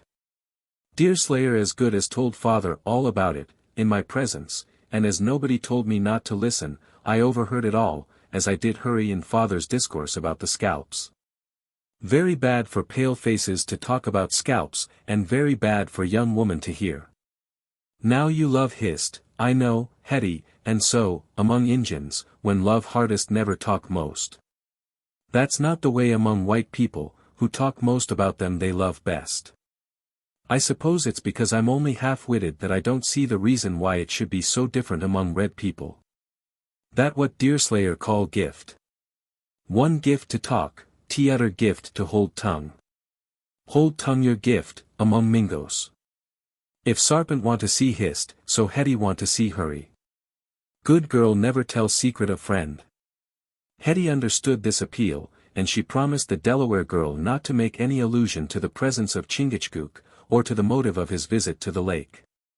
Maybe he get off hurry and fader, as well as Hist, if let him have his way, whispered Watawa to her companion, in a confiding flattering way, just as they got near enough to the encampment to hear the voices of several of their own sex, who were apparently occupied in the usual toils of women of their class. Tink of dat, Hetty, and put 20 finger on mouth. No get friend free without Sarpent do it. A better expedient could not have been adopted, to secure the silence and discretion of Hetty, than that which was now presented to her mind. As the liberation of her father and the young frontier man was the great object of her adventure, she felt the connection between it and the services of the Delaware, and with an innocent laugh, she nodded her head. And in the same suppressed manner, promised a due attention to the wishes of her friend. Thus assured, Hist tarried no longer, but immediately and openly led the way into the encampment of her captors. Chapter 11. The great King of Kings hath in the table of his law commanded, that thou shalt do no murder. Take heed, for he holds vengeance in his hand, to hurl upon their heads that break his law. Richard III, I.4.I95-97 199-200. That the party to which Hist compulsorily belonged was not one that was regularly on the war path, was evident by the presence of females. It was a small fragment of a tribe that had been hunting and fishing within the English limits, where it was found by the commencement of hostilities, and, after passing the winter and spring by living on what was strictly the property of its enemies, it chose to strike a hostile blow before it finally retired. There was also deep Indian sagacity in the maneuver which had led them so far into the territory of their foes. When the runner arrived who announced the breaking out of hostilities between the English and French, a struggle that was certain to carry with it all the tribes that dwelt within the influence of the respective belligerents, this particular party of the Iroquois were posted on the shores of the Oneida, a lake that lies some 50 miles nearer to their own frontier than that which is the scene of our tale. To have fled in a direct line for the Canadas would have exposed them to the dangers of a direct pursuit, and the chiefs had determined to adopt the expedient of penetrating deeper into a region that had now become dangerous, in the hope of being able to retire in the rear of their pursuers, instead of having them on their trail. The presence of the women had induced the attempt at this ruse, the strength of these feebler members of the party being unequal to the effort of escaping from the pursuit of warriors. When the reader remembers the vast extent of the American wilderness, at that early day, he will perceive that it was possible for even a tribe to remain months undiscovered in particular portions of it. Nor was the danger of encountering a foe, the usual precautions being observed, as great in the woods, as it is on the high seas, in a time of active warfare. The encampment being temporary, it offered to the eye no more than the rude protection of a bivouac, relieved in some slight degree by the ingenious expedients which suggested themselves to the readiness of those who passed their lives amid similar scenes. One fire, that had been kindled against the roots of a living oak, sufficed for the whole party, the weather being too mild to require it for any purpose but cooking. Scattered around this center of attraction, were some 15 or 20 low huts, or perhaps kennels would be a better word, into which their different owners crept at night, and which were also intended to meet the exigencies of a storm. These little huts were made of the branches of trees, put together with some ingenuity, and they were uniformly topped with bark that had been stripped from fallen trees, of which every virgin forest possesses hundreds, in all stages of decay. Of furniture they had next to none. Cooking utensils of the simplest sort were lying near the fire, a few articles of clothing were to be seen in or around the huts, rifles, horns, and pouches leaned against the trees, or were suspended from the lower branches. And the carcasses of 2 or 3 deer were stretched to view on the same natural shambles. As the encampment was in the midst of a dense wood, the eye could not take in its tout ensemble at a glance, but hut after hut started out of the gloomy picture, as one gazed about him in quest of objects. There was no center, unless the fire might be so considered, no open area where the possessors of this rude village might congregate, but all was dark, covert and cunning, like its owners. A few children strayed from hut to hut, giving the spot a little of the air of domestic life, and the suppressed laugh and low voices of the women occasionally broke in upon the deep stillness of the somber forest. As for the men, they either ate, slept, or examined their arms. They conversed but little, and then usually apart, or in groups withdrawn from the females, whilst an air of untiring, innate watchfulness and apprehension of danger seemed to be blended even with their slumbers. As the 2 girls came near the encampment, Hetty uttered a slight exclamation, on catching a view of the person of her father. He was seated on the ground with his back to a tree, and Hurry stood near him indolently whittling a twig. Apparently they were as much at liberty as any others in or about the camp, and one unaccustomed to Indian usages would have mistaken them for visitors, instead of supposing them to be captives. Watawa led her new friend quite near them, and then modestly withdrew, that her own presence might be no restraint on her feelings. But Hetty was not sufficiently familiar with caresses or outward demonstrations of fondness, to indulge in any outbreaking of feeling. She merely approached and stood at her father's side without speaking, resembling a silent statue of filial affection. The old man expressed neither alarm nor surprise at her sudden appearance. In these particulars he had caught the stoicism of the Indians, well knowing that there was no more certain mode of securing their respect than by imitating their self-command. Nor did the savages themselves betray the least sign of surprise at this sudden appearance of a stranger among them. In a word, this arrival produced much less visible sensation, though occurring under circumstances so peculiar, than would be seen in a village of higher pretensions to civilization did an ordinary traveler drive up to the door of its principal inn. Still a few warriors collected, and it was evident by the manner in which they glanced at Hetty as they conversed together, that she was the subject of their discourse. And probable that the reasons of her unlooked-for appearance were matters of discussion. This phlegm of manner is characteristic of the North American Indian, some say of his white successor also, but, in this case much should be attributed to the peculiar situation in which the party was placed. The force in the Ark, the presence of Chingachgook excepted, was well known, no tribe or body of troops was believed to be near, and vigilant eyes were posted round the entire lake, watching day and night the slightest movement of those whom it would not be exaggerated now to term the besieged. Hutter was inwardly much moved by the conduct of Hetty, though he affected so much indifference of manner. He recollected her gentle appeal to him before he left the Ark, and misfortune rendered that of weight which might have been forgotten amid the triumph of success. Then he knew the simple, single-hearted fidelity of his child, and understood why she had come, and the total disregard of self that reigned in all her acts. "This is not well, Hetty," he said, deprecating the consequences to the girl herself more than any other evil. "These are fierce Iroquois, and are as little apt to forget an injury, as a favor." "Tell me, father," returned the girl, looking furtively about her as if fearful of being overheard, "did God let you do the cruel errand on which you came? I want much to know this, that I may speak to the Indians plainly, if he did not. You should not have come hither, Hetty, these brutes will not understand your nature or your intentions. How was it, father, neither you nor Hurry seems to have anything that looks like scalps?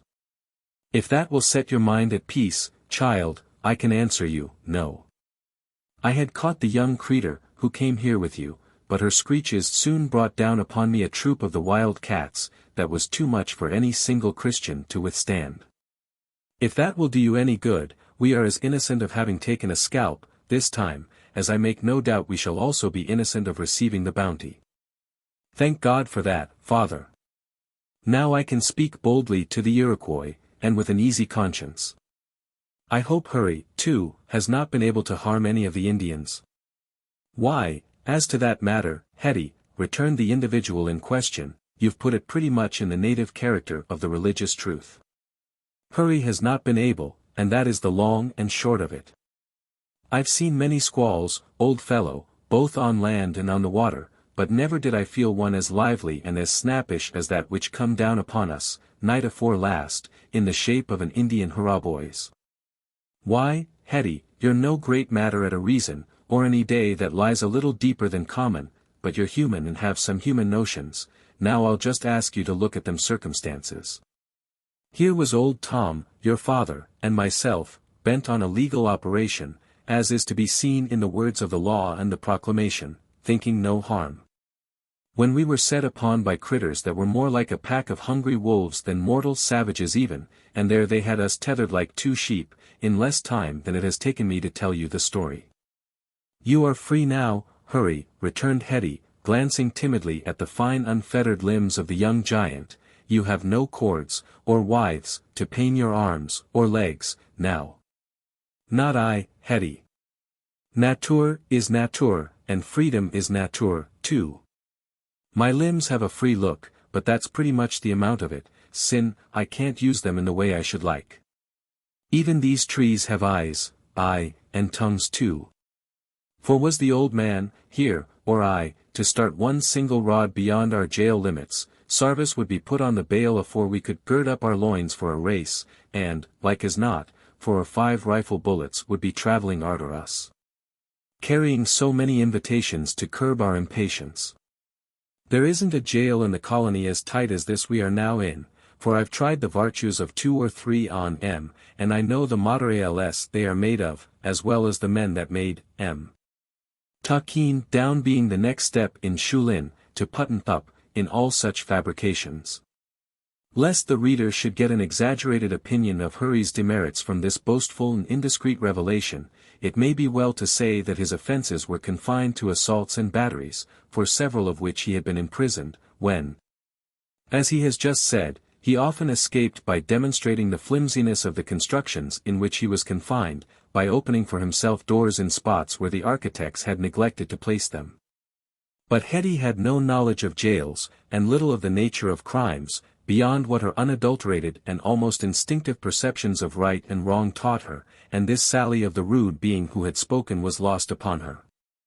She understood his general meaning, however, and answered in reference to that alone. "It's so best, Hurry," she said. "It is best, father, and you should be quiet and peaceable, till I have spoken to the Iroquois, when all will be well and happy. I don't wish either of you to follow, but leave me to myself. As soon as all is settled, and you are at liberty to go back to the castle, I will come and let you know it." Hetty spoke with so much simple earnestness, seemed so confident of success, and wore so high an air of moral feeling and truth, that both the listeners felt more disposed to attach an importance to her mediation than might otherwise have happened. When she manifested an intention to quit them, therefore, they offered no obstacle, though they saw she was about to join the group of chiefs who were consulting apart, seemingly on the manner and motive of her own sudden appearance. When Hist, for so we love best to call her, quitted her companion, she strayed near 1 or 2 of the elder warriors, who had shown her most kindness in her captivity. The principal man of whom had even offered to adopt her as his child if she would consent to become a Huron. In taking this direction, the shrewd girl did so to invite inquiry. She was too well trained in the habits of her people to obtrude the opinions of one of her sex and years on men and warriors, but nature had furnished a tact and ingenuity that enabled her to attract the attention she desired, without wounding the pride of those to whom it was her duty to defer and respect. Even her affected indifference stimulated curiosity, and Hetty had hardly reached the side of her father, before the Delaware girl was brought within the circle of the warriors, by a secret but significant gesture. Here she was questioned as to the person of her companion, and the motives that had brought her to the camp. This was all that Hist desired. She explained the manner in which she had detected the weakness of Hetty's reason, rather exaggerating than lessening the deficiency in her intellect, and then she related in general terms the object of the girl in venturing among her enemies. The effect was all that the speaker expected, her account investing the person and character of their visitor with a sacredness and respect that she well knew would prove her protection. As soon as her own purpose was attained, Hist withdrew to a distance, where, with female consideration and a sisterly tenderness she set about the preparation of a meal, to be offered to her new friend as soon as the latter might be at liberty to partake of it. While thus occupied, however, the ready girl in no degree relaxed in her watchfulness, noting every change of countenance among the chiefs, every movement of Hetty's, and the smallest occurrence that could be likely to affect her own interests, or that of her new friend. As Hetty approached the chiefs they opened their little circle, with an ease and deference of manner that would have done credit to men of more courtly origin. A fallen tree lay near, and the oldest of the warriors made a quiet sign for the girl to be seated on it, taking his place at her side with the gentleness of a father. The others arranged themselves around the two with grave dignity, and then the girl, who had sufficient observation to perceive that such a course was expected of her, began to reveal the object of her visit. The moment she opened her mouth to speak, however, the old chief gave a gentle sign for her to forbear, said a few words to one of his juniors, and then waited in silent patience until the latter had summoned Hist to the party. This interruption proceeded from the chiefs having discovered that there existed a necessity for an interpreter, few of the Hurons present understanding the English language, and they but imperfectly. Watawa was not sorry to be called upon to be present at the interview, and least of all in the character in which she was now wanted. She was aware of the hazard she ran in attempting to deceive one or two of the party, but was none the less resolved to use every means that offered, and to practice every artifice that an Indian education could supply. To conceal the facts of the vicinity of her betrothed, and of the errand on which he had come. One unpracticed in the expedients and opinions of savage life would not have suspected the readiness of invention, the wariness of action, the high resolution, the noble impulses, the deep self-devotion, and the feminine disregard of self when the affections were concerned, that lay concealed beneath the demure looks, the mild eyes, and the sunny smiles of this young Indian beauty. As she approached them, the grim old warriors regarded her with pleasure, for they had a secret pride in the hope of engrafting so rare a scion on the stock of their own nation. Adoption being as regularly practiced, and as distinctly recognized among the tribes of America, as it ever had been among those nations that submit to the sway of the civil law. As soon as Hist was seated by the side of Hetty, the old chief desired her to ask the fair young paleface what had brought her among the Iroquois, and what they could do to serve her. "Tell them, Hist, who I am, Thomas Hutter's youngest daughter, Thomas Hutter, the oldest of their 2 prisoners. He who owns the castle and the ark, and who has the best right to be thought the owner of these hills, and that lake, since he has dwelt so long, and trapped so long, and fished so long, among them, they'll know whom you mean by Thomas Hutter. If you tell them, that. And then tell them that I've come here to convince them they ought not to harm father and hurry, but let them go in peace, and to treat them as brethren rather than as enemies. Now tell them all this plainly, Hist, and fear nothing for yourself or me. God will protect us." Watawa did as the other desired, taking care to render the words of her friend as literally as possible into the Iroquois tongue, a language she used with a readiness almost equal to that with which she spoke her own. The chiefs heard this opening explanation with grave decorum, the 2 who had a little knowledge of English intimating their satisfaction with the interpreter by furtive but significant glances of the eyes. "And, now, Hist," continued Hetty, as soon as it was intimated to her that she might proceed, "and, now, Hist, I wish you to tell these red men, word for word, what I am about to say. Tell them first, that father and Hurry came here with an intention to take as many scalps as they could, for the wicked governor and the province have offered money for scalps, whether of warriors, or women, men or children. And the love of gold was too strong for their hearts to withstand it. Tell them this, dear Hist, just as you have heard it from me, word for word." Watawa hesitated about rendering this speech as literally as had been desired, but detecting the intelligence of those who understood English, and apprehending even a greater knowledge than they actually possessed, she found herself compelled to comply. Contrary to what a civilized man would have expected, the admission of the motives and of the errands of their prisoners produced no visible effect on either the countenances or the feelings of the listeners. They probably considered the act meritorious, and that which neither of them would have hesitated to perform in his own person, he would not be apt to censure in another. "And, now, Hist," resumed Hetty, as soon as she perceived that her first speeches were understood by the chiefs, "you can tell them more. They know that father and Hurry did not succeed, and therefore they can bear them no grudge for any harm that has been done. If they had slain their children and wives it would not alter the matter, and I'm not certain that what I am about to tell them would not have more weight had there been mischief done.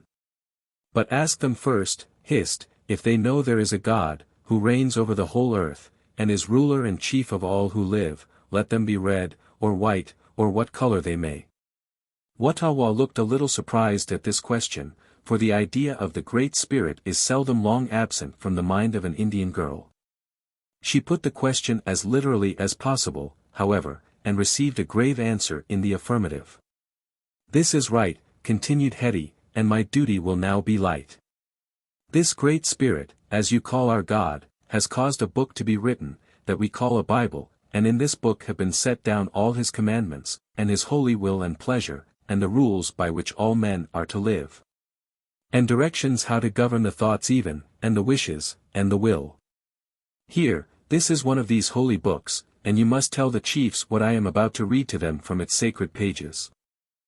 As Hetty concluded, she reverently unrolled a small English Bible from its envelope of coarse calico, treating the volume with the sort of external respect that a Romanist would be apt to show to a religious relic. As she slowly proceeded in her task, the grim warriors watched each movement with riveted eyes, and when they saw the little volume appear, a slight expression of surprise escaped one or two of them. But Hetty held it out towards them in triumph, as if she expected the sight would produce a visible miracle, and then, without betraying either surprise or mortification at the stoicism of the Indian, she turned eagerly to her new friend, in order to renew the discourse. "This is the sacred volume, Hist," she said, "and these words, and lines, and verses, and chapters, all came from God." "Why Great Spirit no send book to Injun, too?" demanded Hist, with the directness of a mind that was totally unsophisticated. "Why," answered Hetty, a little bewildered by a question so unexpected. "Why, you know the Indians don't know how to read." If Hist was not satisfied with this explanation, she did not deem the point of sufficient importance to be pressed. Simply bending her body, in a gentle admission of the truth of what she heard, she sat patiently awaiting the further arguments of the pale-face enthusiast. "You can tell these chiefs that throughout this book, men are ordered to forgive their enemies, to treat them as they would brethren, and never to injure their fellow creatures, more especially on account of revenge or any evil passions. Do you think you can tell them this, so that they will understand it, Hist?" "Tell him well enough, but he no very easy to understand." Hist then conveyed the ideas of Hetty, in the best manner she could, to the attentive Indians, who heard her words with some such surprise as an American of our own times would be apt to betray at a suggestion that the great modern but vacillating ruler of things human, public opinion, might be wrong. One or two of their number, however, having met with missionaries, said a few words in explanation, and then the group gave all its attention to the communications that were to follow. Before Hetty resumed, she inquired earnestly of Hist if the chiefs had understood her, and receiving an evasive answer, was fain to be satisfied. "I will now read to the warriors some of the verses that it is good for them to know," continued the girl, whose manner grew more solemn and earnest as she proceeded, "and they will remember that they are the very words of the Great Spirit.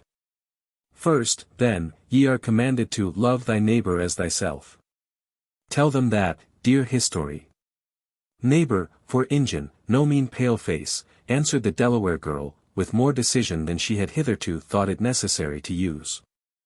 "Neighbor mean Iroquois for Iroquois, Mohican for Mohican, pale-face for pale-face. No need tell chief anything else. You forget, Hist, these are the words of the Great Spirit, and the chiefs must obey them as well as others. Here is another commandment, whosoever shall smite thee on the right cheek, turn to him the other also." "What that mean?" demanded Hist, with the quickness of lightning. Hetty explained that it was an order not to resent injuries, but rather to submit to receive fresh wrongs from the offender. "And hear this, too, Hist," she added. "Love your enemies, bless them that curse you, do good to them that hate you, and pray for them which despitefully use you and persecute you." By this time Hetty had become excited. Her eye gleamed with the earnestness of her feelings, her cheeks flushed, and her voice, usually so low and modulated, became stronger and more impressive. With the Bible she had been early made familiar by her mother, and she now turned from passage to passage with surprising rapidity, taking care to cull such verses as taught the sublime lessons of Christian charity and Christian forgiveness. To translate half she said, in her pious earnestness, what Awa would have found impracticable, had she made the effort, but wonder held her tongue tied, equally with the chiefs, and the young. Simple-minded enthusiast had fairly become exhausted with her own efforts, before the other opened her mouth, again, to utter a syllable. Then, indeed, the Delaware girl gave a brief translation of the substance of what had been both read and said, confining herself to one or two of the more striking of the verses, those that had struck her own imagination as the most paradoxical, and which certainly would have been the most applicable to the case, could the uninstructed minds of the listeners embrace the great moral truths they conveyed. It will be scarcely necessary to tell the reader the effect that such novel duties would be likely to produce among a group of Indian warriors, with whom it was a species of religious principle never to forget a benefit, or to forgive an injury. Fortunately, the previous explanations of Hist had prepared the minds of the Hurons for something extravagant, and most of that which to them seemed inconsistent and paradoxical was accounted for by the fact that the speaker possessed a mind that was constituted differently from those of most of the human race. Still there were one or two old men who had heard similar doctrines from the missionaries, and these felt a desire to occupy an idle moment by pursuing a subject that they found so curious. "This is the good book of the pale faces," observed one of these chiefs, taking the volume from the unresisting hands of Hetty, who gazed anxiously at his face while he turned the leaves, as if she expected to witness some visible results from the circumstance. "This is the law by which my white brethren professes to live." Hist, to whom this question was addressed, if it might be considered as addressed to any one, in particular, answered simply in the affirmative, adding that both the French of the Canadas, and the Yengeese of the British provinces equally admitted its authority, and affected to revere its principles.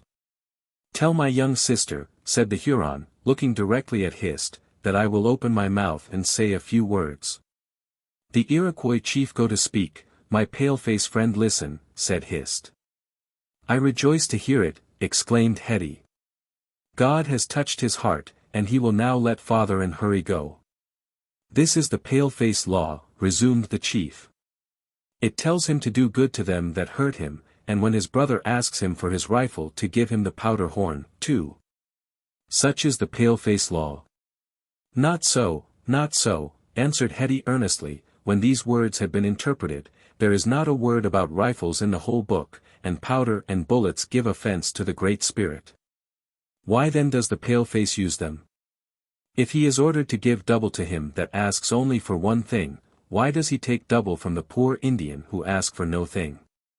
He comes from beyond the rising sun, with this book in his hand, and he teaches the red man to read it, but why does he forget himself all it says? When the Indian gives, he is never satisfied. And now he offers gold for the scalps of our women and children, though he calls us beasts if we take the scalp of a warrior killed in open war. My name is Rivenoak." When Hetty had got this formidable question fairly presented to her mind in the translation, and Hist did her duty with more than usual readiness on this occasion, it scarcely need be said that she was sorely perplexed. Abler heads than that of this poor girl have frequently been puzzled by questions of a similar drift, and it is not surprising that with all her own earnestness and sincerity she did not know what answer to make. "What shall I tell them, Hist?" she asked imploringly. "I know that all I have read from the book is true, and yet it wouldn't seem so, would it, by the conduct of those to whom the book was given?" "Give them pale-face reason," returned Hist, ironically, "that always good for one side, though he bad for t'other." "No, no, Hist, there can't be two sides to truth, and yet it does seem strange.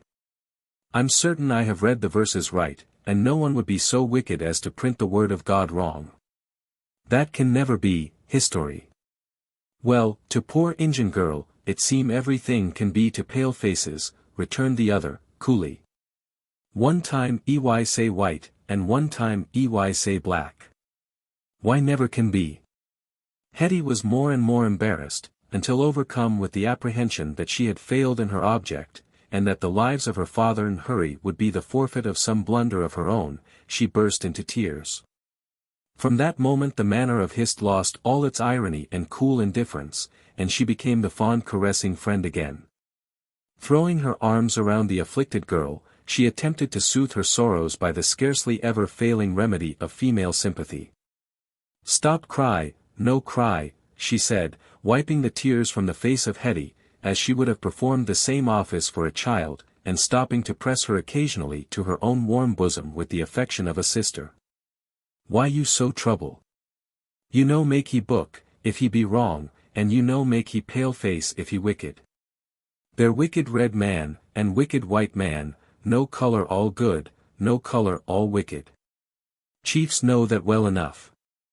Hetty soon recovered from this sudden burst of grief, and then her mind reverted to the purpose of her visit, with all its single-hearted earnestness. Perceiving that the grim-looking chiefs were still standing around her in grave attention, she hoped that another effort to convince them of the right might be successful. "Listen, Hist," she said, struggling to suppress her sobs. "And to speak distinctly, tell the chiefs that it matters not what the wicked do, right is right, the words of the Great Spirit are the words of the Great Spirit, and no one can go harmless for doing an evil act, because another has done it before him.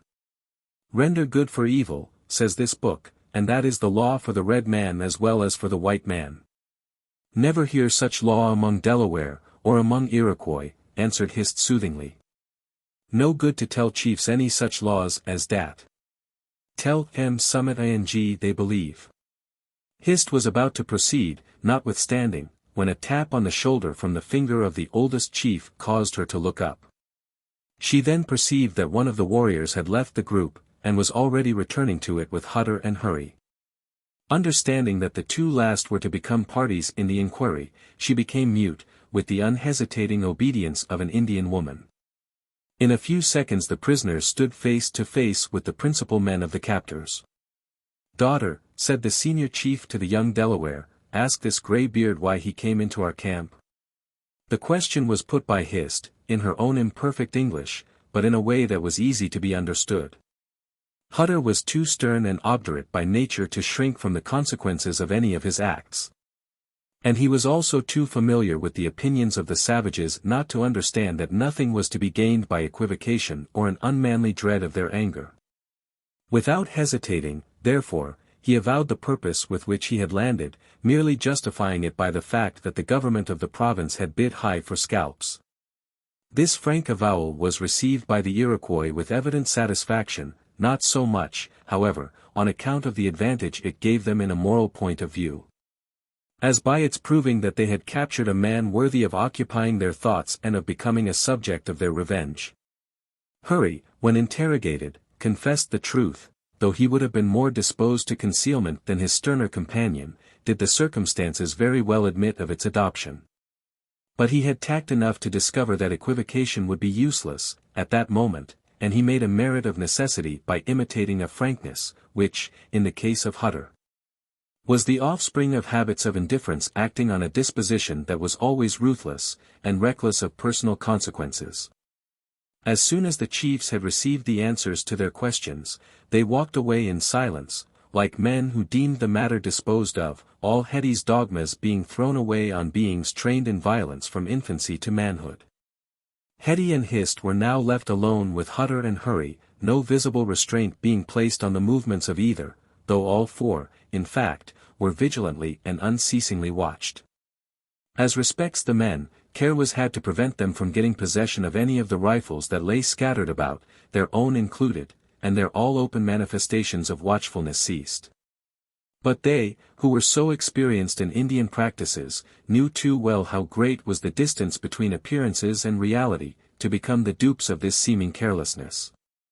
Although both thought incessantly of the means of escape, and this without concert, each was aware of the uselessness of attempting any project of the sort that was not deeply laid, and promptly executed. They had been long enough in the encampment, and were sufficiently observant to have ascertained that Hist, also, was a sort of captive, and, presuming on the circumstance, Hutter spoke in her presence more openly than he might otherwise have thought it prudent to do, inducing Hurry to be equally unguarded by his example. "I'll not blame you, Hetty, for coming on this errand, which was well meant if not very wisely planned," commenced the father, seating himself by the side of his daughter and taking her hand. A sign of affection that this rude being was accustomed to manifest to this particular child. But preaching, and the Bible, are not the means to turn an Indian from his ways. Has Deerslayer sent any message? Or has he any scheme by which he thinks to get us free? "Aye, that's the substance of it," put in Hurry. "If you can help us, gal, to half a mile of freedom, or even a good start of a short quarter, I'll answer for the rest. Perhaps the old man may want a little more, but for one of my height and years that will meet all objections."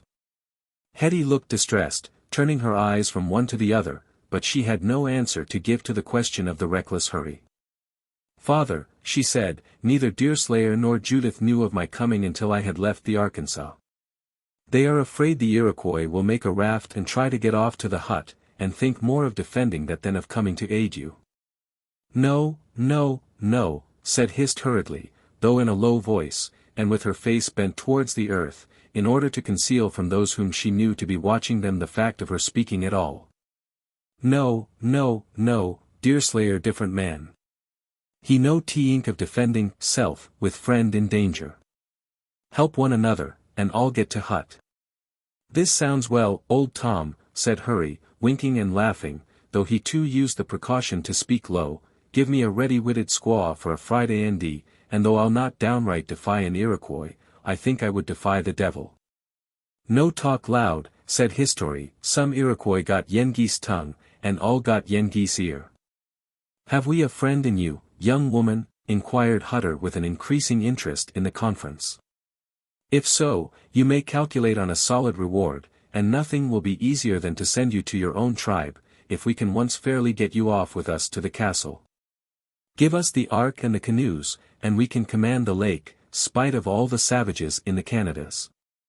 Nothing but artillery could drive us out of the castle, if we can get back to it. S'pose EY come ashore to take scalp? Retorted Hist, with cool irony, at which the girl appeared to be more expert than is common for her sex. Aye, that was a mistake, but there is little use in lamentations, and less still, young woman, in flings. Father, said Hetty, Judith thinks of breaking open the big chest, in hopes of finding something in that which may buy your freedom of the savages. A dark look came over Hutter at the announcement of this fact, and he muttered his dissatisfaction in a way to render it intelligible enough. What for no break open chest, put in History, life sweeter than old chest, scalp sweeter than old chest. If no tell darter to break him open, watawa no help him to run away. Ye know not what ye ask, ye are but silly girls, and the wisest way for ye both is to speak of what ye understand and to speak of nothing else. I little like this cold neglect of the savages, Hurry, it's a proof that they think of something serious, and if we are to do anything, we must do it soon. Can we count on this young woman, think you? Listen, said Hist quickly, and with an earnestness that proved how much her feelings were concerned, watawa no Iroquois, all over Delaware, got Delaware heart, Delaware feeling. She prisoner, too. One prisoner help t'other prisoner. No good to talk more, now. Darter stay with fader, watawa come and see friend, all look right, then tell what he do. This was said in a low voice, but distinctly, and in a manner to make an impression. As soon as it was uttered the girl arose and left the group, walking composedly towards the hut she occupied, as if she had no further interest in what might pass between the pale faces. Chapter 12. She speaks much of her father, says she hears. There's tricks the world, and hems, and beats her breast. Spurns enviously at straws, speaks things in doubt. That carry but half sense. Her speech is nothing. Yet the unshaped use of it doth move the hearers to collection. Hamlet, 4.v.4-9. We left the occupants of the castle and the ark, buried in sleep. Once, or twice, in the course of the night, it is true, Deerslayer or the Delaware, arose and looked out upon the tranquil lake. When, finding all safe, each returned to his pallet, and slept like a man who was not easily deprived of his natural rest. At the first signs of the dawn the former arose, however, and made his personal arrangements for the day. Though his companion, whose nights had not been tranquil or without disturbances of late, continued on his blanket until the sun had fairly risen. Judith, too, was later than common that morning, for the earlier hours of the night had brought her little of either refreshment or sleep. But ere the sun had shown himself over the eastern hills these two were up and afoot, even the tardy in that region seldom remaining on their pallets after the appearance of the great luminary. Chingachgook was in the act of arranging his forest toilet, when Deerslayer entered the cabin of the ark and threw him a few coarse but light summer vestments that belonged to Hutter. Judith hath given me them for your use, chief, said the latter, as he cast the jacket and trousers at the feet of the Indian, for its age and all prudence and caution to be seen in your war dress and paint. Wash off all them fiery streaks from your cheeks, put on these garments, and here is a hat, such as it is, that will give you an awful uncivilized sort of civilization, as the missionaries call it. Remember that Hist is at hand, and what we do for the maiden must be done while we are doing for others. I know it's in your gifts and your nature, to wear clothes, unless they are cut and carried in a red man's fashion, but make a virtue of necessity and put these on at once, even if they do rise a little in your throat. Chingachgook, or the serpent, eyed the vestments with strong disgust, but he saw the usefulness of the disguise, if not its absolute necessity. Should the Iroquois discover a red man, in or about the castle, it might, indeed, place them more on their guard, and give their suspicions a direction towards their female captive. Anything was better than a failure, as it regarded his betrothed, and, after turning the different garments round and round, examining them with a species of grave irony, affecting to draw them on in a way that defeated itself, and otherwise manifesting the reluctance of a young savage to confine his limbs in the usual appliances of civilized life, the chief submitted to the directions of his companion, and finally stood forth, so far as the eye could detect. A red man in color alone. Little was to be apprehended from this last peculiarity, however, the distance from the shore, and the want of glasses preventing any very close scrutiny, and Deerslayer, himself, though of a brighter and fresher tint, had a countenance that was burnt by the sun to a hue scarcely less red than that of his Mohican companion. The awkwardness of the Delaware in his new attire caused his friend to smile more than once that day, but he carefully abstained from the use of any of those jokes which would have been bandied among white men on such an occasion. The habits of a chief, the dignity of a warrior on his first path, and the gravity of the circumstances in which they were placed uniting to render so much levity out of season. The meeting at the morning meal of the three islanders, if we may use the term, was silent, grave and thoughtful. Judith showed by her looks that she had passed an unquiet night, while the two men had the future before them, with its unseen and unknown events. A few words of courtesy passed between Deerslayer and the girl, in the course of the breakfast, but no allusion was made to their situation.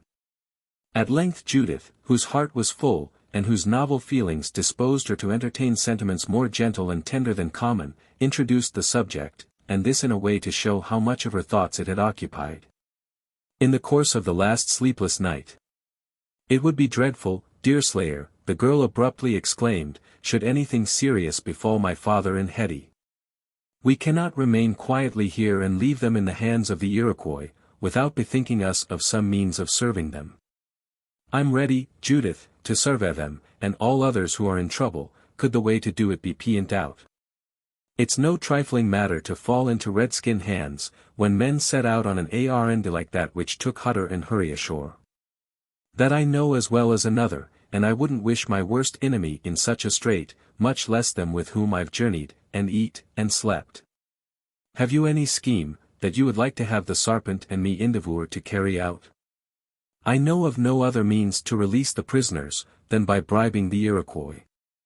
They are not proof against presents, and we might offer enough, perhaps, to make them think it better to carry away what to them will be rich gifts, than to carry away poor prisoners, if, indeed, they should carry them away at all. This is well enough, Judith, yes, it's well enough, if the enemy is to be bought, and we can find articles to make the purchase with. Your father has a convenient lodge, and it is most cunningly placed, though it doesn't seem overstocked with riches that will be likely to buy his ransom. There's the piece he calls Killdeer, might count for something, and I understand there's a keg of powder about, which might be a make-weight, sartain, and yet two able-bodied men are not to be bought off for a trifle, besides. Besides what? Demanded Judith impatiently, observing that the other hesitated to proceed, probably from a reluctance to distress her. Why, Judith, the Frenchers offer bounties as well as our own side, and the price of 2 scalps would purchase a keg of powder, and a rifle. Though I'll not say one of the latter altogether as good as Killdeer, there, which your father vnts as uncommon, and unequalled, like. But fair powder, and a pretty sartain rifle. Then the red men are not the expertest in firearms, and don't always know the difference atwixt that which is real, and that which is seeming. This is horrible, muttered the girl, struck by the homely manner in which her companion was accustomed to state his facts. "But you overlook my own clothes, Deerslayer, and they, I think, might go far with the women of the Iroquois." "No doubt they would." "No doubt they would, Judith," returned the other, looking at her keenly, as if he would ascertain whether she were really capable of making such a sacrifice. "But, are you sartain, gal, you could find it in your heart to part with your own finery for such a purpose? Many is the man who has thought he was valiant till danger stared him in the face. I've known them, too, that conceded they were kind and ready to give away all they had to the poor, when they've been listening to other people's hard-heartedness. But whose fists have clenched as tight as the riven hickory when it came to downright offerings of their own. Besides, Judith, you're handsome, uncommon in that way, one might observe, and do no harm to the truth, and they that have beauty, like to have that which will adorn it. Are you sartain you could find it in your heart to part with your own finery?" The soothing allusion to the personal charms of the girl was well timed, to counteract the effect produced by the distrust that the young man expressed of Judith's devotion to her filial duties. Had another said as much as Deerslayer, the compliment would most probably have been overlooked in the indignation awakened by the doubts, but even the unpolished sincerity, that so often made this simple-minded hunter bare his thoughts, had a charm for the girl. And while she colored, and for an instant her eyes flashed fire, she could not find it in her heart to be really angry with one whose very soul seemed truth and manly kindness. Look her reproaches she did, but conquering the desire to retort, she succeeded in answering in a mild and friendly manner. "You must keep all your favorable opinions for the Delaware girls, Deerslayer, if you seriously think thus of those of your own color," she said, affecting to laugh. "But try me. If you find that I regret either ribbon or feather, silk or muslin, then may you think what you please of my heart, and say what you think. That's justice. The rarest thing to find on earth is a truly just man. So says Tamenund, the wisest prophet of the Delawares, and so all must think that have occasion to see, and talk, and act among mankind. I love a just man, Sarpent. His eyes are never covered with darkness towards his enemies, while they are all sunshine and brightness towards his Friday NDS. He uses the reason that God has given him, and he uses it with a feeling of his being ordered to look at, and to consider things as they are, and not as he wants them to be. It's easy enough to find men who call themselves just, but it's wonderful uncommon to find them that are the very thing, in fact. How often have I seen Indians, gal, who believed they were looking into a matter agreeable to the will of the Great Spirit, when in truth they were only striving to act up to their own will and pleasure, and this, half the time, with a temptation to go wrong that could no more be seen by themselves, than the stream that runs in the next valley can be seen by us through yonder mountain. Though any looker-on might have discovered it as plainly as we can discover the parch that are swimming around this hut." "Very true, Deerslayer," rejoined Judith, losing every trace of displeasure in a bright smile, "very true, and I hope to see you act on this love of justice in all matters in which I am concerned. Above all, I hope you will judge for yourself, and not believe every evil story that a prating idler like Hurry Harry may have to tell, that goes to touch the good name of any young woman, who may not happen to have the same opinion of his face and person that the blustering gallant has of himself. Hurry Harry's ideas do not pass for gospel with me, Judith, but even worse than he may have eyes and ears," returned the other gravely. "Enough of this," exclaimed Judith, with flashing eye and a flush that mounted to her temples, "and more of my father and his ransom. 'Tis as you say, Deerslayer. The Indians will not be likely to give up their prisoners without a heavier bribe than my clothes can offer, and father's rifle and powder. There is the chest." "Aye, there is the chest as you say, Judith, and when the question gets to be between a secret and a scalp, I should think most men would prefer keeping the last. Did your father ever give you any downright commands concerning that chist?" "Never. He has always appeared to think its locks, and its steel bands, and its strength, its best protection." "'Tis a rare chest, and altogether of curious build," returned Deerslayer, rising and approaching the thing in question, on which he seated himself, with a view to examine it with greater ease. "Chingachgook, this is no wood that comes of any forest that you or I have ever trailed through. 'Tisn't the black walnut, and yet it's quite as comely, if not more so, did the smoke and the treatment give it fair play.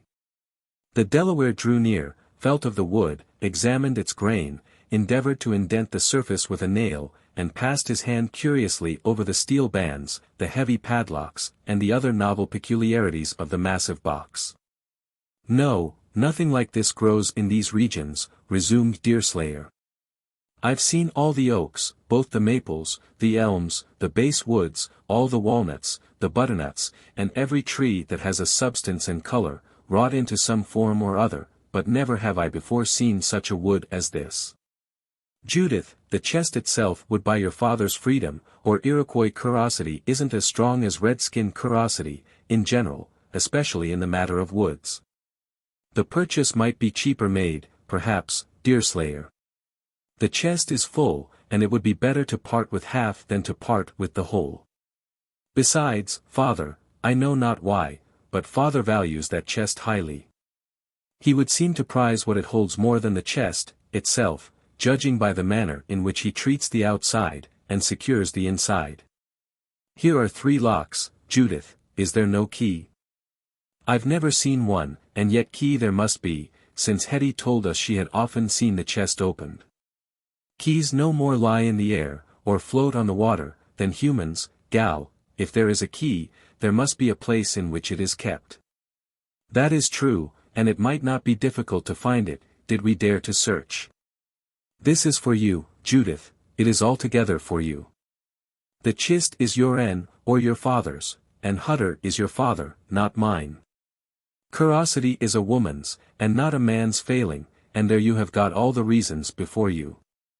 If the chist has articles for ransom, it seems to me they would be wisely used in redeeming their owner's life, or even in saving his scalp. But that is a matter for your judgment, and not for Orne. When the lawful owner of a trap, or a buck, or a canoe, isn't present, his next of kin becomes his representative by all the laws of the woods. We therefore leave you to say whether the chist shall, or shall not be opened. I hope you do not believe I can hesitate, when my father's life's in danger, Deerslayer. Why, it's pretty much putting a scolding AG in tears and mourning. It's not unreasonable to foretell that old Tom may find fault with what you've done, when he sees himself once more in his hut, here, but there's nothing unusual in men's falling out with what has been done for their own good. I dare to say that even the moon would seem a different thing from what it now does, could we look at it from the other side. Deerslayer, if we can find the key, I will authorize you to open the chest, and to take such things from it as you may think will buy father's ransom. First find the key, gal, we'll talk of the rest afterwards. Sarpent, you've eyes like a fly, and a judgment that's seldom out. Can you help us in calculating where Floating Tom would be apt to keep the key of a chist that he holds to be as private as this? The Delaware had taken no part in the discourse until he was thus directly appealed to, when he quitted the chest, which had continued to attract his attention, and cast about him for the place in which a key would be likely to be concealed under such circumstances. As Judith and Deerslayer were not idle the while, the whole 3 were soon engaged in an anxious and spirited search. As it was certain that the desired key was not to be found in any of the common drawers or closets, of which there were several in the building, none looked there. But all turned their inquiries to those places that struck them as ingenious hiding places, and more likely to be used for such a purpose. In this manner the outer room was thoroughly but fruitlessly examined, when they entered the sleeping apartment of Hutter. This part of the rude building was better furnished than the rest of the structure, containing several articles that had been especially devoted to the service of the deceased wife of its owner, but as Judith had all the rest of the keys, it was soon rummaged without bringing to light the particular key desired. They now entered the bed-room of the daughters.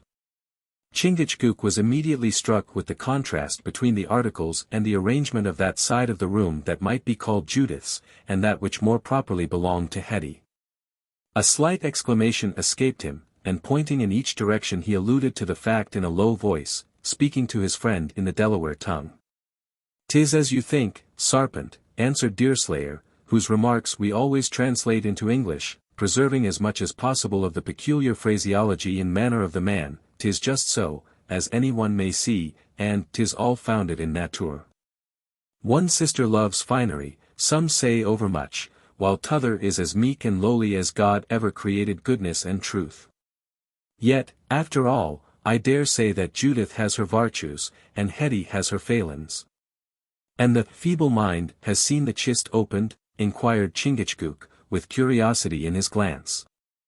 "Sartain, that much I've heard from her own lips, and, for that matter, so have you. It seems her father doesn't misgive her discretion, though he does that of his eldest daughter. Then the key is hid only from the wild rose," for so Chingachgook had begun gallantly to term Judith, in his private discourse with his friend. "That's it. That's just it. One he trusts, and the other he doesn't. There's red and white in that, sarpent, all tribes and nations agreeing in trusting some, and refusing to trust other some.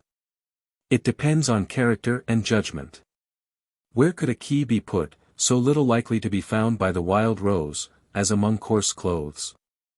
Deerslayer started, and turning to his friend with admiration expressed in every lineament of his face, he fairly laughed, in his silent but hearty manner, at the ingenuity and readiness of the conjecture. "Your name's well bestowed, Sarpent, yes, 'tis well bestowed.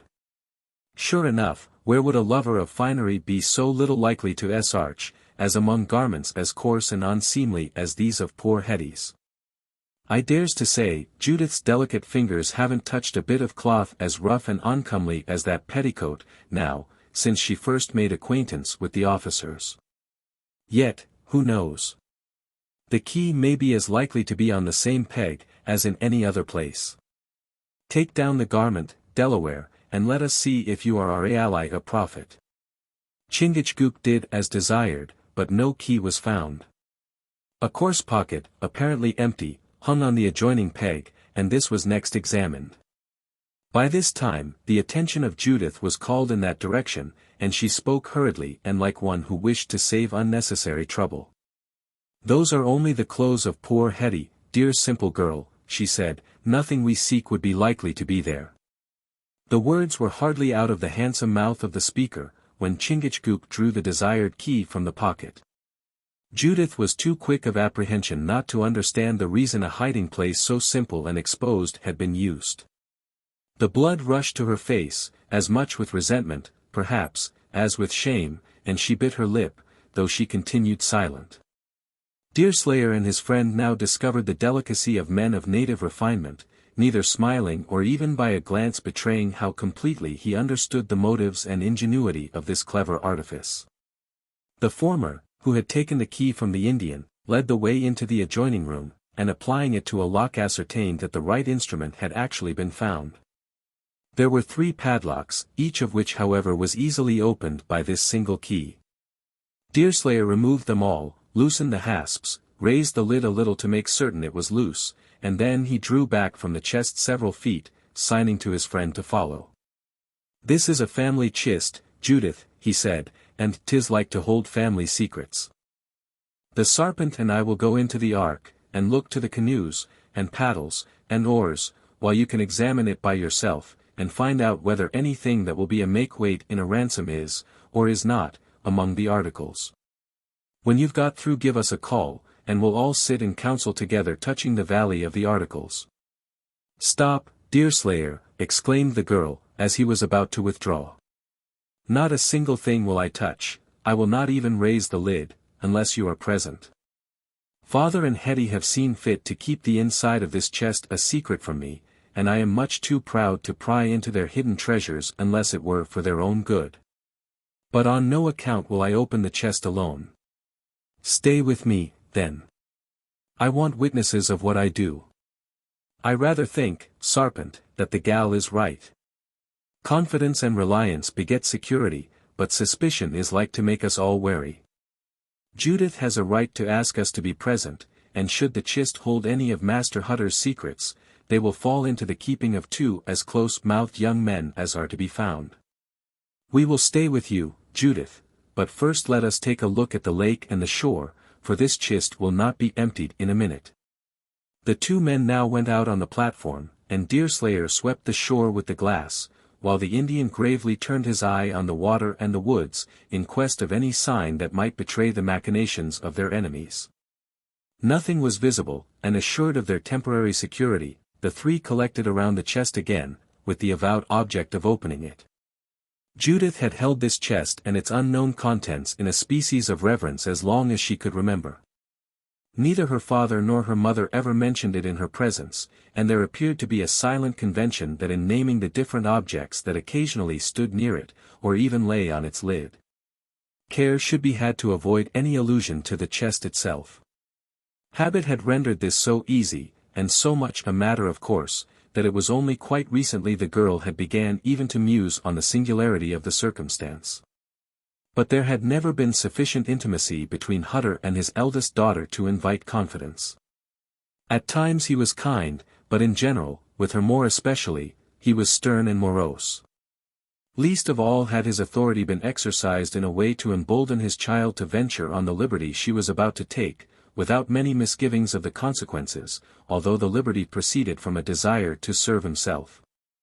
Then Judith was not altogether free from a little superstition on the subject of this chest, which had stood a sort of tabooed relic before her eyes from childhood to the present hour.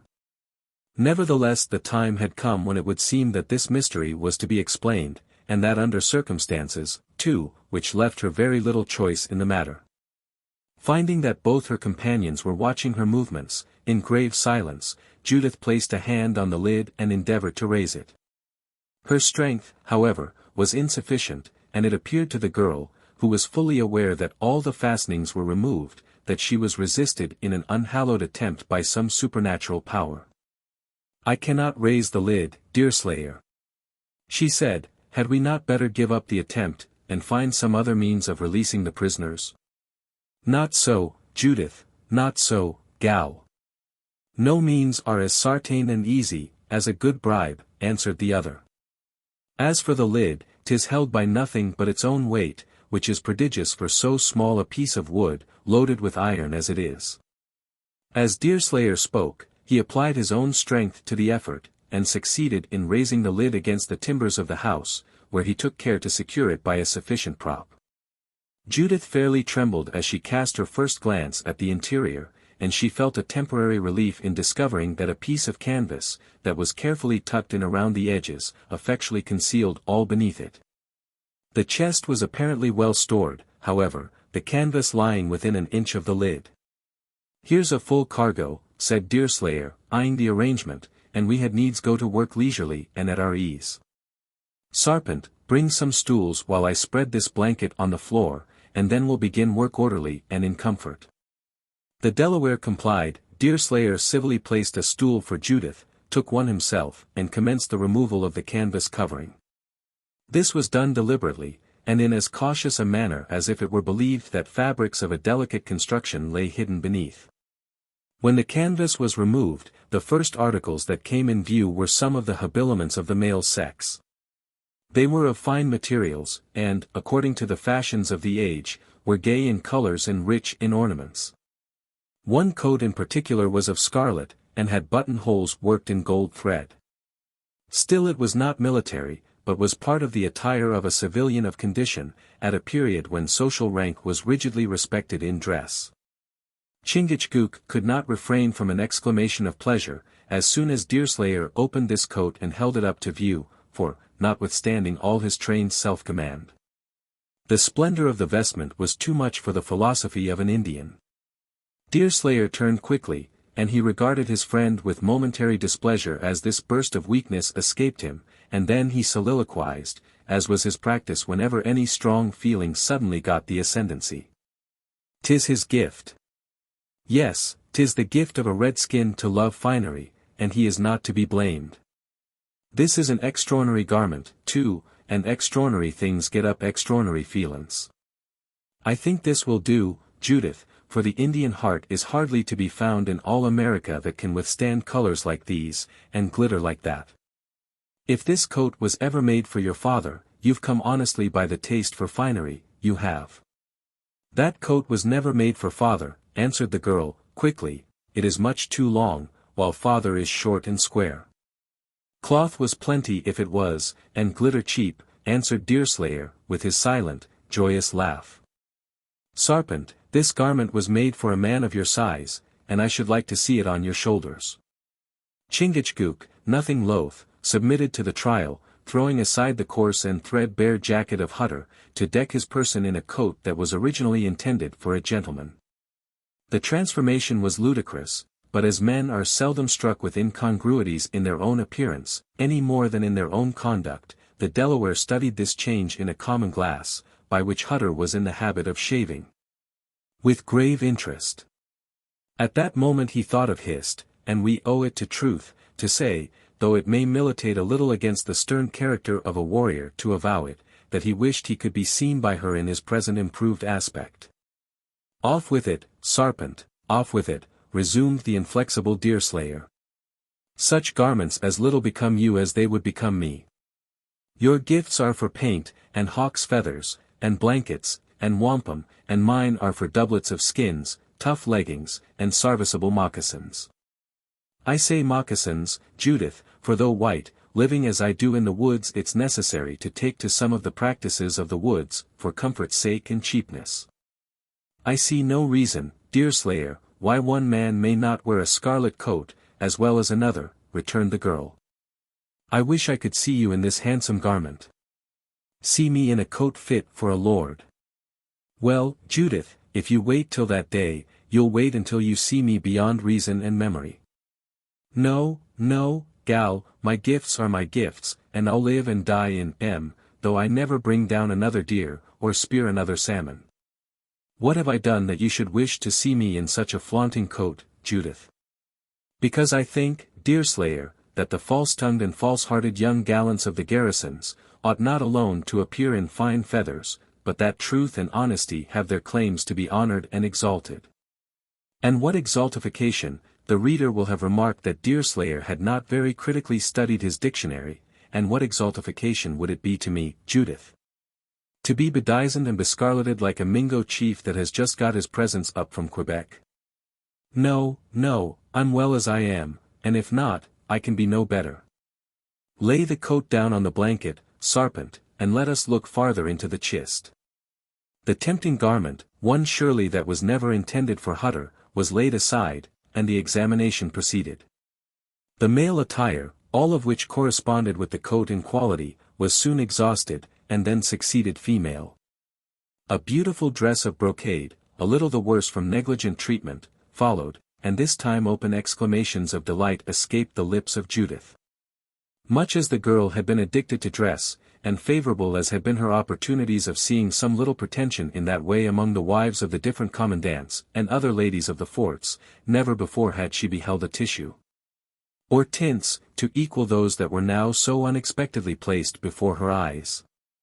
Her rapture was almost childish, nor would she allow the inquiry to proceed, until she had attired her person in a robe so unsuited to her habits and her abode. With this end, she withdrew into her own room, where with hands practised in such offices, she soon got rid of her own neat gown of linen, and stood forth in the gay tints of the brocade. The dress happened to fit the fine, full person of Judith, and certainly it had never adorned a being better qualified by natural gifts to do credit to its really rich hues and fine texture. When she returned, both Deerslayer and Chingachgook, who had passed the brief time of her absence in taking a second look at the male garments, arose in surprise, each permitting exclamations of wonder and pleasure to escape him. In a way so unequivocal as to add new luster to the eyes of Judith, by flushing her cheeks with a glow of triumph. Affecting, however, not to notice the impression she had made, the girl seated herself with the stateliness of a queen, desiring that the chest might be looked into, further. I don't know a better way to treat with the Mingos, gal, cried Deerslayer, than to send you ashore as you be, and to tell 'em that a queen has arrived among 'em. They'll give up old Hutter, and Hurry, and Hetty, too, at such a spectacle. I thought your tongue too honest to flatter, Deerslayer, returned the girl, gratified at this admiration more than she would have cared to own. One of the chief reasons of my respect for you, was your love for truth. And 'tis truth, and solemn truth, Judith, and nothing else. Never did eyes of mine gaze on as glorious a lookin' creetur as you be yourself, at this very moment. I've seen beauties in my time, too, both white and red.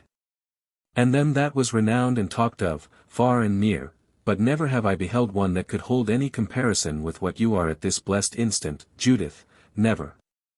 The glance of delight which the girl bestowed on the frank-speaking hunter in no degree lessened the effect of her charms, and as the humid eyes blended with it a look of sensibility, perhaps Judith never appeared more truly lovely than at what the young man had called that blessed instant. He shook his head, held it suspended a moment over the open chest, like one in doubt, and then proceeded with the examination. Several of the minor articles of female dress came next, all of a quality to correspond with the gown. These were laid at Judith's feet, in silence, as if she had a natural claim to their possession. One or two, such as gloves and lace, the girl caught up, and appended to her already rich attire in affected playfulness, but with the real design of decorating her person as far as circumstances would allow. When these two remarkable suits, male and female they might be termed, were removed, another canvas covering separated the remainder of the articles from the part of the chest which they had occupied. As soon as Deerslayer perceived this arrangement he paused, doubtful of the propriety of proceeding any further. "Every man has his secrets, I suppose," he said, "and all men have a right to their enjoyment. We've got low enough in this chist in my judgment to answer our wants, and it seems to me we should do well by going no farther, and by letting Master Hutter have to himself and his own feelin's, all that's beneath this cover." "Do you mean, Deerslayer, to offer these clothes to the Iroquois as ransom?" demanded Judith, quickly. "Sartain. What are we prying into another man's chist for, but to survey its owner in the best way we can? This coat, alone, would be very apt to gain over the head chief of the reptiles, and if his wife or daughter should happen to be out with him, that their gown would soften the heart of any woman that is to be found between Albany and Montreal. I do not see that we want a larger stock in trade than them two articles." "To you it may seem so, Deerslayer," returned the disappointed girl, "but of what use could a dress like this be to any Indian woman? She could not wear it among the branches of the trees, the dirt and smoke of the wigwam would soon soil it, and how would a pair of red arms appear, thrust through these short, laced sleeves?" "All very true, gal, and you might go on and say it is altogether out of time, and place, and season, in this region at all. What is it to us how the finery is treated, so long as it answers our wishes? I do not see that your father can make any use of such clothes, and it's lucky he has things that are of no value to himself, that will bear a high price with others. We can make no better trade for him, than to offer these duds for his liberty. We'll throw in the light frivolties, and get hurry off in the bargain. Then you think, Deerslayer, that Thomas Hutter has no one in his family, no child, no daughter, to whom this dress may be thought becoming, and whom you could wish to see in it, once in a while, even though it should be at long intervals. And only in playfulness? I understand you, Judith, yes, I now understand your meaning, and I think I can say, your wishes. That you are as glorious in that dress as the sun when it rises or sets in a soft October day, I'm ready to allow, and that you greatly become it is a good deal more sartain than that it becomes you. There's gifts in clothes, as well as in other things. Now I do not think that a warrior on his first path ought to lay on the same awful paints as a chief that has had his virtue tried, and knows from experience he will not disgrace his pretensions. So it is with all of us, red or white. You are Thomas Hutter's daughter, and that gown was made for the child of some governor, or a lady of high station, and it was intended to be worn among fine furniture, and in rich company. In my eyes, Judith, a modest maiden never looks more becoming than when becomingly clad, and nothing is suitable that is out of character. Besides, gal, if there's a creetur in the colony that can afford to do without finery, and to trust to her own good looks and sweet countenance, it's yourself. I'll take off the rubbish this instant, Deerslayer, cried the girl, springing up to leave the room, and never do I wish to see it on any human being, again. So it is with all, Sarpent, said the other, turning to his friend and laughing, as soon as the beauty had disappeared. They like finery, but they like their native charms most of all. I'm glad the gal has consented to lay aside her furbelows, howsever, for it's Aegean reason for one of her class to wear and then she is handsome enough, as I call it, to go alone. Hist would show uncommon likely, too, in such a gown, Delaware. Watawa is a red-skinned girl, Deerslayer, returned the Indian, like the young of the pigeon, she is to be known by her own feathers. I should pass by without knowing her, were she dressed in such a skin. It's wisest always to be so clad that our friends need not ask us for our names. The wild rose is very pleasant, but she is no sweeter for so many colors. That's it, that's nature, and the true foundation for love and protection. When a man stoops to pick a wild strawberry, he does not expect to find a melon, and when he wishes to gather a melon, he's disappointed if it proves to be a squash, though squashes be often brighter to the eye than melons. That's it, and it means stick to your gifts, and your gifts will stick to you. The two men had now a little discussion together, touching the propriety of penetrating any farther into the chest of Hutter, when Judith reappeared, divested of her robes, and in her own simple linen frock again. "Thank you, Judith," said Deerslayer, taking her kindly by the hand, "for I know it went a little Aegean the natural cravings of woman, to lay aside so much finery, as it might be in a lump. But you're more pleasing to the eye as you stand, you be, than if you had a crown on your head, and jewels dangling from your hair. The question now is, whether to lift this covering to see what will be our ally the best bargain we can make for Master Hutter, for we must do as we think he would be willing to do, did he stand here in our places." Judith looked very happy. Accustomed as she was to adulation, the homely homage of Deerslayer had given her more true satisfaction, than she had ever yet received from the tongue of man. It was not the terms in which this admiration had been expressed, for they were simple enough, that produced so strong an impression, nor yet their novelty, or their warmth of manner, nor any of those peculiarities that usually give value to praise. But the unflinching truth of the speaker, that carried his words so directly to the heart of the listener. This is one of the great advantages of plain dealing and frankness. The habitual and wily flatterer may succeed until his practices recoil on himself, and like other sweets his aliment cloys by its excess.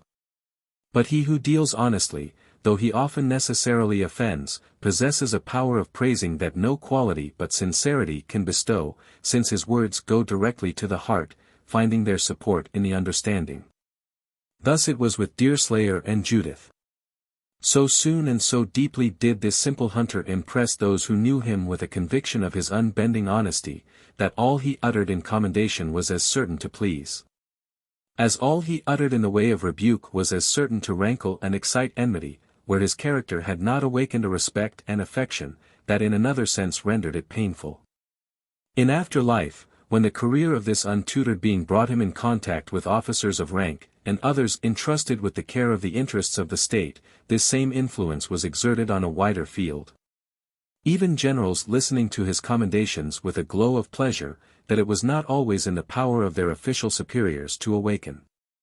Perhaps Judith was the first individual of his own color who fairly submitted to this natural consequence of truth and fair dealing on the part of Deerslayer. She had actually pined for his praise, and she had now received it, and that in the form which was most agreeable to her weaknesses and habits of thought. The result will appear in the course of the narrative. "If we knew all that chest holds, Deerslayer," returned the girl, when she had a little recovered from the immediate effect produced by his commendations of her personal appearance, "we could better determine on the course we ought to take." "That's not unreasonable, gal, though it's more a pale face than a red-skin gift to be prying into other people's secrets. Curiosity is natural, and it is expected that all human beings should have human failings. Whenever I've been at the garrisons, I've found that most in and about them had a longing to learn their neighbors' secrets. Yes, and sometimes to fancy them, when they couldn't find them out. That's the difference between an Indian gentleman and a white gentleman. The sarpent, here, would turn his head aside if he found himself unknowingly looking into another chief's wigwam, whereas in the settlements, while all pretend to be great people, most prove they've got betters. By the manner in which they talk of their consarns. I'll be bound, Judith, you wouldn't get the sarpent, there, to confess there was another in the tribe so much greater than himself, as to become the subject of his ideas, and to employ his tongue in conversations about his movements, and ways, and food, and all the other little matters that occupy a man when he's not employed in his greater duties. He who does this is but little better than a blackguard, in the grain, and them that encourages him is pretty much of the same kidney, let them wear coats as fine as they may, or of what dye they please. But this is not another man's wigwam. It belongs to my father, these are his things, and they are wanted in his service. That's true, gal, that's true, and it carries weight with it. Well, when all is before us we may, indeed, best judge which to offer for the ransom, and which to withhold. Judith was not altogether as disinterested in her feelings as she affected to be. She remembered that the curiosity of Hetty had been indulged in connection with this chest, while her own had been disregarded.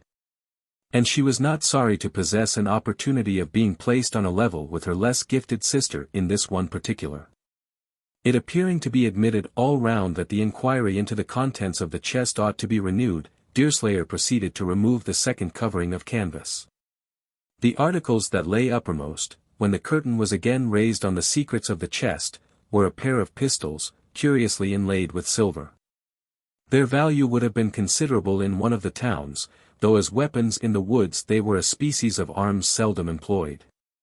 Never, indeed, unless it might be by some officer from Europe, who visited the colonies, as many were then wont to do. So much impressed with the superiority of the usages of London as to fancy they were not to be laid aside on the frontiers of America. What occurred on the discovery of these weapons will appear in the succeeding chapter. Chapter 13. An oaken, broken, elbow chair. A caudle cup without an ear. A battered, shattered ash bedstead. A box of deal without a lid. A pair of tongs, but out of joint. A backsword poker, without point. A dish which might good meat afford once. An Ovid, and an old concordance. Thomas Sheridan, a true and faithful inventory of the goods belonging to Dr. Swift, 2. I. 6, 13-14. No sooner did Deerslayer raise the pistols, than he turned to the Delaware and held them up for his admiration. "Child gun," said the serpent, smiling, while he handled one of the instruments as if it had been a toy.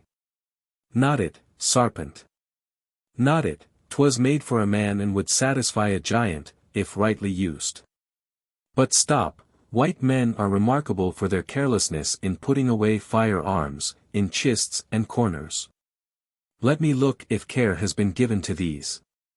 As Deerslayer spoke, he took the weapon from the hand of his friend and opened the pan. The last was filled with priming, caked like a bit of cinder, by time, moisture and compression. An application of the ramrod showed that both the pistols were charged, although Judith could testify that they had probably lain for years in the chest. It is not easy to portray the surprise of the Indian at this discovery, for he was in the practice of renewing his priming daily, and of looking to the contents of his piece at other short intervals. "This is white neglect," said Deerslayer, shaking his head, "and scarce a season goes by that someone in the settlements doesn't suffer from it. It's extraordinary too, Judith, yes, it's downright extraordinary that the owner shall fire his piece at a deer, or some other game, or perhaps at an enemy, and twice out of 3 times he'll miss. But let him catch an accident with one of these forgotten charges, and he makes it sartain death to a child, or a brother, or a Friday N.D. Well, we shall do a good turn to the owner if we fire these pistols for him, and as they're novelties to you and me, sarpent, we'll try our hands at a mark. Freshen that priming, and I'll do the same with this, and then we'll see who is the best man with a pistol. As for the rifle, that's long been settled atween us." Deerslayer laughed heartily at his own conceit, and, in a minute or two, they were both standing on the platform, selecting some object in the ark for their target. Judith was led by curiosity to their side. "Stand back, gal, stand a little back. These weapons have been long loaded," said Deerslayer, "and some accident may happen in the discharge. Then you shall not fire them. Give them both to the Delaware, or it would be better to unload them without firing." That's Aegean usage, and some people say, Aegean manhood, though I hold to no such silly doctrine. We must fire Judith, yes, we must fire though I foresee that neither will have any great reason to boast of his skill. Judith, in the main, was a girl of great personal spirit, and her habits prevented her from feeling any of the terror that is apt to come over her sex at the report of firearms.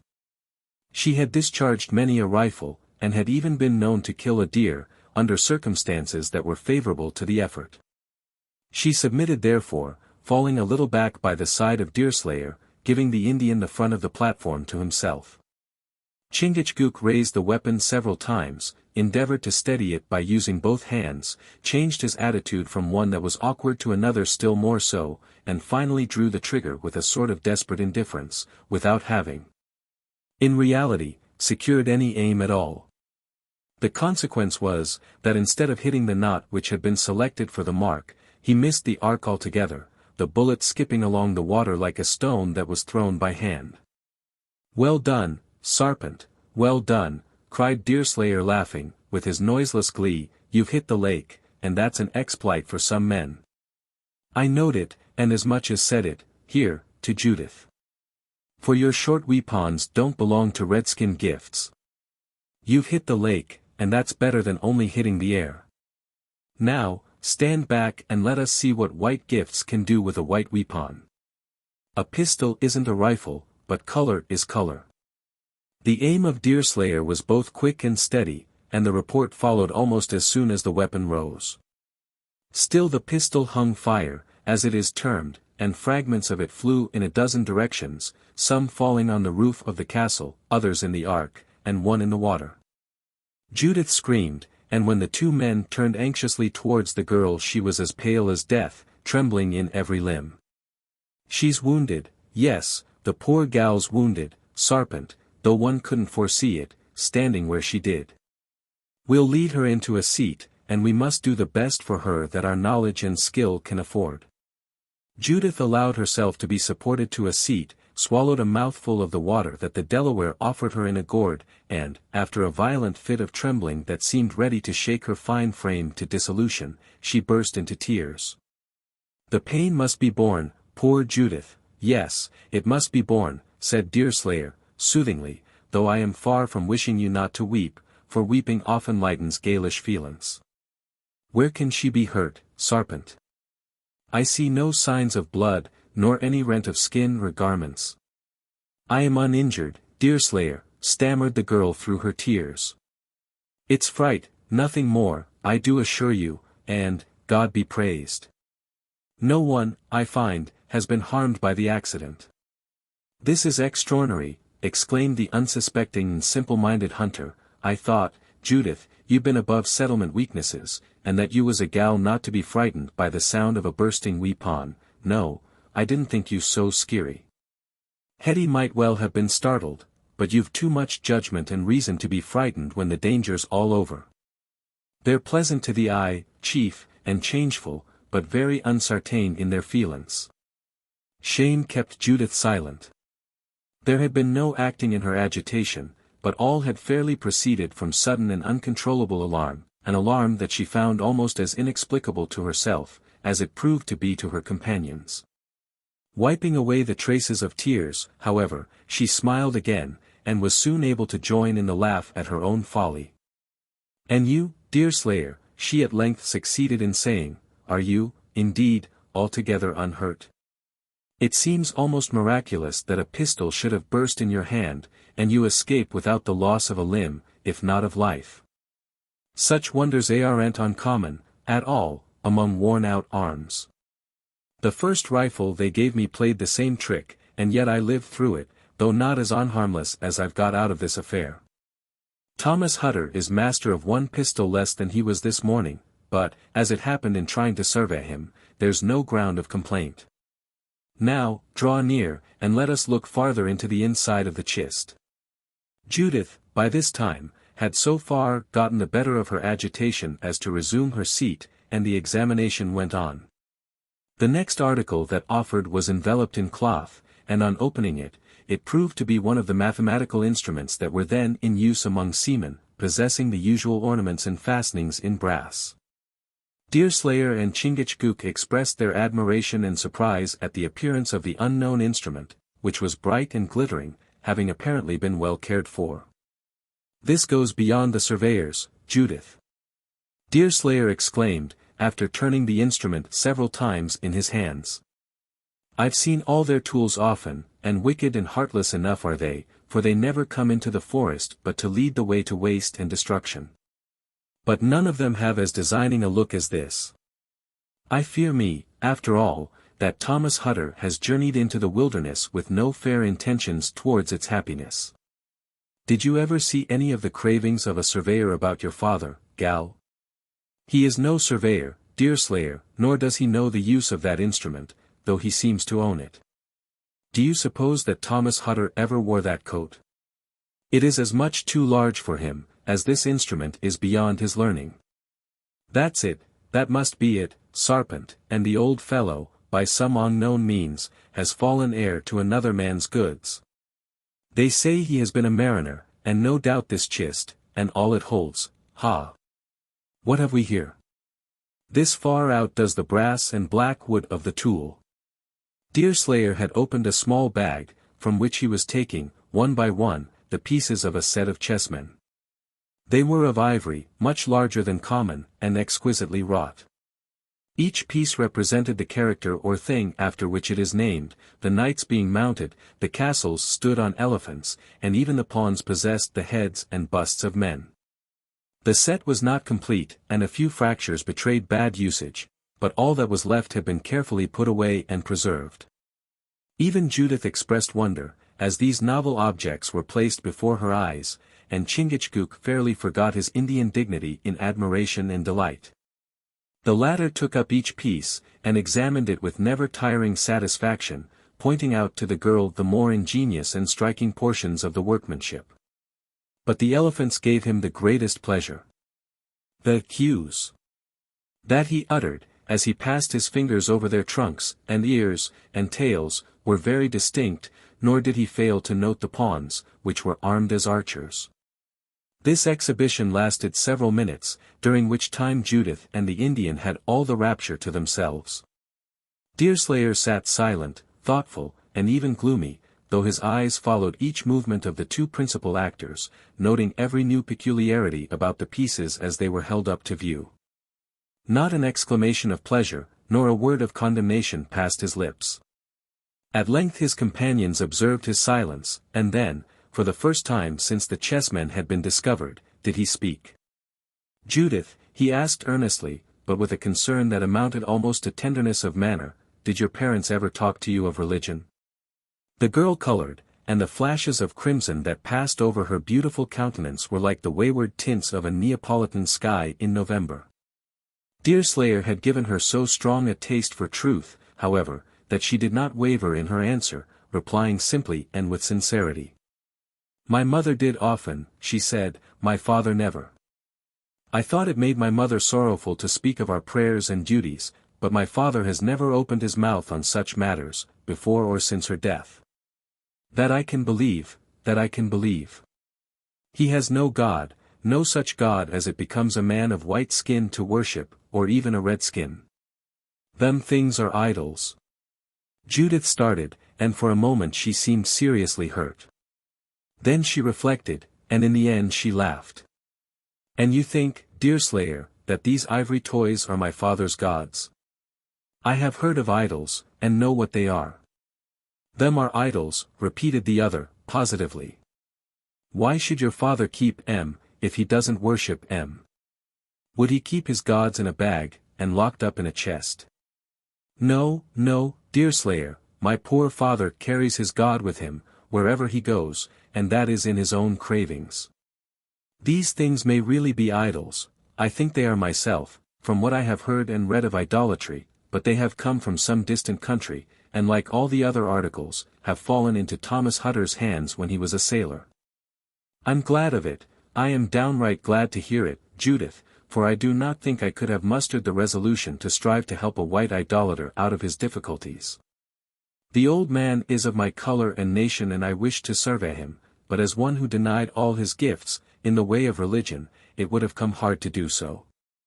That animal seems to give you great satisfaction, Sarpent, though it's an idolatrous beast at the best. It is an elephant, interrupted Judith. I've often seen pictures of such animals, at the garrisons, and Mother had a book in which there was a printed account of the creature.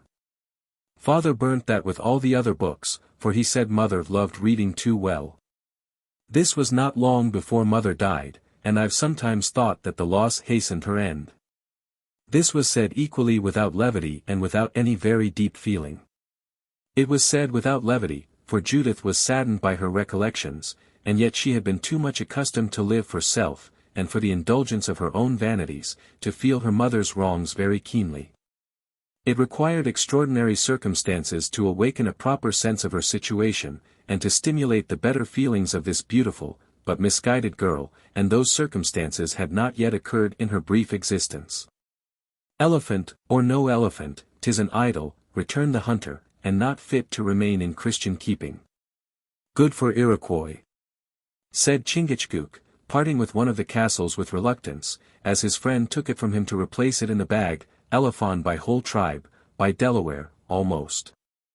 Aye, that it would, as anyone who comprehends redskin nature must know, answered Deerslayer, but the man that passes false money, Sarpent, is as bad as he who makes it. Did you ever know a just Injun that wouldn't scorn to sell a coon's skin for the true marten, or to pass off a mink for a beaver? I know that a few of these idols, perhaps one of them elephants, would go far towards buying Thomas Hutter's liberty, but it goes ag in conscience to pass such counterfeit money. Perhaps no Injun tribe, hereaway, is downright idolaters, but there's some that come so near it, that white gifts ought to be particular about encouraging them in their mistake. If idolatry is a gift, Deerslayer, and gifts are what you seem to think them, idolatry in such people can hardly be a sin, said Judith with more smartness than discrimination. God grants no such gifts to any of his creatures, Judith, returned the hunter, seriously. He must be adored, under some name or other, and not creatures of brass or ivory. It matters not whether the Father of all is called God, or Manitou, Deity, or Great Spirit, he is none the less our common Maker and Master. Nor does it count for much whether the souls of the just go to paradise, or happy hunting grounds, since he may send each his own way, as suits his own pleasure and wisdom. But it curdles my blood, when I find human mortals so bound up in darkness and cons ate, as to fashion the hearth, or wood, or bones, things made by their own hands, into motionless, senseless effigies, and then fall down afore them, and worship them as a deity. After all, Deerslayer, these pieces of ivory may not be idols, at all. I remember, now, to have seen one of the officers at the garrison with a set of fox and geese made in some such a design as these, and here is something hard, wrapped in cloth, that may belong to your idols. Deerslayer took the bundle the girl gave him, and unrolling it, he found the board within. Like the pieces it was large, rich, and inlaid with ebony and ivory. Putting the whole in conjunction, the hunter, though not without many misgivings, slowly came over to Judith's opinion, and finally admitted that the fancied idols must be merely the curiously carved men of some unknown game. Judith had the tact to use her victory with great moderation, nor did she once, even in the most indirect manner, allude to the ludicrous mistake of her companion. This discovery of the uses of the extraordinary-looking little images settled the affair of the proposed ransom. It was agreed generally, and all understood the weaknesses and tastes of Indians, that nothing could be more likely to tempt the cupidity of the Iroquois than the elephants, in particular. Luckily the whole of the castles were among the pieces, and these 4 tower-bearing animals it was finally determined should be the ransom offered. The remainder of the men, and, indeed, all the rest of the articles in the chest, were to be kept out of view, and to be resorted to only as a last appeal. As soon as these preliminaries were settled, everything but those intended for the bribe was carefully replaced in the chest, all the covers were tucked in as they had been found, and it was quite possible, could Hutter have been put in possession of the castle again, that he might have passed the remainder of his days in it without even suspecting the invasion that had been made on the privacy of the chest. The rent pistol would have been the most likely to reveal the secret, but this was placed by the side of its fellow, and all were pressed down as before, some half a dozen packages in the bottom of the chest not having been opened at all. When this was done the lid was lowered, the padlocks replaced, and the key turned. The latter was then replaced in the pocket from which it had been taken. More than an hour was consumed in settling the course proper to be pursued, and in returning everything to its place. The pauses to converse were frequent, and Judith, who experienced a lively pleasure in the open, undisguised admiration with which Deerslayer's honest eyes gazed at her handsome face, found the means to prolong the interview. With a dexterity that seems to be innate in female coquetry. Deerslayer, indeed, appeared to be the first who was conscious of the time that had been thus wasted, and to call the attention of his companions to the necessity of doing something towards putting the plan of ransoming into execution. Chingachgook had remained in Hutter's bedroom, where the elephants were laid, to feast his eyes with the images of animals so wonderful, and so novel. Perhaps an instinct told him that his presence would not be as acceptable to his companions as this holding himself aloof, for Judith had not much reserve in the manifestations of her preferences. And the Delaware had not got so far as one betrothed without acquiring some knowledge of the symptoms of the master passion. "Well, Judith," said Deerslayer, rising, after the interview had lasted much longer than even he himself suspected, "'tis pleasant conversing with you, and settling all these matters, but duty calls us another way. All this time, hurry in your father, not to say Hetty." The word was cut short in the speaker's mouth, for, at that critical moment, a light step was heard on the platform, or courtyard, a human figure darkened the doorway. And the person last mentioned stood before him. The low exclamation that escaped Deerslayer and the slight scream of Judith were hardly uttered, when an Indian youth, between the ages of 15 and 17, stood beside her. These two entrances had been made with moccasined feet, and consequently almost without noise, but, unexpected and stealthy as they were, they had not the effect to disturb Deerslayer's self-possession. His first measure was to speak rapidly in Delaware to his friend, cautioning him to keep out of sight, while he stood on his guard. The second was to step to the door to ascertain the extent of the danger. No one else, however, had come, and a simple contrivance, in the shape of a raft, that lay floating at the side of the ark, at once explained the means that had been used in bringing Hetty off. Two dead and dry, and consequently buoyant, logs of pine were bound together with pins and withes, and a little platform of riven chestnut had been rudely placed on their surfaces.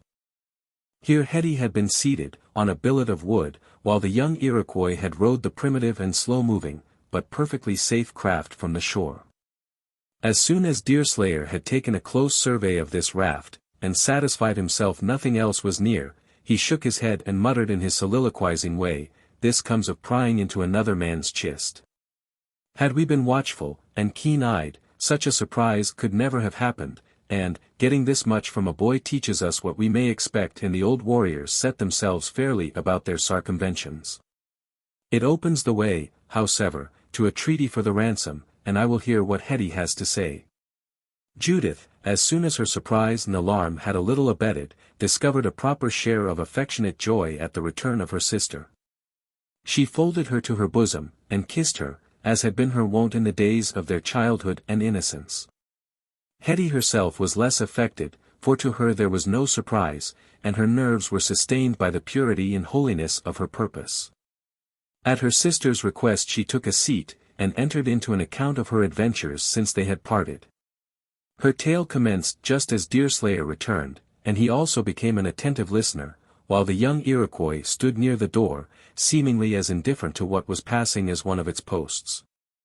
The narrative of the girl was sufficiently clear, until she reached the time where we left her in the camp, after the interview with the chiefs, and, at the moment when Hist quitted her, in the abrupt manner already related. The sequel of the story may be told in her own language.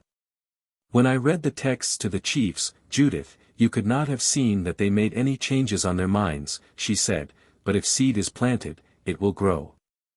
God planted the seeds of all these trees." "Aye, that did he," muttered Deerslayer, "and a goodly harvest has followed." "God planted the seeds of all these trees," continued Hetty, after a moment's pause, "and you see to what a height and shade they have grown. So it is with the Bible. You may read a verse this year, and forget it, and it will come back to you a year hence, when you least expect to remember it. And did you find anything of this among the savages, poor Hetty? Yes, Judith, and sooner and more fully than I had even hoped. I did not stay long with father and hurry, but went to get my breakfast with Hist. As soon as we had done the chiefs came to us, and then we found the fruits of the seed that had been planted. They said what I had read from the good book was right, it must be right, it sounded right, like a sweet bird singing in their ears. And they told me to come back and say as much to the great warrior who had slain one of their braves. And to tell it to you, and to say how happy they should be to come to church here, in the castle, or to come out in the sun. And hear me read more of the sacred volume, and to tell you that they wish you would lend them some canoes that they can bring father and hurry and their women to the castle. That we might all sit on the platform there and listen to the singing of the pale-face Manitou. There, Judith, did you ever know of anything that so plainly shows the power of the Bible, as that? If it were true, tea would be a miracle, indeed, Hetty. But all this is no more than Indian cunning and Indian treachery, striving to get the better of us by management, when they find it is not to be done by force. Do you doubt the Bible, sister, that you judge the savages so harshly? I do not doubt the Bible, poor Hetty, but I much doubt an Indian and an Iroquois. What do you say to this visit, Deerslayer? First let me talk a little with Hetty, returned the party appealed to. Was the raft made till you had got your breakfast, gal, and did you walk from the camp to the shore opposite to us, here? Oh.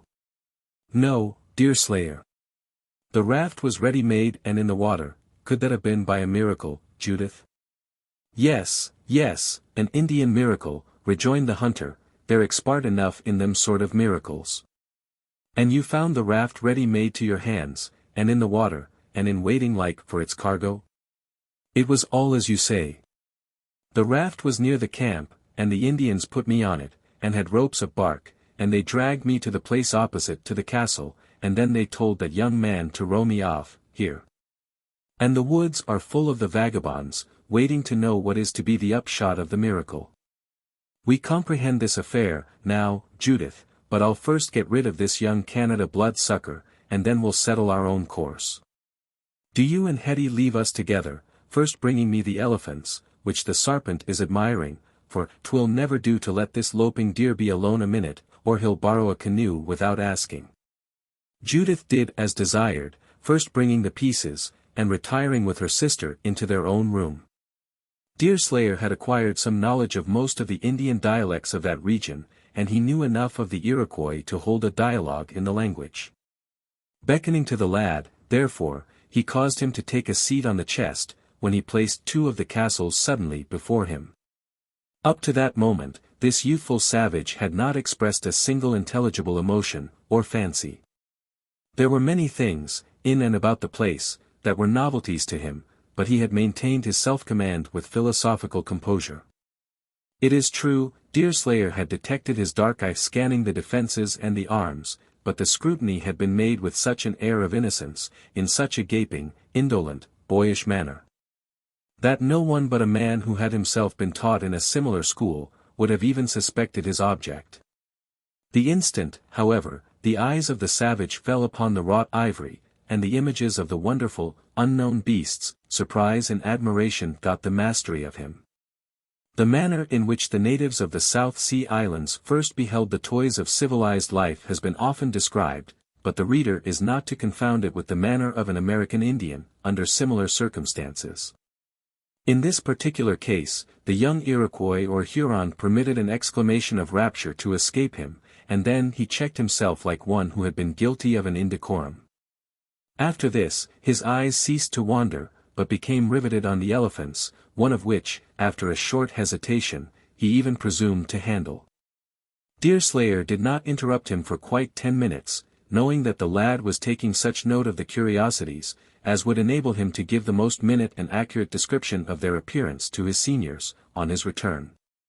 When he thought sufficient time had been allowed to produce the desired effect, the hunter laid a finger on the naked knee of the youth and drew his attention to himself. "Listen," he said, "I want to talk with my young friend from the Canadas." Let him forget that wonder for a minute. Where t'other pale brother, demanded the boy, looking up and letting the idea that had been most prominent in his mind, previously to the introduction of the chessmen, escape him involuntarily. He sleeps, or if he isn't fairly asleep, he is in the room where the men do sleep, returned Deerslayer. How did my young friend know there was another? See him from the shore. Iroquois have got long eyes, see beyond the clouds, see the bottom of the great spring. Well, the Iroquois are welcome. 2 pale faces are prisoners in the camp of your fathers, boy. The lad nodded, treating the circumstance with great apparent indifference, though a moment after he laughed as if exulting in the superior address of his own tribe. Can you tell me, boy, what your chiefs intend to do with these captives, or haven't they yet made up their minds? The lad looked a moment at the hunter with a little surprise. Then he coolly put the end of his forefinger on his own head, just above the left ear, and passed it round his crown with an accuracy and readiness that showed how well he had been drilled in the peculiar art of his race. When? Demanded Deerslayer, whose gorge rose at this cool demonstration of indifference to human life. And why not take them to your wigwams? Road too long, and full of pale faces. Wigwam full, and scalp sell high. Small scalp, much gold. Well, that explains it, yes, that does explain it. There's no need of being any plainer. Now you know, lad, that the oldest of your prisoners is the father of these 2 young women, and the other is the suitor of one of them. The gals naturally wish to save the scalps of such Friday-NDS, and they will give them 2 ivory creeters, as ransom. 1 for each scalp. Go back and tell this to your chiefs, and bring me the answer before the sun sets. The boy entered zealously into this project, and with a sincerity that left no doubt of his executing his commission with intelligence and promptitude. For a moment he forgot his love of honor, and all his clannish hostility to the British and their Indians, in his wish to have such a treasure in his tribe, and Deerslayer was satisfied with the impression he had made. It is true the lad proposed to carry one of the elephants with him, as a specimen of the other, but to this his brother negotiator was too sagacious to consent, well knowing that it might never reach its destination if confided to such hands. This little difficulty was soon arranged, and the boy prepared to depart. As he stood on the platform, ready to step aboard of the raft, he hesitated, and turned short with a proposal to borrow a canoe, as the means most likely to shorten the negotiations. Deerslayer quietly refused the request, and, after lingering a little longer, the boy rowed slowly away from the castle, taking the direction of a thicket on the shore that lay less than half a mile distant. Deerslayer seated himself on a stool and watched the progress of the ambassador, sometimes closely scanning the whole line of shore, as far as I could reach, and then placing an elbow on a knee. He remained a long time with his chin resting on the hand. During the interview between Deerslayer and the lad, a different scene took place in the adjoining room. Hetty had inquired for the Delaware, and being told why and where he remained concealed, she joined him. The reception which Chingachgook gave his visitor was respectful and gentle. He understood her character, and, no doubt, his disposition to be kind to such a being was increased by the hope of learning some tidings of his betrothed. As soon as the girl entered she took a seat, and invited the Indian to place himself near her, then she continued silent, as if she thought it decorous for him to question her, before she consented to speak on the subject she had on her mind. But, as Chingachgook did not understand this feeling, he remained respectfully attentive to anything she might be pleased to tell him. You are Chingachgook, the great serpent of the Delawares, aren't you? The girl at length commenced, in her own simple way losing her self-command in the desire to proceed, but anxious first to make sure of the individual. Chingachgook, returned the Delaware with grave dignity. That say great sarpent, in Deerslayer tongue. Well, that is my tongue. Deerslayer, and father, and Judith, and I, and poor Hurry Harry, do you know Henry March, great serpent? I know you don't, however, or he would have spoken of you, too. Did any tongue name Chingachgook, drooping lily? For so the chief had named poor Hetty. Was his name sung by a little bird among Iroquois? Hetty did not answer at first, but, with that indescribable feeling that awakens sympathy and intelligence among the youthful and unpracticed of her sex, she hung her head, and the blood suffused her cheek ere she found her tongue. It would have exceeded her stock of intelligence to explain this embarrassment, but, though poor Hetty could not reason, on every emergency, she could always feel. The color slowly receded from her cheeks, and the girl looked up archly at the Indian, smiling with the innocence of a child, mingled with the interest of a woman. "My sister, the drooping lily, here's such bird," Chingachgook added, and this with a gentleness of tone and manner that would have astonished those who sometimes heard the discordant cries that often came from the same throat. These transitions from the harsh and guttural, to the soft and melodious not being infrequent in ordinary Indian dialogues.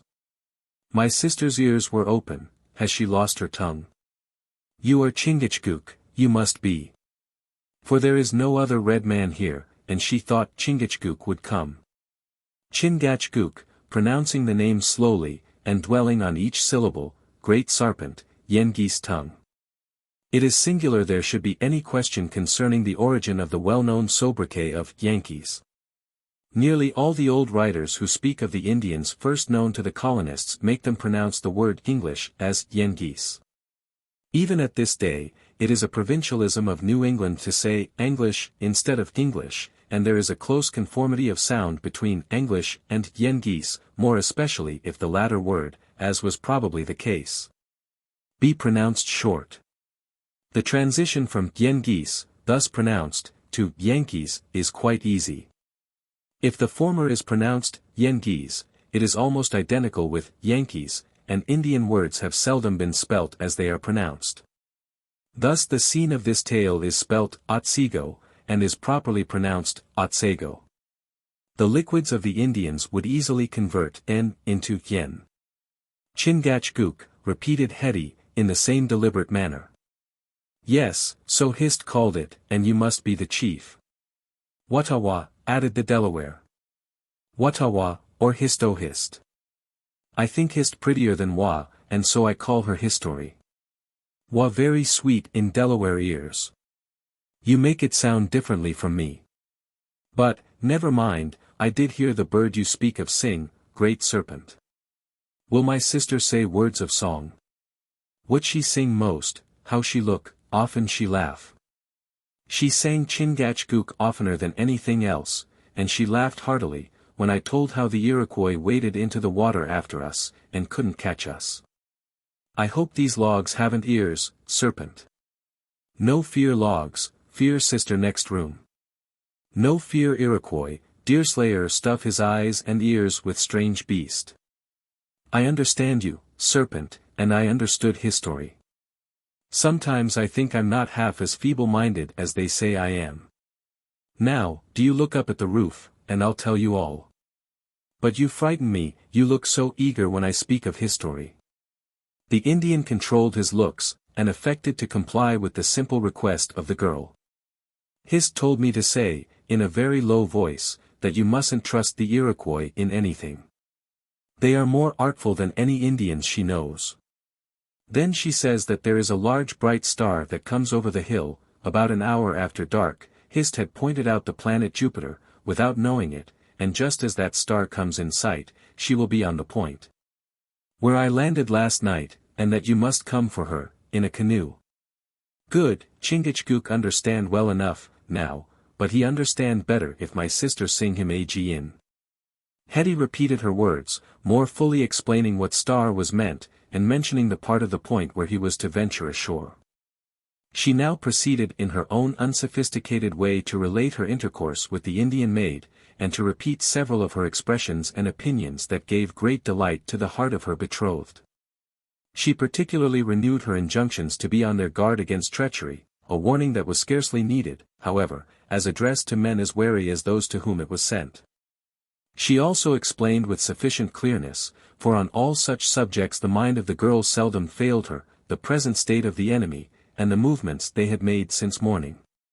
Hist had been on the raft with her until it quitted the shore, and was now somewhere in the woods, opposite to the castle, and did not intend to return to the camp until night approached. When she hoped to be able to slip away from her companions, as they followed the shore on their way home, and conceal herself on the point. No one appeared to suspect the presence of Chingachgook, though it was necessarily known that an Indian had entered the ark the previous night, and it was suspected that he had since appeared in and about the castle in the dress of a paleface. Still some little doubt existed on the latter point, for, as this was the season when white men might be expected to arrive, there was some fear that the garrison of the castle was increasing by these ordinary means. All this had Hist communicated to Hetty while the Indians were dragging them along shore, the distance, which exceeded 6 miles, affording abundance of time. Hist don't know, herself, whether they suspect her or not, or whether they suspect you, but she hopes neither is the case. And now, serpent, since I have told you so much from your betrothed, continued Hetty, unconsciously taking one of the Indian's hands, and playing with the fingers, as a child is often seen to play with those of a parent. You must let me tell you something from myself. When you marry Hist, you must be kind to her, and smile on her, as you do now on me, and not look cross as some of the chiefs do at their squaws. Will you promise this? Alway good to Wah, too tender to twist hard, else she break. Yes, and smile, too, you don't know how much a girl craves smiles from them she loves.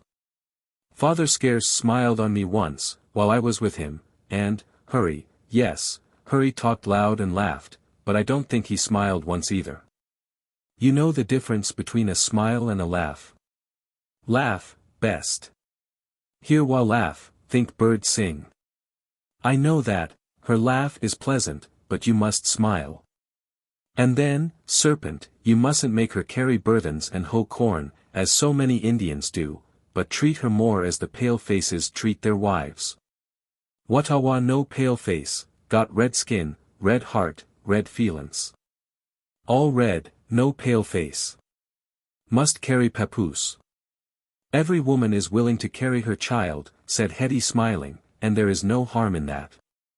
But you must love Hist, and be gentle, and good to her, for she is gentle and good herself.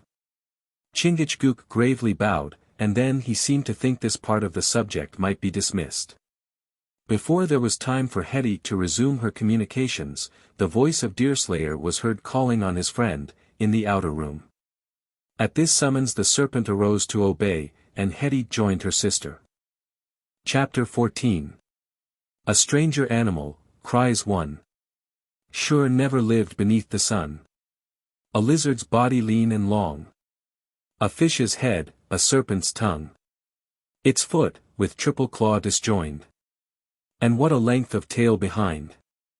James Merrick, The Chameleon, November 21, 26. The first act of the Delaware, on rejoining his friend, was to proceed gravely to disencumber himself of his civilized attire, and to stand forth an Indian warrior again. The protest of Deerslayer was met by his communicating the fact that the presence of an Indian in the hut was known to the Iroquois, and that maintaining the disguise would be more likely to direct suspicions to his real object than if he came out openly as a member of a hostile tribe. When the latter understood the truth, and was told that he had been deceived in supposing the chief had succeeded in entering the ark undiscovered, he cheerfully consented to the change, since further attempt at concealment was useless. A gentler feeling than the one avowed, however, lay at the bottom of the Indian's desire to appear as a son of the forest. He had been told that Hist was on the opposite shore, and nature so far triumphed over all distinctions of habit, and tribes, and people, as to reduce this young savage warrior to the level of a feeling which would have been found in the most refined inhabitant of a town, under similar circumstances. There was a mild satisfaction in believing that she he loved could see him, and as he walked out on the platform in his scanty, native attire, an Apollo of the wilderness. 100 of the tender fancies that fleet through lovers' brains beset his imagination and softened his heart. All this was lost on Deerslayer, who was no great adept in the mysteries of Cupid, but whose mind was far more occupied with the concerns that forced themselves on his attention, than with any of the truant fancies of love. He soon recalled his companion, therefore, to a sense of their actual condition, by summoning him to a sort of council of war, in which they were to settle their future course. In the dialogue that followed, the parties mutually made each other acquainted with what had passed in their several interviews. Chingachgook was told the history of the treaty about the ransom, and Deerslayer heard the whole of Hetty's communications. The latter listened with generous interest to his friend's hopes, and promised cheerfully all the assistance he could lend. "'Tis our main arnd, sarpent, as you know, this battling for the castle and old Hutter's darters, coming in as a sort of accident."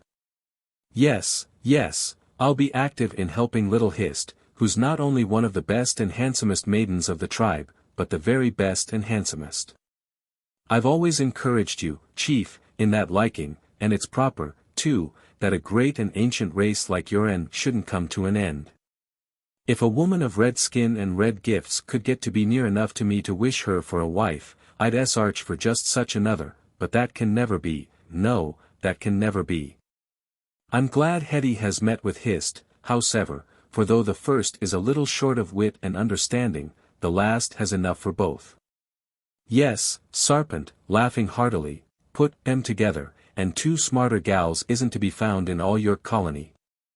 "I will go to the Iroquois camp," returned the Delaware, gravely. "No one knows Chingachgook but Wah, and a treaty for lives and scalps should be made by a chief. Give me the strange beasts, and let me take a canoe." Deerslayer dropped his head and played with the end of a fish-pole in the water, as he sat dangling his legs over the edge of the platform, like a man who was lost in thought by the sudden occurrence of a novel idea. Instead of directly answering the proposal of his friend, he began to soliloquize, a circumstance however that in no manner rendered his words more true, as he was remarkable for saying what he thought, whether the remarks were addressed to himself or to anyone else. "Yes, yes," he said, "this must be what they call love. I've heard say that it sometimes upsets reason altogether, leaving a young man as helpless, as to calculation and caution, as a brute beast. To think that the sarpent should be so lost to reason, and cunning, and wisdom. We must certainly manage to get Hist off, and have 'em married as soon as we get back to the tribe, or this war will be of no more use to the chief, than a hunt a little uncommon extraordinary. Yes, yes, he'll never be the man he was, till this matter is off his mind, and he comes to his senses like all the rest of mankind. Sarpent, you can't be in nest, and therefore I shall say but little to your offer. But you're a chief, and will soon be sent out on the war path at head of the parties, and I'll just ask if you'd think of putting your forces into the enemy's hands, before the battle is fought." "Wah!" ejaculated the Indian. Wah, I know well enough it's Wah, and altogether Wah, our ally, sarpent, I'm consarned and mortified about you. I never heard so weak an idea come from a chief, and he, too, one that's already got a name for being wise, young and inexperienced as he is. Canoe you shan't have, so long as the VIII of Fridaymanship and warning can count for anything. My pale-face friend is right." A cloud came over the face of Chingachgook, and weakness got into his mind, while his eyes were dim. "My brother has a good memory for good deeds, and a weak memory for bad. He will forget." "Yes, that's easy enough. Say no more about it, chief, but if another of them clouds blow near you, do your endeavors to get out of its way. Clouds are bad enough in the weather, but when they come to the reason, it gets to be serious. Now, sit down by me here, and let us calculate our movements a little, for we shall soon either have a truce and a peace, or we shall come to an active and bloody war. You see the vagabonds can make logs serve their turn, as well as the best raftsmen on the rivers, and it would be no great exploit for them to invade us in a body. I've been thinking of the wisdom of putting all old Tom's stores into the ark, of barring and locking up the castle, and of taking to the ark, altogether. That is movable, and by keeping the sail up, and shifting places, we might worry through a great many nights, without them Canada wolves finding a way into our sheepfold." Chingachgook listened to this plan with approbation. Did the negotiation fail, there was now little hope that the night would pass without an assault, and the enemy had sagacity enough to understand that in carrying the castle they would probably become masters of all it contained. The offered ransom included, and still retained the advantages they had hitherto gained. Some precaution of the sort appeared to be absolutely necessary, for now the numbers of the Iroquois were known, a night attack could scarcely be successfully met. It would be impossible to prevent the enemy from getting possession of the canoes and the ark, and the latter itself would be a hold in which the assailants would be as effectually protected against bullets as were those in the building. For a few minutes, both the men thought of sinking the ark in the shallow water, of bringing the canoes into the house, and of depending altogether on the castle for protection. But reflection satisfied them that, in the end, this expedient would fail. It was so easy to collect logs on the shore, and to construct a raft of almost any size, that it was certain the Iroquois, now they had turned their attention to such means, would resort to them seriously. So long as there was the certainty of success by perseverance. After deliberating maturely, and placing all the considerations fairly before them, the two young beginners in the art of forest warfare settled down into the opinion that the ark offered the only available means of security. This decision was no sooner come to, than it was communicated to Judith. The girl had no serious objection to make, and all four set about the measures necessary to carrying the plan into execution. The reader will readily understand that Floating Tom's worldly goods were of no great amount. A couple of beds, some wearing apparel, the arms and ammunition, a few cooking utensils, with the mysterious and but half-examined chest formed the principal items. These were all soon removed, the ark having been hauled on the eastern side of the building, so that the transfer could be made without being seen from the shore. It was thought unnecessary to disturb the heavier and coarser articles of furniture, as they were not required in the ark, and were of but little value in themselves. As great caution was necessary in removing the different objects, most of which were passed out of a window with a view to conceal what was going on, it required 2 or 3 hours before all could be effected. By the expiration of that time, the raft made its appearance, moving from the shore. Deerslayer immediately had recourse to the glass, by the aid of which he perceived that 2 warriors were on it, though they appeared to be unarmed. The progress of the raft was slow, a circumstance that formed one of the great advantages that would be possessed by the scow, in any future collision between them, the movements of the latter being comparatively swift and light. As there was time to make the dispositions for the reception of the 2 dangerous visitors, everything was prepared for them, long before they had got near enough to be hailed. The serpent and the girls retired into the building, where the former stood near the door, well provided with rifles, while Judith watched the proceedings without through a loop. As for Deerslayer, he had brought a stool to the edge of the platform, at the point towards which the raft was advancing, and taken his seat with his rifle leaning carelessly between his legs. As the raft drew nearer, every means possessed by the party in the castle was resorted to, in order to ascertain if their visitors had any firearms. Neither Deerslayer nor Chingachgook could discover any, but Judith, unwilling to trust to simple eyesight, thrust the glass through the loop, and directed it towards the hemlock boughs that lay between the 2 logs of the raft, forming a sort of flooring, as well as a seat for the use of the rowers.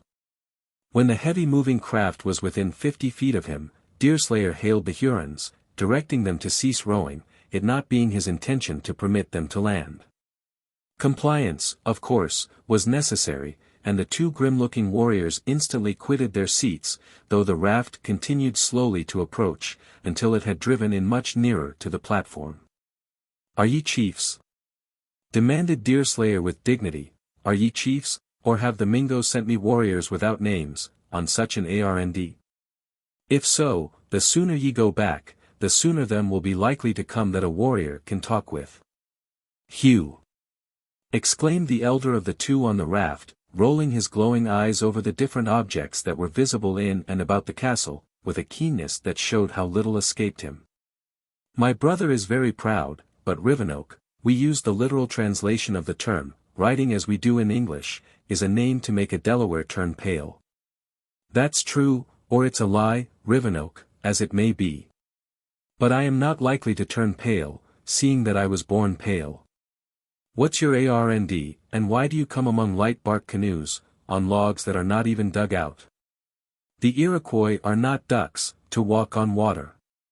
Let the pale-faces give them a canoe, and they'll come in a canoe. That's more rational, than likely to come to pass. We have but 4 canoes, and being 4 persons that's only 1 for each of us. We thank you for the offer, howsever, though we ask leave not to accept it. You are welcome, Iroquois, on your logs. Thanks, my young pale-face warrior, he has got a name, how do the chiefs call him? Deerslayer hesitated a moment, and a gleam of pride and human weakness came over him. He smiled, muttered between his teeth, and then looking up proudly, he said, Mingo, like all who are young and active, I've been known by different names, at different times. One of your warriors whose spirit started for the happy grounds of your people, as lately as yesterday morning, thought I deserved to be known by the name of Hawkeye, and this because my sight happened to be quicker than his own. When it got to be life or death atween us. Chingachgook, who was attentively listening to all that passed, heard and understood this proof of passing weakness in his friend, and on a future occasion he questioned him more closely concerning the transaction on the point where Deerslayer had first taken human life. When he had got the whole truth, he did not fail to communicate it to the tribe, from which time the young hunter was universally known among the Delawares by an appellation so honorably earned. As this, however, was a period posterior to all the incidents of this tale, we shall continue to call the young hunter by the name under which he has been first introduced to the reader. Nor was the Iroquois less struck with the vaunt of the white man. He knew of the death of his comrade, and had no difficulty in understanding the allusion, the intercourse between the conqueror and his victim on that occasion having been seen by several savages on the shore of the lake, who had been stationed at different points just within the margin of bushes to watch the drifting canoes, and who had not time to reach the scene of action, ere the victor had retired. The effect on this rude being of the forest was an exclamation of surprise, then such a smile of courtesy, and wave of the hand, succeeded, as would have done credit to Asiatic diplomacy. The two Iroquois spoke to each other in low tones, and both drew near the end of the raft that was closest to the platform. My brother, Hawkeye, has sent a message to the Hurons, resumed Rivenoak, and it has made their hearts very glad. They hear he has images of beasts with two tails. Will he show them to his friends? Eyes would be truer, returned Deerslayer, but sound isn't sense, and does little harm. Here is one of the images, I toss it to you under faith of treaties. If it's not returned, the rifle will settle the peant atween us. The Iroquois seemed to acquiesce in the conditions, and Deerslayer arose and prepared to toss one of the elephants to the raft, both parties using all the precaution that was necessary to prevent its loss. As practice renders men expert in such things, the little piece of ivory was soon successfully transferred from one hand to the other, and then followed another scene on the raft, in which astonishment and delight got the mastery of Indian stoicism. These two grim old warriors manifested even more feeling, as they examined the curiously wrought chessman, than had been betrayed by the boy, for, in the case of the latter, recent schooling had interposed its influence. While the men, like all who are sustained by well-established characters, were not ashamed to let some of their emotions be discovered. For a few minutes they apparently lost the consciousness of their situation, in the intense scrutiny they bestowed on a material so fine, work so highly wrought, and an animal so extraordinary. The lip of the moose is, perhaps, the nearest approach to the trunk of the elephant that is to be found in the American forest. But this resemblance was far from being sufficiently striking to bring the new creature within the range of their habits and ideas, and the more they studied the image, the greater was their astonishment. Nor did these children of the forest mistake the structure on the back of the elephant for a part of the animal. They were familiar with horses and oxen, and had seen towers in the Canadas, and found nothing surprising in creatures of burthen. Still, by a very natural association, they supposed the carving meant to represent that the animal they saw was of a strength sufficient to carry a fort on its back, a circumstance that in no degree lessened their wonder. Has my pale-faced brother any more such beasts? At last the senior of the Iroquois asked, in a sort of petitioning manner. There's more where them came from, Mingo, was the answer. One is enough, howsever, to buy off 50 scalps. One of my prisoners is a great warrior, tall as a pine, strong as the moose, active as a deer, fierce as the panther. Some day he'll be a great chief, and lead the army of King George. Tut tut Mingo. Hurry Harry is Hurry Harry, and you'll never make more than a corporal of him, if you do that. He's tall enough, of a sartinty, but that's of no use, as he only hits his head in the branches as he goes through the forest. He's strong too, but a strong body isn't a strong head, and the king's generals are not chosen for their sinews. He's swift, if you will, but a rifle bullet is swifter, and as for effortness, it's no great recommend to a soldier. They that think they feel the stoutest often given out at the pinch. No, no, you'll never make Hurry's scalp pass for more than a good head of curly hair, and a rattle pate beneath it. My old prisoner very wise, king of the lake, great warrior, wise counselor. Well, there's them that might gainsay all this, too, Mingo.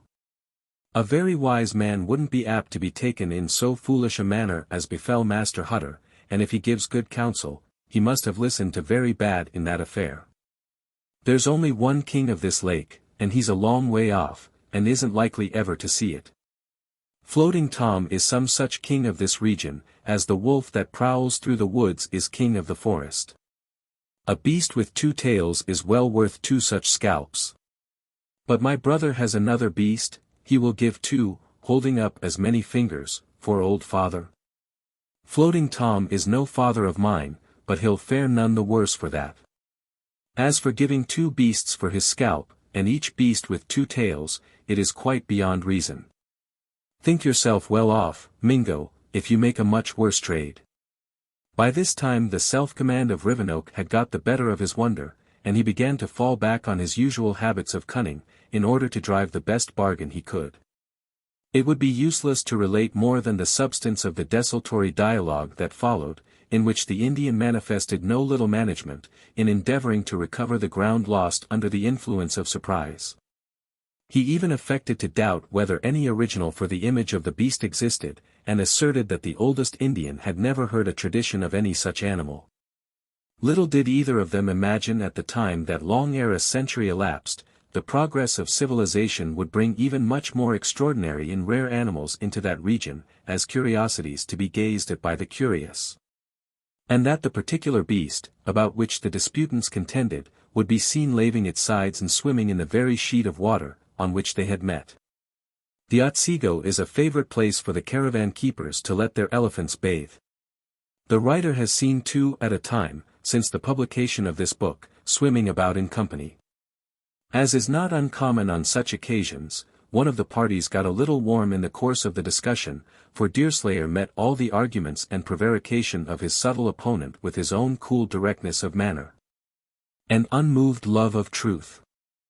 What an elephant was he knew little better than the savage, but he perfectly understood that the carved pieces of ivory must have some such value in the eyes of an Iroquois as a bag of gold or a package of beaver skins would in those of a trader.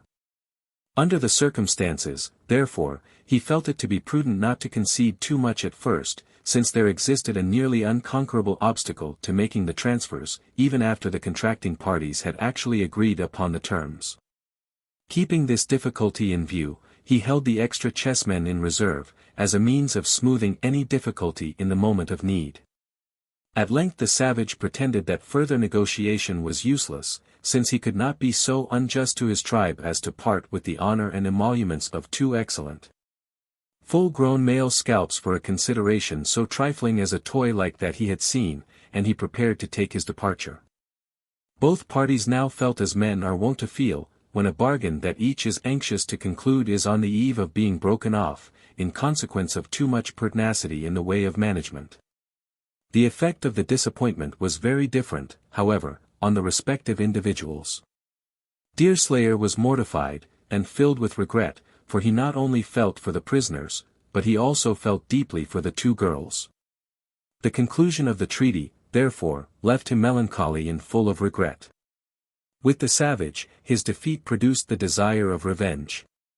In a moment of excitement, he had loudly announced his intention to say no more, and he felt equally enraged with himself and with his cool opponent. That he had permitted a pale face to manifest more indifference and self-command than an Indian chief. When he began to urge his raft away from the platform his countenance lowered and his eye glowed, even while he affected a smile of amity and a gesture of courtesy at parting. It took some little time to overcome the inertia of the logs, and while this was being done by the silent Indian, Rivenoak stalked over the hemlock boughs that lay between the logs in sullen ferocity, eyeing keenly the while the hut, the platform and the person of his late disputant. Once he spoke in low, quick tones to his companion, and he stirred the boughs with his feet like an animal that is restive. At that moment the watchfulness of Deerslayer had a little abated, for he sat musing on the means of renewing the negotiation without giving too much advantage to the other side. It was perhaps fortunate for him that the keen and bright eyes of Judith were as vigilant as ever. At the instant when the young man was least on his guard, and his enemy was the most on the alert, she called out in a warning voice to the former, most opportunely giving the alarm.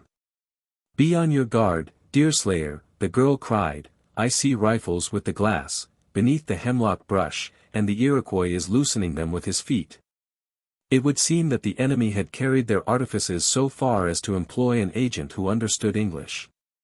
The previous dialogue had taken place in his own language, but it was evident by the sudden manner in which his feet ceased their treacherous occupation, and in which the countenance of Rivenoak changed from sullen ferocity to a smile of courtesy, that the call of the girl was understood.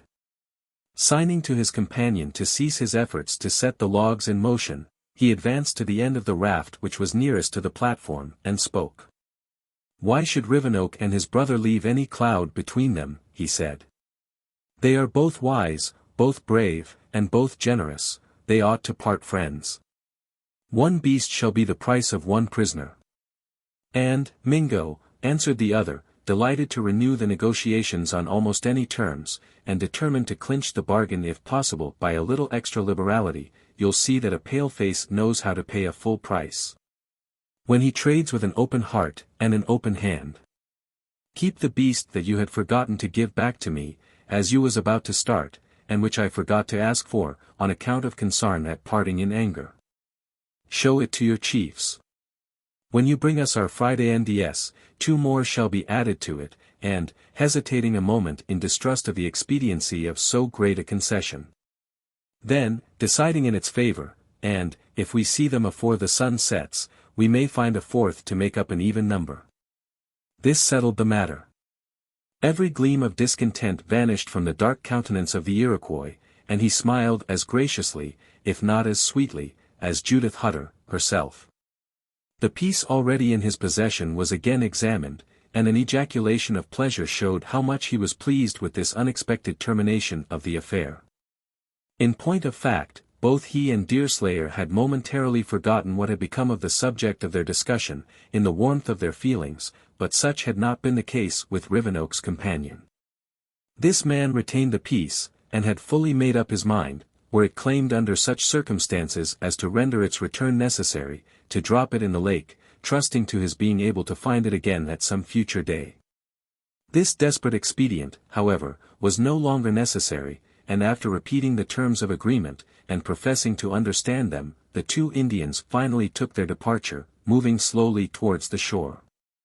"Can any faith be put in such wretches?" asked Judith, when she and Hetty had come out on the platform, and were standing at the side of Deerslayer, watching the dull movement of the logs. "Will they not rather keep the toy they have, and send us off some bloody proofs of their getting the better of us in cunning, by way of boasting? I've heard of acts as bad as this." "No doubt, Judith. No manner of doubt, if it wasn't for Indian nature. But I'm no judge of a redskin, if that 2-tailed beast doesn't set the whole tribe in some such stir as a stick raises in a beehive. Now, there's the sarpent. A man with narves like flint, and no more curiosity in everyday consarns than is befitting prudence. Why he was so overcome with the sight of the creetur, carved as it is in bone, that I felt ashamed for him. That's just their gifts, howsever, and one can't well quarrel with a man for his gifts, when they are lawful. Chingachgook will soon get over his weakness and remember that he's a chief, and that he comes of a great stock, and has a renowned name to support and uphold. But as for yonder scamps, there'll be no peace among 'em until they think they've got possession of everything of the nature of that bit of carved bone that's to be found among Thomas Hutter's stores. They only know of the elephants, and can have no hopes about the other things." "That's true, Judith, still, covetousness is a craving feelin'. They'll say, if the pale-faces have these cuirass beasts with 2 tails, who knows but they've got some with 3, or for that matter with 4. That's what the schoolmasters call nat'ral arithmetic, and 'twill be sartain to beset the feelin's of savages. They'll never be easy, till the truth is known. Do you think, Deerslayer, inquired Hetty, in her simple and innocent manner, that the Iroquois won't let father and Hurry go? I read to them several of the very best verses in the whole Bible, and you see what they have done, already. The hunter, as he always did, listened kindly and even affectionately to Hetty's remarks, then he mused a moment in silence. There was something like a flush on his cheek as he answered, after quite a minute had passed. I don't know whether a white man ought to be ashamed, or not, to own he can't read, but such is my case, Judith. You are skillful, I find, in all such matters, while I have only studied the hand of God as it is seen in the hills and the valleys, the mountain tops, the streams, the forests and the springs. Much learning may be got in this way, as well as out of books, and, yet, I sometimes think it is a white man's gift to read. When I hear from the mouths of the Moravians the words of which Hetty speaks, they raise a longing in my mind, and I then think I will know how to read myself. But the game in summer, and the traditions, and lessons in war, and other matters, have always kept me behindhand. Shall I teach you, Deerslayer? Asked Hetty, earnestly. I'm weak-minded, they say, but I can read as well as Judith. It might save your life to know how to read the Bible to the savages, and it will certainly save your soul, for mother told me that, again and again. Thank'ee, Hetty, yes, thank'ee, with all my heart. These are like to be 2 stirring times for much idleness, but after it's peace, and I come to see you again on this lake, then I'll give myself up to it, as if 'twas pleasure and profit in a single business. Perhaps I ought to be ashamed, Judith, that 'tis so, but truth is truth. As for these Iroquois, 'tisn't very likely they'll forget a beast with 2 tails, on account of a verse or 2 from the Bible. I rather expect they'll give up the prisoners, and trust to some circumvention or other to get back again, with us and all in the castle and the ark in the bargain. Howsever, we must humour the vagabonds, first to get your father and Hurry out of their hands, and next to keep the peace atween us, until such time as the sarpent there can make out to get off his betrothed wife. If there's any sudden outbreaking of anger and ferocity, the Indians will send off all their women and children to the camp at once, whereas, by keeping calm and trustful we may manage to meet Hist at the spot she has mentioned. Rather than have the bargain fall through, now, I'd throw in 6 of them effigy bow-and-arrow men, such as we've in plenty in the chist.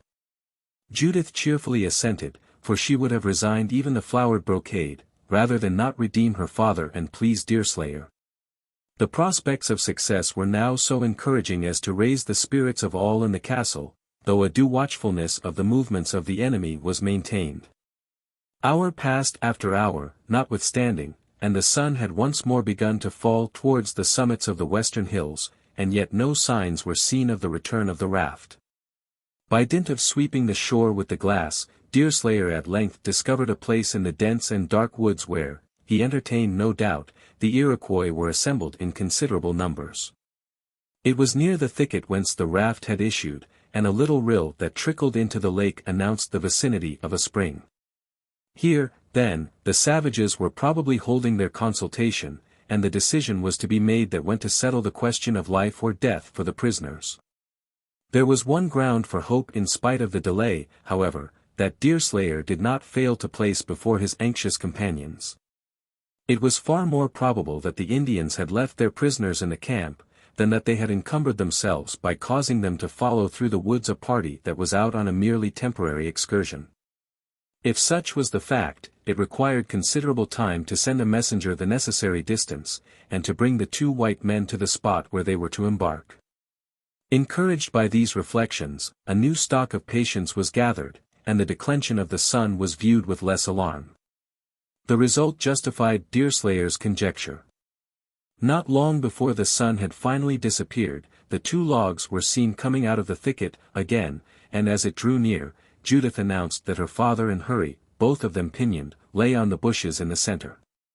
As before, the 2 Indians were rowing.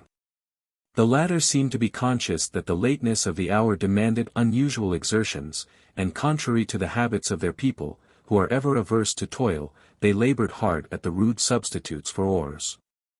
In consequence of this diligence, the raft occupied its old station in about half the time that had been taken in the previous visits.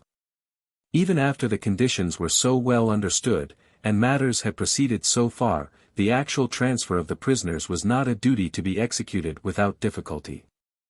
The Iroquois were compelled to place great reliance on the good faith of their foes, though it was reluctantly given, and was yielded to necessity rather than to confidence. As soon as Hutter and Hurry should be released, the party in the castle numbered 2 to 1, as opposed to those on the raft, and escape by flight was out of the question, as the former had 3 bark canoes. To say nothing of the defences of the house and the ark. All this was understood by both parties, and it is probable the arrangement never could have been completed, had not the honest countenance and manner of Deerslayer wrought their usual effect on Rivenoak. "My brother knows I put faith in him," said the latter, as he advanced with Hutter, whose legs had been released to enable the old man to ascend to the platform. "One scalp, one more beast." "Stop, Mingo," interrupted the hunter, "keep your prisoner a moment. I have to go and seek the means of payment." This excuse, however, though true in part, was principally a fetch. Deerslayer left the platform, and entering the house, he directed Judith to collect all the arms and to conceal them in her own room. He then spoke earnestly to the Delaware, who stood on guard as before, near the entrance of the building, put the 3 remaining castles in his pocket, and returned. "You are welcome back to your old abode, Master Hutter," said Deerslayer, as he helped the other up on the platform, slyly passing into the hand of Rivenoak, at the same time, another of the castles. "You'll find your darters right glad to see you, and here's Hetty come herself to say as much in her own behalf." Here the hunter stopped speaking and broke out into a hearty fit of his silent and peculiar laughter. Hurry's legs were just released, and he had been placed on his feet. So tightly had the ligatures been drawn, that the use of his limbs was not immediately recovered, and the young giant presented, in good sooth, a very helpless and a somewhat ludicrous picture. It was this unusual spectacle, particularly the bewildered countenance, that excited the merriment of Deerslayer. "You look like a girdled pine in a clearin', Hurry Harry, that is rocking in a gale," said Deerslayer, checking his unseasonable mirth, more from delicacy to the others than from any respect to the liberated captive. "I'm glad, howsever, to see that you haven't had your hair dressed by any of the Iroquois barbers, in your late visit to their camp." "Harkee, Deerslayer," returned the other a little fiercely, "it will be prudent for you to deal less in mirth and more in friendship on this occasion. Act like a Christian, for once, and not like a laughing gal in a country school when the master's back is turned, and just tell me whether there's any feet, or not, at the end of these legs of mine. I think I can see them, but as for feelin', they might as well be down on the banks of the Mohawk, as be where they seem to be." "You've come off whole, Hurry, and that's not a little," answered the other, secretly passing to the Indian the remainder of the stipulated ransom, and making an earnest sign at the same moment for him to commence his retreat.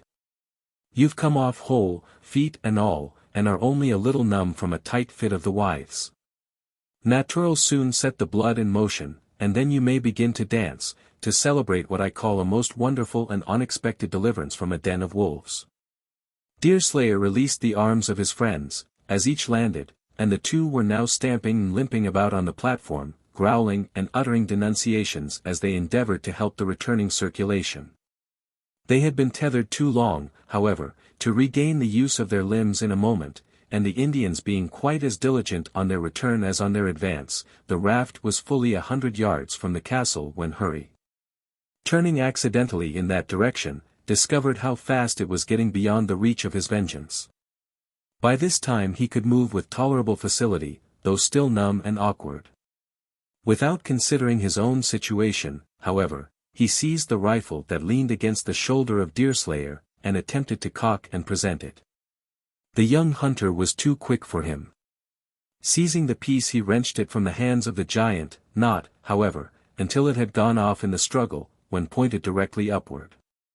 It is probable that Deerslayer could have prevailed in such a contest, on account of the condition of Hurry's limbs, but the instant the gun went off, the latter yielded, and stumped towards the house. Raising his legs at each step quite a foot from the ground, from an uncertainty of the actual position of his feet.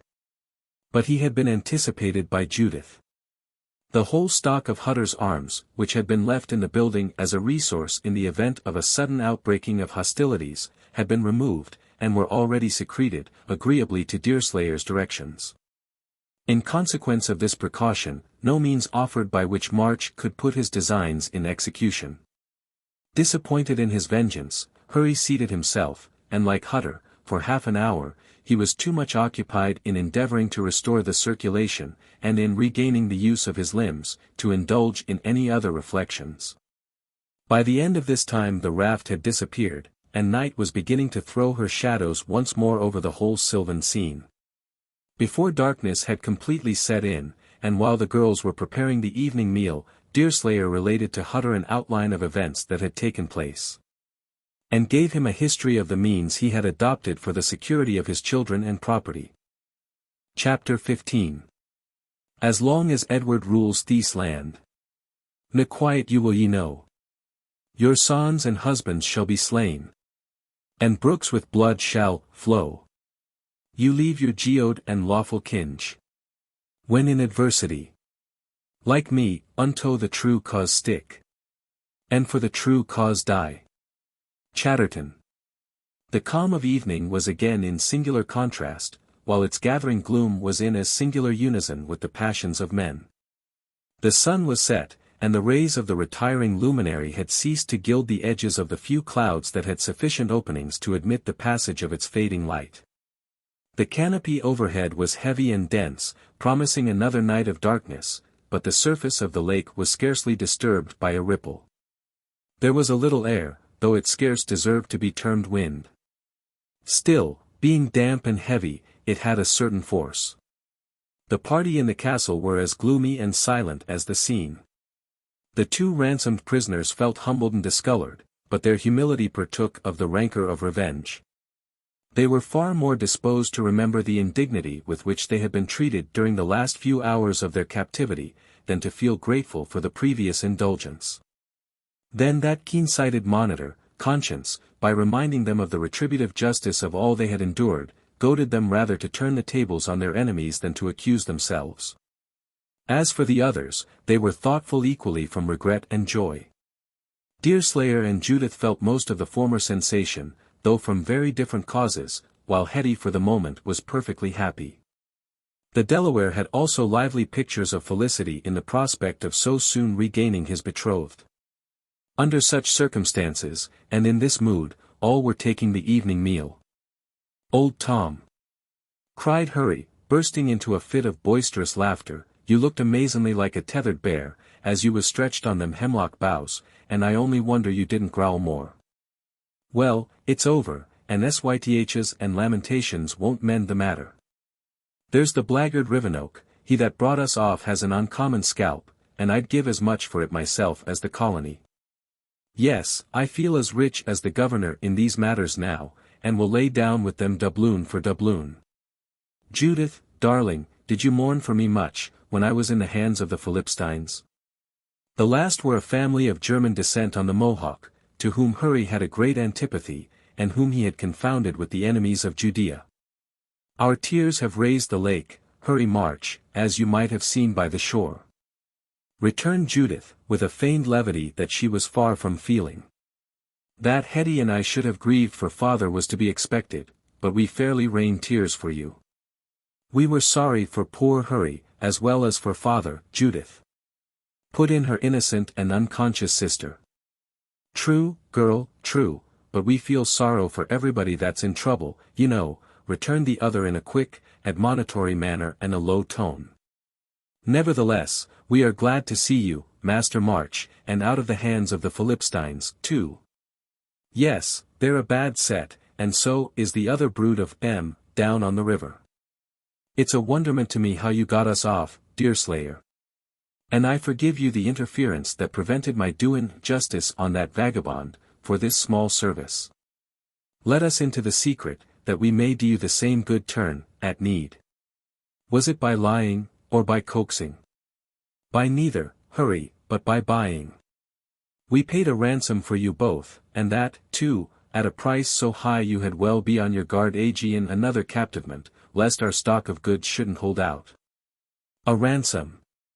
Old Tom has paid the fiddler, then, for nothing of mine would have bought off the hair, much less the skin. I didn't think men as keen-set as them vagabonds would let a fellow up so easy, when they had him fairly at a close hug, and floored. But money is money, and somehow it's a nut ral hard to withstand. Indian or white man, 'tis pretty much the same. It must be owned, Judith, there's a considerable of human natur, in mankind generally, arter all. Hutter now rose, and signing to Deerslayer, he led him to an inner room, where, in answer to his questions, he first learned the price that had been paid for his release. The old man expressed neither resentment nor surprise at the inroad that had been made on his chest, though he did manifest some curiosity to know how far the investigation of its contents had been carried. He also inquired where the key had been found. The habitual frankness of Deerslayer prevented any prevarication, and the conference soon terminated by the return of the two to the outer room, or that which served for the double purpose of parlor and kitchen.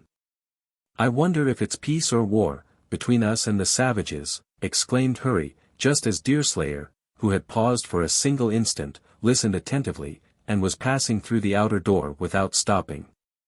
This given up captives has a friendly look, and when men have traded together on a fair and honorable footing they ought to part Friday NDS, for that occasion at least. "Come back, Deerslayer, and let us have your judgment, for I'm beginning to think more of you, since your late behavior, than I used to do. There's an answer to your question, Hurry, since you're in such haste to come in to blows." As Deerslayer spoke, he threw on the table on which the other was reclining with one elbow a sort of miniature faggot, composed of a dozen sticks bound tightly together with a deerskin thong. March seized it eagerly, and holding it close to a blazing knot of pine that lay on the hearth, and which gave out all the light there was in the room, ascertained that the ends of the several sticks had been dipped in blood. "If this isn't plain English," said the reckless frontier man, "it's plain Indian. Here's what they call a declaration of war, down at York, Judith. How did you come by this defiance, Deerslayer?" "Fairly enough. It lay not a minute since, in what you call Floatin', Tom's dooryard." "How came it there?" "It never fell from the clouds, Judith, as little toads sometimes do, and then it don't rain.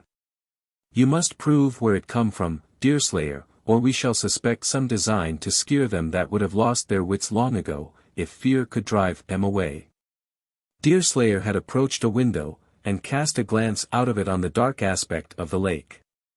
As if satisfied with what he beheld, he drew near Hurry, and took the bundle of sticks into his own hand, examining it attentively.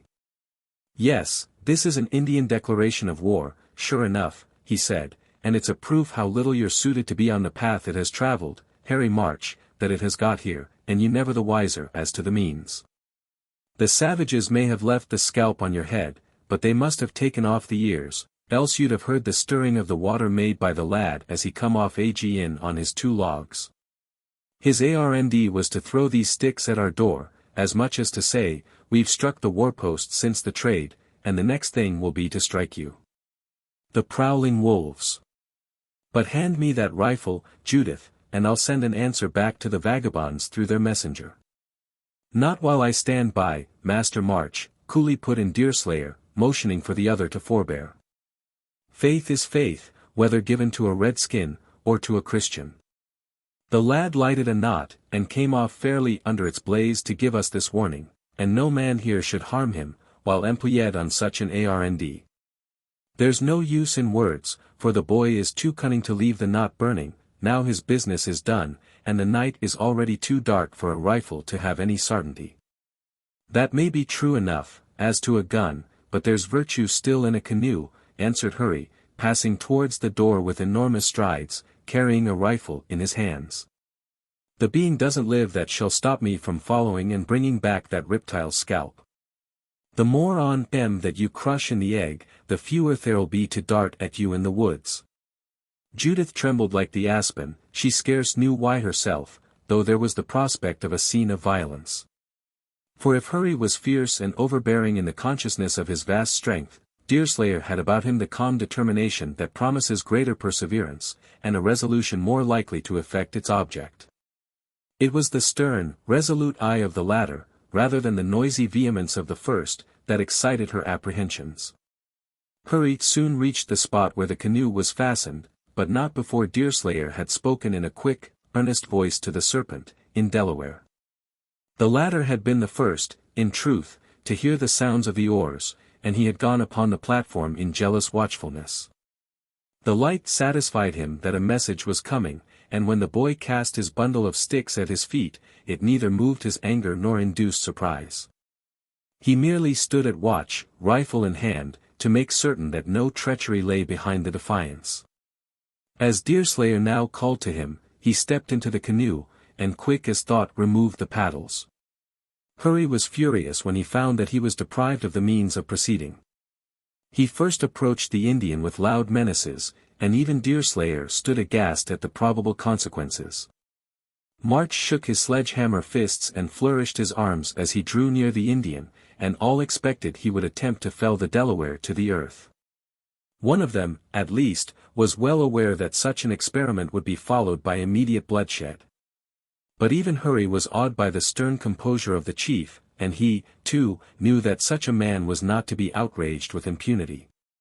He therefore turned to vent his rage on Deerslayer, where he foresaw no consequences so terrible.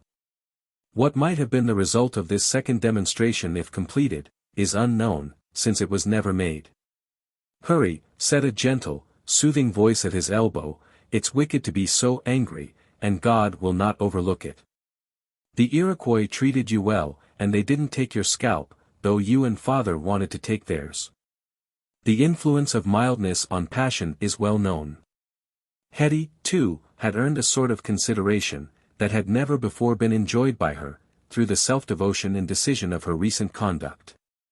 Perhaps her established mental imbecility, by removing all distrust of a wish to control, aided her influence. Let the cause be as questionable as it might, the effect we sufficiently certain. Instead of throttling his old fellow-traveler, Hurry turned to the girl and poured out a portion of his discontent, if none of his anger, in her attentive ears. "'Tis too bad, Hetty," he exclaimed. "As bad as a county jail or a lack of beaver, to get a creetur into your very trap, than to see it get off. As much as 6 first-quality skins, in valley, has paddled off on them clumsy logs, when 20 strokes of a well-turned paddle would overtake M. I say in valley, for as to the boy in the way of nature, he is only a boy, and is worth neither more nor less than one. Deerslayer, you've been untrue to your Friday NDS in letting such a chance slip through my fingers well as your own." The answer was given quietly, but with a voice as steady as a fearless nature and the consciousness of rectitude could make it. "I should have been untrue to the right, had I done otherwise," returned the Deerslayer, steadily. "And neither you, nor any other man has authority to demand that much of me. The lad came on a lawful business, and the meanest redskin that roams the woods would be ashamed of not respecting his ARND. But he's now far beyond your reach, Master March, and there's little use in talking, like a couple of women, of what can no longer be helped." So saying, Deerslayer turned away, like one resolved to waste no more words on the subject, while Hutter pulled Harry by the sleeve, and led him into the ark. There they sat long in private conference. In the meantime, the Indian and his friend had their secret consultation, for, though it wanted some 3 or 4 hours to the rising of the star, the former could not abstain from canvassing his scheme, and from opening his heart to the other. Judith, too, yielded to her softer feelings, and listened to the whole of Hetty's artless narrative of what occurred after she landed. The woods had few terrors for either of these girls, educated as they had been, and accustomed as they were to look out daily at their rich expanse or to wander beneath their dark shades. But the elder sister felt that she would have hesitated about thus venturing alone into an Iroquois camp. Concerning Hist, Hetty was not very communicative. She spoke of her kindness and gentleness and of the meeting in the forest. But the secret of Chingachgook was guarded with a shrewdness and fidelity that many a sharper-witted girl might have failed to display. At length the several conferences were broken up by the reappearance of Hutter on the platform. Here he assembled the whole party, and communicated as much of his intentions as he deemed expedient. Of the arrangement made by Deerslayer, to abandon the castle during the night and to take refuge in the ark, he entirely approved. It struck him as it had the others, as the only effectual means of escaping destruction. Now that the savages had turned their attention to the construction of rafts, no doubt could exist of their at least making an attempt to carry the building. And the message of the bloody sticks sufficiently showed their confidence in their own success. In short, the old man viewed the night as critical, and he called on all to get ready as soon as possible, in order to abandon the dwellings temporarily at least, if not forever. These communications made, everything proceeded promptly and with intelligence. The castle was secured in the manner already described, the canoes were withdrawn from the dock and fastened to the ark by the side of the other. The few necessaries that had been left in the house were transferred to the cabin, the fire was extinguished and all embarked. The vicinity of the hills, with their drapery of pines, had the effect to render nights that were obscure darker than common on the lake. As usual, however, a belt of comparative light was etched through the center of the sheet, while it was within the shadows of the mountains that the gloom rested most heavily on the water. The island, or castle, stood in this belt of comparative light, but still the night was so dark as to cover the aperture of the ark. At the distance of an observer on the shore her movements could not be seen at all, more particularly as a background of dark hillside filled up the perspective of every view that was taken diagonally or directly across the water. The prevailing wind on the lakes of that region is west, but owing to the avenues formed by the mountains it is frequently impossible to tell the true direction of the currents, as they often vary within short distances and brief differences of time. This is truer in light fluctuating puffs of air than in steady breezes, though the squalls of even the latter are familiarly known to be uncertain and baffling in all mountainous regions and narrow waters. On the present occasion, Hutter himself, as he shoved the ark from her berth at the side of the platform, was at a loss to pronounce which way the wind blew. In common, this difficulty was solved by the clouds, which, floating high above the hill tops, as a matter of course obeyed the currents, but now the whole vault of heaven seemed a mass of gloomy wall. Not an opening of any sort was visible, and Chingachgook was already trembling lest the non-appearance of the star might prevent his betrothed from being punctual to her appointment. Under these circumstances, Hutter hoisted his sail, seemingly with the sole intention of getting away from the castle, as it might be dangerous to remain much longer in its vicinity. The air soon filled the cloth, and when the scow was got under command, and the sail was properly trimmed, it was found that the direction was southerly, inclining towards the eastern shore. No better course offering for the purposes of the party, the singular craft was suffered to skim the surface of the water in this direction for more than an hour, when a change in the currents of the air drove them over towards the camp. Deerslayer watched all the movements of Hutter and Harry with jealous attention. At first, he did not know whether to ascribe the course they held to accident or to design, but he now began to suspect the latter. Familiar as Hutter was with the lake, it was easy to deceive one who had little practice on the water. And let his intentions be what they might, it was evident, ere 2 hours had elapsed, that the ark had got sufficient space to be within 100 rods of the shore, directly abreast of the known position of the camp.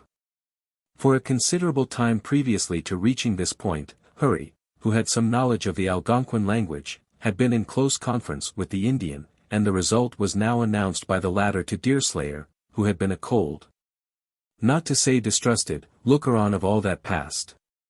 "My old father, and my young brother, the Big Pine," for so the Delaware had named March, "want to see Huron scalps at their belts," said Chingachgook to his friend. "There is room for some on the girdle of the Sarpent, and his people will look for them when he goes back to his village.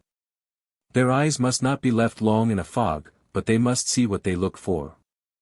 I know that my brother has a white hand. He will not strike even the dead. He will wait for us, when we come back, he will not hide his face from shame for his friend. The great serpent of the Mohicans must be worthy to go on the warpath with Hawkeye. Aye, Sarpent, I see how it is. That name's to stick, and in time I shall get to be known by it instead of Deerslayer, well, if such honors will come, the humblest of us all must be willing to abide by M. As for your looking for scalps, it belongs to your gifts, and I see no harm in it. Be merciful, Sarpent, howsever, be merciful, I beseech of you. It surely can do no harm to a redskin's honor to show a little mercy. As for the old man, the father of 2 young women, who might ripen better feelings in his heart, and Harry March, here, who, pine as he is, might better bear the fruit of a more Christianized tree, as for them too, I leave them in the hands of the white man's God. Wasn't it for the bloody sticks, no man should go agin the Mingos this night, seein' that it would dishonor our faith and characters, but them that crave blood can't complain if blood is shed at their call. Still, Sarpent, you can be merciful. Don't begin your career with the wails of women and the cries of children. Bear yourself so that Hist will smile, and not weep, when she meets you. Go, then, and the Manitou preserve you. My brother will stay here with the scow. Wa will soon be standing on the shore waiting, and Chingachgook must hasten. The Indian then joined his 2 co-adventurers, and first lowering the sail, they all 3 entered the canoe, and left the side of the ark. Neither Hutter nor March spoke to Deerslayer concerning their object, or the probable length of their absence. All this had been confided to the Indian, who had acquitted himself of the trust with characteristic brevity. As soon as the canoe was out of sight, and that occurred ere the paddles had given a dozen strokes, Deerslayer made the best dispositions he could to keep the ark as nearly stationary as possible. And then he sat down in the end of the scow, to chew the cud of his own bitter reflections. It was not long, however, before he was joined by Judith, who sought every occasion to be near him, managing her attack on his affections with the address that was suggested by native coquetry, aided by no little practice, but which received much of its most dangerous power from the touch of feeling that threw around her manner, voice, accents, thoughts, and acts, the indescribable witchery of natural tenderness. Leaving the young hunter exposed to these dangerous assailants, it has become our more immediate business to follow the party in the canoe to the shore. The controlling influence that led Hutter and Hurry to repeat their experiment against the camp was precisely that which had induced the first attempt, a little heightened, perhaps, by the desire of revenge. But neither of these 2 rude beings, so ruthless in all things that touched the rights and interests of the red man, thought possessing veins of human feeling on other matters, was much actuated by any other desire than a heartless longing for profit. Hurry had felt angered at his sufferings, when first liberated, it is true, but that emotion soon disappeared in the habitual love of gold, which he sought with the reckless avidity of a needy spendthrift, rather than with the ceaseless longings of a miser. In short, the motive that urged them both so soon to go against the Hurons, was an habitual contempt of their enemy, acting on the unceasing cupidity of prodigality. The additional chances of success, however, had their place in the formation of the second enterprise. It was known that a large portion of the warriors, perhaps all, were encamped for the night abreast of the castle, and it was hoped that the scalps of helpless victims would be the consequence. To confess the truth, Hutter in particular, he who had just left 2 daughters behind him, expected to find few besides women and children in the camp. The fact had been but slightly alluded to in his communications with Hurry, and with Chingachgook it had been kept entirely out of view. If the Indian thought of it at all, it was known only to himself. Hutter steered the canoe. Hurry had manfully taken his post in the bows, and Chingachgook stood in the center. We say stood, for all 3 were so skilled in the management of that species of frail bark, as to be able to keep erect positions in the midst of the darkness. The approach to the shore was made with great caution, and the landing effected in safety. The 3 now prepared their arms, and began their tiger-like approach upon the camp. The Indian was on the lead, his 2 companions treading in his footsteps with a stealthy cautiousness of manner that rendered their progress almost literally noiseless.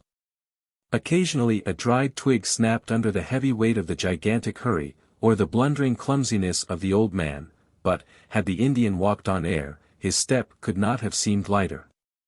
The great object was first to discover the position of the fire, which was known to be the center of the whole encampment. At length the keen eye of Chingachgook caught a glimpse of this important guide. It was glimmering at a distance among the trunks of trees. There was no blaze, but merely a single smouldering brand, as suited the hour, the savages usually retiring and rising with the revolutions of the sun. As soon as a view was obtained of this beacon, the progress of the adventurers became swifter and more certain. In a few minutes they got to the edge of the circle of little huts.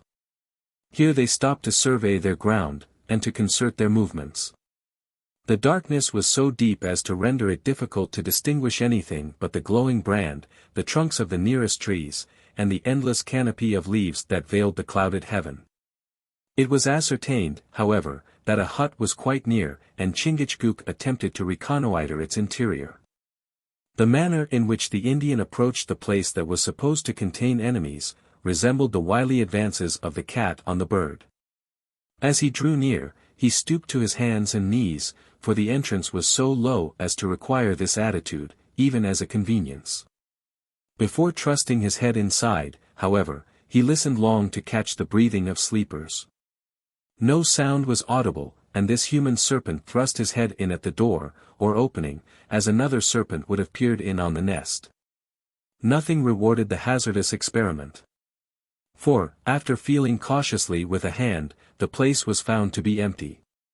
The Delaware proceeded in the same guarded manner to one or two more of the huts, finding all in the same situation. He then returned to his companions, and informed them that the Hurons had deserted their camp. A little further inquiry corroborated this fact, and it only remained to return to the canoe.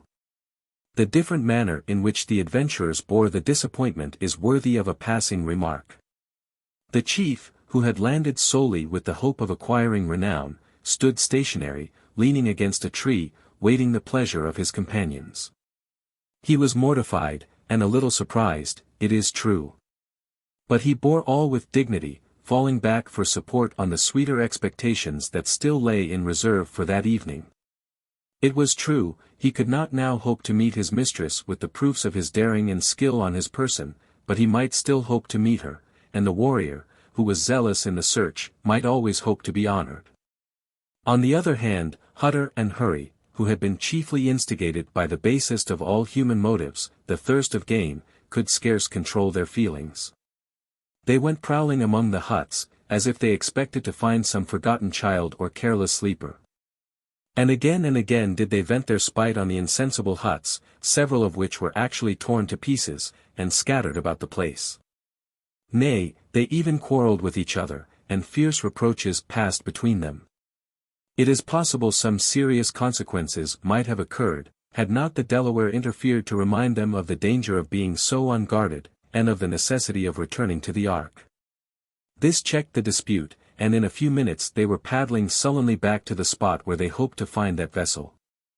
It has been said that Judith took her place at the side of Deerslayer, soon after the adventurers departed. For a short time the girl was silent, and the hunter was ignorant which of the sisters had approached him, but he soon recognized the rich, full-spirited voice of the elder, as her feelings escaped in words. "This is a terrible life for women, Deerslayer," she exclaimed. "Would to heaven I could see an end of it." "The life is well enough, Judith," was the answer, "being pretty much as it is used or abused. What would you wish to see in its place?" "I should be 1,000 times happier to live nearer to civilized beings, where there are farms and churches, and houses built as it might be by Christian hands, and where my sleep at night would be sweet and tranquil. A dwelling near one of the forts would be far better than this dreary place where we live." "Nay, Judith, I can't agree too lightly in the truth of all this. If forts are good to keep off enemies, they sometimes hold enemies of their own. I don't think 'twould be for your good, or the good of Hetty, to live near one, and if I must say what I think, I'm afeard you are a little too near as it is." Deerslayer went on, in his own steady, earnest manner, for the darkness concealed the tints that colored the cheeks of the girl almost to the brightness of crimson, while her own great efforts suppressed the sounds of the breathing that nearly choked her. "As for farms, they have their uses, and there's them that like to pass their lives on 'em, but what comfort can a man look for in a clearin', that he can't find in double quantities in the forest? If air, and room, and light, are a little craved, the windrows and the streams will furnish or here are the lakes for such as have bigger longings in that way. But where are you to find your shades, and laughing springs, and leaping brooks, and venerable trees, 1,000 years old, in a clearin'? You don't find them, but you find their disabled trunks, marking the path like headstones in a graveyard. It seems to me that the people who live in such places must be always thinkin' of their own inns, and of universal decay, and that, too, not of the decay that is brought about by time and nature, but the decay that follows waste and violence. Then as to churches, they are good, I suppose, else wouldn't good men uphold them. But they are not altogether necessary. They call the temples of the Lord, but, Judith, the whole earth is a temple of the Lord to such as have the right mind. Neither forts nor churches make people happier of themselves. Moreover, all is contradiction in the settlements, while all is concord in the woods. Forts and churches almost always go together, and yet they're downright contradictions. Churches being for peace, and forts for war. No, no, give me the strong places of the wilderness, which is the trees, and the churches, too, which are arbors raised by the hand of nature. Woman is not made for scenes like these, Deerslayer, scenes of which we shall have no end, as long as this war lasts. If you mean women of white color, I rather think you're not far from the truth, gal. But as for the females of the redmen, such visitations are quite in character. Nothing would make Hist, now, the bargained wife of yonder Delaware, happier than to know that he is at this moment prowling around his natural enemies, striving after a scalp. Surely, Deerslayer, she cannot be a woman, and not feel concern when she thinks the man she loves is in danger. She doesn't think of the danger, Judith, but of the honor. And when the heart is desperately set on such feelings, why, there is little room to crowd in fear. Hist is a kind, gentle, laughing, pleasant creetur, but she loves honor, as well as any Delaware gal I ever knowed. She's to meet the Sarpent an hour hence, on the Piant where Hetty landed, and no doubt she has her anxiety about it, like any other woman, but she'd be all the happier did she know that her lover was at this moment waylaying a Mingo for his scalp. If you really believe this, Deerslayer, no wonder you lay so much stress on gifts. Certain am I, that no white girl could feel anything but misery while she believed her betrothed in danger of his life. Nor do I suppose even you, unmoved and calm as you ever seem to be, could be at peace if you believed your Hist in danger. That's a different matter, 'tis altogether a different matter, Judith. Woman is too weak and gentle to be intended to run such risks, and man must feel for her. Yes, I rather think that's as much red nature as it's white. But I have no Hist, nor am I like to have. For I hold it wrong to mix colors, any way except in friendship and sarvices. In that you are and feel as a white man should. As for Hurry Harry, I do think it would be all the same to him whether his wife were a squaw or a governor's daughter, provided she was a little comely, and could help to keep his craving stomach full. You do march injustice, Judith, yes, you do. The poor fellow dotes on you, and when a man has a ally set his heart on such a creetur, it isn't a Mingo, or even a Delaware gal, that'll be likely to unsettle his mind. You may laugh at such men as Hurry and I, for we're rough and unteached in the ways of books and other knowledge, but we've our good P&Ts, as well as our bad ones. An honest heart is not to be despised, gal, even though it be not varsed in all the niceties that please the female fancy. You, Deerslayer. And can you, for an instant, suppose I place you by the side of Harry March? No, I am not so far gone in dullness as that. No one, man or woman, could think of naming your honest heart, manly nature, and simple truth, with the boisterous selfishness, greedy avarice, and overbearing ferocity of Harry March. The very best that can be said of him, is to be found in his name of Hurry Scurry, which, if it means no great harm, means no great good. Even my father, following his feelings with the other, as he is doing at this moment, well knows the difference between you. This I know, for he said as much to me, in plain language. Judith was a girl of quick sensibilities and of impetuous feelings. And, being under few of the restraints that curtail the manifestations of maiden emotions among those who are educated in the habits of civilized life, she sometimes betrayed the latter with a feeling that was so purely natural as to place it as far above the wiles of coquetry as it was superior to its heartlessness. She had now even taken one of the hard hands of the hunter and pressed it between both her own, with a warmth and earnestness that proved how sincere was her language. It was perhaps fortunate that she was checked by the very excess of her feelings. Since the same power might have urged her on to avow all that her father had said, the old man not having been satisfied with making a comparison favorable to Deerslayer, as between the hunter and Hurry, but having actually, in his blunt rough way, briefly advised his daughter to cast off the latter entirely, and to think of the former as a husband. Judith would not willingly have said this to any other man, but there was so much confidence awakened by the guileless simplicity of Deerslayer, that one of her nature found it a constant temptation to overstep the bounds of habit. She went no further, however, immediately relinquishing the hand, and falling back on a reserve that was more suited to her sex, and, indeed, to her natural modesty. "Thank ye, Judith, thank ye with all my heart," returned the hunter, whose humility prevented him from placing any flattering interpretation on either the conduct or the language of the girl. "Thank ye as much as if it was all true. Harry's sightly, yes, he's as sightly as the tallest pine of the mountains, and the Sarpent has named him accordingly. However, some fancy good looks, and some fancy good conduct, only. Hurry has one advantage, and it depends on himself whether he'll have t'other or, hark. That's your father's voice, gal, and he speaks like a man who's riled at something. God save us from any more of these horrible scenes," exclaimed Judith, bending her face to her knees, and endeavoring to exclude the discordant sounds, by applying her hands to her ears. "I sometimes wish I had no father." This was bitterly said, and the repinings which extorted the words were bitterly felt. It is impossible to say what might next have escaped her had not a gentle, low voice spoken at her elbow. "Judith, I ought to have read a chapter to Father and Hurry," said the innocent but terrified speaker, "and that would have kept them from going again on such an errand. Do you call to them, Deerslayer, and tell them I want them, and that it will be good for them both if they'll return and hearken to my words. Os me! Poor Hetty, you little know the cravens for gold and revenge, if you believe they are so easily turned aside from their Longins.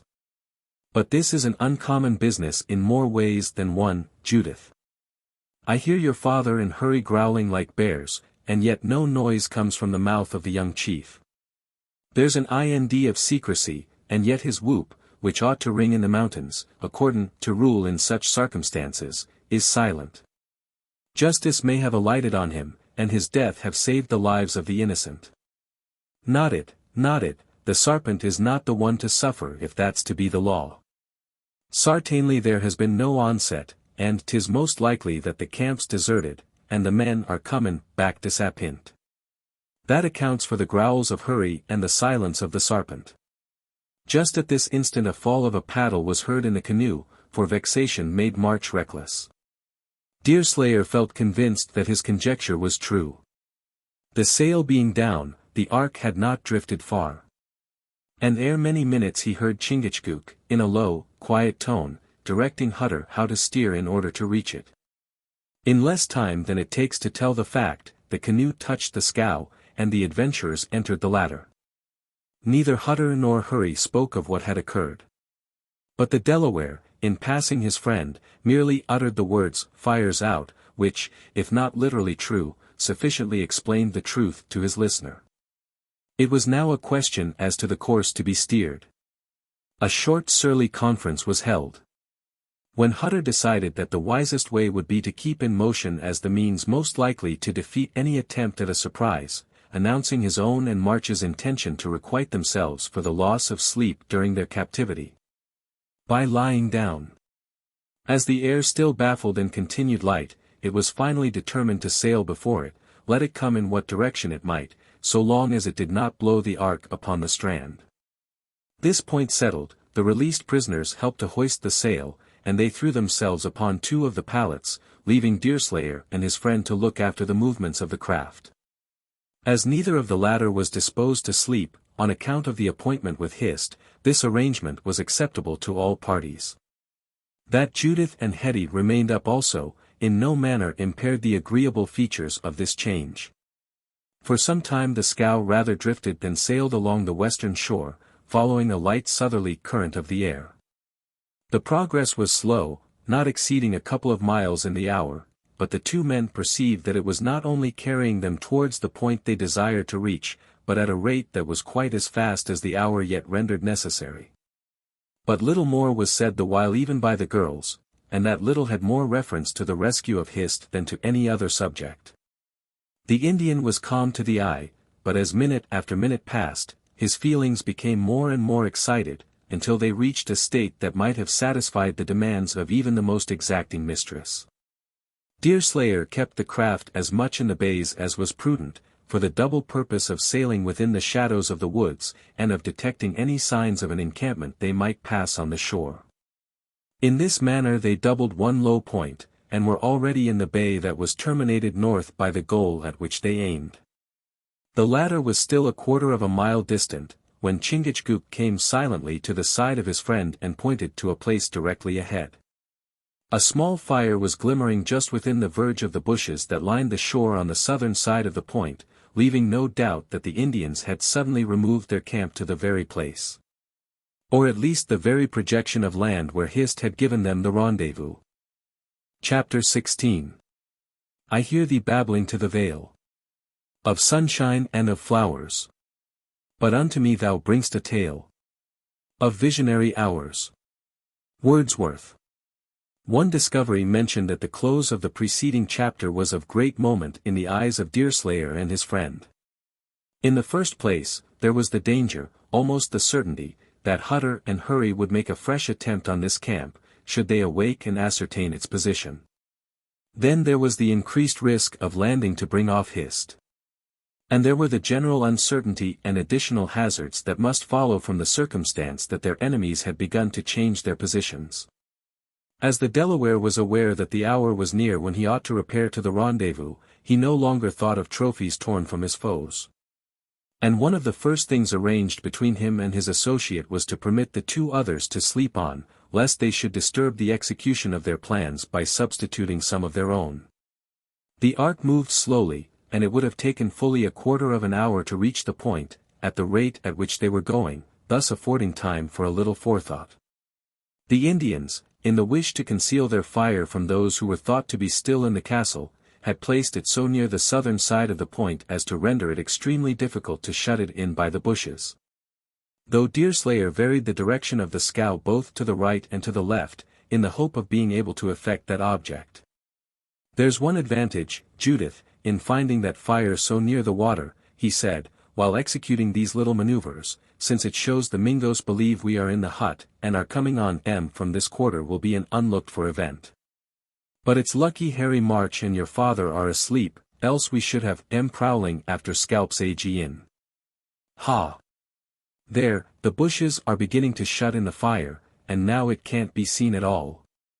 Deerslayer waited a little to make certain that he had at last gained the desired position, when he gave the signal agreed on, and Chingachgook let go the grapnel and lowered the sail. The situation in which the ark now lay had its advantages and its disadvantages. The fire had been hid by sheering towards the shore, and the latter was nearer, perhaps, than was desirable. Still, the water was known to be very deep further off in the lake, and anchoring in deep water, under the circumstances in which the party was placed, was to be avoided, if possible. It was also believed no raft could be within miles. And though the trees in the darkness appeared almost to overhang the scow, it would not be easy to get off to her without using a boat. The intense darkness that prevailed so close in with the forest, too, served as an effectual screen, and so long as care was had not to make a noise, there was little or no danger of being detected. All these things Deerslayer pointed out to Judith, instructing her as to the course she was to follow in the event of an alarm, for it was thought to the last degree inexpedient to arouse the sleepers, unless it might be in the greatest emergency. And now, Judith, as we understand one another, it is time the serpent and I had taken to the canoe, the hunter concluded. The star has not risen yet, it's true, but it soon must, though none of us are likely to be any the wiser for it tonight, on account of the clouds. Howsever, Hist has a ready mind, and she's one of them that doesn't always need to have a thing afore her, to see it. I'll warrant you she'll not be either 2 minutes or 2 feet out of the way, unless them jealous vagabonds, the Mingos, have taken the alarm, and put her as a stool pigeon to catch us, or have hid her away. In order to prepare her mind for a Huron instead of a Mohican husband. Deerslayer, interrupted the girl, earnestly, this is a most dangerous service, why do you go on it, at all? Ainen. Why you know, gal, we go to bring off Hist, the sarpent's betrothed, the maid he means to marry, as soon as we get back to the tribe.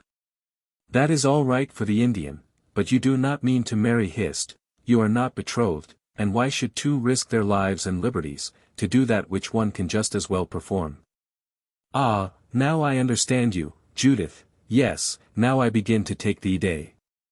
You think as Hist is the sarpent's betrothed, as they call it, and not mine, it's altogether his affair. And as one man can paddle a canoe he ought to be left to go after his gal alone.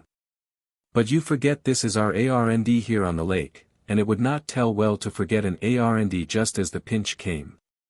Then, if love does count for so much with some people, particularly with young women, Fridayship counts for something, too, with other some. I dares to say, the Delaware can paddle a canoe by himself, and can bring off Hist by himself, and perhaps he would like that quite as well, as to have me with him.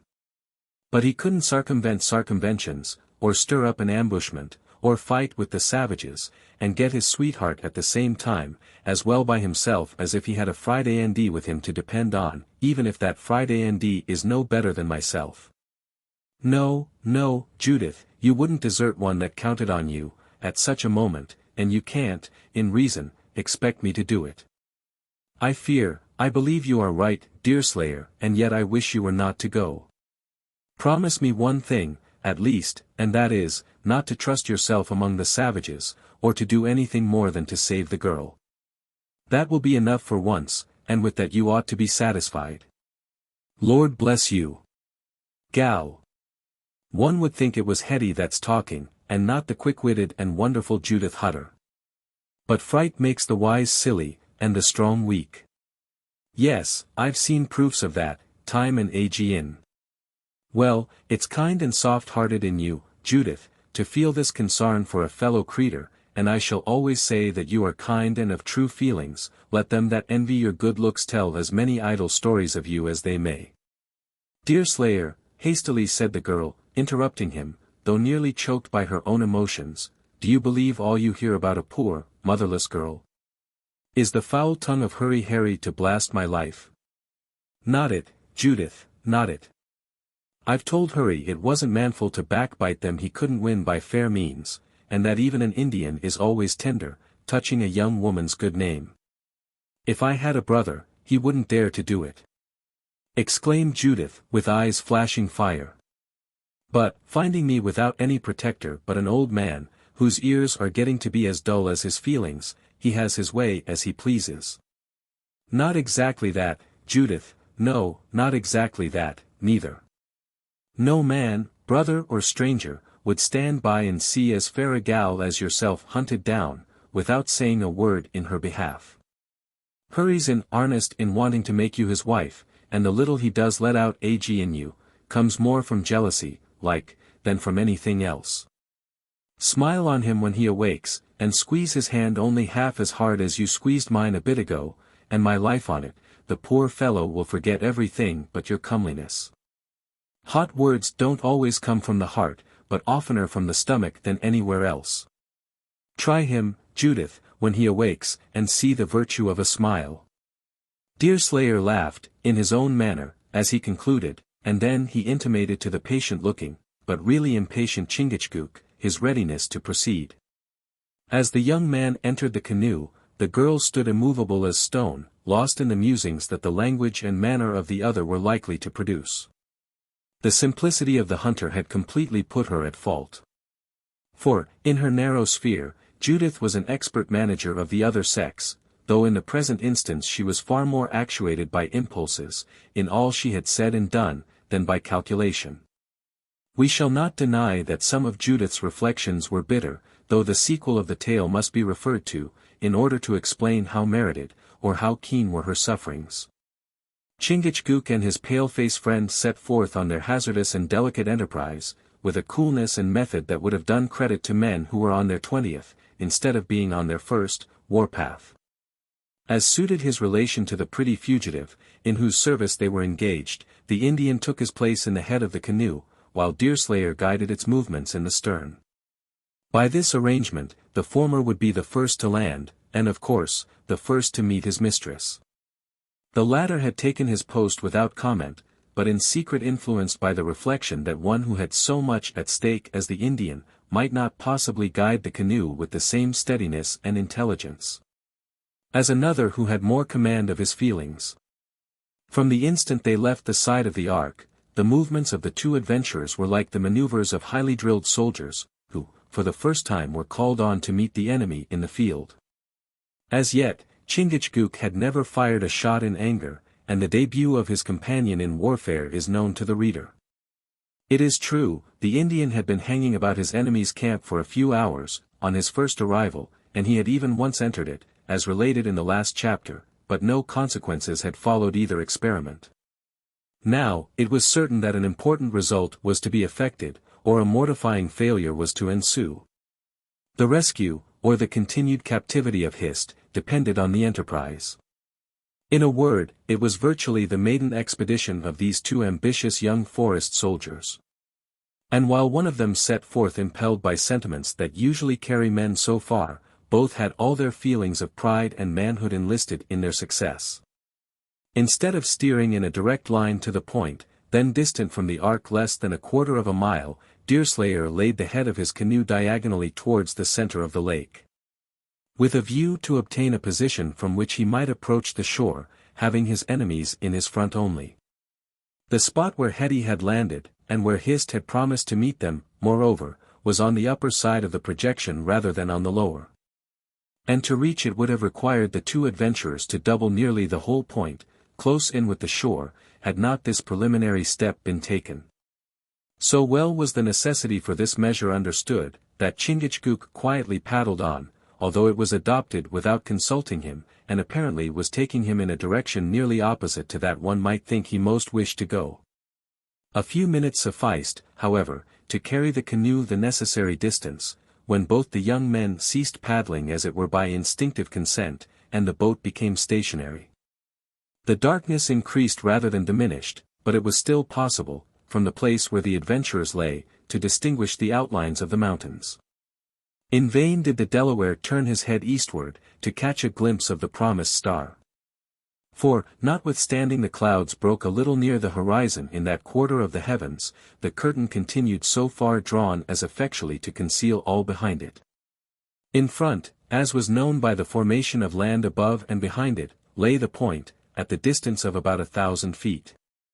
No signs of the castle could be seen, nor could any movement in that quarter of the lake reach the ear. The latter circumstance might have been equally owing to the distance, which was several miles, or to the fact that nothing was in motion. As for the ark, though scarcely farther from the canoe than the point, it lay so completely buried in the shadows of the shore, that it would not have been visible even had there been many degrees more of light than actually existed. The adventurers now held a conference in low voices, consulting together as to the probable time. Deerslayer thought it wanted yet some minutes to the rising of the star, while the impatience of the chief caused him to fancy the night further advanced, and to believe that his betrothed was already waiting his appearance on the shore. As might have been expected, the opinion of the latter prevailed, and his friend disposed himself to steer for the place of rendezvous. The utmost skill and precaution now became necessary in the management of the canoe. The paddles were lifted and returned to the water in a noiseless manner, and when within 100 yards of the beach, Chingachgook took in his, altogether laying his hand on his rifle in its stead. As they got still more within the belt of darkness that girded the woods, it was seen that they were steering too far north, and the course was altered accordingly. The canoe now seemed to move by instinct, so cautious and deliberate were all its motions. Still it continued to advance, until its bows grated on the gravel of the beach, at the precise spot where Hetty had landed, and whence her voice had issued, the previous night, as the ark was passing.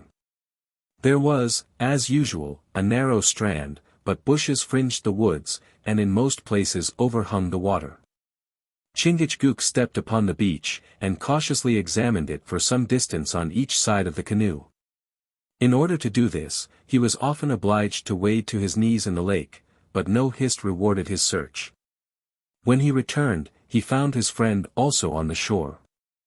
They next conferred in whispers, the Indian apprehending that they must have mistaken the place of rendezvous. But Deerslayer thought it was probable they had mistaken the hour. While he was yet speaking, he grasped the arm of the Delaware, caused him to turn his head in the direction of the lake, and pointed towards the summits of the eastern mountains. The clouds had broken a little, apparently behind rather than above the hills, and the evening star was glittering among the branches of a pine. This was every way a flattering omen, and the young men leaned on their rifles, listening intently for the sound of approaching footsteps. Voices they often heard, and mingled with them were the suppressed cries of children, and the low but sweet laugh of Indian women. As the Native Americans are habitually cautious, and seldom break out in loud conversation, the adventurers knew by these facts that they must be very near the encampment. It was easy to perceive that there was a fire within the woods, by the manner in which some of the upper branches of the trees were illuminated, but it was not possible, where they stood, to ascertain exactly how near it was to themselves. Once or twice, it seemed as if stragglers from around the fire were approaching the place of rendezvous, but these sounds were either altogether illusion, or those who had drawn near returned again without coming to the shore. A quarter of an hour was passed in this state of intense expectation and anxiety, when Deerslayer proposed that they should circle the point in the canoe.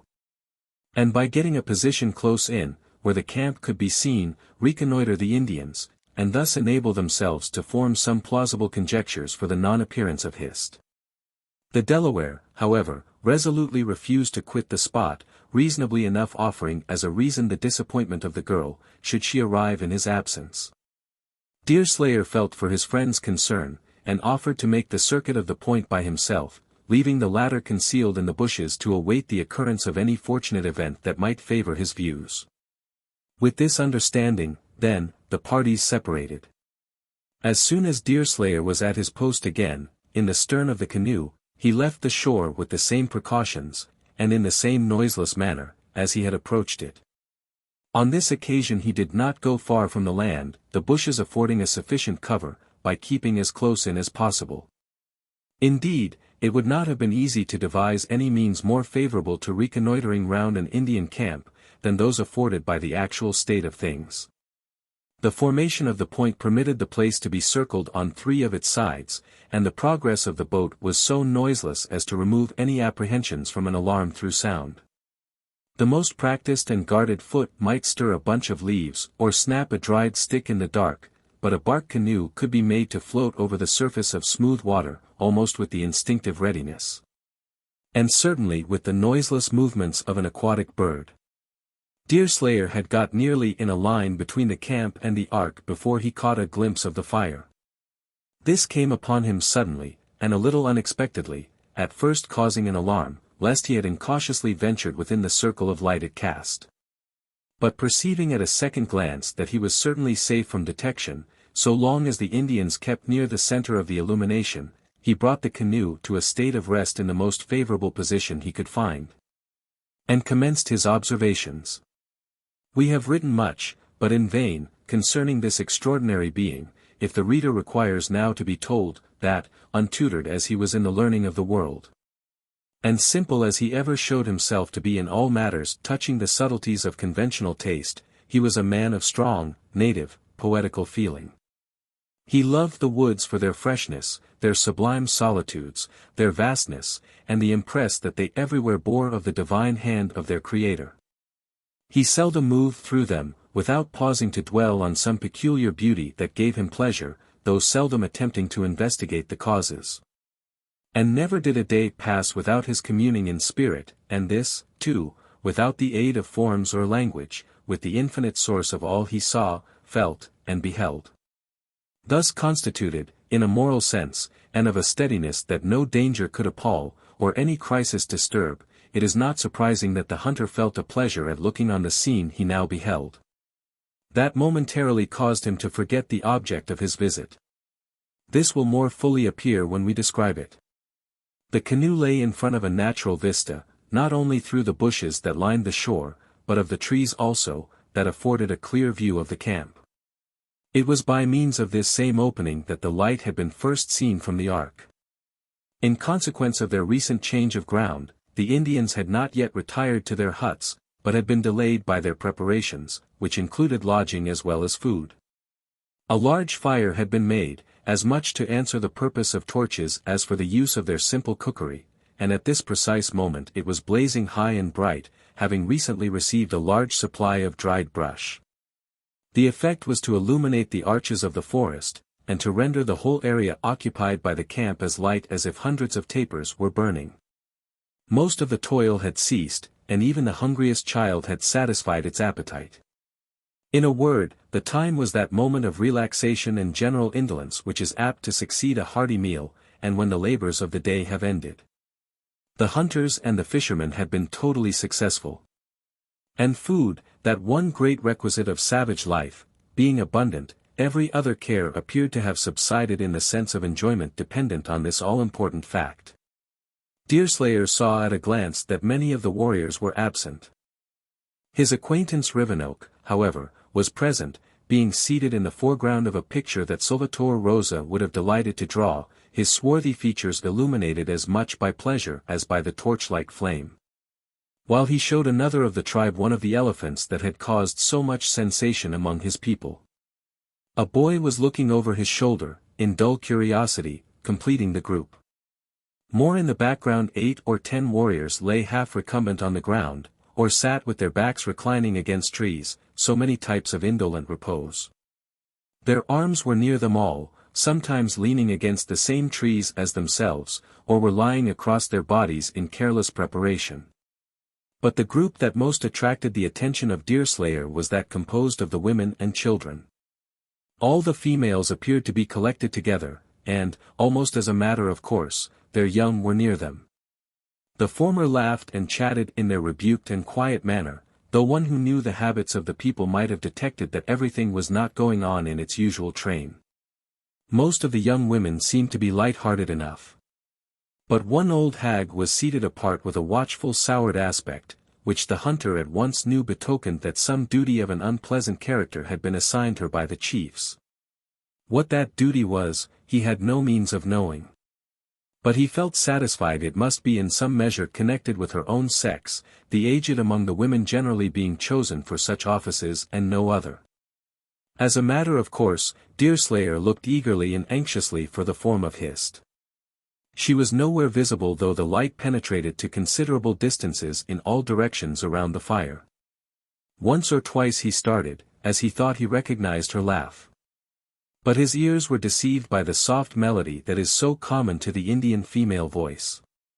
At length the old woman spoke loud and angrily, and then he caught a glimpse of 1 or 2 dark figures in the background of trees, which turned as if obedient to the rebuke, and walked more within the circle of the light. A young warrior's form first came fairly into view, then followed 2 youthful females, one of whom proved to be the Delaware girl. Deerslayer now comprehended it all. Hist was watched, possibly by her young companion, certainly by the old woman.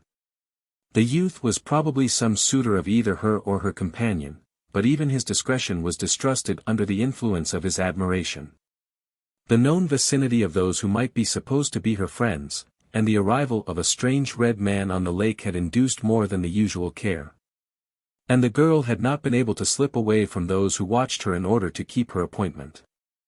Deerslayer traced her uneasiness by her attempting once or twice to look up through the branches of the trees, as if endeavoring to get glimpses of the star she had herself named as the sign for meeting. All was vain, however, and after strolling about the camp a little longer, in affected indifference, the 2 girls quitted their male escort, and took seats among their own sex. As soon as this was done, the old sentinel changed her place to one more agreeable to herself, a certain proof that she had hitherto been exclusively on watch. Deerslayer now felt greatly at a loss how to proceed. He well knew that Chingachgook could never be persuaded to return to the Ark without making some desperate effort for the recovery of his mistress, and his own generous feelings well disposed him to aid in such an undertaking. He thought he saw the signs of an intention among the females to retire for the night, and should he remain, and the fire continue to give out its light, he might discover the particular hut or arbor under which Hist reposed. A circumstance that would be of infinite use in their future proceedings.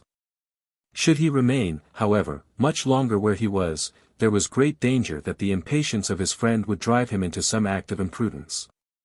At each instant, indeed, he expected to see the swarthy form of the Delaware appearing in the background, like the tiger prowling around the fold. Taking all things into consideration, therefore, he came to the conclusion it would be better to rejoin his friend, and endeavor to temper his impetuosity by some of his own coolness and discretion. It required but a minute or two to put this plan in execution, the canoe returning to the strand some 10 or 15 minutes after it had left it. Contrary to his expectations, perhaps, Deerslayer found the Indian at his post, from which he had not stirred, fearful that his betrothed might arrive during his absence. A conference followed, in which Chingachgook was made acquainted with the state of things in the camp. When Hist named the point as the place of meeting, it was with the expectation of making her escape from the old position, and of repairing to a spot that she expected to find without any occupants. But the sudden change of localities had disconcerted all her plans. A much greater degree of vigilance than had been previously required was now necessary. And the circumstance that an aged woman was on watch also denoted some special grounds of alarm. All these considerations, and many more that will readily suggest themselves to the reader, were briefly discussed before the young men came to any decision. The occasion, however, being one that required acts instead of words, the course to be pursued was soon chosen. Disposing of the canoe in such a manner that Hist must see it, should she come to the place of meeting previously to their return, the young men looked to their arms and prepared to enter the wood. The whole projection into the lake contained about 2 acres of land, and the part that formed the point, and on which the camp was placed, did not compose a surface of more than half that size. It was principally covered with oaks, which, as is usual in the American forests, grew to a great height without throwing out a branch, and then arched in a dense and rich foliage. Beneath, except the fringe of thick bushes along the shore, there was very little underbrush.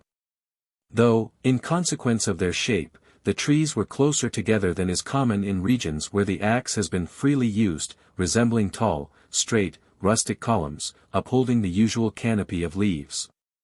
The surface of the land was tolerably even, but it had a small rise near its center, which divided it into a northern and southern half.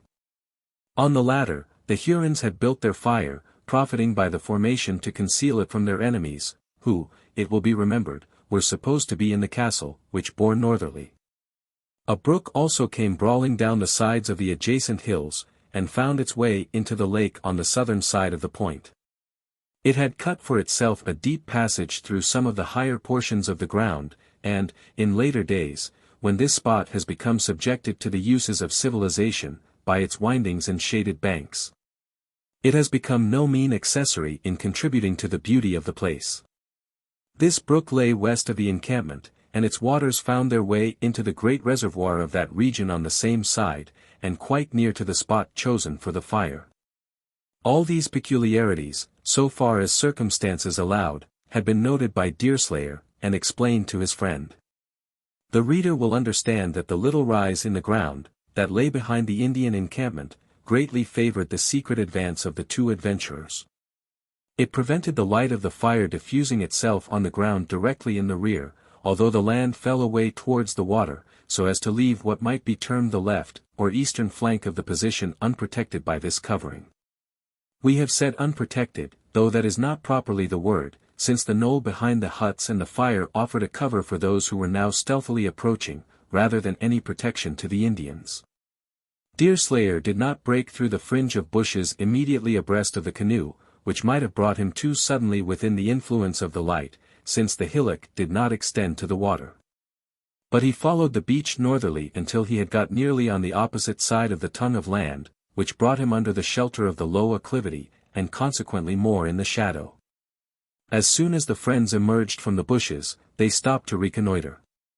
The fire was still blazing behind the little ridge, casting its light upward into the tops of the trees, producing an effect that was more pleasing than advantageous. Still the glare had its uses, for, while the background was in obscurity, the foreground was in strong light, exposing the savages and concealing their foes. Profiting by the latter circumstance, the young men advanced cautiously towards the ridge, Deerslayer in front, for he insisted on this arrangement, lest the Delaware should be led by his feelings into some indiscretion. It required but a moment to reach the foot of the little ascent, and then commenced the most critical part of the enterprise. Moving with exceeding caution, and trailing his rifle, both to keep its barrel out of view, and in readiness for service, the hunter put foot before foot, until he had got sufficiently high to overlook the summit. His own head being alone brought into the light. Chingachgook was at his side and both paused to take another close examination of the camp. In order, however, to protect themselves against any straggler in the rear, they placed their bodies against the trunk of an oak, standing on the side next the fire. The view that Deerslayer now obtained of the camp was exactly the reverse of that he had perceived from the water. The dim figures which he had formerly discovered must have been on the summit of the ridge, a few feet in advance of the spot where he was now posted. The fire was still blazing brightly, and around it were seated on logs 13 warriors, which accounted for all whom he had seen from the canoe. They were conversing, with much earnestness among themselves, the image of the elephant passing from hand to hand. The first burst of savage wonder had abated, and the question now under discussion was the probable existence, the history, and the habits of so extraordinary an animal. We have not leisure to record the opinions of these rude men on a subject so consonant to their lives and experience. But little is hazarded in saying that they were quite as plausible, and far more ingenious, than half the conjectures that precede the demonstrations of science. However much they may have been at fault as to their conclusions and inferences, it is certain that they discussed the questions with a zealous and most undivided attention.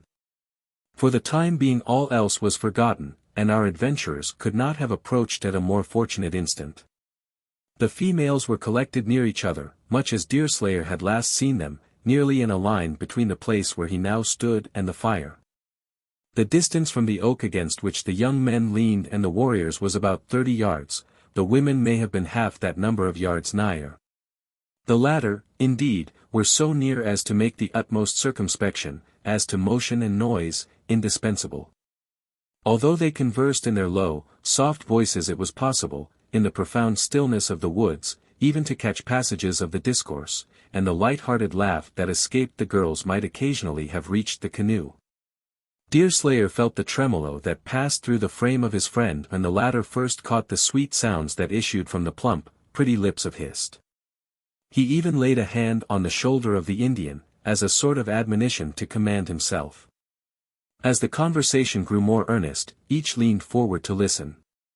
"The Hurons have more curious beasts than that," said one of the girls, contemptuously, for, like the men, they conversed of the elephant and his qualities. "The Delawares will think this creature wonderful, but tomorrow no Huron tongue will talk of it. Our young men will find him if the animals dare to come near our wigwams." This was, in fact, addressed to Watawa, though she who spoke uttered her words with an assumed diffidence and humility that prevented her looking at the other. "The Delawares are so far from letting such creatures come into their country," returned Hist, "that no one has even seen their images there. Their young men would frighten away the images as well as the beasts. The Delaware young men. The nation is women, even the deer walk when they hear their hunters coming. Who has ever heard the name of a young Delaware warrior?"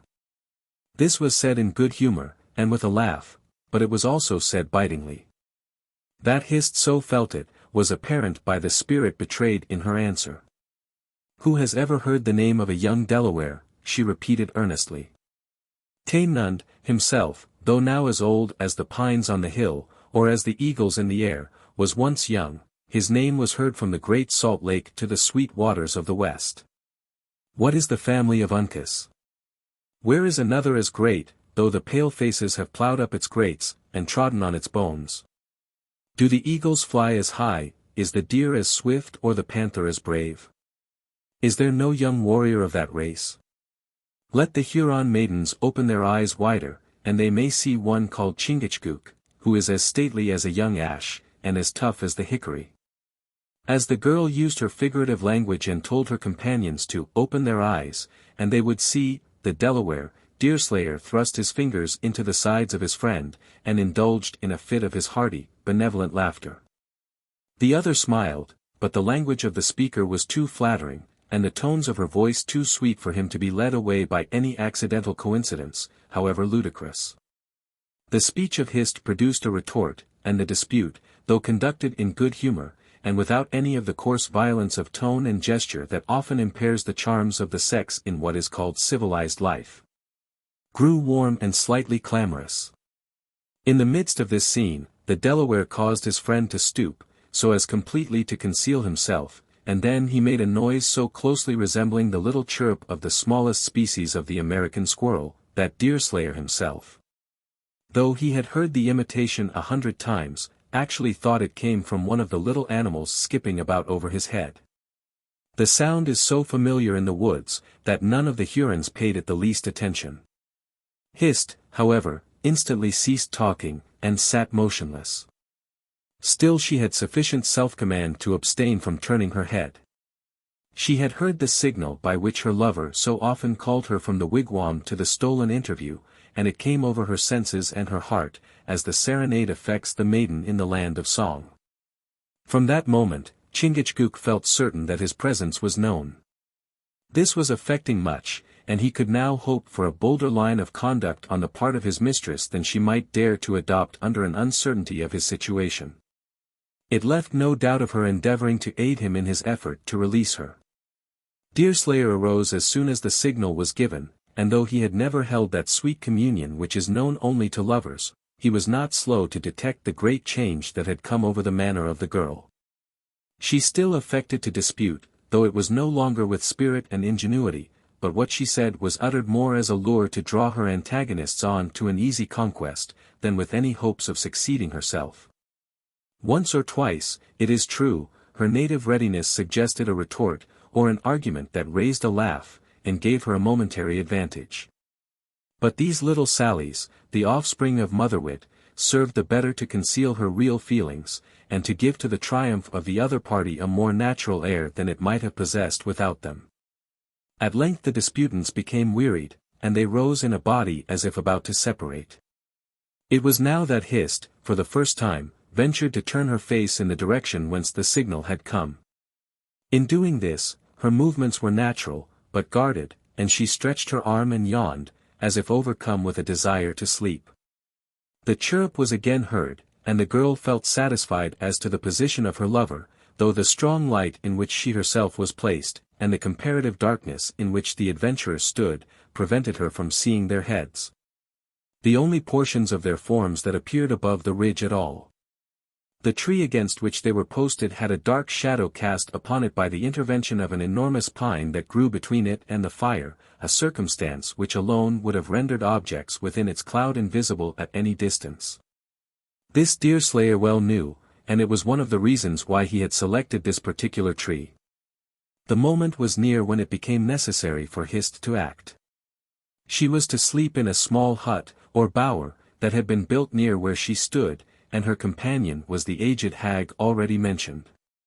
Once within the hut, with this sleepless old woman stretched across the entrance, as was her nightly practice, the hope of escape was nearly destroyed, and she might at any moment be summoned to her bed.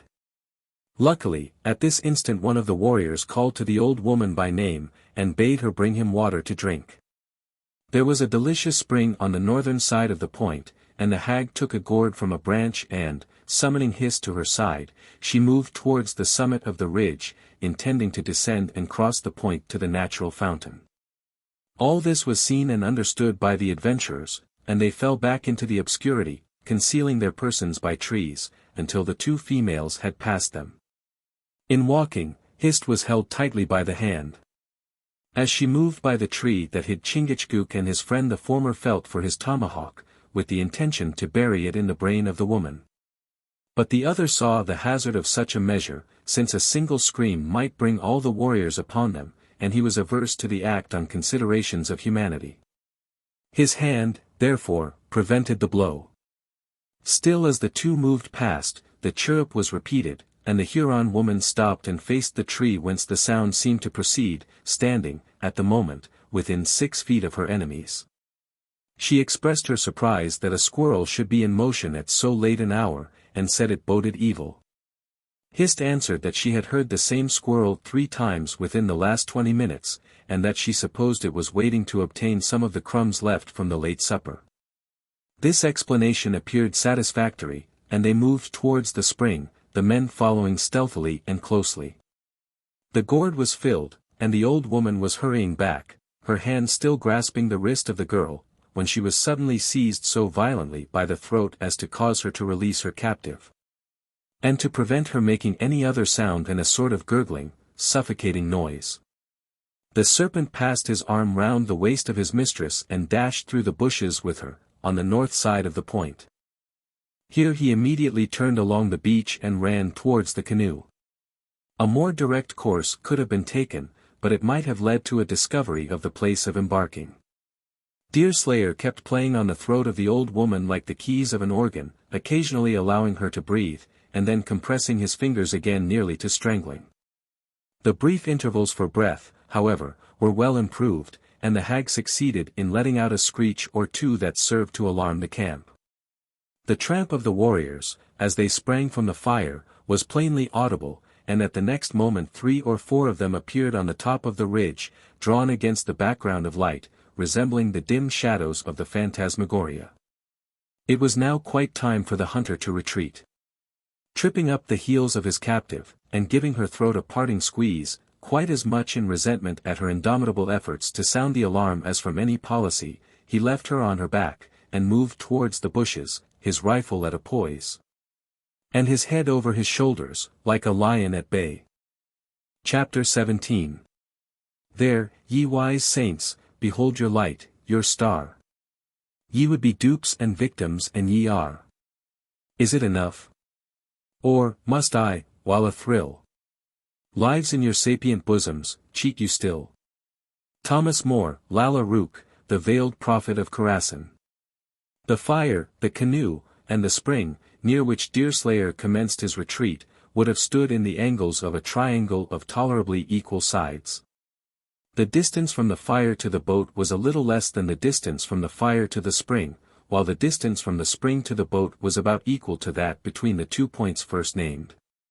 This, however, was in straight lines, a means of escape to which the fugitives could not resort.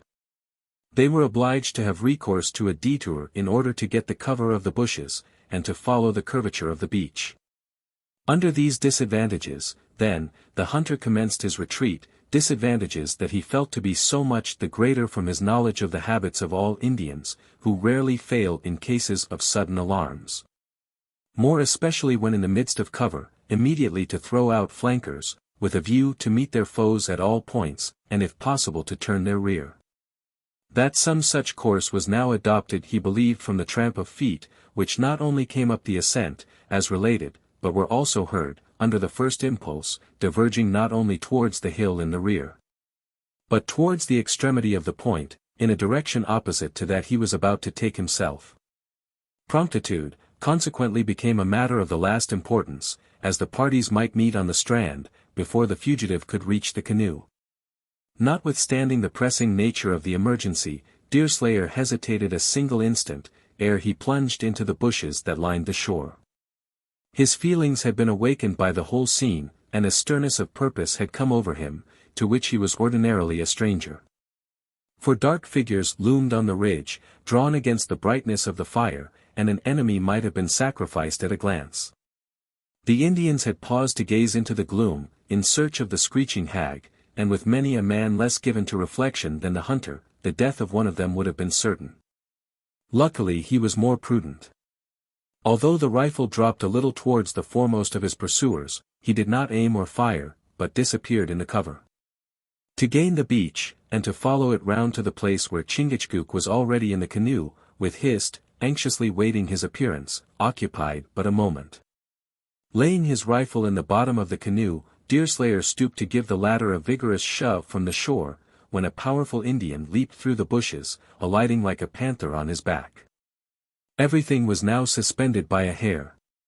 A false step ruining all. With a generosity that would have rendered a Roman illustrious throughout all time, but which, in the career of one so simple and humble, would have been forever lost to the world but for this unpretending legend. Deerslayer threw all his force into a desperate effort, shoved the canoe off with a power that sent it 100 feet from the shore, as it might be in an instant, and fell forward into the lake, himself, face downward. His assailant necessarily following him.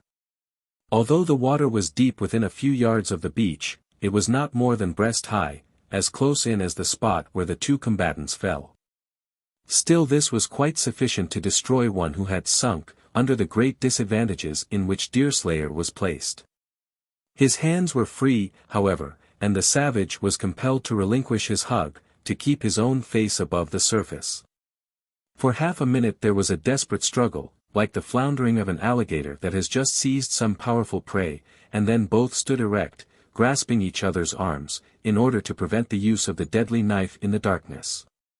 What might have been the issue of this severe personal struggle cannot be known, for half a dozen savages came leaping into the water to the aid of their friend, and Deerslayer yielded himself a prisoner. With a dignity that was as remarkable as his self-devotion. To quit the lake and lead their new captive to the fire occupied the Indians but another minute. So much engaged were they all with the struggle and its consequences, that the canoe was unseen, though it still lay so near the shore as to render every syllable that was uttered perfectly intelligible to the Delaware and his betrothed. And the whole party left the spot, some continuing the pursuit after Hist, along the beach, though most proceeded to the light. Here Deerslayer's antagonist so far recovered his breath and his recollection, for he had been throttled nearly to strangulation, as to relate the manner in which the girl had got off. It was now too late to assail the other fugitives, for no sooner was his friend led into the bushes than the Delaware placed his paddle into the water, and the light canoe glided noiselessly away, holding its course towards the center of the lake until safe from shot, after which it sought the ark. When Deerslayer reached the fire, he found himself surrounded by no less than 8 grim savages, among whom was his old acquaintance Rivenoak. As soon as the latter caught a glimpse of the captive's countenance, he spoke apart to his companions, and a low but general exclamation of pleasure and surprise escaped them. They knew that the conqueror of their late friend, he who had fallen on the opposite side of the lake, was in their hands, and subject to their mercy or vengeance. There was no little admiration mingled in the ferocious looks that were thrown on the prisoner, an admiration that was as much excited by his present composure, as by his past deeds. This scene may be said to have been the commencement of the great and terrible reputation that Deerslayer, or Hawkeye, as he was afterwards called, enjoyed among all the tribes of New York and Canada.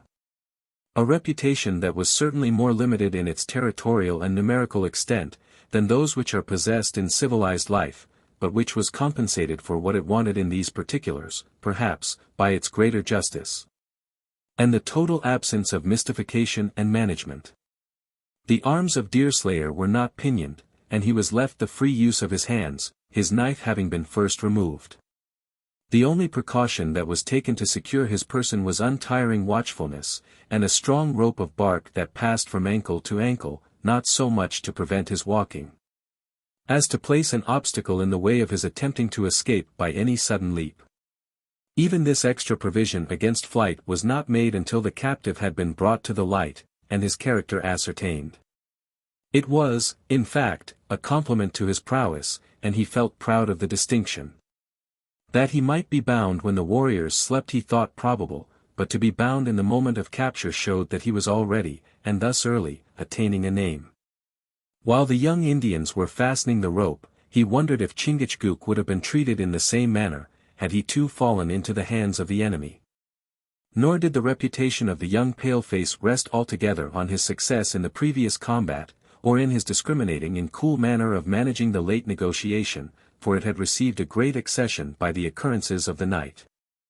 Ignorant of the movements of the ark, and of the accident that had brought their fire into view, the Iroquois attributed the discovery of their new camp to the vigilance of so shrewd a foe.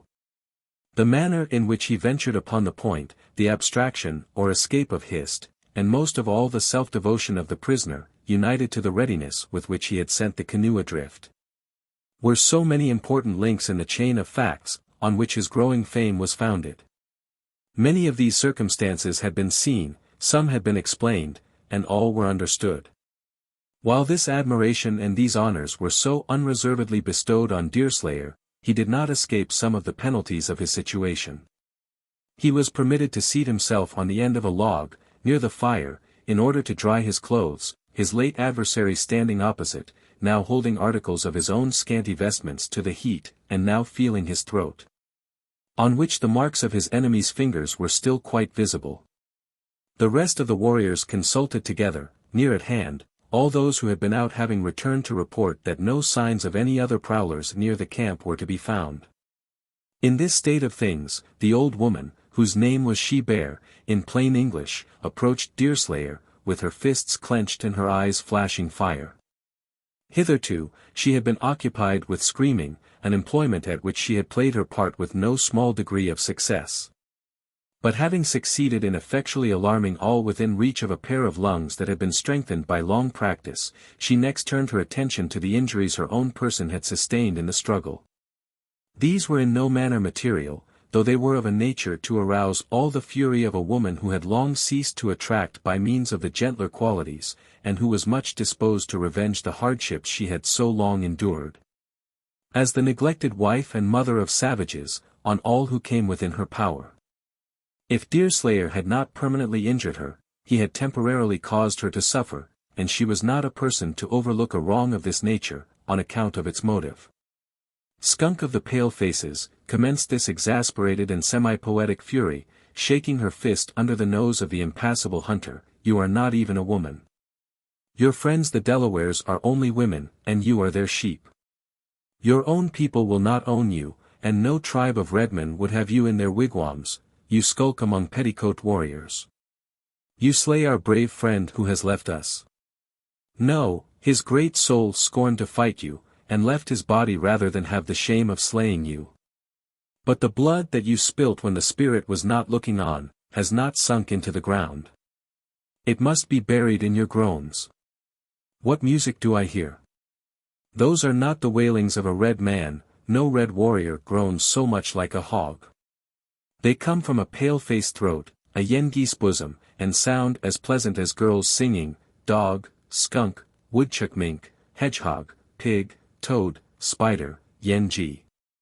Here the old woman, having expended her breath and exhausted her epithets, was fain to pause a moment, though both her fists were shaken in the prisoner's face, and the whole of her wrinkled countenance was filled with fierce resentment. Deerslayer looked upon these impotent attempts to arouse him as indifferently as a gentleman in our own state of society regards the vituperative terms of a blackguard, the one party feeling that the tongue of an old woman could never injure a warrior, and the other knowing that mendacity and vulgarity can only permanently affect those who resort to their use. But he was spared any further attack at present, by the interposition of Rivenoak, who shoved aside the hag, bidding her quit the spot, and prepared to take his seat at the side of his prisoner. The old woman withdrew, but the hunter well understood that he was to be the subject of all her means of annoyance, if not of positive injury, so long as he remained in the power of his enemies. For nothing rankles so deeply as the consciousness that an attempt to irritate has been met by contempt, a feeling that is usually the most passive of any that is harbored in the human breast. Rivenoak quietly took the seat we have mentioned, and, after a short pause, he commenced a dialogue, which we translate as usual, for the benefit of those readers who have not studied the North American languages. "My pale-faced friend is very welcome," said the Indian, with a familiar nod, and a smile so covert that it required all Deerslayer's vigilance to detect, and not a little of his philosophy to detect unmoved. "He is welcome. The Hurons keep a hot fire to dry the white man's clothes by." "I thank you, Huron, or Mingo, as I most like to call you," returned the other, "I thank you for the welcome, and I thank you for the fire." Each is good in its way, and the last is very good, when one has been in a spring as cold as the Glimmerglass. Even Huron warmth may be pleasant, at such a time, to a man with a Delaware heart. The pale-face, but my brother has a name. So great a warrior would not have lived without a name. Mingo, said the hunter, a little of the weakness of human nature exhibiting itself in the glance of his eye, and the color on his cheek. Mingo, your brave called me Hawkeye, I suppose on account of a quick and certain aim. When he was lying with his head in my lap, afore his spirit started for the happy hunting grounds. 'Tis a good name. The hawk is sure of his blow.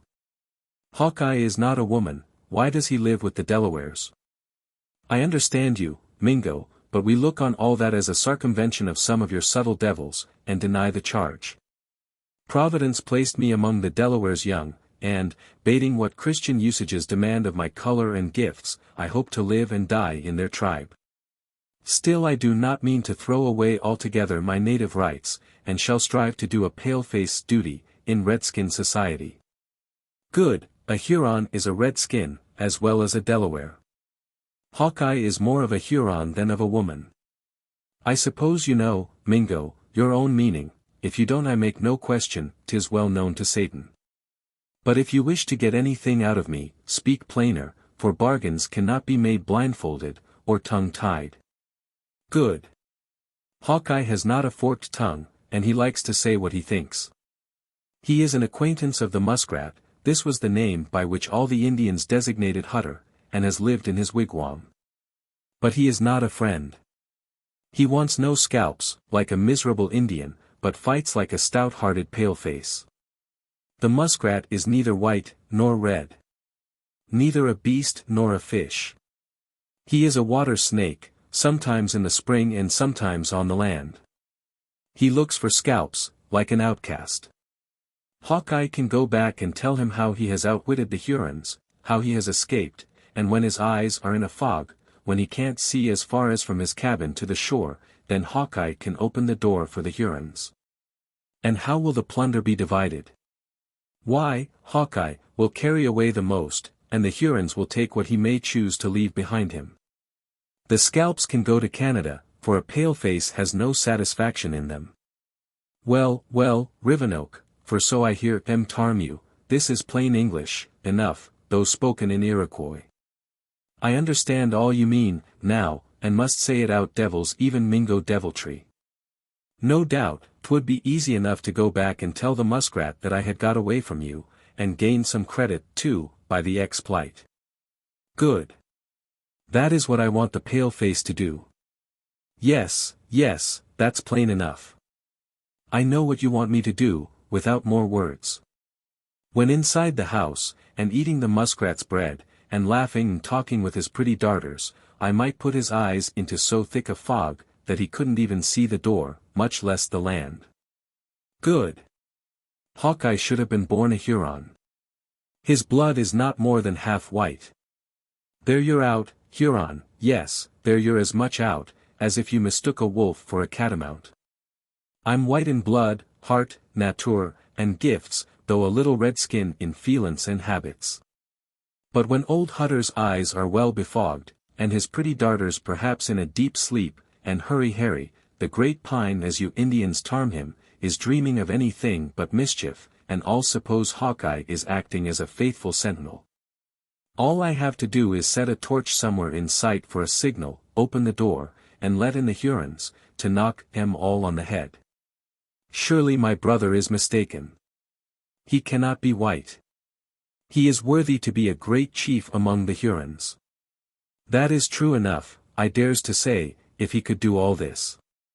Now, hark ye, Huron, and for once hear a few honest words from the mouth of a plain man.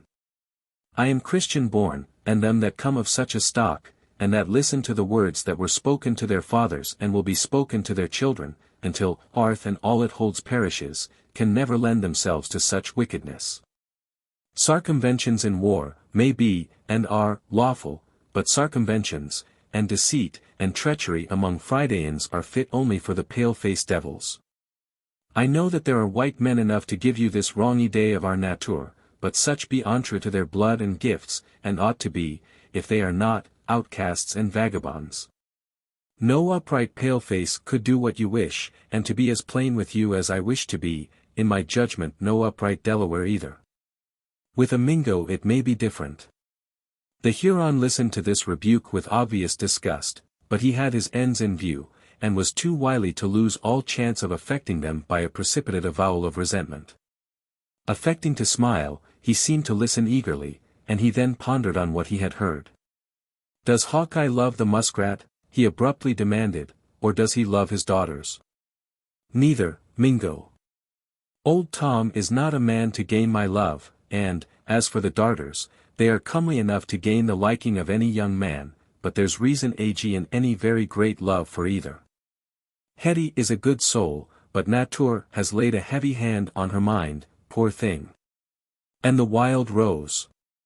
exclaimed the Huron, for the fame of Judith's beauty had spread among those who could travel the wilderness, as well as the highway by means of old eagles' nests, rocks, and riven trees known to them by report and tradition. "As well as among the white borderers, and the wild rose. Is she not sweet enough to be put in the bosom of my brother?" Deerslayer had far too much of the innate gentleman to insinuate aught against the fair fame of one who, by nature and position was so helpless, and as he did not choose to utter an untruth, he preferred being silent.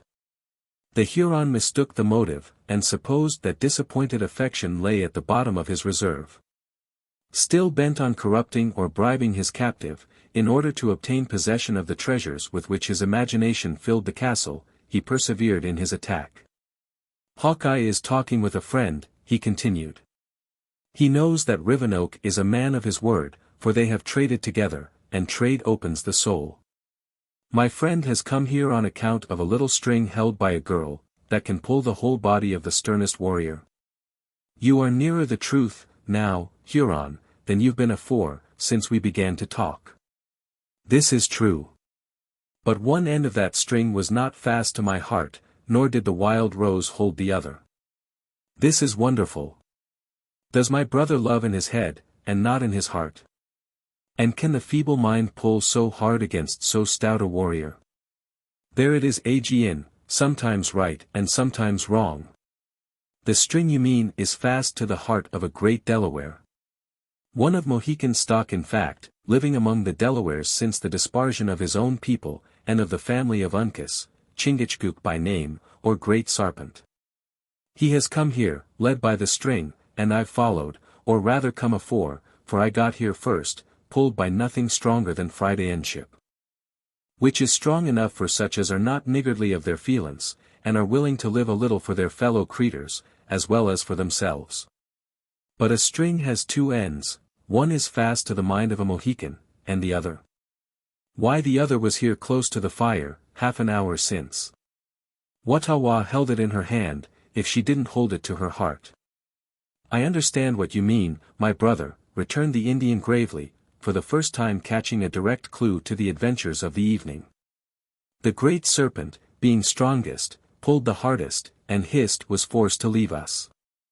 I don't think there was much pulling about it, answered the other, laughing, always in his silent manner, with as much heartiness as if he were not a captive, and in danger of torture or death. I don't think there was much pulling about it. No, I don't. Lord help you, Huron. He likes the gal, and the gal likes him, and it surpassed Huron circumventions to keep two young people apart, where there was so strong a feelin' to bring them together. And Hawkeye and Chingachgook came into our camp on this errand, only. That's a question that'll answer itself, Mingo. Yes, if a question could talk it would answer itself, to your perfect satisfaction. For what else should we come? And yet, it isn't exactly so, neither, for we didn't come into your camp at all, but only as far as that pine, there, that you see on the other side of the ridge, where we stood watching your movements and conduct, as long as we liked. When we were ready, the Sarpent gave his signal, and then all went just as it should, down to the moment when yonder vagabond leaped upon my back. Sartain, we come for that, and for no other purpose, and we got what we come for. There's no use in pretending otherwise.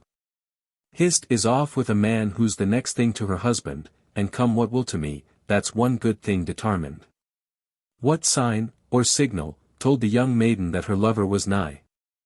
Asked the Huron with more curiosity than it was usual for him to betray. Deerslayer laughed again, and seemed to enjoy the success of the exploit, with as much glee as if he had not been its victim. Your squirrels are great gadabouts, Mingo, he cried still laughing. Yes, they're sartainly great gadabouts. When other folk squirrels are at home and asleep, yourn keep in motion among the trees, and chirrup and sing, in a way that even a Delaware gal can understand their music. Well, there's four-legged squirrels, and there's two-legged squirrels, and give me the last, when there's a good tight string atween two hearts. If one brings 'em together, t'other tells when to pull hardest. The Huron looked vexed, though he succeeded in suppressing any violent exhibition of resentment. He now quitted his prisoner and, joining the rest of the warriors, he communicated the substance of what he had learned. As in his own case, admiration was mingled with anger at the boldness and success of their enemies. 3 or 4 of them ascended the little acclivity and gazed at the tree where it was understood the adventurers had posted themselves, and one even descended to it, and examined for footprints around its roots, in order to make sure that the statement was true. The result confirmed the story of the captive, and they all returned to the fire with increased wonder and respect.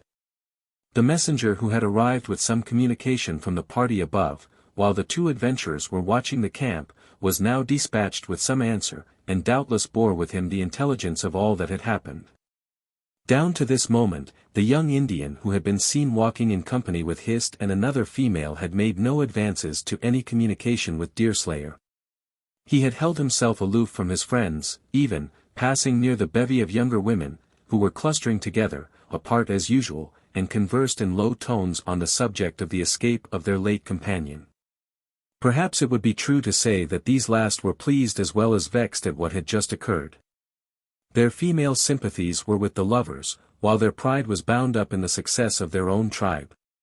It is possible, too, that the superior personal advantages of Hist rendered her dangerous to some of the younger part of the group, and they were not sorry to find she was no longer in the way of their own ascendancy. On the whole, however, the better feeling was most prevalent, for neither the wild condition in which they lived, the clannish prejudices of tribes, nor their hard fortunes as Indian women, could entirely conquer the inextinguishable leaning of their sex to the affections. One of the girls even laughed at the disconsolate look of the swain who might fancy himself deserted, a circumstance that seemed suddenly to arouse his energies, and induce him to move towards the log, on which the prisoner was still seated, drying his clothes. "This is Catamount," said the Indian, striking his hand boastfully on his naked breast, as he uttered the words in a manner to show how much weight he expected them to carry. "This is Hawkeye," quietly returned Deerslayer, adopting the name by which he knew he would be known in future, among all the tribes of the Iroquois. "My sight is keen, is my brother's leap long? From here to the Delaware villages. Hawkeye has stolen my wife, he must bring her back, or his scalp will hang on a pole, and dry in my wigwam. Hawkeye has stolen nothing, Huron. He doesn't come of a thieving breed, nor has he thieving gifts. Your wife, as you call Watawa, will never be the wife of any redskin of the Canadas, her mind is in the cabin of a Delaware, and her body has gone to find it. The catamount is active I know, but its legs can't keep pace with a woman's wishes. The serpent of the Delawares is a dog, he is a poor bull trout that keeps in the water, he is afraid to stand on the hard earth, like a brave Indian. Well, Huron, that's pretty impudent, considering it's not an hour since the sarpent stood within 100 feet of you, and would have tried the toughness of your skin with a rifle bullet, when I pointed you out to him. Hadn't I laid the weight of a little judgment on his hand? You may take into moresome gals in the settlements, with your catamount wine, but the ears of a man can tell truth from untruth. Hist laughs at him. She sees he is lame, and a poor hunter, and he has never been on a war path. She will take a man for a husband, and not a fish. How do you know that, Catamount? How do you know that, returned Deerslayer laughing. She has gone into the lake, you see, and maybe she prefers a trout to a mongrel cat. As for war paths, neither the Serpent nor I have much experience, we are ready to own, but if you don't call this one, you must term it, what the gals and the settlements term it, the high road to matrimony. Take my advice, Catamount, and Arch for a wife among the Huron women, you'll never get one with a willing mind from among the Delawares. Catamount's hand felt for his tomahawk, and when the fingers reached the handle they worked convulsively, as if their owner hesitated between policy and resentment. At this critical moment Rivenoak approached, and by a gesture of authority, induced the young man to retire, assuming his former position, himself, on the log at the side of Deerslayer. Here he continued silent for a little time, maintaining the grave reserve of an Indian chief. Hawkeye is right, the Iroquois at length began, his sight is so strong that he can see truth in a dark night, and our eyes have been blinded. He is an owl, darkness hiding nothing from him. He ought not to strike his friends. He is right. I'm glad you think so, Mingo, returned the other, for a traitor, in my judgment, is worse than a coward. I care as little for the muskrat, as one paleface ought to care for another, but I care too much for him to ambush him in the way you wished. In short, according to my ideas, any circumventions, except open war circumventions, are ag in both law, and what we whites call gospel, too. My pale-face brother is right, he is no Indian, to forget his Manitou and his color. The Hurons know that they have a great warrior for their prisoner, and they will treat him as one. If he is to be tortured, his torments shall be such as no common man can bear. If he is to be treated as a friend, it will be the friendship of chiefs. As the Huron uttered this extraordinary assurance of consideration, his eye furtively glanced at the countenance of his listener, in order to discover how he stood the compliment. Though his gravity and apparent sincerity would have prevented any man but one practiced in artifices, from detecting his motives. Deerslayer belonged to the class of the unsuspicious, and acquainted with the Indian notions of what constitutes respect, in matters connected with the treatment of captives, he felt his blood chill at the announcement. Even while he maintained an aspect so steeled that his quick-sighted enemy could discover in it no signs of weakness. God has put me in your hands, Huron, the captive at length answered, and I suppose you will act your will on me. I shall not boast of what I can do, under torment, for I've never been tried, and no man can say till he has been. But I'll do my endeavors not to disgrace the people among whom I got my training. Howsever, I wish you now to bear witness that I'm altogether of white blood, and, in a natural way of white gifts too. So, should I be overcome and forget myself, I hope you'll lay the fault where it properly belongs, and in no manner put it on the Delawares, or their allies and friends the Mohicans. We're all created with more or less weakness, and I'm afeard it's a pale-face to give in under great bodily torment, when a redskin will sing his songs, and boast of his deeds in the very teeth of his foes. We shall see. Hawkeye has a good countenance, and he is tough, but why should he be tormented, when the Hurons love him? He is not born their enemy, and the death of one warrior will not cast a cloud between them forever. So much the better, Huron. So much the better. Still I don't wish to owe anything to a mistake about each other's meaning. It is so much the better that you bear no malice for the loss of a warrior who fell in war, and yet it is entre that there is no enmity, lawful enmity I mean, between us. So far as I have redskin feelings at all, I've Delaware feelings, and I leave you to judge for yourself how far they are likely to be Friday NDLY to the Mingos. Deerslayer ceased, for a sort of spectre stood before him, that put a stop to his words. And, indeed, caused him for a moment to doubt the fidelity of his boasted vision. Hetty Hutter was standing at the side of the fire as quietly as if she belonged to the tribe. As the hunter and the Indian sat watching the emotions that were betrayed in each other's countenance, the girl had approached unnoticed, doubtless ascending from the beach on the southern side of the point. Or that next to the spot where the ark had anchored, and had advanced to the fire with the fearlessness that belonged to her simplicity, and which was certainly justified by the treatment formerly received from the Indians. As soon as Rivenoak perceived the girl, she was recognized, and calling to 2 or 3 of the younger warriors, the chief sent them out to reconnoiter, lest her appearance should be the forerunner of another attack. He then motioned to Hetty to draw near. "I hope your visit is a sign that the Sarpent and Hist are in safety, Hetty," said Deerslayer, as soon as the girl had complied with the Huron's request. "I don't think you'd come ashore again, on the ARRND that brought you here afore." "Judith told me to come this time, Deerslayer," Hetty replied. "She paddled me ashore herself, in a canoe, as soon as the Serpent had shown her Hist and told his story. How handsome Hist is tonight, Deerslayer, and how much happier she looks than when she was with the Hurons." "That's nature, gal, yes, that may be set down as human nature. She's with her betrothed, and no longer fears a Mingo husband. In my judgment Judith, herself, would lose most of her beauty if she thought she was to bestow it all on a Mingo. Content is a great fortifier of good looks, and I'll warrant you, Hist is contented enough, now she is out of the hands of these miscreants, and with her chosen warrior." "Did you say that Judith told you to come ashore? Why should your sister do that?" "She bid me come to see you, and to try and persuade the savages to take more elephants to let you off, but I've brought the Bible with me, that will do more than all the elephants in father's chest." "And your father, good little Hetty, and Hurry. Did they know of your ARRND?" "Not they. Both are asleep, and Judith and the Serpent thought it best they should not be woke, lest they might want to come again after scalps, when Hist had told them how few warriors, and how many women and children there were in the camp. Judith would give me no peace, till I had come ashore to see what had happened to you." "Well, that's remarkable as consarns Judith. Why should she feel so much uncertainty about me? Ah, I see how it is, now, yes, I see into the whole matter, now. You must understand, Hetty, that your sister is uneasy lest Harry March should wake, and come blundering here into the hands of the enemy again, under some idea that, being a travelling comrade, he ought to help me in this matter.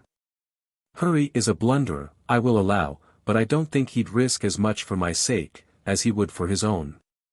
"Judith don't care for Hurry, though Hurry cares for her," replied Hetty innocently, but quite positively. "I've heard you say as much as that afore. Yes, I've heard that from you, afore, gal, and yet it isn't true. One don't live in a tribe, not to see something of the way in which liking works in a woman's heart. Though no way given to marrying myself, I've been a looker-on among the Delawares, and this is a matter in which pale-face and red-skin gifts are all as one as the same. When the feeling begins, the young woman is thoughtful, and has no eyes or ears unless for the warrior that has taken her fancy, then follows melancholy and sighing, and such sort of actions. After which, especially if matters don't come to plain discourse, she often flies round to backbiting and fault-finding, blaming the youth for the very things she likes best in him. Some young creeters are forward in this way of showing their love, and I'm of opinion Judith is one of them. Now, I've heard her as much as deny that Hurry was good-looking, and the young woman who could do that, must be far gone indeed. The young woman who liked Hurry would own that he is handsome. I think Hurry very handsome, Deerslayer, and I'm sure everybody must think so, that has eyes. Judith don't like Harry March, and that's the reason she finds fault with him. Well, well, my good little Hetty, have it your own way. If we should talk from now till winter, each would think as at present, and there's no use in words. I must believe that Judith is much wrapped up in Hurry, and that, sooner or later, she'll have him, and this, too, all the more from the manner in which she abuses him, and I dare to say, you think just the contrary.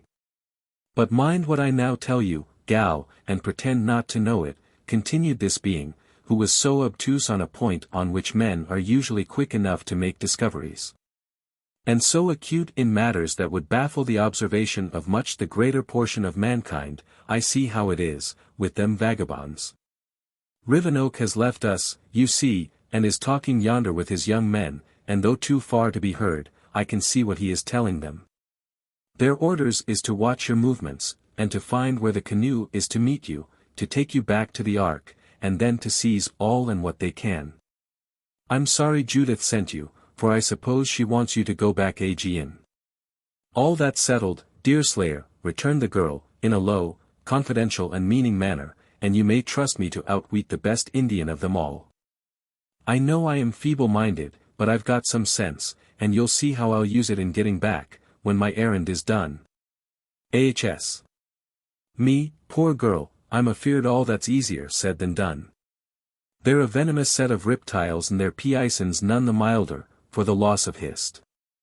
Well, I'm glad the sarpent was the one to get off with the gal, for now there'll be two happy at least, whereas had he fallen into the hands of the Mingos, there'd been two miserable, and another far from feelin' as a man likes to feel. Now you put me in mind of a part of my errand that I had almost forgotten, Deerslayer. Judith told me to ask you what you thought the Hurons would do with you, if you couldn't be bought off, and what she had best do to serve you. Yes, this was the most important part of the errand, what she had best do, in order to serve you. That's as you think, Hetty, but it's no matter. Young women are apt to lay most stress on what most touches their feelin's, but no matter. Have it your own way, so you be but careful not to let the vagabonds get the mastery of a canoe. When you get back to the ark, tell him to keep close, and to keep moving too, most especially at night. Many hours can't go by without the troops on the river hearing of this party, and then your Friday NDS may look for relief. 'Tis but a day's march from the nearest garrison, and true soldiers will never lie idle with the foe in their neighborhood. This is my advice, and you may say to your father and hurry that scalp hunting will be a poor business now, as the Mingos are up and awake, and nothing can save till the troops come. Except keeping a good belt of water atween and the savages. What shall I tell Judith about you, Deerslayer? I know she will send me back again, if I don't bring her the truth about you. Then tell her the truth. I see no reason Judith Hutter shouldn't hear the truth about me, as well as a lie. I'm a captive in Indian hands, and Providence only knows what will come of it. Hark ye, Hetty, dropping his voice and speaking still more confidentially, you are a little weak-minded, it must be allowed, but you know something of Injuns. Here I am in their hands, after having slain one of their stoutest warriors, and they've been endeavoring to work upon me through fear of consequences, to betray your father, and all in the ark. I understand the blackguards as well as if they'd told it all out plainly, with their tongues. They hold up avarice afore me, on one side, and fear on t'other, and think honesty will give way atween both. But let your father and hurry know, 'tis all useless, as for the sarpent, he knows it already. But what shall I tell Judith? She will certainly send me back, if I don't satisfy her mind. Well, tell Judith the same. No doubt the savages will try the torments, to make me give in, and to revenge the loss of their warrior, but I must hold out ag and natural weakness in the best manner I can. You may tell Judith to feel no concern on my account, it will come hard I know, seeing that a white man's gifts don't run to boasting and singing under torment. For he generally feels smallest when he suffers most, but you may tell her not to have any concern.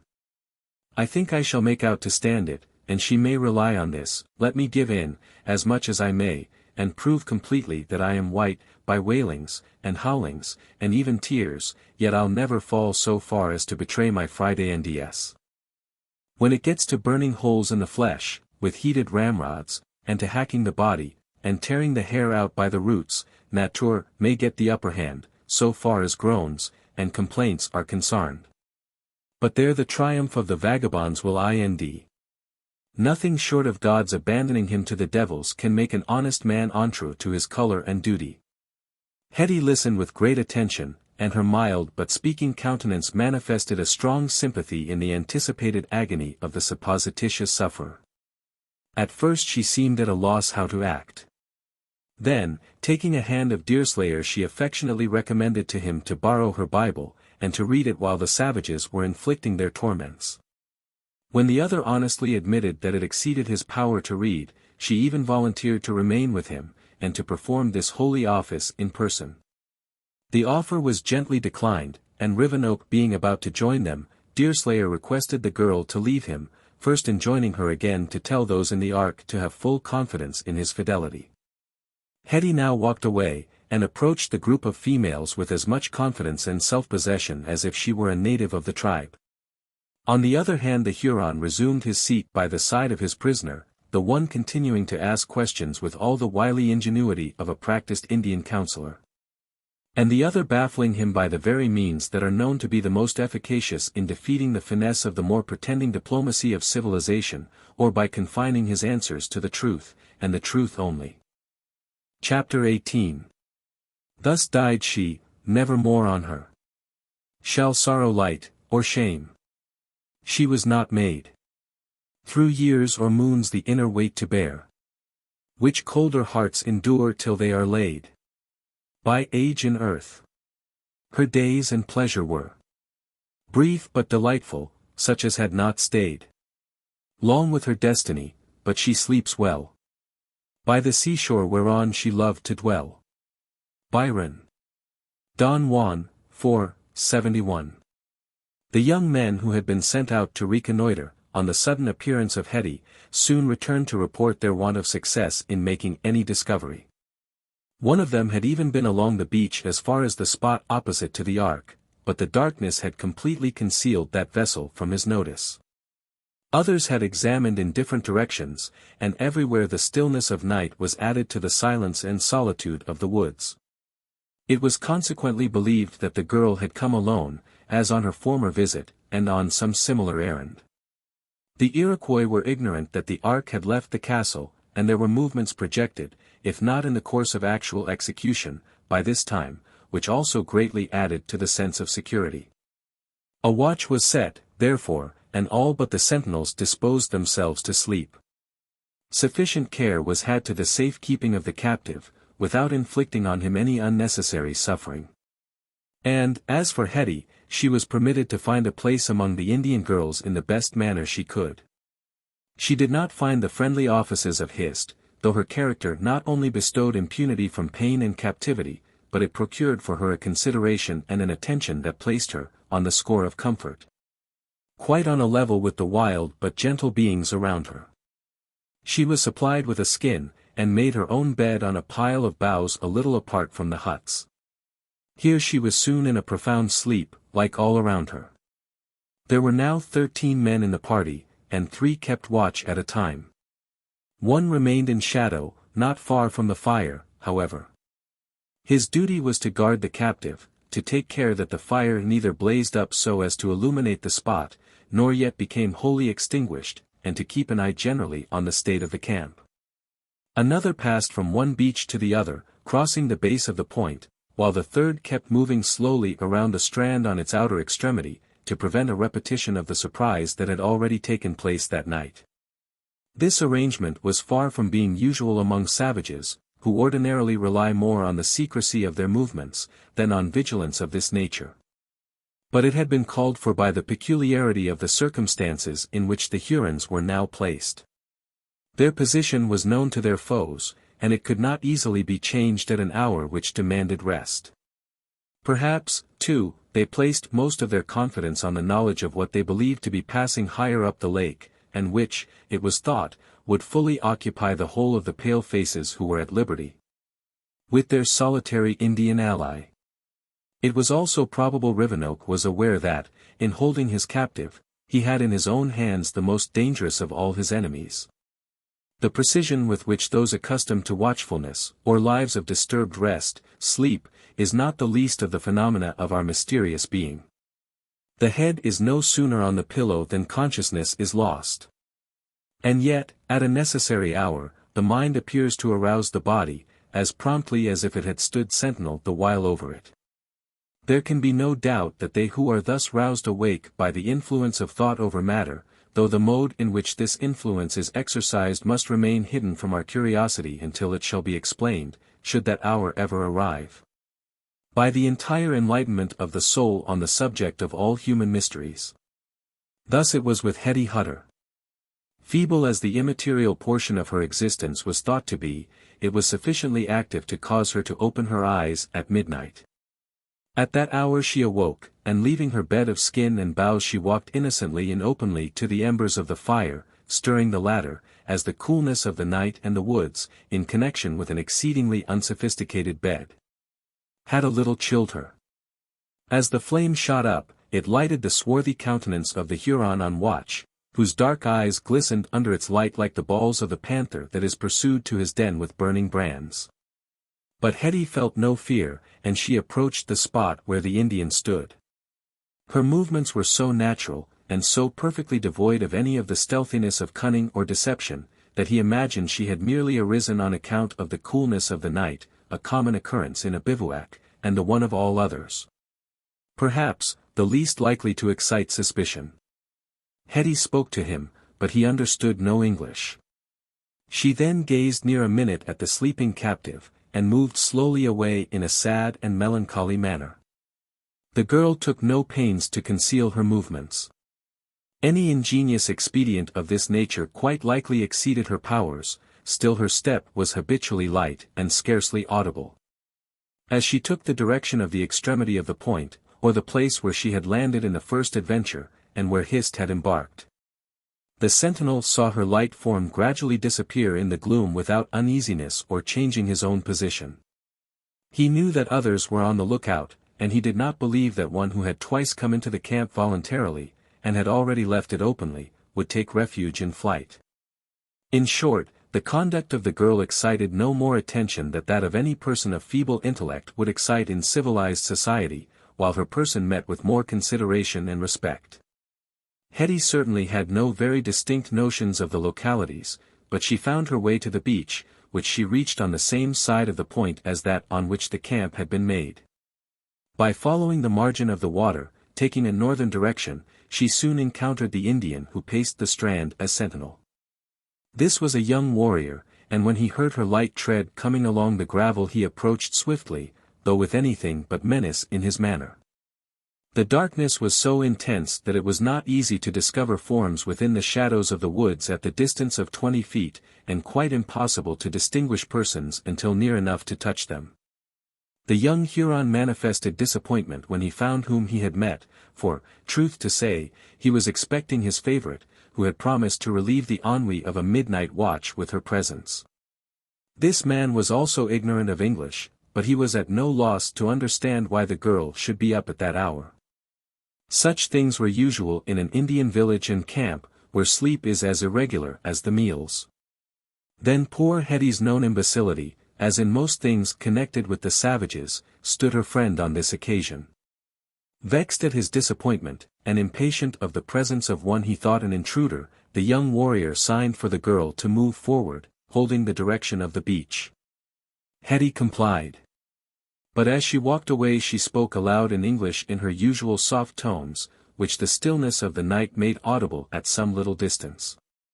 "If you took me for a Huron girl, warrior," she said, "I don't wonder you are so little pleased.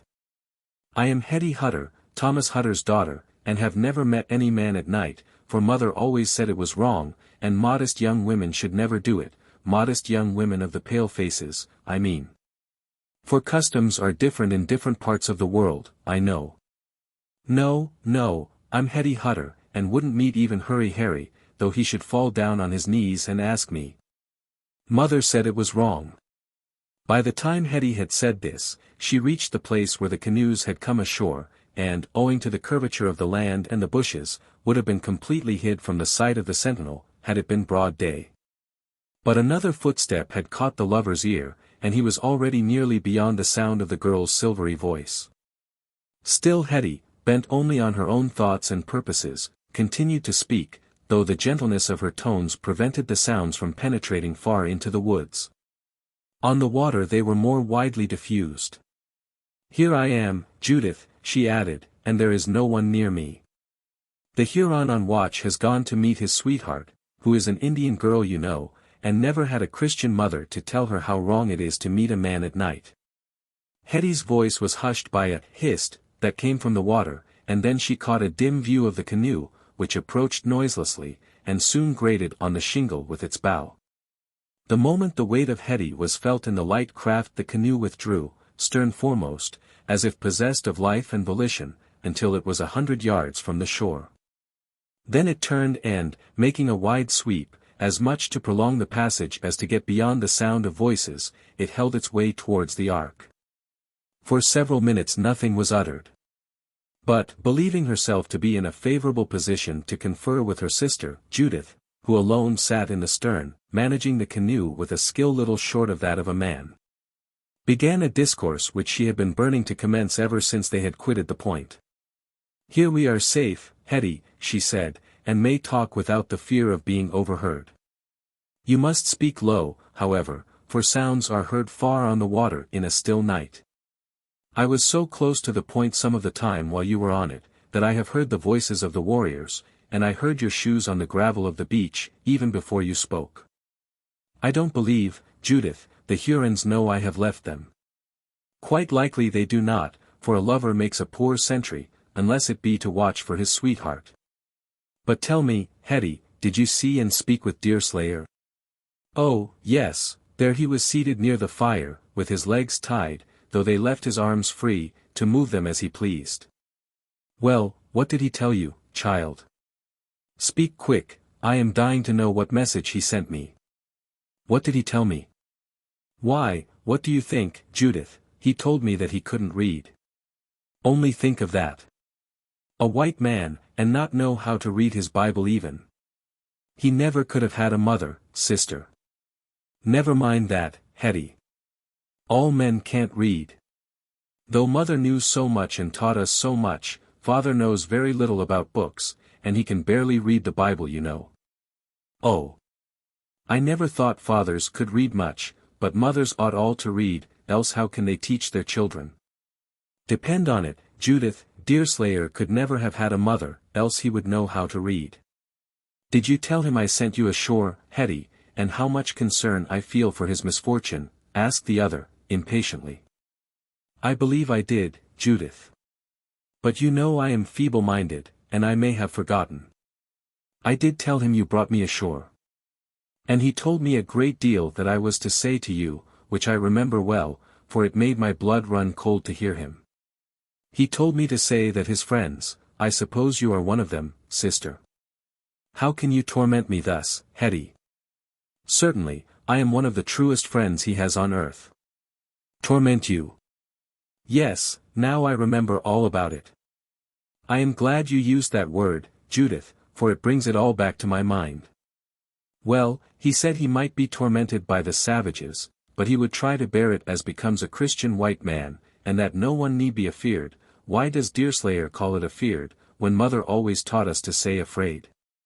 Never mind, dear Hetty, never mind that, now, cried the other, almost gasping for breath. Did Deerslayer really tell you that he thought the savages would put him to the torture? Recollect now, well, Hetty, for this is a most awful and serious thing. Yes, he did, and I remember it by your speaking about my tormenting you. Oh. I felt very sorry for him, and Deerslayer took all so quietly and without noise. Deerslayer is not as handsome as Hurry Harry, Judith, but he is more quiet. He's worth 1,000,000 Hurries. Yes, he's worth all the young men who ever came upon the lake put together, said Judith, with an energy and positiveness that caused her sister to wonder. He is true. There is no lie about Deerslayer. You, Hetty, may not know what a merit it is in a man to have truth, but when you I hope you will never know it. Why should one like you be ever made to learn the hard lesson to distrust and hate? Judith bowed her face, dark as it was, and unseen as she must have been by any eye but that of omniscience, between her hands, and groaned. This sudden paroxysm of feeling, however, lasted but for a moment, and she continued more calmly, still speaking frankly to her sister, whose intelligence, and whose discretion in anything that related to herself, she did not in the least distrust. Her voice, however, was low and husky, instead of having its former clearness and animation. It is a hard thing to fear truth, Hetty, she said, and yet do I more dread Deerslayer's truth, than any enemy. One cannot tamper with such truth, so much honesty, such obstinate uprightness. But we are not altogether unequal, sister, Deerslayer and I. He is not altogether my superior. It was not usual for Judith so far to demean herself as to appeal to Hetty's judgment. Nor did she often address her by the title of sister, a distinction that is commonly given by the junior to the senior, even where there is perfect equality in all other respects. As trifling departures from habitual deportment oftener strike the imagination than more important changes, Hetty perceived the circumstances, and wondered at them in her own simple way. Her ambition was a little quickened, and the answer was as much out of the usual course of things as the question, the poor girl attempting to refine beyond her strength. Superior, Judith, she repeated with pride. In what can Deerslayer be your superior? Are you not mother's child, and does he know how to read, and wasn't mother before any woman in all this part of the world? I should think, so far from supposing himself your superior, he would hardly believe himself mine. You are handsome, and he is ugly.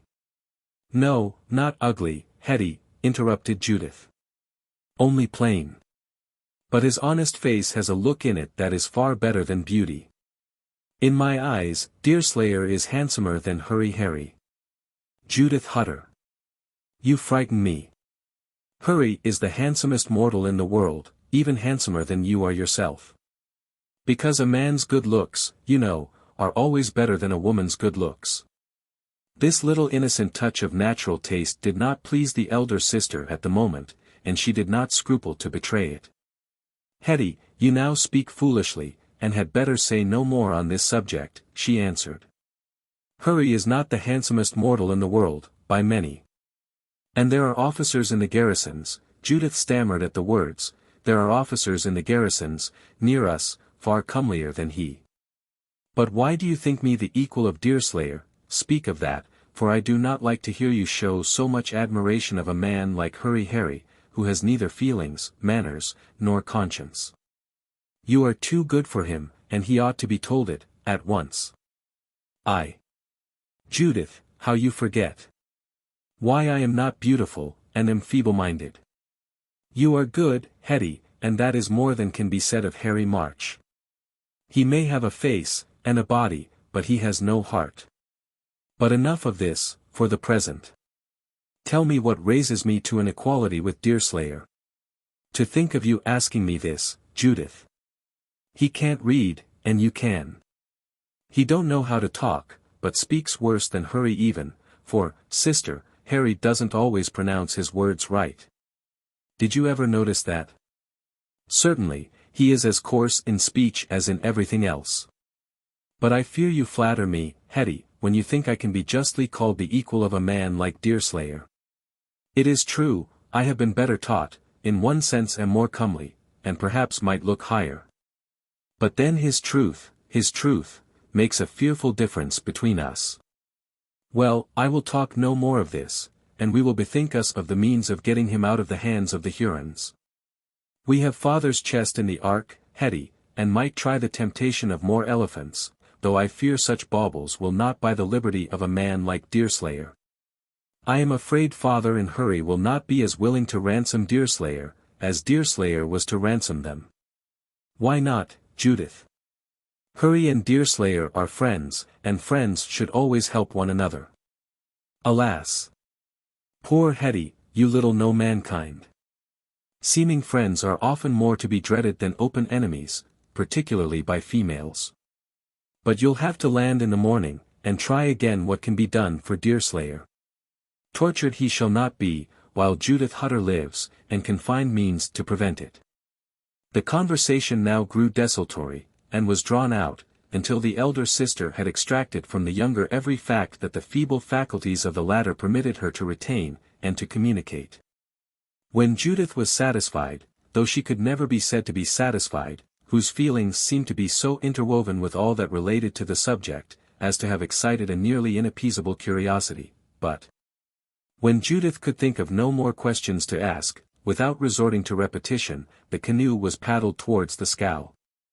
The intense darkness of the night, and the deep shadows which the hills and forest cast upon the water, rendered it difficult to find the vessel, anchored, as it had been, as close to the shore as a regard to safety rendered prudent. Judith was expert in the management of a bark canoe, the lightness of which demanded skill rather than strength. And she forced her own little vessel swiftly over the water, the moment she had ended her conference with Hetty, and had come to the determination to return. Still no ark was seen. Several times the sisters fancied they saw it, looming up in the obscurity, like a low black rock, but on each occasion it was found to be either an optical illusion, or some swell of the foliage on the shore. After a search that lasted half an hour, the girls were forced to the unwelcome conviction that the ark had departed. Most young women would have felt the awkwardness of their situation, in a physical sense, under the circumstances in which the sisters were left, more than any apprehensions of a different nature. Not so with Judith, however. And even Hetty felt more concern about the motives that might have influenced her father and Hurry, than any fears for her own safety. "It cannot be, Hetty," said Judith, when a thorough search had satisfied them both that no ark was to be found. "It cannot be that the Indians have rafted, or swum off and surprised our friends as they slept. I don't believe that Hist and Chingachgook would sleep until they had told each other all they had to say after so long a separation, do you, sister?" "Perhaps not, child. There was much to keep them awake, but one Indian may have been surprised even when not asleep, especially as his thoughts may have been on other things. Still we should have heard a noise. For in a night like this, an oath of Hurry Harry's would have echoed in the eastern hills like a clap of thunder." "Hurry is sinful and thoughtless about his words, Judith," Hetty meekly and sorrowfully answered. "No, no. 'Tis impossible the ark could be taken and I not hear the noise. It is not an hour since I left it, and the whole time I have been attentive to the smallest sound. And yet, it is not easy to believe a father would willingly abandon his children. Perhaps father has thought us in our cabin asleep, Judith, and has moved away to go home. You know we often move the ark in the night." "This is true, Hetty, and it must be as you suppose. There is a little more southern air than there was, and they have gone up the lake." Judith stopped, for, as the last word was on her tongue, the scene was suddenly lighted, though only for a single instant, by a flash. The crack of a rifle succeeded, and then followed the roll of the echo along the eastern mountains. Almost at the same moment a piercing female cry rose in the air in a prolonged shriek. The awful stillness that succeeded was, if possible, more appalling than the fierce and sudden interruption of the deep silence of midnight. Resolute as she was both by nature and habit, Judith scarce breathed, while poor Hetty hid her face and trembled. "That was a woman's cry, Hetty," said the former solemnly, "and it was a cry of anguish. If the ark has moved from this spot it can only have gone north with this air, and the gun and shriek came from the point. Can anything have befallen Hist? Let us go and see, Judith. She may want our assistance, for, besides herself, there are none but men in the ark." It was not a moment for hesitation, and ere Judith had ceased speaking her paddle was in the water. The distance to the point, in a direct line, was not great, and the impulses under which the girls worked were too exciting to allow them to waste the precious moments in useless precautions.